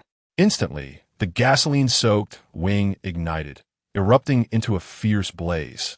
Chapter 65. Successful hunt. The feathers of the mutated vulture were remarkably robust, and, as the edges of its wings were ignited, the flames rapidly spread in all directions. Qin Jian, recalling that his protective suit possessed fire-resistant properties, decided against evading the advancing flames. Instead, he firmly grasped the vulture's wings, preventing any resistance, intent on allowing the fire to engulf its entire body. Shun Haidong and Jiang Yingxue, witnessing Qin Jian's hands engulfed in flames yet remaining still, were momentarily taken aback. They quickly regained their composure, hastily reloading their ammunition and inflicting several new wounds upon the mutated vulture. The vulture's wings sustained severe damage, and half of its body was ablaze. Its cries were tinged with agony, and Qin Jian, determined to thwart its ascent, clung tightly to its right wing, enduring the flames. Although the scene depicted him ablaze, he felt little more than a gentle warmth, perhaps due to the enhancement drugs and the vulture's injuries. He seemed to be gradually pulling the creature backward. Meanwhile, Shun Haidong darted around the vulture's head, dodging its beak twice. and managed to embed 3 crossbow bolts into its skull, causing blood to spurt forth. Jiang Yingxue took advantage of this opportunity to fire 6 or 7 shots at the vulture, 2 of which struck its head. Yet, despite the severe injuries, the creature showed no signs of weakness. Instead, it struggled with even greater ferocity. "Fall back!" Qin Jian, sensing the imminent danger, shouted to his companions. Although the mutated vulture could not move its wings, it rolled on the ground, sending flames splattering in all directions. "Let us go. Stop shooting." Jiang Yingxue swiftly pulled Shen Haidong to safety, just as a torrent of flames cascaded from the vulture, where it had been thrashing about. To the vulture's astonishment, despite its desperate writhing, Qin Jian remained unyielding, gripping its wing with determination, even as flames engulfed his own body. The mutated vulture panicked. In its experience, humans typically fled at the first sight of it, though it had sustained injuries from their skirmishes. Encountering a human willing to risk their life in combat was an unprecedented experience. With a swift motion, the mutated vulture lifted its massive claw to strike Qin Jian. He did not flinch, enduring the blow, and quickly seized the opportunity to grasp its oversized foot before it could retract. The vulture froze, astonished by the strength of its adversary, who effortlessly held onto its leg, preventing it from pulling away. "You dare expose your injured leg to me? Seeking death?" Qin Jian smirked, swiftly bending down to retrieve Jiang Yingxue's fallen long knife, wedging the claw under his arm and aiming for its ankle. With a swift stroke, the blade, honed to a razor's edge, sliced through the vulture's claw as if it were mere tofu, and blood gushed forth like a fountain from the severed limb. The creature, unable to withstand the excruciating pain, let out a thunderous roar that reverberated through the air, causing the surrounding atmosphere to tremble. Instinctively, the 3 of them recoiled, covering their ears, overwhelmed by the deafening sound that surpassed even the loudest machinery. Seizing the moment while they were disoriented, the mutated vulture, enduring the agony, flapped its wings and propelled itself skyward with its remaining claw. "Not good, it's trying to escape." Qin Jian, recovering first, drew his M9 and aimed at the ascending vulture, firing a barrage of bullets. Meanwhile, Jiang Yingxue and Shen Haidong, still disoriented, struggled to regain their balance, with the former barely managing to steady herself against the wall, while the latter knelt on one knee. The mutated vulture, now flying low, was struck by Qin Jian's gunfire, though it managed to land atop a nearby low building. Although he could still see it, the limited range of his weapon rendered it unreachable. "It isn't leaving? How delightful!" Observing the vulture shake off the flames before diving back down, Qin Jian nearly laughed with glee, realizing that it intended to regroup for another assault. The vulture believed it held the advantage in aerial combat, aiming to retaliate against the 3 intruders. Moreover, its heightened mutation granted it a semblance of human emotion. It sought not only to eliminate them, but to do so in the most brutal and vindictive manner imaginable, by lifting them into the air and dropping them to their demise. Unbeknownst to it, Qin Jian had long prepared for this confrontation. He was now on the 5th level, loading bullets into his M9. He unleashed a hail of fire upon the approaching vulture, leaving it battered and bloodied. As it neared, he swiftly switched to his double-barreled shotgun and loaded fresh shells. In an instant, the mutated vulture's massive claw swept over Qin Jian's head, seizing him. However, the next moment, the creature was bewildered. It had grasped him, but not entirely. Qin Jian found himself being dragged along, his feet barely leaving the ground. The vulture emitted a series of perplexed shrieks, seemingly questioning how this human could weigh nearly as much as itself. Qin Jian, Jiang Yingxue, having regained her composure, rushed to his side, fearful that he would be lifted into the air, replicating the previous day's events. "Don't just stand there, shoot it." But before she could react, Qin Jian unexpectedly grasped the vulture's massive claw with both hands, shouting as he pressed the shotgun against it, firing 3 shots in rapid succession. Blood erupted from the claw, splattering across his protective suit. With its last remaining claw rendered useless, the vulture plummeted heavily to the ground. Yet, no sooner had it landed than Jiang Yingxue's rifle shattered its eye, plunging it into darkness. Though Qin Jian was knocked down by the fall, he quickly rose, lunging at the vulture and plunging his knife into its skull. This strike was undoubtedly fatal. The mutated vulture trembled, unable to utter a sound, its head drooping as its once mighty wings weakly flapped, as if desperately attempting to escape. Jiang Yingxue charged forward, firing repeatedly at the vulture's head, their combined assault continuing until its skull was reduced to a bloody pulp and its wings ceased to beat. Only then did they relent. Chapter 66. A chance encounter. Both individuals exhaled heavily, with Qin Jian reclining atop the mutated vulture, resting in a supine position, while Jiang Yingxue plopped down on the ground, massaging her still throbbing temples. As for Shen Haidong, he rose to his feet, bewildered by the scene before him. After a brief interlude of rest, Qin Jian and Jiang Yingxue exchanged glances, instinctively smiling. The battle, while relatively smooth, had been fraught with peril and excitement. Thankfully, he had taken precautions and upgraded their equipment. Otherwise, he would have likely been sent flying by the creature's wing at the outset. In any case, credit was due to everyone involved. Had he fought alone, he would have been engaged in a 3-day-and-night struggle. Descending from the mutated vulture, Qin Jian recalled that their mission entailed not merely slaying the creature, but also retrieving its head to bring back to the harvester. He extracted the long blade embedded in the vulture's skull, positioned himself carefully, and struck down twice, successfully severing its massive head. Returning the blade to Jiang Yingxue, he said, "Here." Jiang Yingxue, observing his curious act of decapitating the mutated vulture, could not help but inquire, "Are you planning to celebrate with a roasted vulture head?" "Indeed," Qin Jian replied with a slight smile, placing the vulture's head upright into his backpack. Jiang Yingxue knew he was jesting, yet she refrained from pressing further. Given that the vulture's carcass lay at the entrance of the pharmacy, severely obstructing their passage, the three decided to collaborate in moving it aside. However, midway through the endeavor, Qin Jian suddenly furrowed his brow, signaling for the others to release their hold, causing the vulture's body to thud heavily to the ground. "What's wrong?" The two noticed the alertness in Qin Jian's gaze and instinctively grew tense, hastily inquiring. Turning to face a corner of the alley, Qin Jian called out, "No need to hide, come out. Is there someone there?" Jiang Yingxue followed his gaze into the alley, instinctively drawing her shotgun. Shen Haidong knocked an arrow, aiming it toward the same direction. After an extended silence, there was no sound from the alley. Qin Jian's ears, having been enhanced, could detect even the slightest rustle in the stillness. Not long ago, he had heard footsteps near the wall, confirming his suspicion that someone was indeed concealed in the alley.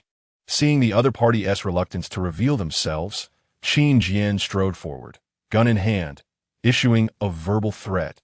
"Do I need to come over and find you?" "Please." "No need." A flurry of anxious voices responded from the wall's edge. Shortly thereafter, 7 or 8 masked individuals, burdened with backpacks, emerged. "Drop your weapons."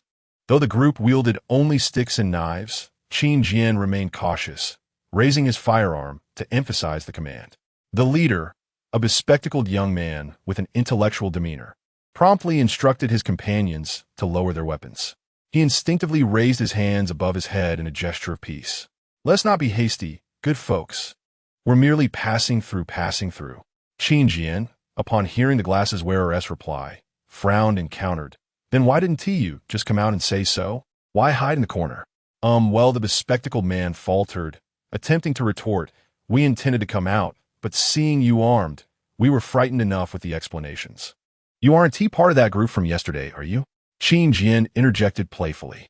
"What group?" The bespectacled man looked genuinely puzzled, whether out of genuine ignorance or feigned innocence. Qin Jian suspected the latter. Remnants of yesterday's battle at the pharmacy left corpses whose backpacks matched the color of this group's. Not only the backpacks, but their uniform black down jackets suggested a coordinated effort, as if they had collectively purchased them from the same store. "I don't wish to waste time. Let us get straight to the point. Are you here for the pharmacy? Seeking insecticide?" Qin Jian pointed toward the pharmacy, addressing the bespectacled man. The man hesitated before confessing. Yes. How did you know?" "I saw your note.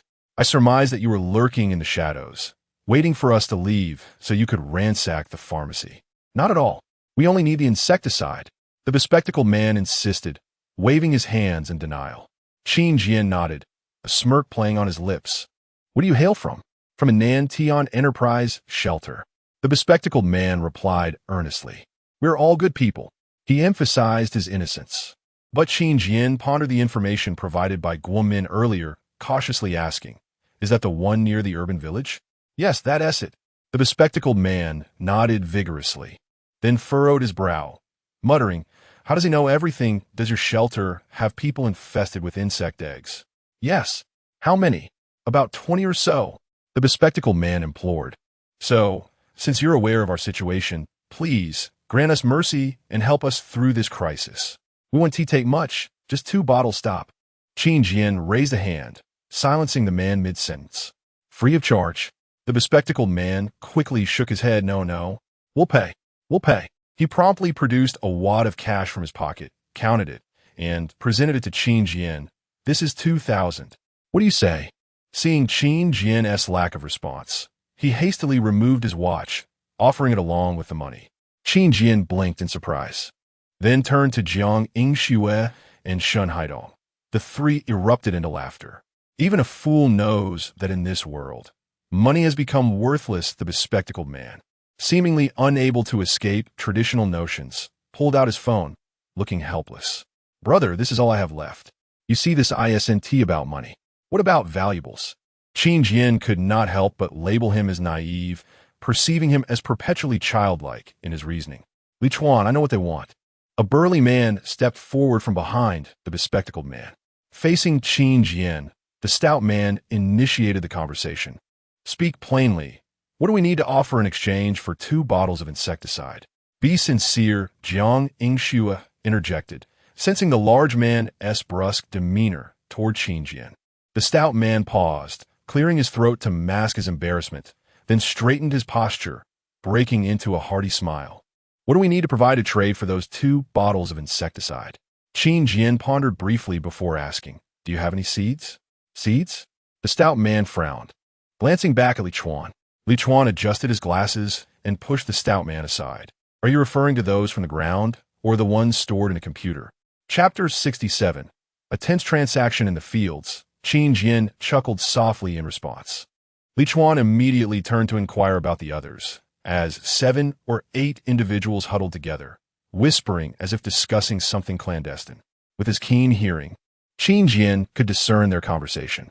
However, after listening for a while, it seemed their discussion revolved solely around the matter of seeds, devoid of any threatening undertones. Before long, Li Chuan returned, smiling as he announced, we have seeds, but they are over at the shelter. I need to consult with the boss, but he is quite agreeable, so he should approve. He continued, how about this? Let us meet here for a transaction tomorrow. Upon hearing this, Qin Jian glanced at Jiang Yingxue, silently seeking her opinion. Jiang Yingxue, without hesitation, nodded slightly. Evidently, even she sensed the potential impropriety in Li Chuan's request.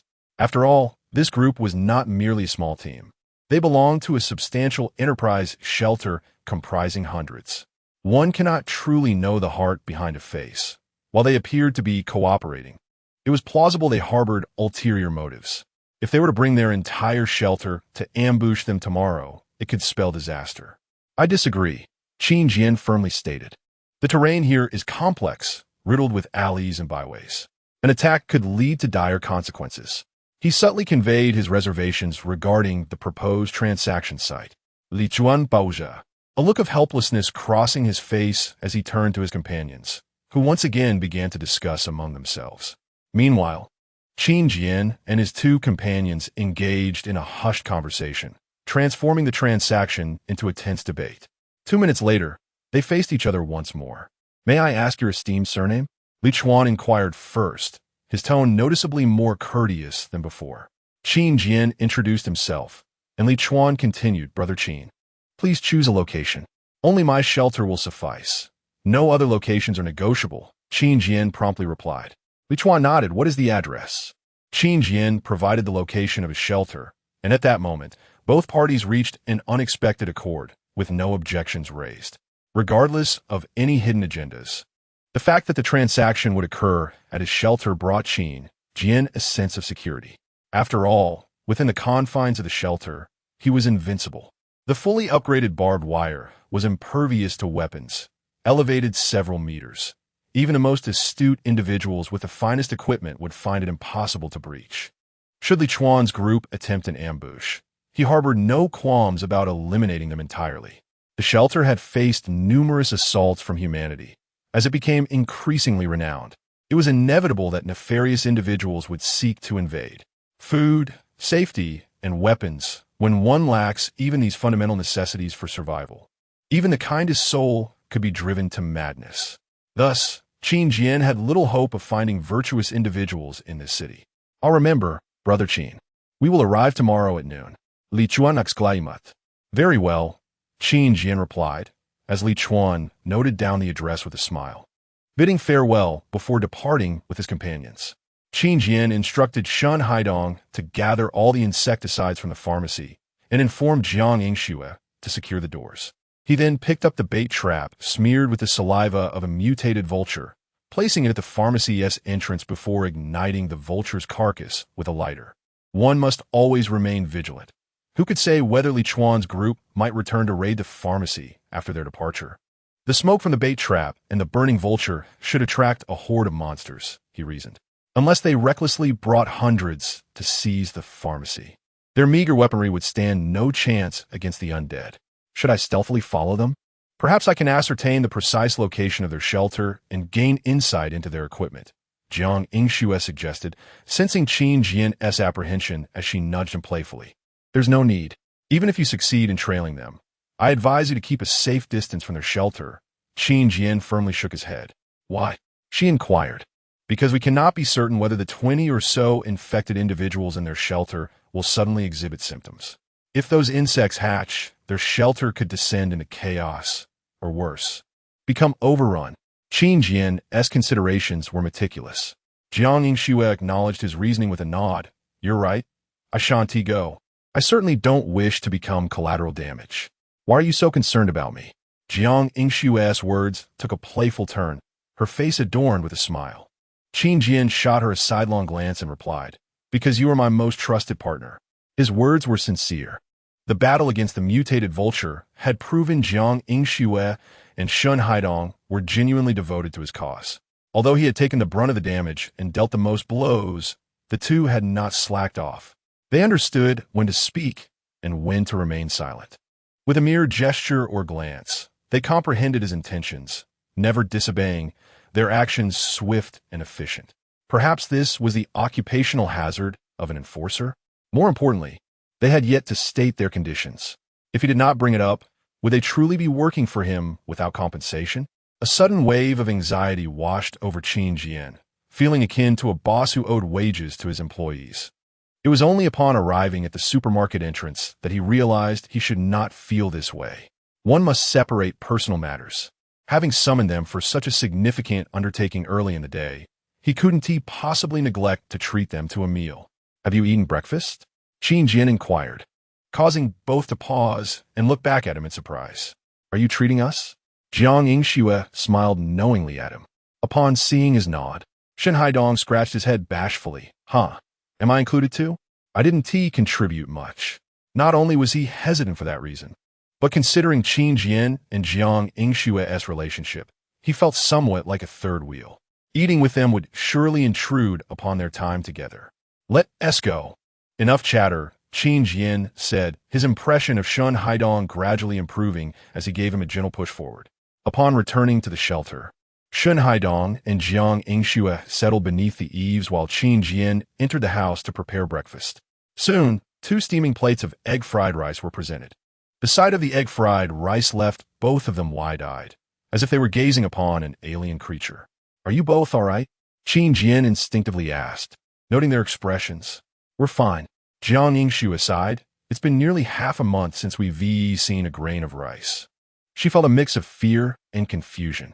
Although her thoughts were chaotic, it was undeniable that without encountering Qin Jian, they might have gone half a year, or even several years subsisting solely on instant noodles to survive. It was hard to imagine the sensation of enduring half a year on instant noodles. While it might sustain life, The lack of nutrition would likely lead to deterioration. Chapter 68. The sudden arrival of Guomin and others. It was merely a simple egg fried rice, yet the two savored it as if it were a treasure, consuming it with deliberate care. After all, this sustenance was hard-earned, a reward for their very lives. Their mindset starkly contrasted with Qin Jian's. They lived each day as it came, unable to fathom what tomorrow might hold. However, their encounter with Qin Jian sparked a glimmer of hope for the future. Seriously, you too, is it necessary to fuss over a plate of fried rice? Qin Jian couldn't help but tease, half expecting them to stash some in their pockets for later. Initially, he had intended to prepare a more elaborate meal for them, but his exhaustion rendered him too lethargic. Thus, he settled for a simple egg fried rice. And now he felt grateful he hadn't overdone it. Otherwise, they might have devoured it all in one go. Despite the gruesome scene outside, littered with corpses, their appetites remained undeterred. They dug into the rice with increasing abandon, stuffing their mouths eagerly. "This is delicious. Qinggu, were you a chef before?" Shen Haidong mumbled through a mouthful. Qin Jian shot him a disdainful glance, replying, "Don't overthink it. It's just ordinary egg fried rice. You're merely famished. Even so, that's more skill than I possess. I can't even cook rice." Shen Haidong chuckled self-deprecatingly, glancing at his now empty plate, though he refrained from licking the few remaining grains. At that moment, Jiang Yingxue set down her plate and suggested, "Why don't you just hire us? We can handle any dangerous situations, and you can take care of the meals." Although it sounded like a half-joking proposal, Qin Jian frowned and replied seriously, "That would be too exhausting. I can't be running around all day and then come back to cook for you. How about this?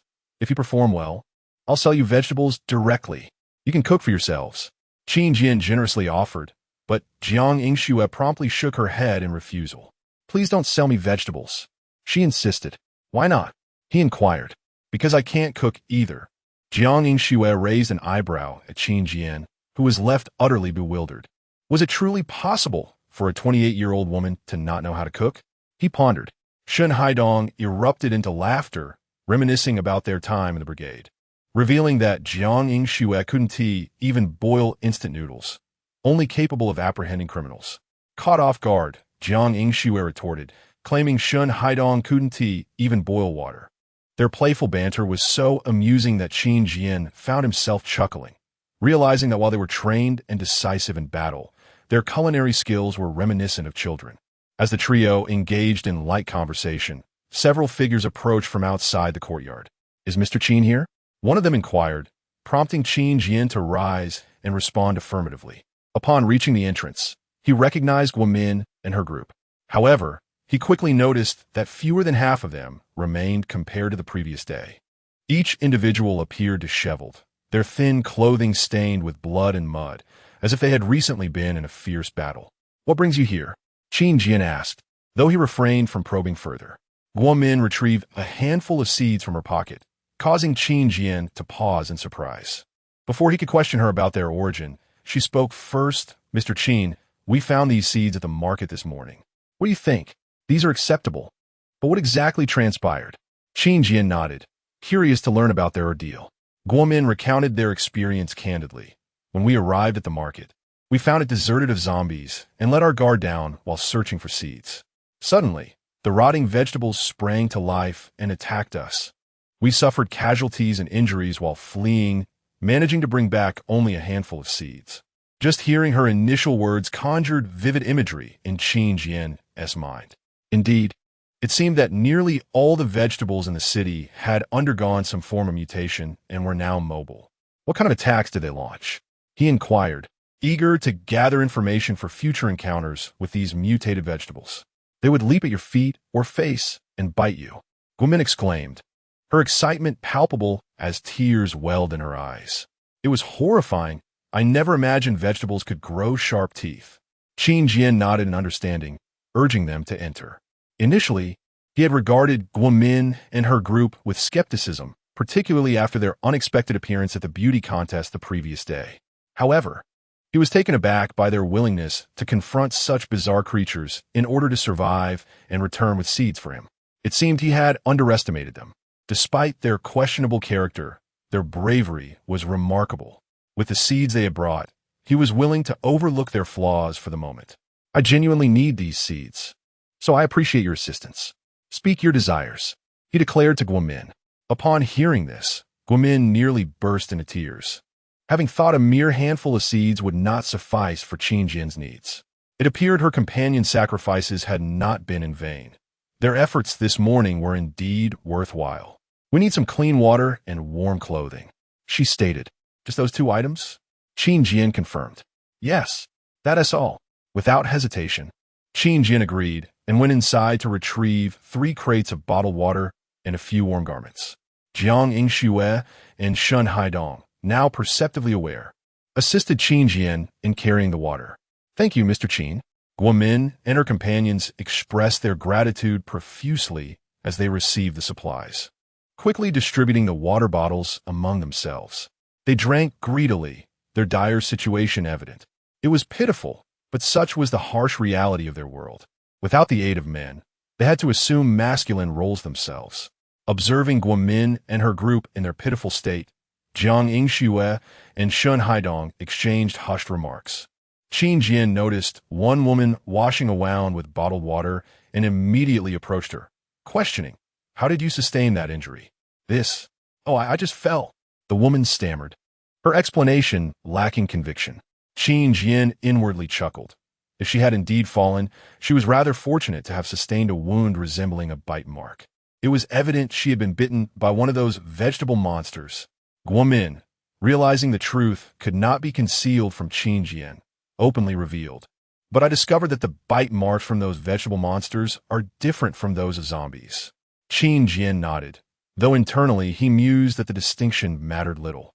Both were mutated and carried viruses. A bite from either ensured certain doom. "You understand that being bitten by a zombie turns you into one, right?" he probed, testing her grasp of basic logic. Guomin nodded vigorously. "I know, but this is different." As she appeared eager to elaborate, Qin Jian sighed and interrupted. "So, you're Dr. Guo, correct? Frankly, your medical knowledge cannot adequately explain this phenomenon. How about we make a wager? If you can bring back a living version of her by this time tomorrow, I will provide you with any supplies you desire." With unwavering certainty and profound confidence, Guomin felt as though her mental defenses were instantaneously dismantled by Qin Jian. Chapter 69. We can sell our lives at this moment. Qin Jian surveyed Guomin and her companions, yet he did not discern the several women infested with insect eggs. "What the sick ones?" Qin Jian inquired with curiosity. "They have all perished," Guomin replied, a hint of sorrow in her voice. "They understood that their presence would hinder our escape, so they stayed behind to cover our retreat." Upon hearing this, the 2 women behind her could no longer suppress their tears. Such nobility! Qin Jian was taken aback, and then a thought struck him. Previously, there must have been 4 or 5 sick individuals in Guomin's group, but now only one infected by a bite remained. Thus, trading a small pill for a life seemed acceptable, bearing minimal cost. Moreover, judging by Guomin's demeanor, it appeared she genuinely cared for her companions, making the transaction quite feasible. "Shall we strike a deal?" Qin Jian proposed to Guomin. "What sort of deal?" Guomin's excitement was palpable. Conducting business with Qin Jian was an opportunity she yearned for, despite the inherent dangers. He pointed to the bitten woman.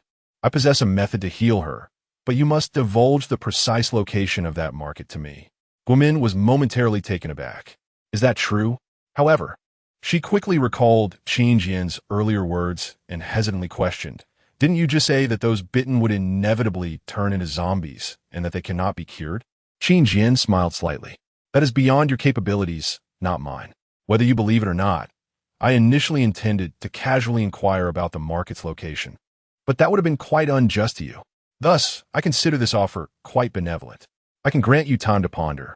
If you agree, I shall retrieve the medicine and heal her on the spot." Guomin was momentarily flabbergasted, although she was loath to lose any more companions. She had to admit that this man might indeed possess such miraculous medicine. If he could cure infections, wouldn't he effectively be capable of saving the world? "You surely do not wish to lose her, do you? After all, to speak frankly, you have already lost half of your people. Any further losses would only complicate survival." Noting Guomin's prolonged silence, Qin Jian opted for psychological tactics, continuing to apply verbal pressure. All right, Guomin nodded in agreement. Regardless of the truth, she resolved to take the plunge. Qin Jian returned the nod and uttered a soft good before retreating indoors. After a brief interlude, he emerged with a crimson pill and returned to Guomin. First, tell me the location. Just as Guomin stepped forward to take it, Qin Jian suddenly withdrew his hand. Guomin bit her lip and reluctantly articulated a convoluted address. After committing it to memory, Qin Jian approached Jiang Yingxue, relaying the location and inquiring, "Is this accurate?" "Yes, there is indeed a market in Honghe district. I used to patrol there frequently," Jiang Yingxue affirmed with a nod. With this assurance, Qin Jian returned to Guomin and handed her the red pill. "Take it with some water," he kindly advised. Guomin and her companions watched intently as the bitten woman consumed the pill, one bite at a time. "How do you feel?" Guomin immediately inquired after the woman finished. The woman shook her head, stating that she felt nothing. Just as Guomin was about to turn to Qin Jian for clarification, he preempted her with, "Wait 5 more minutes. While it is a miraculous remedy, it is not instantaneous," Qin Jian declared with an air of confidence. Guomin and her companions were skeptical yet patient, waiting for the full 5 minutes. "What's happening to me?" 5 minutes later, the injured woman's exclamation caused them to turn their attention. They observed as the wound on her leg, stripped of flesh, began to emit a faint smoke. "What?" Guomin's eyes nearly bulged with astonishment as she witnessed the unfolding scene. The wound was healing. Not only Guomin, but the other women also gasped in awe as they beheld the woman's injury knitting itself together. Nearby, Shen Haidong and Jiang Yingxue, both of whom had narrowly escaped death thanks to Qin Jian, remained unfazed by the spectacle. As the wound fully scabbed over, the woman, drenched in sweat, was overwhelmed with emotion. After being bitten by the mutated vegetable, she had endured excruciating pain, feeling as though small insects were burrowing into her flesh. An unbearable itch that extended from her calf to her thigh. This sensation had even crept as far as her navel. Yet mere seconds ago, it had vanished completely. "This medicine is extraordinary," she exclaimed, rushing to embrace her sisters, exclaiming that she was now unharmed. Her popularity among her companions proved beneficial, as they all converged around her, tears flowing freely. Watching from the sidelines, Guomin discreetly wiped away a few tears and turned to Qin Jian, saying, "Thank you, Mr. Qin. I have never encountered such a miraculous medicine in my life. May I inquire if you could sell us a few more?" In the next moment, Guomin made her request. Though she was uncertain about the medicine's formulation and its remarkable efficacy, she recognized the advantage of having such a remedy for future excursions. As long as they were not bitten to death, they could regain their vitality instantaneously. It was akin to possessing an extra life. Nay, it was akin to possessing multiple lives. Observing Guomin's fervor, Qin Jian furrowed his brow. "Do you possess any further intelligence? Or do you wish to barter for something?" I have not yet formulated a plan." Guomin regained her composure, realizing that she had little leverage. She was acutely aware that a life-saving remedy would not be exchanged for terms that did not reflect its true worth. Even the information regarding the market's location seemed insufficient to secure a single red pill. "Perhaps, Mr. Qin, we could offer ourselves to you." Guomin, in a moment of impulsiveness, proposed to Qin Jian. Qin Jian was momentarily stunned, his expression one of distaste. "I never anticipated you would utter such words. Did I not previously state?" "No, do not misconstrue my intentions. I meant to offer our lives in service to you." Guomin hastily clarified. "To serve me?" Qin Jian scratched his head, finding the proposal rather absurd. To barter their very lives for a life-saving red pill? That was an inequitable exchange. Was it not? Was he to wager his life to earn several in return? This was no game. If it were akin to Jiang Yingxue and her companions exchanging their lives for mere sustenance, that would be one matter. Why not consult with them first? Qin Jian thought Guomin's proposition was somewhat hasty. Although she cared deeply for her sisters, she occasionally seemed to forget their opinions. Guomin, however, shook her head. "They would undoubtedly consent, as our lives are at stake regardless of whether we serve under you. You may command us as you will. The ones you found distasteful yesterday have nearly all perished. Thus we, the remaining sisters, are all elite, each capable and resilient. Additionally, I have imparted the skills of using a crossbow to them. They are no longer particularly fearful of zombies, and should you desire us to slay any, we stand ready. Chapter 70. Conversations of Subtle Brilliance. Guamin found herself inexplicably convinced that if she diligently toiled under Qin Jian, her chances of survival would significantly increase. Consequently, she relinquished nearly all her dignity and ardently promoted her group. Her self-promotion proved effective. Upon hearing the phrase, killing zombies, Qin Jian was reminded of something. Although allies wielded the weapons he had sold to slay monsters, he would receive less than half of the point rewards. Furthermore, half of Guomin's group had perished, leaving only 8 or 9 members. Nevertheless, the principle remained. Small contributions could accumulate to substantial gains. If they were bold enough to venture out daily, they would likely exterminate numerous zombies along the way, thereby providing him with a steady influx of points, as long as they did not suffer complete annihilation. How about this? If it isn't too troublesome, you can venture out each day to hunt zombies. There is no need to remain near my shelter. Anywhere will suffice, your doorstep, school, or mall, as long as you have the courage to do so. Qin Jian's request was not particularly demanding. It merely entailed slaying a few zombies each day. However, it seemed to offer him little advantage. Was he aspiring to be a paragon of virtue, ridding the area of all zombies to benefit other survivors? While the thought was commendable, the question of compensation lingered. Such conditions were fraught with flaws. Just as Guomin was about to inquire further, Qin Jian interjected. I will assign someone to monitor your activities. The more zombies you kill, the greater your rewards will be.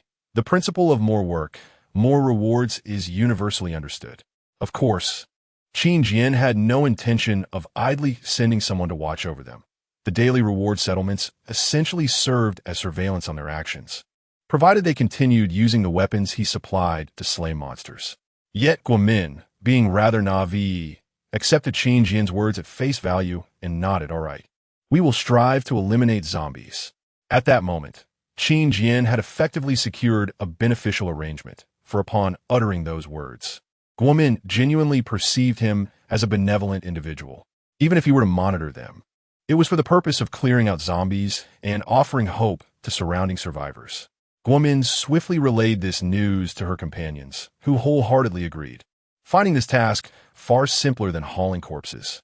After all, slaying zombies was not only for Qin Jian's benefit, but also for their own safety, creating a mutually advantageous collaboration. After expressing their gratitude to Qin Jian with a bow, they departed with their supplies. What kind of business deal was that? Jiang Yingxue inquired as she approached Qin Jian, curiosity evident in her eyes. Qin Jian glanced at her, a lucrative long-term venture. An hour later, an unexpected guest arrived outside. Dr. Liu, why are you here alone? Jiang Yingxue exclaimed upon spotting the visibly flustered Dr. Liu outside the wire fence. Wiping the cold sweat from his brow, Dr. Liu replied, Guomin and her group just visited me, claiming they were cured of that ailment by Qin Jian. Jiang Yingxue was aware of the situation, wanting to clarify that those who had fallen ill were already deceased and that the one cured had been bitten. Please come inside. Be careful not to touch the wire fence. She turned to notify Qin Jian, who promptly opened the door, allowing Dr. Liu to rush in, gasping for breath. Dr. Liu, your luck seems rather favorable, Qin Jian remarked, unable to suppress his sarcasm, given that Dr. Liu was unarmed and had made it here unharmed, which was quite impressive. I suppose it's all right, Dr. Liu replied after catching his breath, then proceeded to address Qin Jian. I have 2 significant matters to discuss with you. Go ahead. The seriousness of Dr. Liu's demeanor was such that Qin Jian would have believed him if he claimed to have encountered extraterrestrials. Could you provide me with a red pill for research purposes? If it weren't for Guomin and her group, I would have never realized this substance could eradicate infection. After a moment's hesitation, Qin Jian agreed to the request, recognizing the goodwill owed to Dr. Liu for having entrusted him with his pharmacy. No problem. He concocted a red pill and handed it to Dr. Liu, patting him on the shoulder with a slight smile. I hope you can conduct thorough research and soon become a hero who saves the world. This statement carried an air of irony. as Qin Jian harbored no illusions about Dr. Liu easily deciphering the secrets of the pill. However, Dr. Liu was oblivious to the underlying tone, nodding with a smile. "Oh, you flatter me. Although I have practiced medicine for 35 years and surpassed many hospital experts, my abilities do not extend to unraveling the mysteries of this miraculous drug." Qin Jian was momentarily taken aback, pondering whether Dr. Liu's self-praise was a touch excessive. "Brother Qin, I understand this medication is your trade secret, but you won't mind if I research it and achieve results, will you?" "Not at all. Feel free to study it at your leisure." Qin Jian thought to himself. "In truth, I have no idea how this pill is made. By the way, Dr. Liu, you mentioned two significant matters. What's the second?" Qin Jian recalled Dr. Liu's earlier statement. Dr. Liu promptly smacked his forehead. "I nearly forgot. Do you have any meat pies left? I would like to exchange 2 boxes of Banlan Jin for 2 meat pies. How's that sound?" "Is that a significant matter?" Qin Jian asked, utterly bewildered. "Yes," Dr. Liu affirmed with a nod. He was met with a cold and unyielding refusal, as Qin Jian no longer had any points to spare. Even if he had, he would hesitate to use his resources on food production, for even the cheapest worm pie required 50 points, totaling 100 for 2. 100 points could procure 100 rounds of M9 ammunition or 50 rounds for a double-barreled shotgun. Though Qin Jian was accustomed to spending lavishly, quickly depleting thousands of points, he found it hard to justify the expenditure on relatively unimportant meat pies for someone else. If Dr. Liu truly desired to indulge, he would have to hope for a random reward from the recycling machine that might yield meat pies. However, Qin Jian was not particularly keen on that outcome, as he had food to eat, and bullets were far more enticing than meat pies. Perhaps it was true that a doctor could not tend to their own needs, as only someone with Dr. Liu's peculiar mindset would crave meat pies. After being gently turned down by Qin Jian due to a lack of materials for production, Dr. Liu felt as if life had lost its vibrancy. Would he truly never taste those delectable meat pies again? Dejected, he approached Jiang Yingxue, lamenting, "Our shelter has only 3 packets of instant noodles left, and we've run out of water." "Is that all?" Jiang Yingxue, who had been dining at Qin Jian for the past few days, was just now realizing the dire situation of their shelter, furrowing her brow. "Wait here. I will inquire with Qin Jian." Jiang Yingxue approached Qin Jian, asking whether they could complete their task for the day before trading for some food. Qin Jian initially nodded in agreement, then smiled slightly. "Certainly, if you bring Dr. Liu to assist, once today's work is done, I will provide each of you with a health package." "A health package? What does that entail?" Jiang Yingxue asked, somewhat perplexed. "1 bread, 1 sausage, and 1 box of milk." Chapter 71, Generous Point Settlement. Upon hearing that Qin Jian would only compensate them for a day's labor, Jiang Yingxue felt a twinge of embarrassment. Surely, one cannot settle accounts on a daily basis? If that were the case, would they not find themselves perpetually in want? Jiang Yingxue, believing she had cultivated a close rapport with Qin Jian, began to reason with him. However, Qin Jian merely shrugged, casting her a perplexed glance. "What does that have to do with me? Don't you have weapons? If it's too difficult, you could always venture out on your own. I have already extended considerable generosity by providing you with meals. You mustn't become overly demanding." He reiterated that those who performed menial tasks for him would be compensated with only a meal at the end of the day. Furthermore, he declared that he would no longer be selling bottled water, urging them not to ask for it in the future. After Qin Jian had expressed his thoughts, Jiang Yingxue and her companions were left with expressions of dismay. They felt thoroughly exploited. They had initially thought they were on friendly terms. Yet it seemed that business remained business. Thus, with no other option, Jiang Yingxue consented to the arrangement, pulling Dr. Liu along to resume their work. As dusk approached, the trio gathered the suspicious corpses and piled them on the ground. Qin Jian poured the last of the gasoline over the bodies and ignited them. "I'm starting to run low on gasoline," Qin Jian remarked.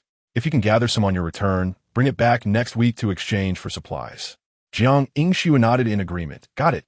However, could we possibly trade for some handgun ammunition instead of food next time?" "Handgun ammunition is unavailable, but shotgun shells are," Qin Jian replied. "The trust level is insufficient, and we are short on handgun ammunition. However, we have a decent stock of shotgun shells. For various reasons, I can offer those instead. That works. Jiang Yingxue felt a surge of joy. Initially, she had intended to make a bold request for shotgun shells, fearing rejection from Qin Jian due to their greater lethality and rarity. To her surprise, it was the handgun ammunition he was unwilling to part with. While Jiang Yingxue was elated, Shun Haidong felt a sense of frustration, as he only possessed a hand crossbow and had long since depleted his handgun ammunition. While a repeating crossbow could potentially eliminate several zombies at once, he still preferred the use of a firearm. Moments later, the trio departed from the shelter, the surroundings gradually falling silent, save for the crackling flames of the burning corpses. That evening, Qin Jian prepared seeds on the second floor, then descended to check the task board. The special task had been completed, and the rewards would be available the following morning. After reviewing the results, Qin Jian rubbed his hands together, unable to contain his excitement. Just one more day, and everything would reset. The collection machine would offer 5 random rewards, and the task board would refresh. He wondered what new challenges awaited. Additionally, the prophetic crystal ball's affixes would also be renewed. Qin Jian contemplated. Perhaps it would be prudent to wait a couple of days for the affixes to refresh, allowing him to allocate points more judiciously based on the new content. Thus, he resolved to accumulate points, as he excelled at preparing for the unexpected. Quickly, he concluded that a man ought to have some savings. He could no longer live as a daylight tribe. Moreover, his equipment was already superior to anything else. Retaining some points for upgrades and leisure activities seemed wise. Considering the refrigerator and entertainment facilities, Qin Jian felt he had neglected them for far too long. He promptly bowed in their direction, apologizing with a heartfelt sorry. Before long, Qin Jian had prepared a lavish feast, uncorking a bottle of beer to celebrate his recent triumph over the mutated vulture. It has been ages since I enjoyed a beer. He poured a generous glass and took a hearty swig, relishing the refreshing sensation. Then, he picked up a piece of sizzling bacon, dipping it into a specially crafted sauce. In his solitary abode, he savored his solitary meal, yet at that moment, Qin Jian felt utterly at ease and content. After all, he had always cherished the solitude of such moments, unfettered and even invincible. Outside, the chimney of the metal shack billowed with smoke, wafting the aroma of grilled meats and stir-fried dishes into the air. Should anyone happen to pass by, they would undoubtedly be entranced by the delightful fragrance. However, no passers-by were present. Instead, a number of zombies and corpses were drawn towards the enticing scent. With a sudden crash, they all collided with the barbed wire fence. Unbeknownst to Qin Jian, his sumptuous meal had inadvertently led to the demise of several innocent, wandering creatures. The following morning, Qin Jian awoke and immediately accessed the settlement interface. Survival confirmation, 30 points. Quality sleep, 20 points. Hearty and rich meal, 24 points. Destruction of egg clusters, 496 points. Defeating the mutated vulture, 1643 points. Completion of the hunting the mutated vulture task, 5,000 points, awarding 3 random collection machine rewards. First use of weapons not belonging to the fortress. Reward, crossbow design blueprint. First hunt of a large mutated creature. Reward, UZI submachine gun design blueprint. Your actions in the battle against the mutated vulture were exceptionally bold, for 100 points. Ally killed monsters with a single-shot shotgun, 815 points. Ally killed monsters with a crossbow, 105 points. Ally enjoyed your lavish meal, boosting their spirits, 100 points. Total points settlement, 8959 remaining points. 8,962 wow. Over 8,900 points. Almost 9,000. Qin Jian's face registered shock. He had not anticipated the points awarded for slaying the mutated vulture, much less the 1,600 points gained. He was equally astonished by the additional 1,000 points provided by his allies, likely for their involvement in the vulture's defeat. Not only did he accrue nearly 9,000 points, but he also received 2 design blueprints as extra rewards. The crossbow he had experimented with yesterday was automatically added to his weaponry inventory, reminding him to regularly utilize acquired weapons. Perhaps he could even mass-produce them to sell later. As for the UZI submachine gun, it was indeed a prized possession. In terms of firepower and rate of fire, The UZI undoubtedly surpassed the M9 handgun he currently wielded, even with all enhancements. Moreover, the UZI could be upgraded indefinitely. Once fully upgraded, its performance would likely eclipse that of the double-barrel shotgun. After all, the double-barrel shotgun excelled only in close combat, while the UZI served as a versatile weapon for medium to close range, effectively compensating for the shotgun's limitations, thereby replacing the M9. Fortunately, he possessed a large capacity backpack, allowing him to bring all three weapons along on outings. Should a unique situation arise, the M9 might still prove useful. While Qin Jian was eager to explore the UZI's upgrade options, he remained mindful of the need to prioritize the upgrades for the refrigerator and entertainment equipment. He promptly approached the refrigerator to examine its upgrade choices. Refrigerator Upgrade Path. Advanced refrigerator branches capacity. 100 expands the refrigerator space to accommodate more items.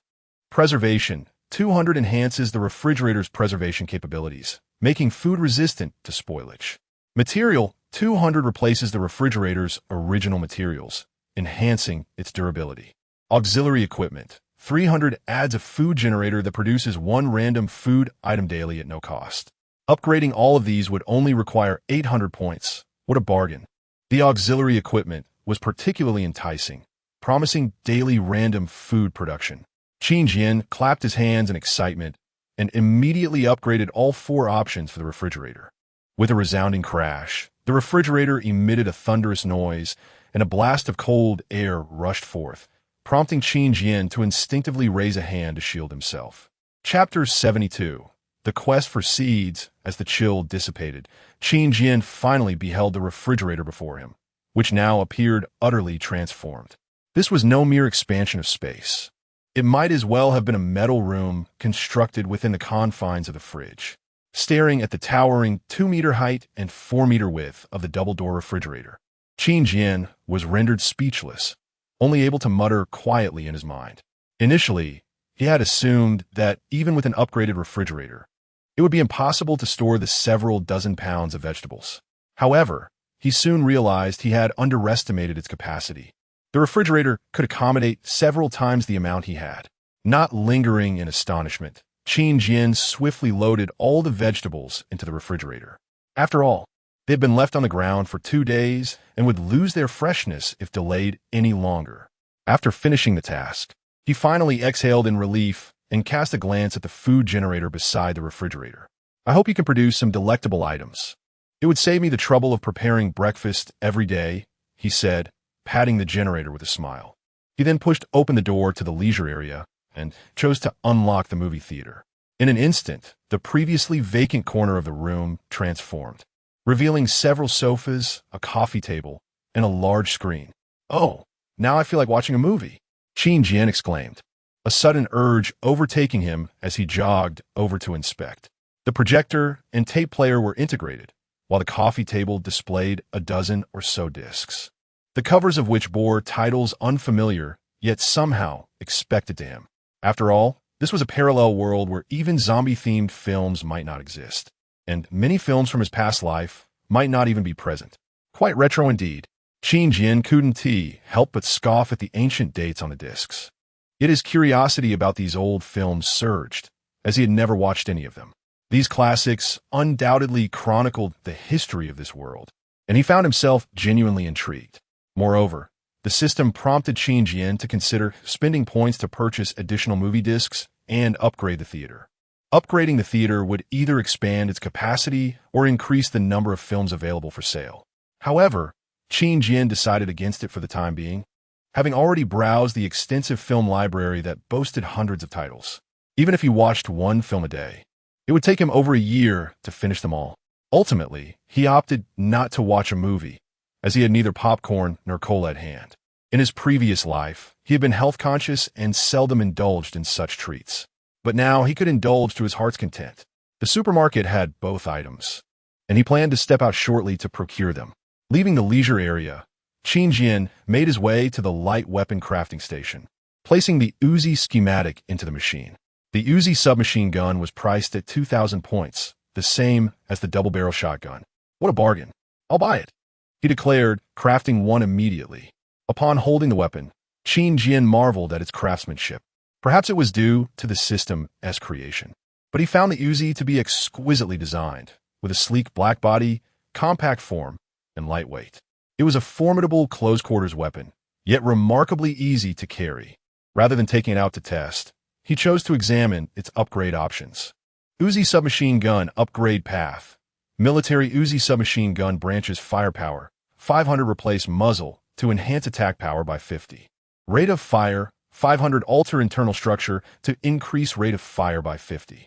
Magazine capacity. 1,000 replace with extended magazine, increasing capacity to 50 rounds.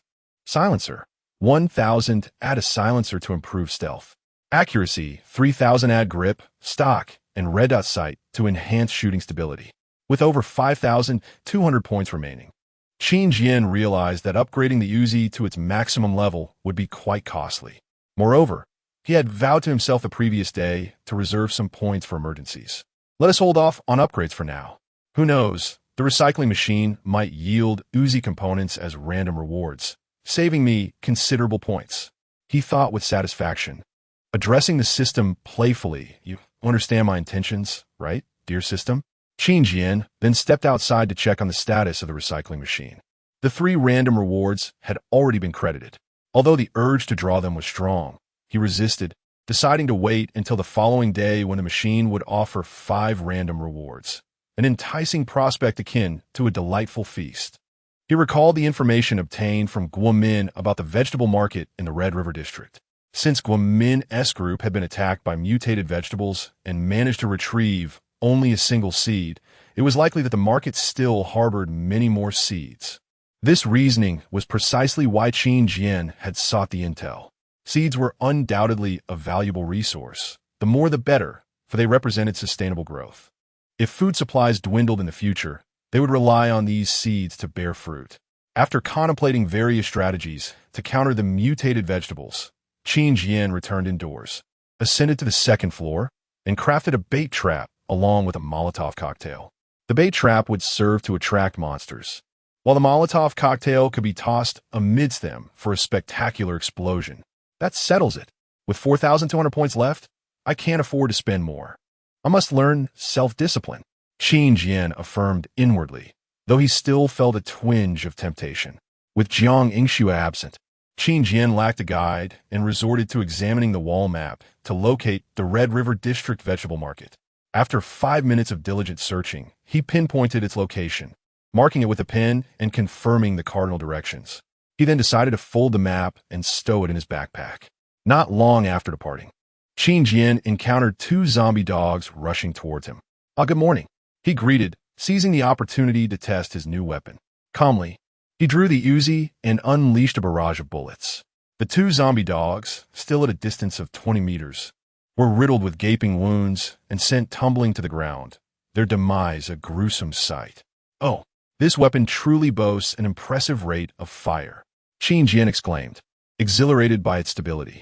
He could hardly fathom how formidable it would become with an extended magazine and additional upgrades. The sound of the Uzi was neither too loud nor too soft, attracting the attention of several nearby zombies. However, with no spare magazines in hand, Qin Jian chose not to linger, pocketing the Uzi and continuing onwards. Midway, he recalled that Li Chuan and his group might arrive at his shelter by noon, prompting him to hasten his return before their arrival. Approximately an hour later, Qin Jian finally reached his destination, having dispatched numerous zombies along the way and expending a fair amount of double-barrel shotgun ammunition. The outdoor vegetable market was not large, spanning only a few hundred square meters. Debris and corpses littered the area, but Qin Jian deemed it normal for a densely populated location. As long as these bodies weren't merely playing dead, it would be manageable. After all, he could always lure them out. Upon entering the market, Qin Jian surveyed the chaotic assortment of vegetables that cluttered the stalls. The ground was strewn with various decaying vegetables, their colors distorted into eerie shades of blue and black. At this moment, an enveloping silence prevailed, broken only by the gentle rustle of the wind through the grass.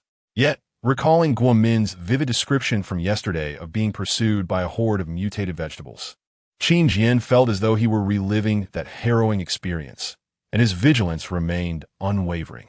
"Umph. Let's see how long you can maintain the charade." With a smirk, Qin Jian retrieved the bait trap from his backpack, aimed it precisely at the center of the market, and with a powerful leap, hurled it forth. The buff from the enhancement potion still lingered for another day, enabling Qin Jian to effortlessly launch the bait trap several dozen meters away. Thud! The trap landed heavily, lying still on the ground. Yet, mere seconds later, an unsettling commotion erupted around it. Qin Jian soon heard the chattering sound reminiscent of children at play, and before long, he was astounded by the scene unfolding before him. Countless vegetables extended their various appendages, propelling themselves across the ground. Some even split open, revealing gaping, blood-red maws, all completely disregarding Qin Jian as they surged toward the bait trap. In just a few moments, nearly all the mutated vegetables had converged upon the trap, leaving nothing but a few decaying vegetable remnants behind on the stall. Goodness, not a single vegetable escaped this fate, did they? Chapter 73. The catastrophic gas canister. At this moment, the mutated vegetables had gathered entirely around the bait trap, gnawing at it relentlessly, even tossing it into the air as if it were a mere toy.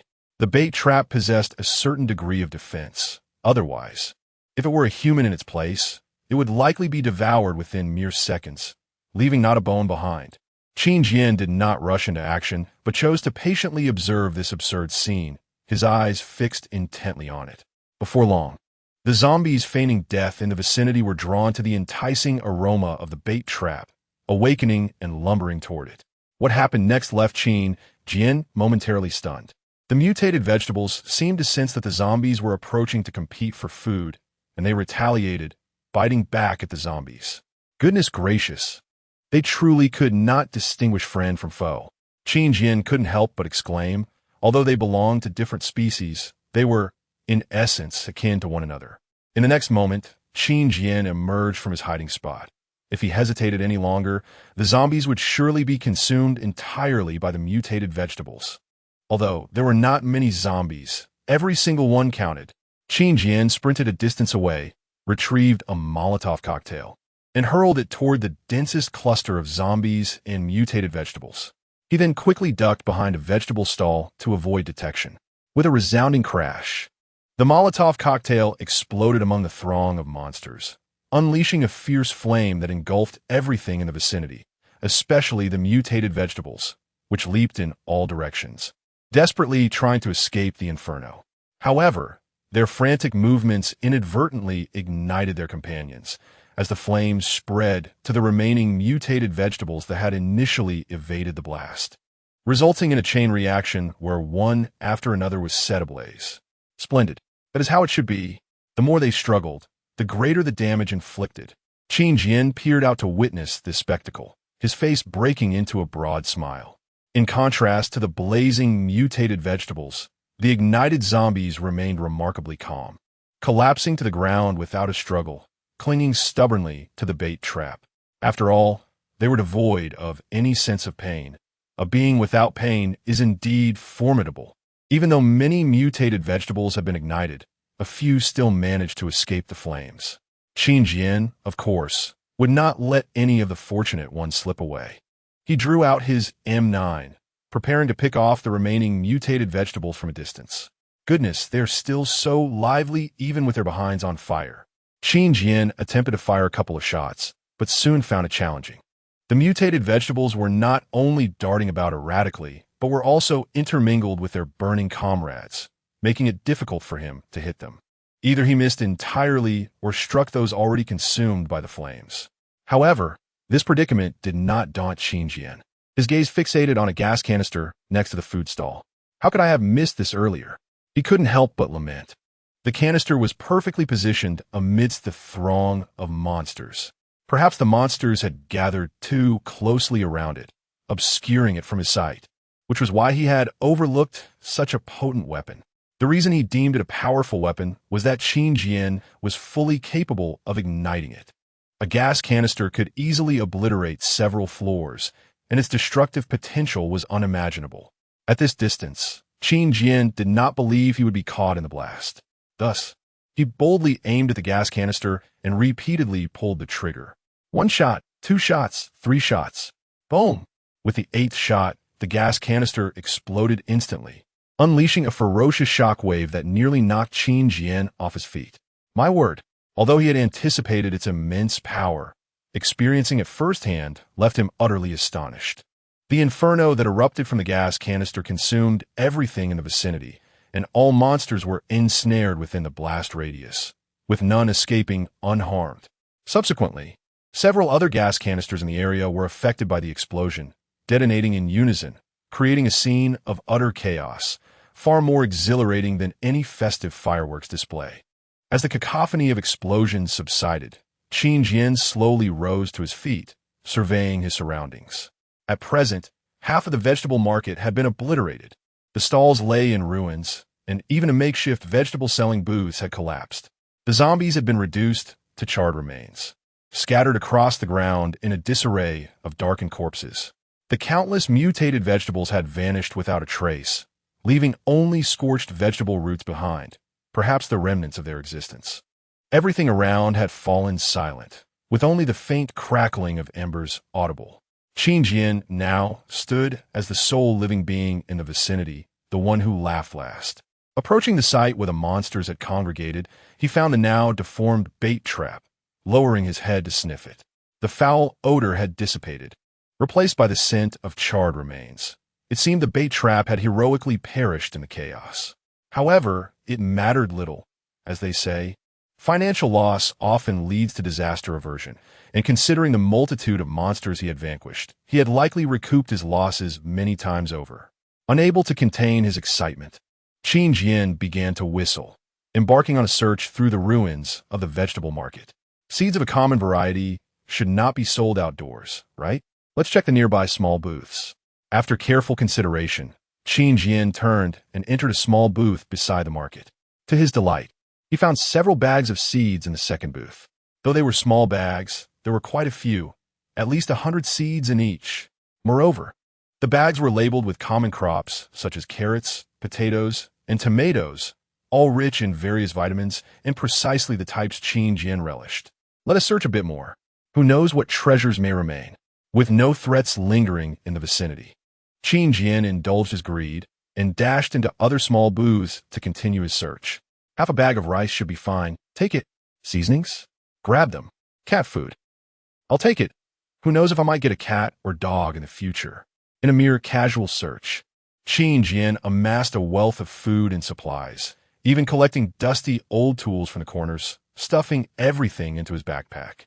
With ample space in his bag that disregarded the 40-pound weight limit, he filled it to capacity without feeling the slightest discomfort. Returning triumphantly, Qin Jian wore a radiant smile. He began contemplating which brand of cola to procure at the supermarket and what flavor of popcorn to select. Alas, even the wealthy have their woes. He had yet to decide what to eat for dinner tonight. Hey, can you hear me, brother? Just then, Qin Jian heard someone calling out to him from the side and turned to look. He spotted a middle-aged man with a shiny face waving from the 5th-floor window of a nearby apartment building. Upon noticing Qin Jian's gaze, the man's face lit up with joy as he shouted, "Come over to my place. I need to talk to you." Chapter 74. They caught up. Is this person deranged? You call me, and I simply come? After hearing this, Qin Jian cast a disdainful glance at the individual, about to turn away when he heard another group calling out to him. Hey there, could you lend us a hand? The speaker was a woman, visibly distressed, currently situated in a different unit on the 3rd floor of the building. The reason she was identified as a mother was that she cradled a baby in her arms, one with a pacifier. Please, I beg you, save my child. My baby hasn't had a drop of water in 3 days. Upon hearing her plea, Qin Jian's expression turned increasingly cold. In this apocalyptic world, all were equal. Even the innocent infant would not elicit his compassion. After all, it was not his child. Why should he feel obligated to care for another's? What Qin Jian did not expect was that the building was teeming with desperate souls. Within mere seconds, several households peeked out, unleashing their cries for help. Buddy, share half of what you've scavenged with me. I could trade you something. Sneakers, an iPhone, whatever you desire. Hey, I'm right here. Could you spare some food? I'm starving. Hey kid, hand over all your food. And this set of BMW keys is yours. "Young man, please save us two pitiful old souls." As the occupants of the building began to emerge, an entire group of desperate individuals from the opposite building also appeared, most of whom were attempting to leech off him, with only a few knowledgeable souls hoping to barter. However, at that moment, even if offered mountains of gold and silver, Qin Jian had no desire to trade. He merely wished to vacate this place of strife, feeling that the living here posed a greater threat than any monsters. Rather than plotting against him, they were more inclined to irritate him with their incessant demands. Seeing Qin Jian smile, plug his ears with his fingers, and swiftly flee, the survivors within the building erupted in lamentation. Initially, they believed the earlier explosions heralded the arrival of an official rescue team with tanks and artillery. To their shock, emerging from the ruins was merely a young man. Yet, who could miss the fact that he was fully armed and laden with supplies? Instantly, they sent out cries for help. However, he paid them no heed, appearing utterly heartless. Damn it, to see someone in need and refuse to help. Such a person deserves to rot in hell. Ha! I spit on you. May you be devoured by the living dead. What has become of today's youth? They seem devoid of compassion for the elderly and the young. Oh, thank you. Don't eat the sour radishes. Almost instinctively, the people in the building shifted their tone, a cacophony of curses and venomous invectives filling the air. In some rooms, even echoed with the affectionate greetings of foreign friends. Of course, not all survivors were merely venting their frustrations. Many rushed downstairs, a small portion pursuing Qin Jian, while the majority dashed toward the ruin of the market.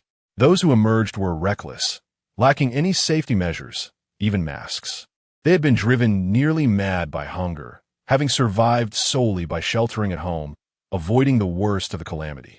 Their disregard for covering their mouths and noses stemmed not from madness due to starvation, but from a lack of information. They had no idea the air had become tainted. A multitude surged toward the market, nearly 100 individuals, with the most prominent being several burly men brandishing cleavers. Their eyes were bloodshot, and saliva dribbled from their mouths. Rather than being merely driven by hunger, they appeared as if they were mentally unstable. Seeing this scene, those trailing behind instinctively slowed their pace, striving to maintain a safe distance and avoid unnecessary conflict. Where in the world has all the food gone? There's nothing left from the explosion. That kid must have taken it all. The burly men rummaged through the remains of the market, turning everything upside down in vain, before erupting into a frenzy of curses directed at Qin Jian. Let us go. Catch him and take back the food. The men, abandoning their search, began shouting and hurried back in pursuit. Qin Jian was likely unaware that he had become an unintended target. Meanwhile, those who had not joined the fray set their sights on a few small houses, rushing towards them heedlessly. From a divine perspective, the scene resembled students flocking to the cafeteria, a spectacular sight of jostling and shoving, with no one willing to yield. Many others joined the throng, cascading down the stairs to join the horde scavenging for leftovers. I got here first. You all better back off. We arrived before you. This store belongs to my family. Why do you have to take our things? Who do you think you are? Within moments, several homes were surrounded by a crowd. Those hesitant were engaged in futile arguments, while the shrewd had already taken action. A single fish stirred the pot, and soon the masses erupted into chaos, with even those who initially sought to mediate or negotiate resorting to violence, wielding bricks with greater ferocity than anyone else. After all, such inhumane behavior stemmed from the instinct to survive. Everyone believed themselves innocent. None wished to perish from hunger. Yet, such actions would undoubtedly lead to dire consequences. Had they known that the house had already been thoroughly looted by Qin Jian, leaving nothing behind, they would likely have succumbed to apoplexy from rage, collectively collapsing on the spot. On another front, Qin Jian sensed he was being pursued. He abruptly turned around, raising his double-barreled shotgun. Don't move. Don't shoot. Big brother. The two individuals closing in, a young man and woman, were merely teenagers, one around 17, the other merely 7 or 8 years old. Upon seeing Qin Jian's stance, the girl quickly raised her hands and spoke hurriedly. Meanwhile, the young boy cowered behind her. What's in the basket? Put it down. Qin Jian threatened, maintaining his guard, even against this peculiar brother-sister duo. It's cake. made with high-gluten flour and animal cream. It's rich in calories and protein. Perfect for someone like you who is often out in the cold. The girl spoke rapidly, leaving no room for idle chatter, momentarily catching Qin Jian off guard. She then lifted the cloth covering the basket, revealing exquisitely crafted cream cakes inside. Qin Jian understood they must have a request of him. So he cut to the chase. What do you want? Half a bag of rice from you. My brother is still growing. He just needs some porridge to survive. Deal. Qin Jian readily agreed, tossing half a bag of rice to the girl. Thank you, big brother. The girl bowed deeply in gratitude, and the young boy, no longer timid, flashed a grin at Qin Jian. Thank you, big brother. Qin Jian instinctively smiled back at him. However, the moment another group rushed in, his smile vanished. Hey, why are you running so fast? We're not going to eat you. Being of the same kind, we should help each other, right? Come on, share what you scavenged. I don't need much, just a bite to eat. Yes. Wouldn't it be better for us all to get through this together? Chapter 75. Tardiness and credibility crisis in comparison to the girl and her companion. This group of individuals resembled beggars, surging forward to rummage through Qin Jian's backpack. Releasing his grip, Qin Jian wore a smile that was both enigmatic and unsettling as he pressed the muzzle of his firearm against a middle-aged man. The man, upon realizing the presence of the gun, turned pale with fright, hastily relinquishing the backpack and collapsing onto the ground, his legs trembling uncontrollably. You have mistaken the person, Qin Jian declared, aiming the gun at each individual who dared to approach, causing them to retreat step by step, their lips sealed in fear, not daring to utter a sound. Please, brother, help me. My family of 4 is waiting for food. I'm in the same plight. My son was bitten by those creatures and now lies motionless in bed. Please, just a morsel to eat. When appeals to morality failed, they resorted to emotional manipulation, lamenting and weeping before Qin Jian. In the past, a flicker of compassion within him might have ignited his anger. However, at this moment, he felt no obligation to respond. Whether your family lives or dies is of no concern to me, Qin Jian retorted coldly, his tone as frigid as a glacier. Naturally, the crowd dared not voice their anger, especially with the gun trained upon them. Any vocal dissent would cost them their lives. Just then, the earlier group of burly men caught up, charging towards Qin Jian without hesitation. Hand over the food. We will kill you. Qin Jian furrowed his brows, incredulous at their audacity. Were there truly individuals so bold? Observing that Qin Jian had yet to fire, the others momentarily ceased their cries, teetering between belief and doubt. That gun is fake. Don't be afraid. Charge at him and seize it. Someone in the crowd shouted, igniting a fervor as they lunged towards Qin Jian. Teeth bared and claws extended. With a resigned shrug, Qin Jian shook his head and swiftly pulled the trigger on the approaching brutes. Bang! Bang! Bang! 3 shots rang out in succession, and the men who had drawn near disintegrated into a gruesome mess, vanishing into thin air. The remaining individuals, witnessing this spectacle, nearly had their eyes pop out in shock, with several of those at the front dropping to their knees, pleading for mercy at lightning speed. At that moment, every heart in the crowd longed to strangle the one who had proclaimed Qin Jian's gun to be a fake. It was him who said your gun was a toy. He instigated this situation. It has nothing to do with me. Immediately, someone shifted the blame, pointing at a bald, short man in the crowd. Following suit, others began to accuse him as well, causing the bald man to break into a cold sweat, trembling in fear. Qin Jian had initially intended to let the matter rest. But in the next instant, the bald man inexplicably hurled something at him. Reacting swiftly, Qin Jian caught it, revealing it to be a jagged stone. Glancing up, he saw the bald man crashing through the crowd, fleeing in terror. His actions undoubtedly invited his own demise. Noticing a horde of zombies approaching from a distance, Qin Jian smiled knowingly, drew his M9, and aimed for the bald man's leg, firing a shot. The bald man, taken aback by the revelation of Qin Jian's firearm, screamed in agony as he fell to the ground. Subsequently, Qin Jian turned to the remaining individuals, offering them a congenial smile. Silence spoke louder than words. The remaining individuals scrambled away in disarray, tumbling and shedding their shoes in the process. Among those left were the girl and her brother. Will you return, big brother?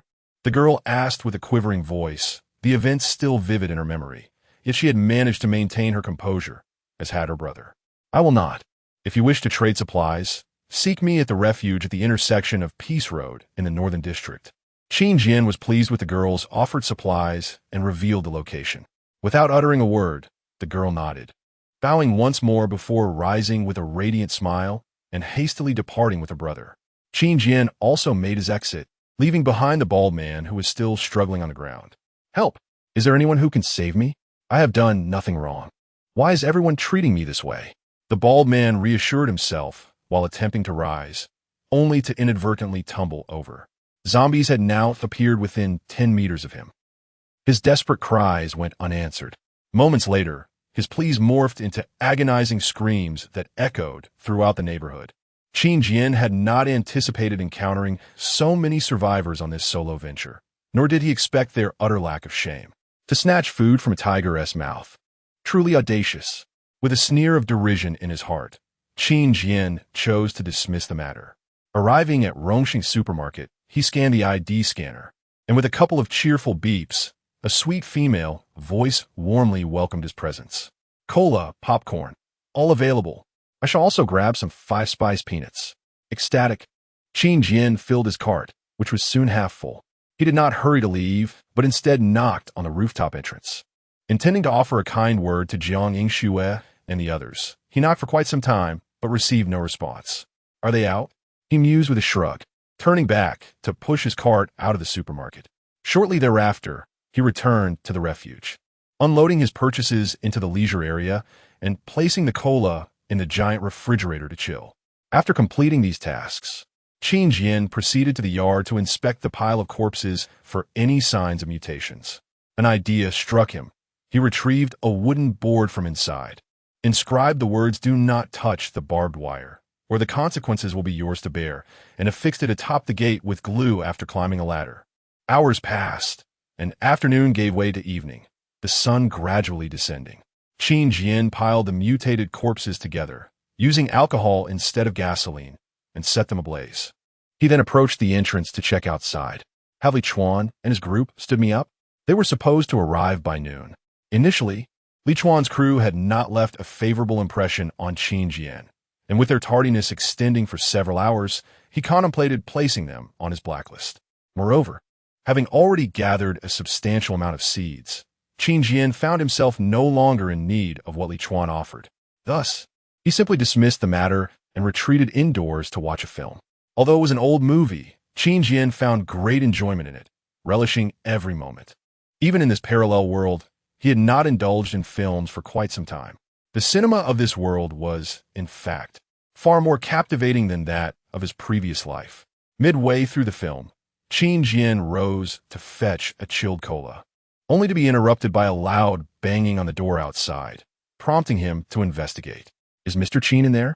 Outside, a group of people clamored for Qin Jian, their voices amiable, yet their actions rather forceful, hammering on the door with great noise.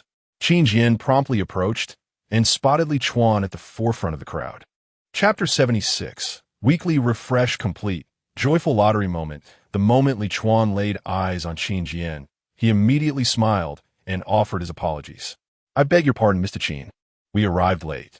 The shelter was besieged by a horde of corpses, and we only just finished clearing it out before rushing over. Did you bring the seeds? Qin Jian inquired, nodding slightly. Li Chuan promptly produced a small packet of seeds, grinning as he attempted to pass it through the door crack. However, Qin Jian did not accept it, frowning as he questioned, Is this all? This small packet seems barely sufficient. I could easily pinch it in one hand, and it appears to contain fewer than 50 seeds. With a chuckle, Li Chuan replied, Unfortunately, Mr. Qin, we are merely following our leader's instructions.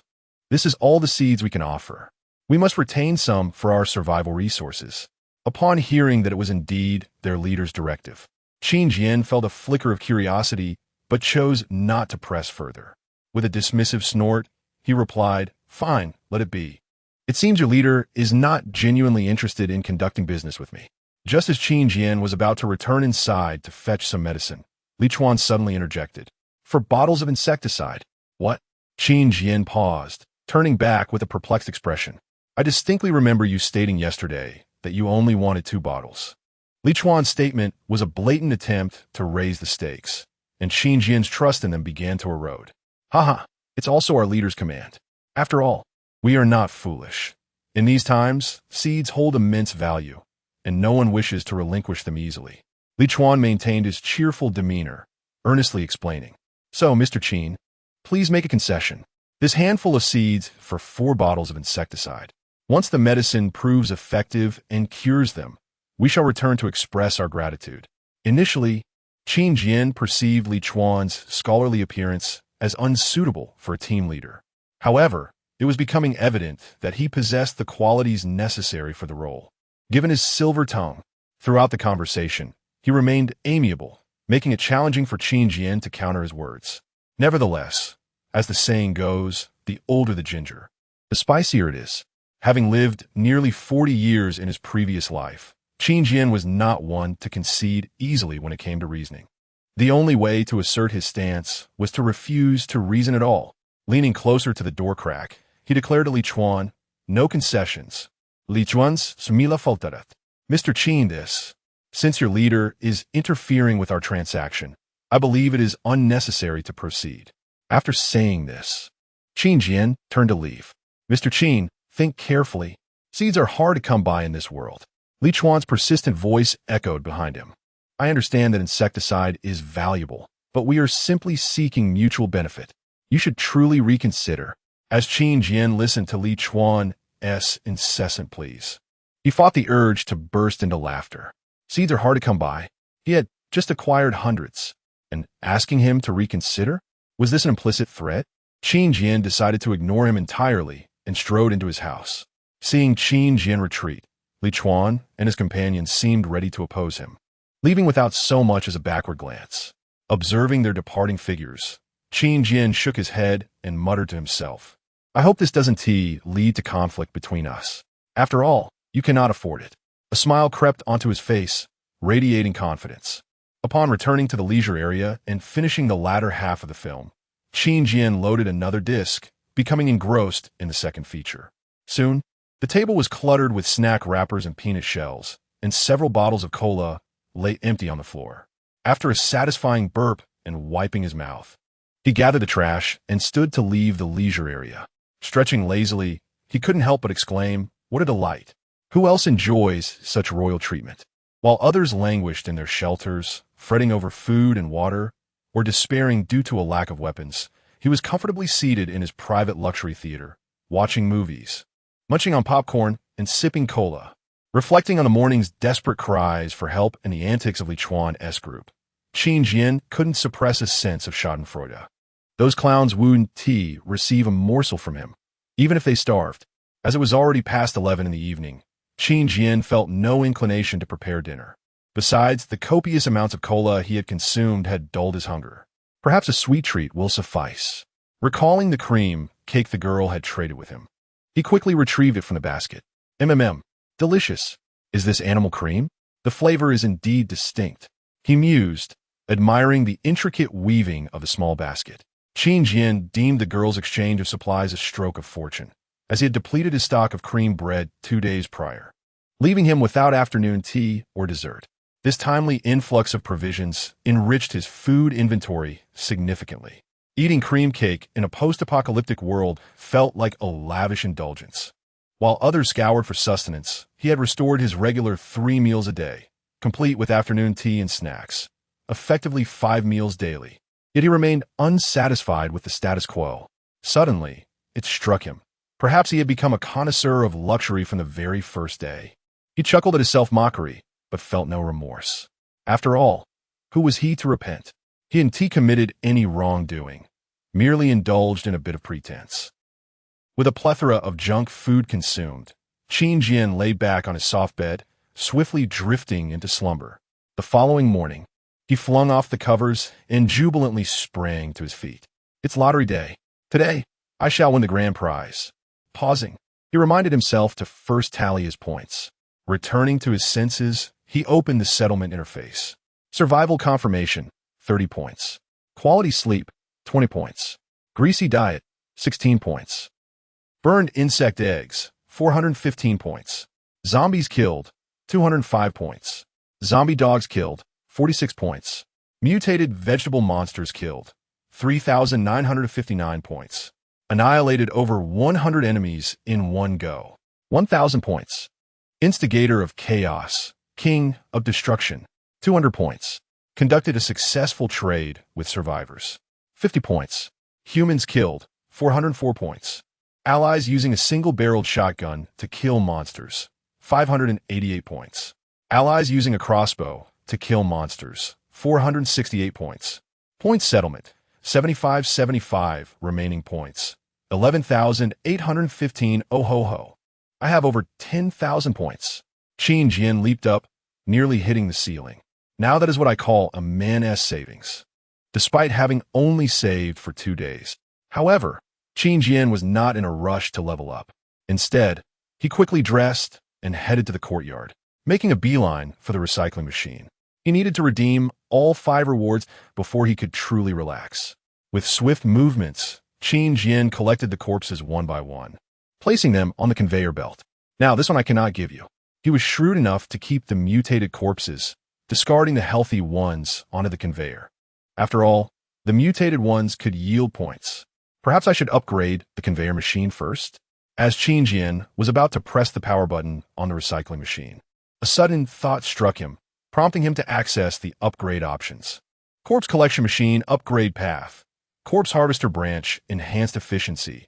500. The speed of corpse transportation is increased by 200. Diverse variety. 1,000. The range of random rewards from the collection machine expands to 5 types.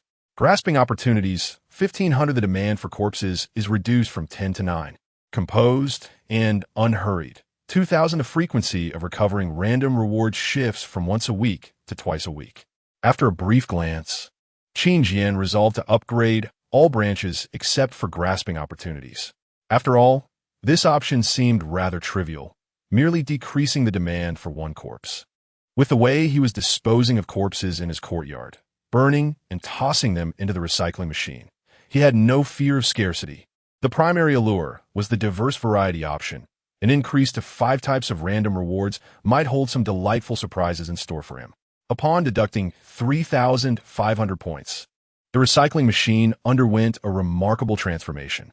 With a flurry of noise and a cloud of smoke, a brand new recycling machine materialized before his eyes.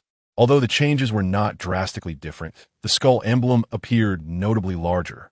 Qin Jian effortlessly activated the recycling machine, and immediately, the conveyor belt glided smoothly as corpses rapidly slipped into the entrance within mere seconds.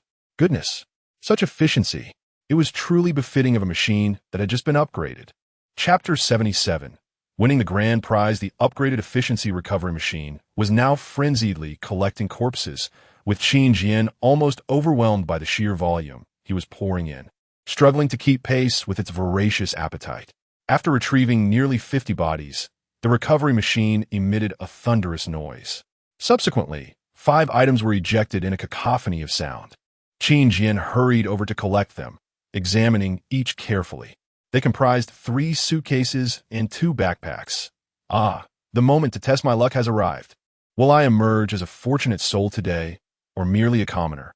Rubbing his hands together, Qin Jian eagerly unfastened one suitcase. Inside lay a black gun barrel alongside what appeared to be a stock for a firearm. He received an Uzi-specific silencer and an Uzi-specific buttstock. The option to upgrade the Uzi-S silencer has been removed. The master need not upgrade it again.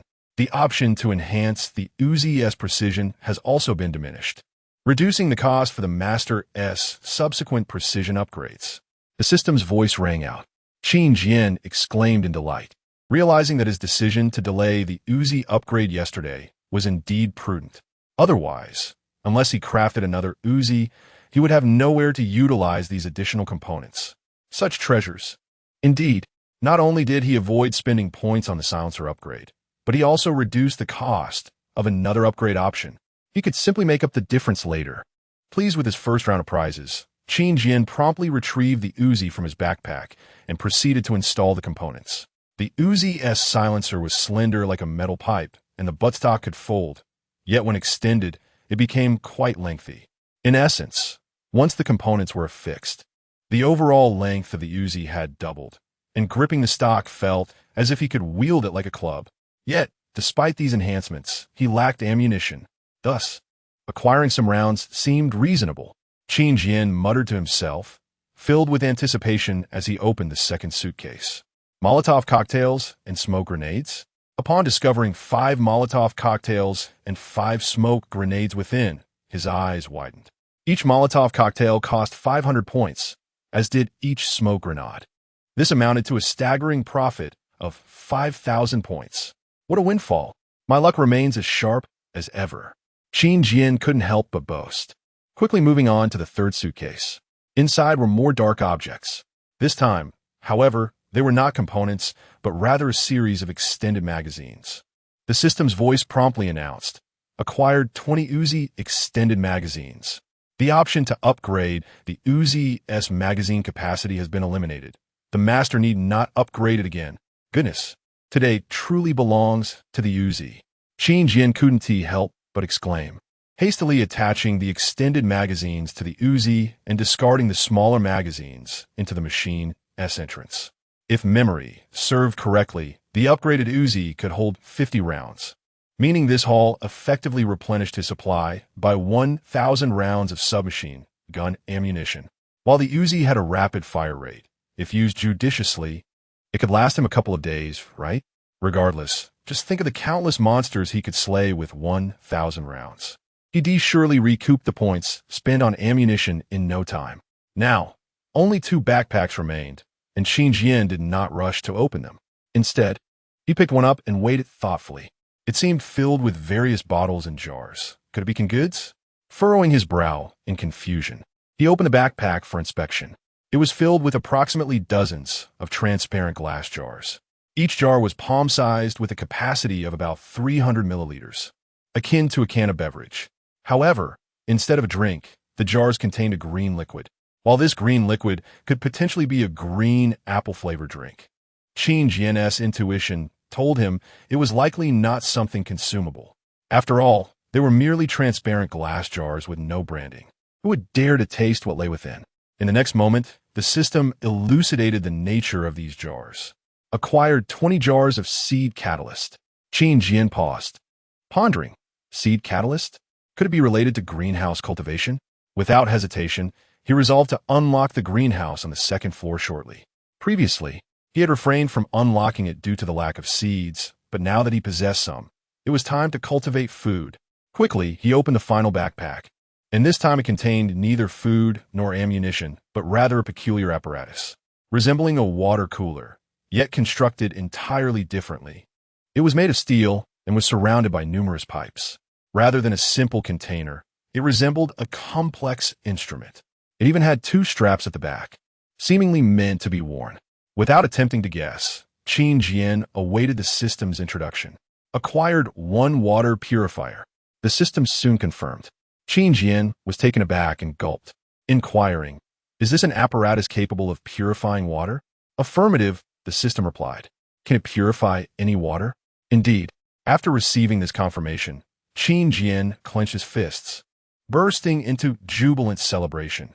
The system is incredible, and I too am remarkable. After all, I was the one who drew this. Previously, he had been concerned about securing fresh water resources. Although he still had several hundred boxes of water left, they would inevitably run out. Now, however, he faced no such worries. He could simply turn on the tap, fill it up, purify it, and voila, it would be ready for consumption. Eagerly, he contemplated connecting it to a barrel of water, yet he was uncertain how to operate the device, given the several buttons lacking any labels. "System, are you still there? Could you provide me with a tutorial on how to use this?" Qin Jian attempted to summon the system, and to his surprise, it obliged. 20 minutes later, having completed his training, Qin Jian entered the house, laden with his magnificent haul. He tossed the items onto the living room table, cradling the water purifier as he made his way to the kitchen. Standing before the tap, an idea struck him, and he checked the upgrade options for the purifier. Water purifier upgrade direction. High standard water purifier branches capacity. 300 increase water holding capacity to 20 liters. Efficiency 500 enhance purification efficiency, reducing the time from 12 hours to 8 hours. Quality, 500 replace original materials to increase durability. Such reasonable costs. Let us upgrade everything. With a grand sweep of his hand, Qin Jian upgraded all options. At that moment, he still had 7,015 points remaining, ample and without concern. The upgraded water purifier now boasted even more options for enhancement. High standard water purifier upgrade direction. Special water purifier branches capacity, 500 increase water holding capacity to 30 liters. Weight, 500 ignore the internal capacity of 20 liters, reducing weight. Efficiency, 1,000 enhance purification efficiency, reducing the time from 8 hours to 4 hours. Quality, 1,000 reinforce with additional materials, rendering it impervious to damage. Automatic acquisition, 2,000 add an automatic pumping device, allowing it to draw water autonomously without manual filling. Let me contemplate this further. The newly available upgrade options were pricier, yet their benefits were undeniably superior. However, Qin Jian had no intention of hastily proceeding with further upgrades. Instead, he chose to ponder his decisions before taking action. Chapter 78. Upgrading the task list. Qin Jian turned the water valve and placed the water purifier beneath the faucet, delightfully twisting the tap open. To his dismay, the faucet remained unresponsive. He paused, attempting to adjust it once more, yet still there was no reaction. Could it be? Just as he acquired the purifier, a water outage occurred. Qin Jian sighed, feeling a twinge of anxiety, wishing he had filled some containers beforehand. However, such thoughts were mere afterthoughts, a reflection of unfortunate timing. Where could he possibly find a water source? He pondered, recalling the small river near the Red River District Market from the previous day. After all, it was named after the river. Yet, the thought of passing by those residential towers housing hundreds of survivors made him hesitate. Those survivors, seemingly deranged, were a sight he wished to avoid at all costs. Even if it meant seeking water from a farther location, he was resolute in not venturing back to the Red River District.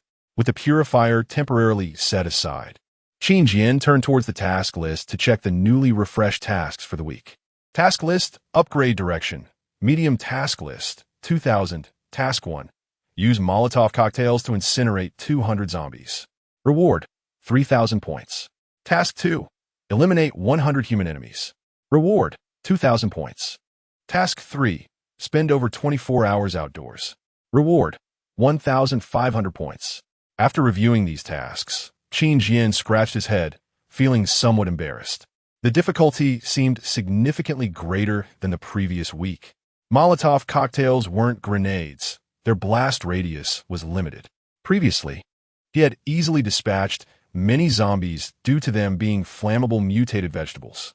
Currently, with only 5 Molotovs at his disposal, gathering 200 zombies in one place didn't guarantee he could eliminate them all in a single strike.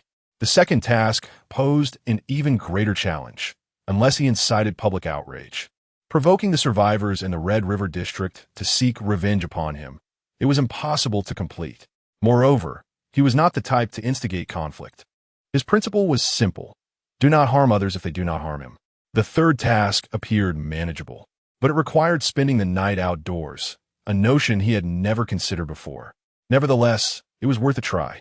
Perhaps he could upgrade the task list to see if additional, simpler tasks with generous rewards were available. Without hesitation, Qin Jian contemplated this. After all, upgrading the task list required only 2,000 points, leaving him with 5,000 points even after the upgrade. Should new tasks emerge that were easier or offered better rewards, he would stand to gain rather than lose.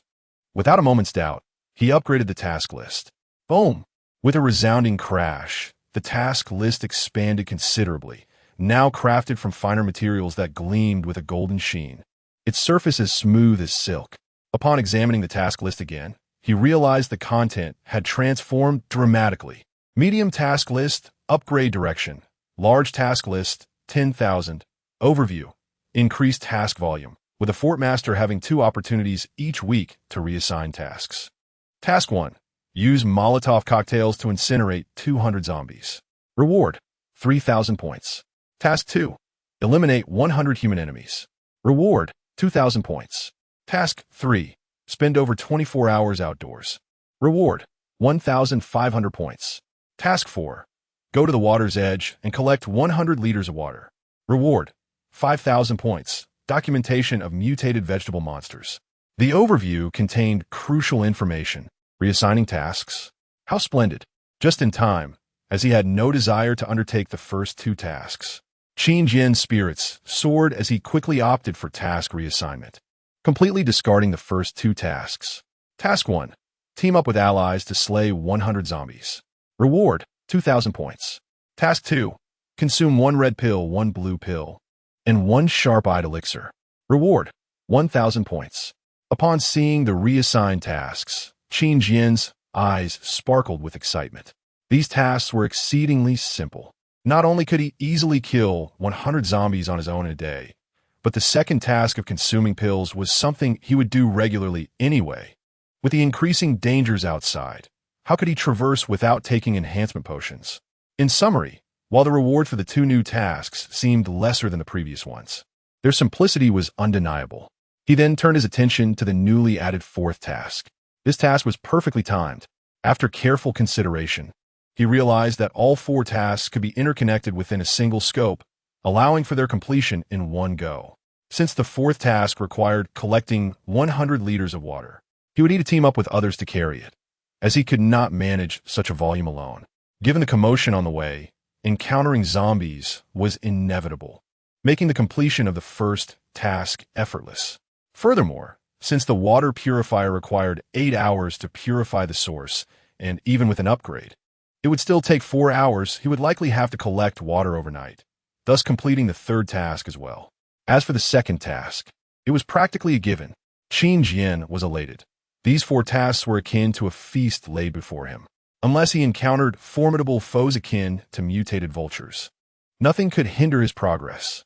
He promptly accepted the tasks and, like a jubilant child, darted towards the prophecy crystal ball. Since he was filled with such joy, he hoped that the crystal ball would not present any overly alarming affixes. Cradling the floating crystal ball, he made a silent plea before examining it. Prophecy crystal ball, upgrade direction. Level 2 prophecy crystal ball, 5,000. 1. Mutated vegetable monsters undergo beneficial mutations. Defeating them may yield clean seeds. 2.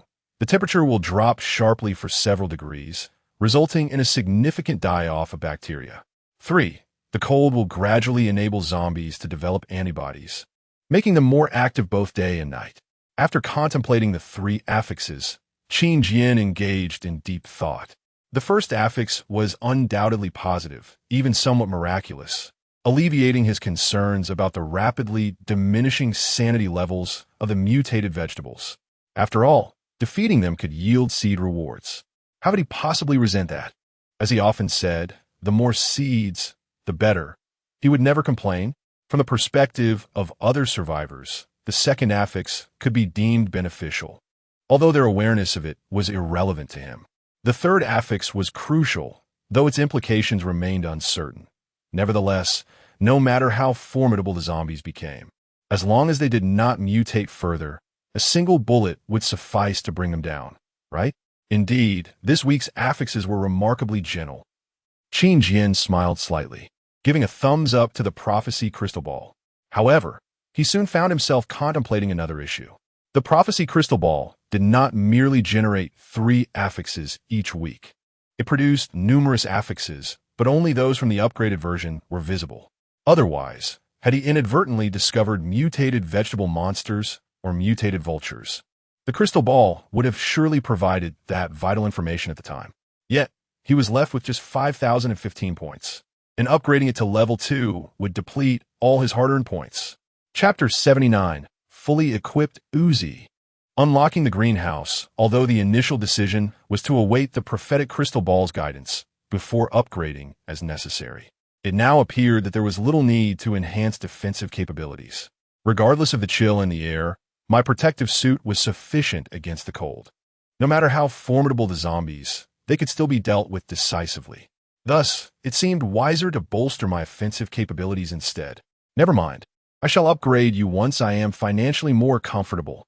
Qin Jian gently caressed the prophetic crystal ball, akin to petting a kitten, before turning to leave.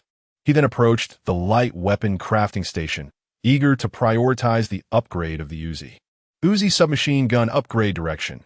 Military Uzi submachine gun branches firepower. 500 replace the muzzle, enhancing attack power by 50. Rate of fire, 500 alter the internal structure of the gun, increasing firing rate by 50. Accuracy, 2000 add a grip and red dot sight, enhancing shooting stability. As anticipated, 2 upgrade options were erased, and 1 even reduced the cost. There was no need for further deliberation. All upgrades were executed. With 2,000 points remaining, I could unlock the greenhouse. All right, the plan was successful. With agile thoughts, Qin Jian devised his entire strategy and promptly upgraded all 3 options of the Uzi. Instantly, the Uzi in his backpack transformed magnificently, emanating a dazzling light. Qin Jian brandished the Uzi, now a far cry from its former self. Not only were all the attachments complete, but the body of the gun was adorned with a vibrant orange design, though its exact nature was indiscernible. It certainly appeared more striking and formidable than before. Attack power, rate of fire, and accuracy, all enhanced. I would even believe it had negligible recoil. Embracing the Uzi, Qin Jian grinned widely. With a fully equipped submachine gun in hand, the anxiety over insufficient firepower dissipated, bringing a sense of security. Since there were no zombies lurking around the yard, Qin Jian did not intend to venture out to practice shooting. Instead, he made his way to the refrigerator to check the food generator. Upon lifting the lid of the food generator, he was greeted with a bounty, a watermelon larger than his face. Qin Jian smirked, extracting it with delight. The watermelon was astonishingly large, nearly obstructing the exit of the food generator. He hoped the generator would produce a variety of fruits daily, as his fruit stock was far less than that of vegetables, necessitating an increase in his fruit supply. He tapped the watermelon, hearing a dull thud from within, indicating it was perfectly ripe. Although tempted, he had yet to have breakfast, so Qin Jian resolved to chill it in the refrigerator. After a simple breakfast of fried eggs, milk, and a slice of cream cake, he ascended to the second floor to examine the upgrade options. Unlocking the greenhouse. Bang!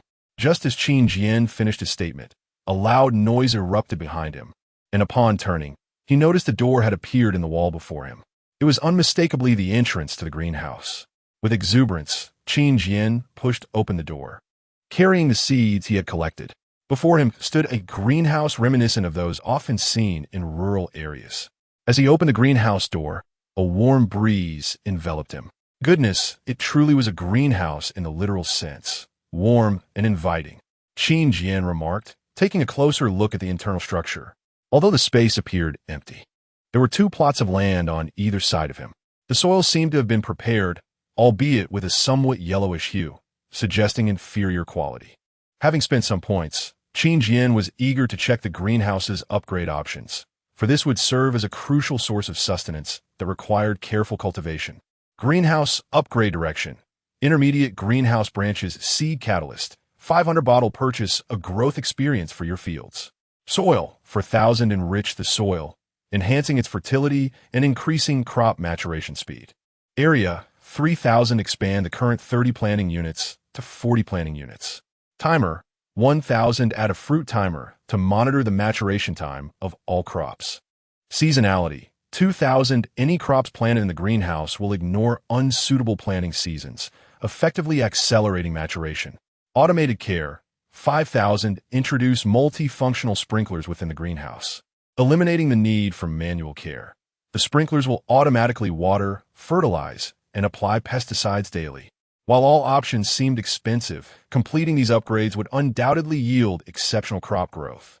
Qin Jian mused, yet chose not to leave the greenhouse just yet. After all, the system was reminding him that he could plant crops at any time, with no prerequisites or restrictions. Considering he still had 20 bottles of seed catalysts, and given that each catalyst cost 500 points, he was effectively profiting immensely. Qin Jian couldn't help but marvel at his fortune and, following the system's guidance, sprinkled seeds across both plots. He planted 15 carrot seeds on the left and 15 potato seeds on the right. Then, he used a bottle of seed catalyst, nearly depleting it entirely. The cost was reasonable. One bottle of catalyst was sufficient for 30 vegetables, not to mention that he had essentially acquired those 20 bottles free of charge. With a sly smile, Qin Jian acknowledged that there was little left to do in the greenhouse, so he pushed the door open and descended to the first floor. Afterward, Qin Jian grabbed some snacks and cola, retreating to the leisure area to enjoy a movie. As afternoon approached, he donned his gear and exited the shelter. Along the way, he encountered a few zombies, and seizing the opportunity, Qin Jian drew his fully equipped Uzi, eager to test its capabilities. Tot. The moment he squeezed the trigger, the Uzi unleashed a blinding barrage, transforming the zombies into mere sieves. Goodness! The rate of fire, the power. Qin Jian was momentarily taken aback, having emptied an entire magazine. This was purely a misfire. With such firepower and rate of fire, unleashing a full magazine would likely spell doom for any mutated vulture that dared to approach.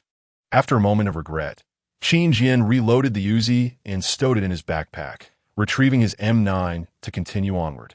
Upon reaching the supermarket, he ascended to the second floor and knocked on the rooftop door. "Who is it?" A voice called from within. This time, it was Shen Haidong's voice. Qin Jian responded, and within moments, the door swung open. "Brother Qin, you've come," Shen Haidong exclaimed with a smile, seemingly ready to embrace him enthusiastically.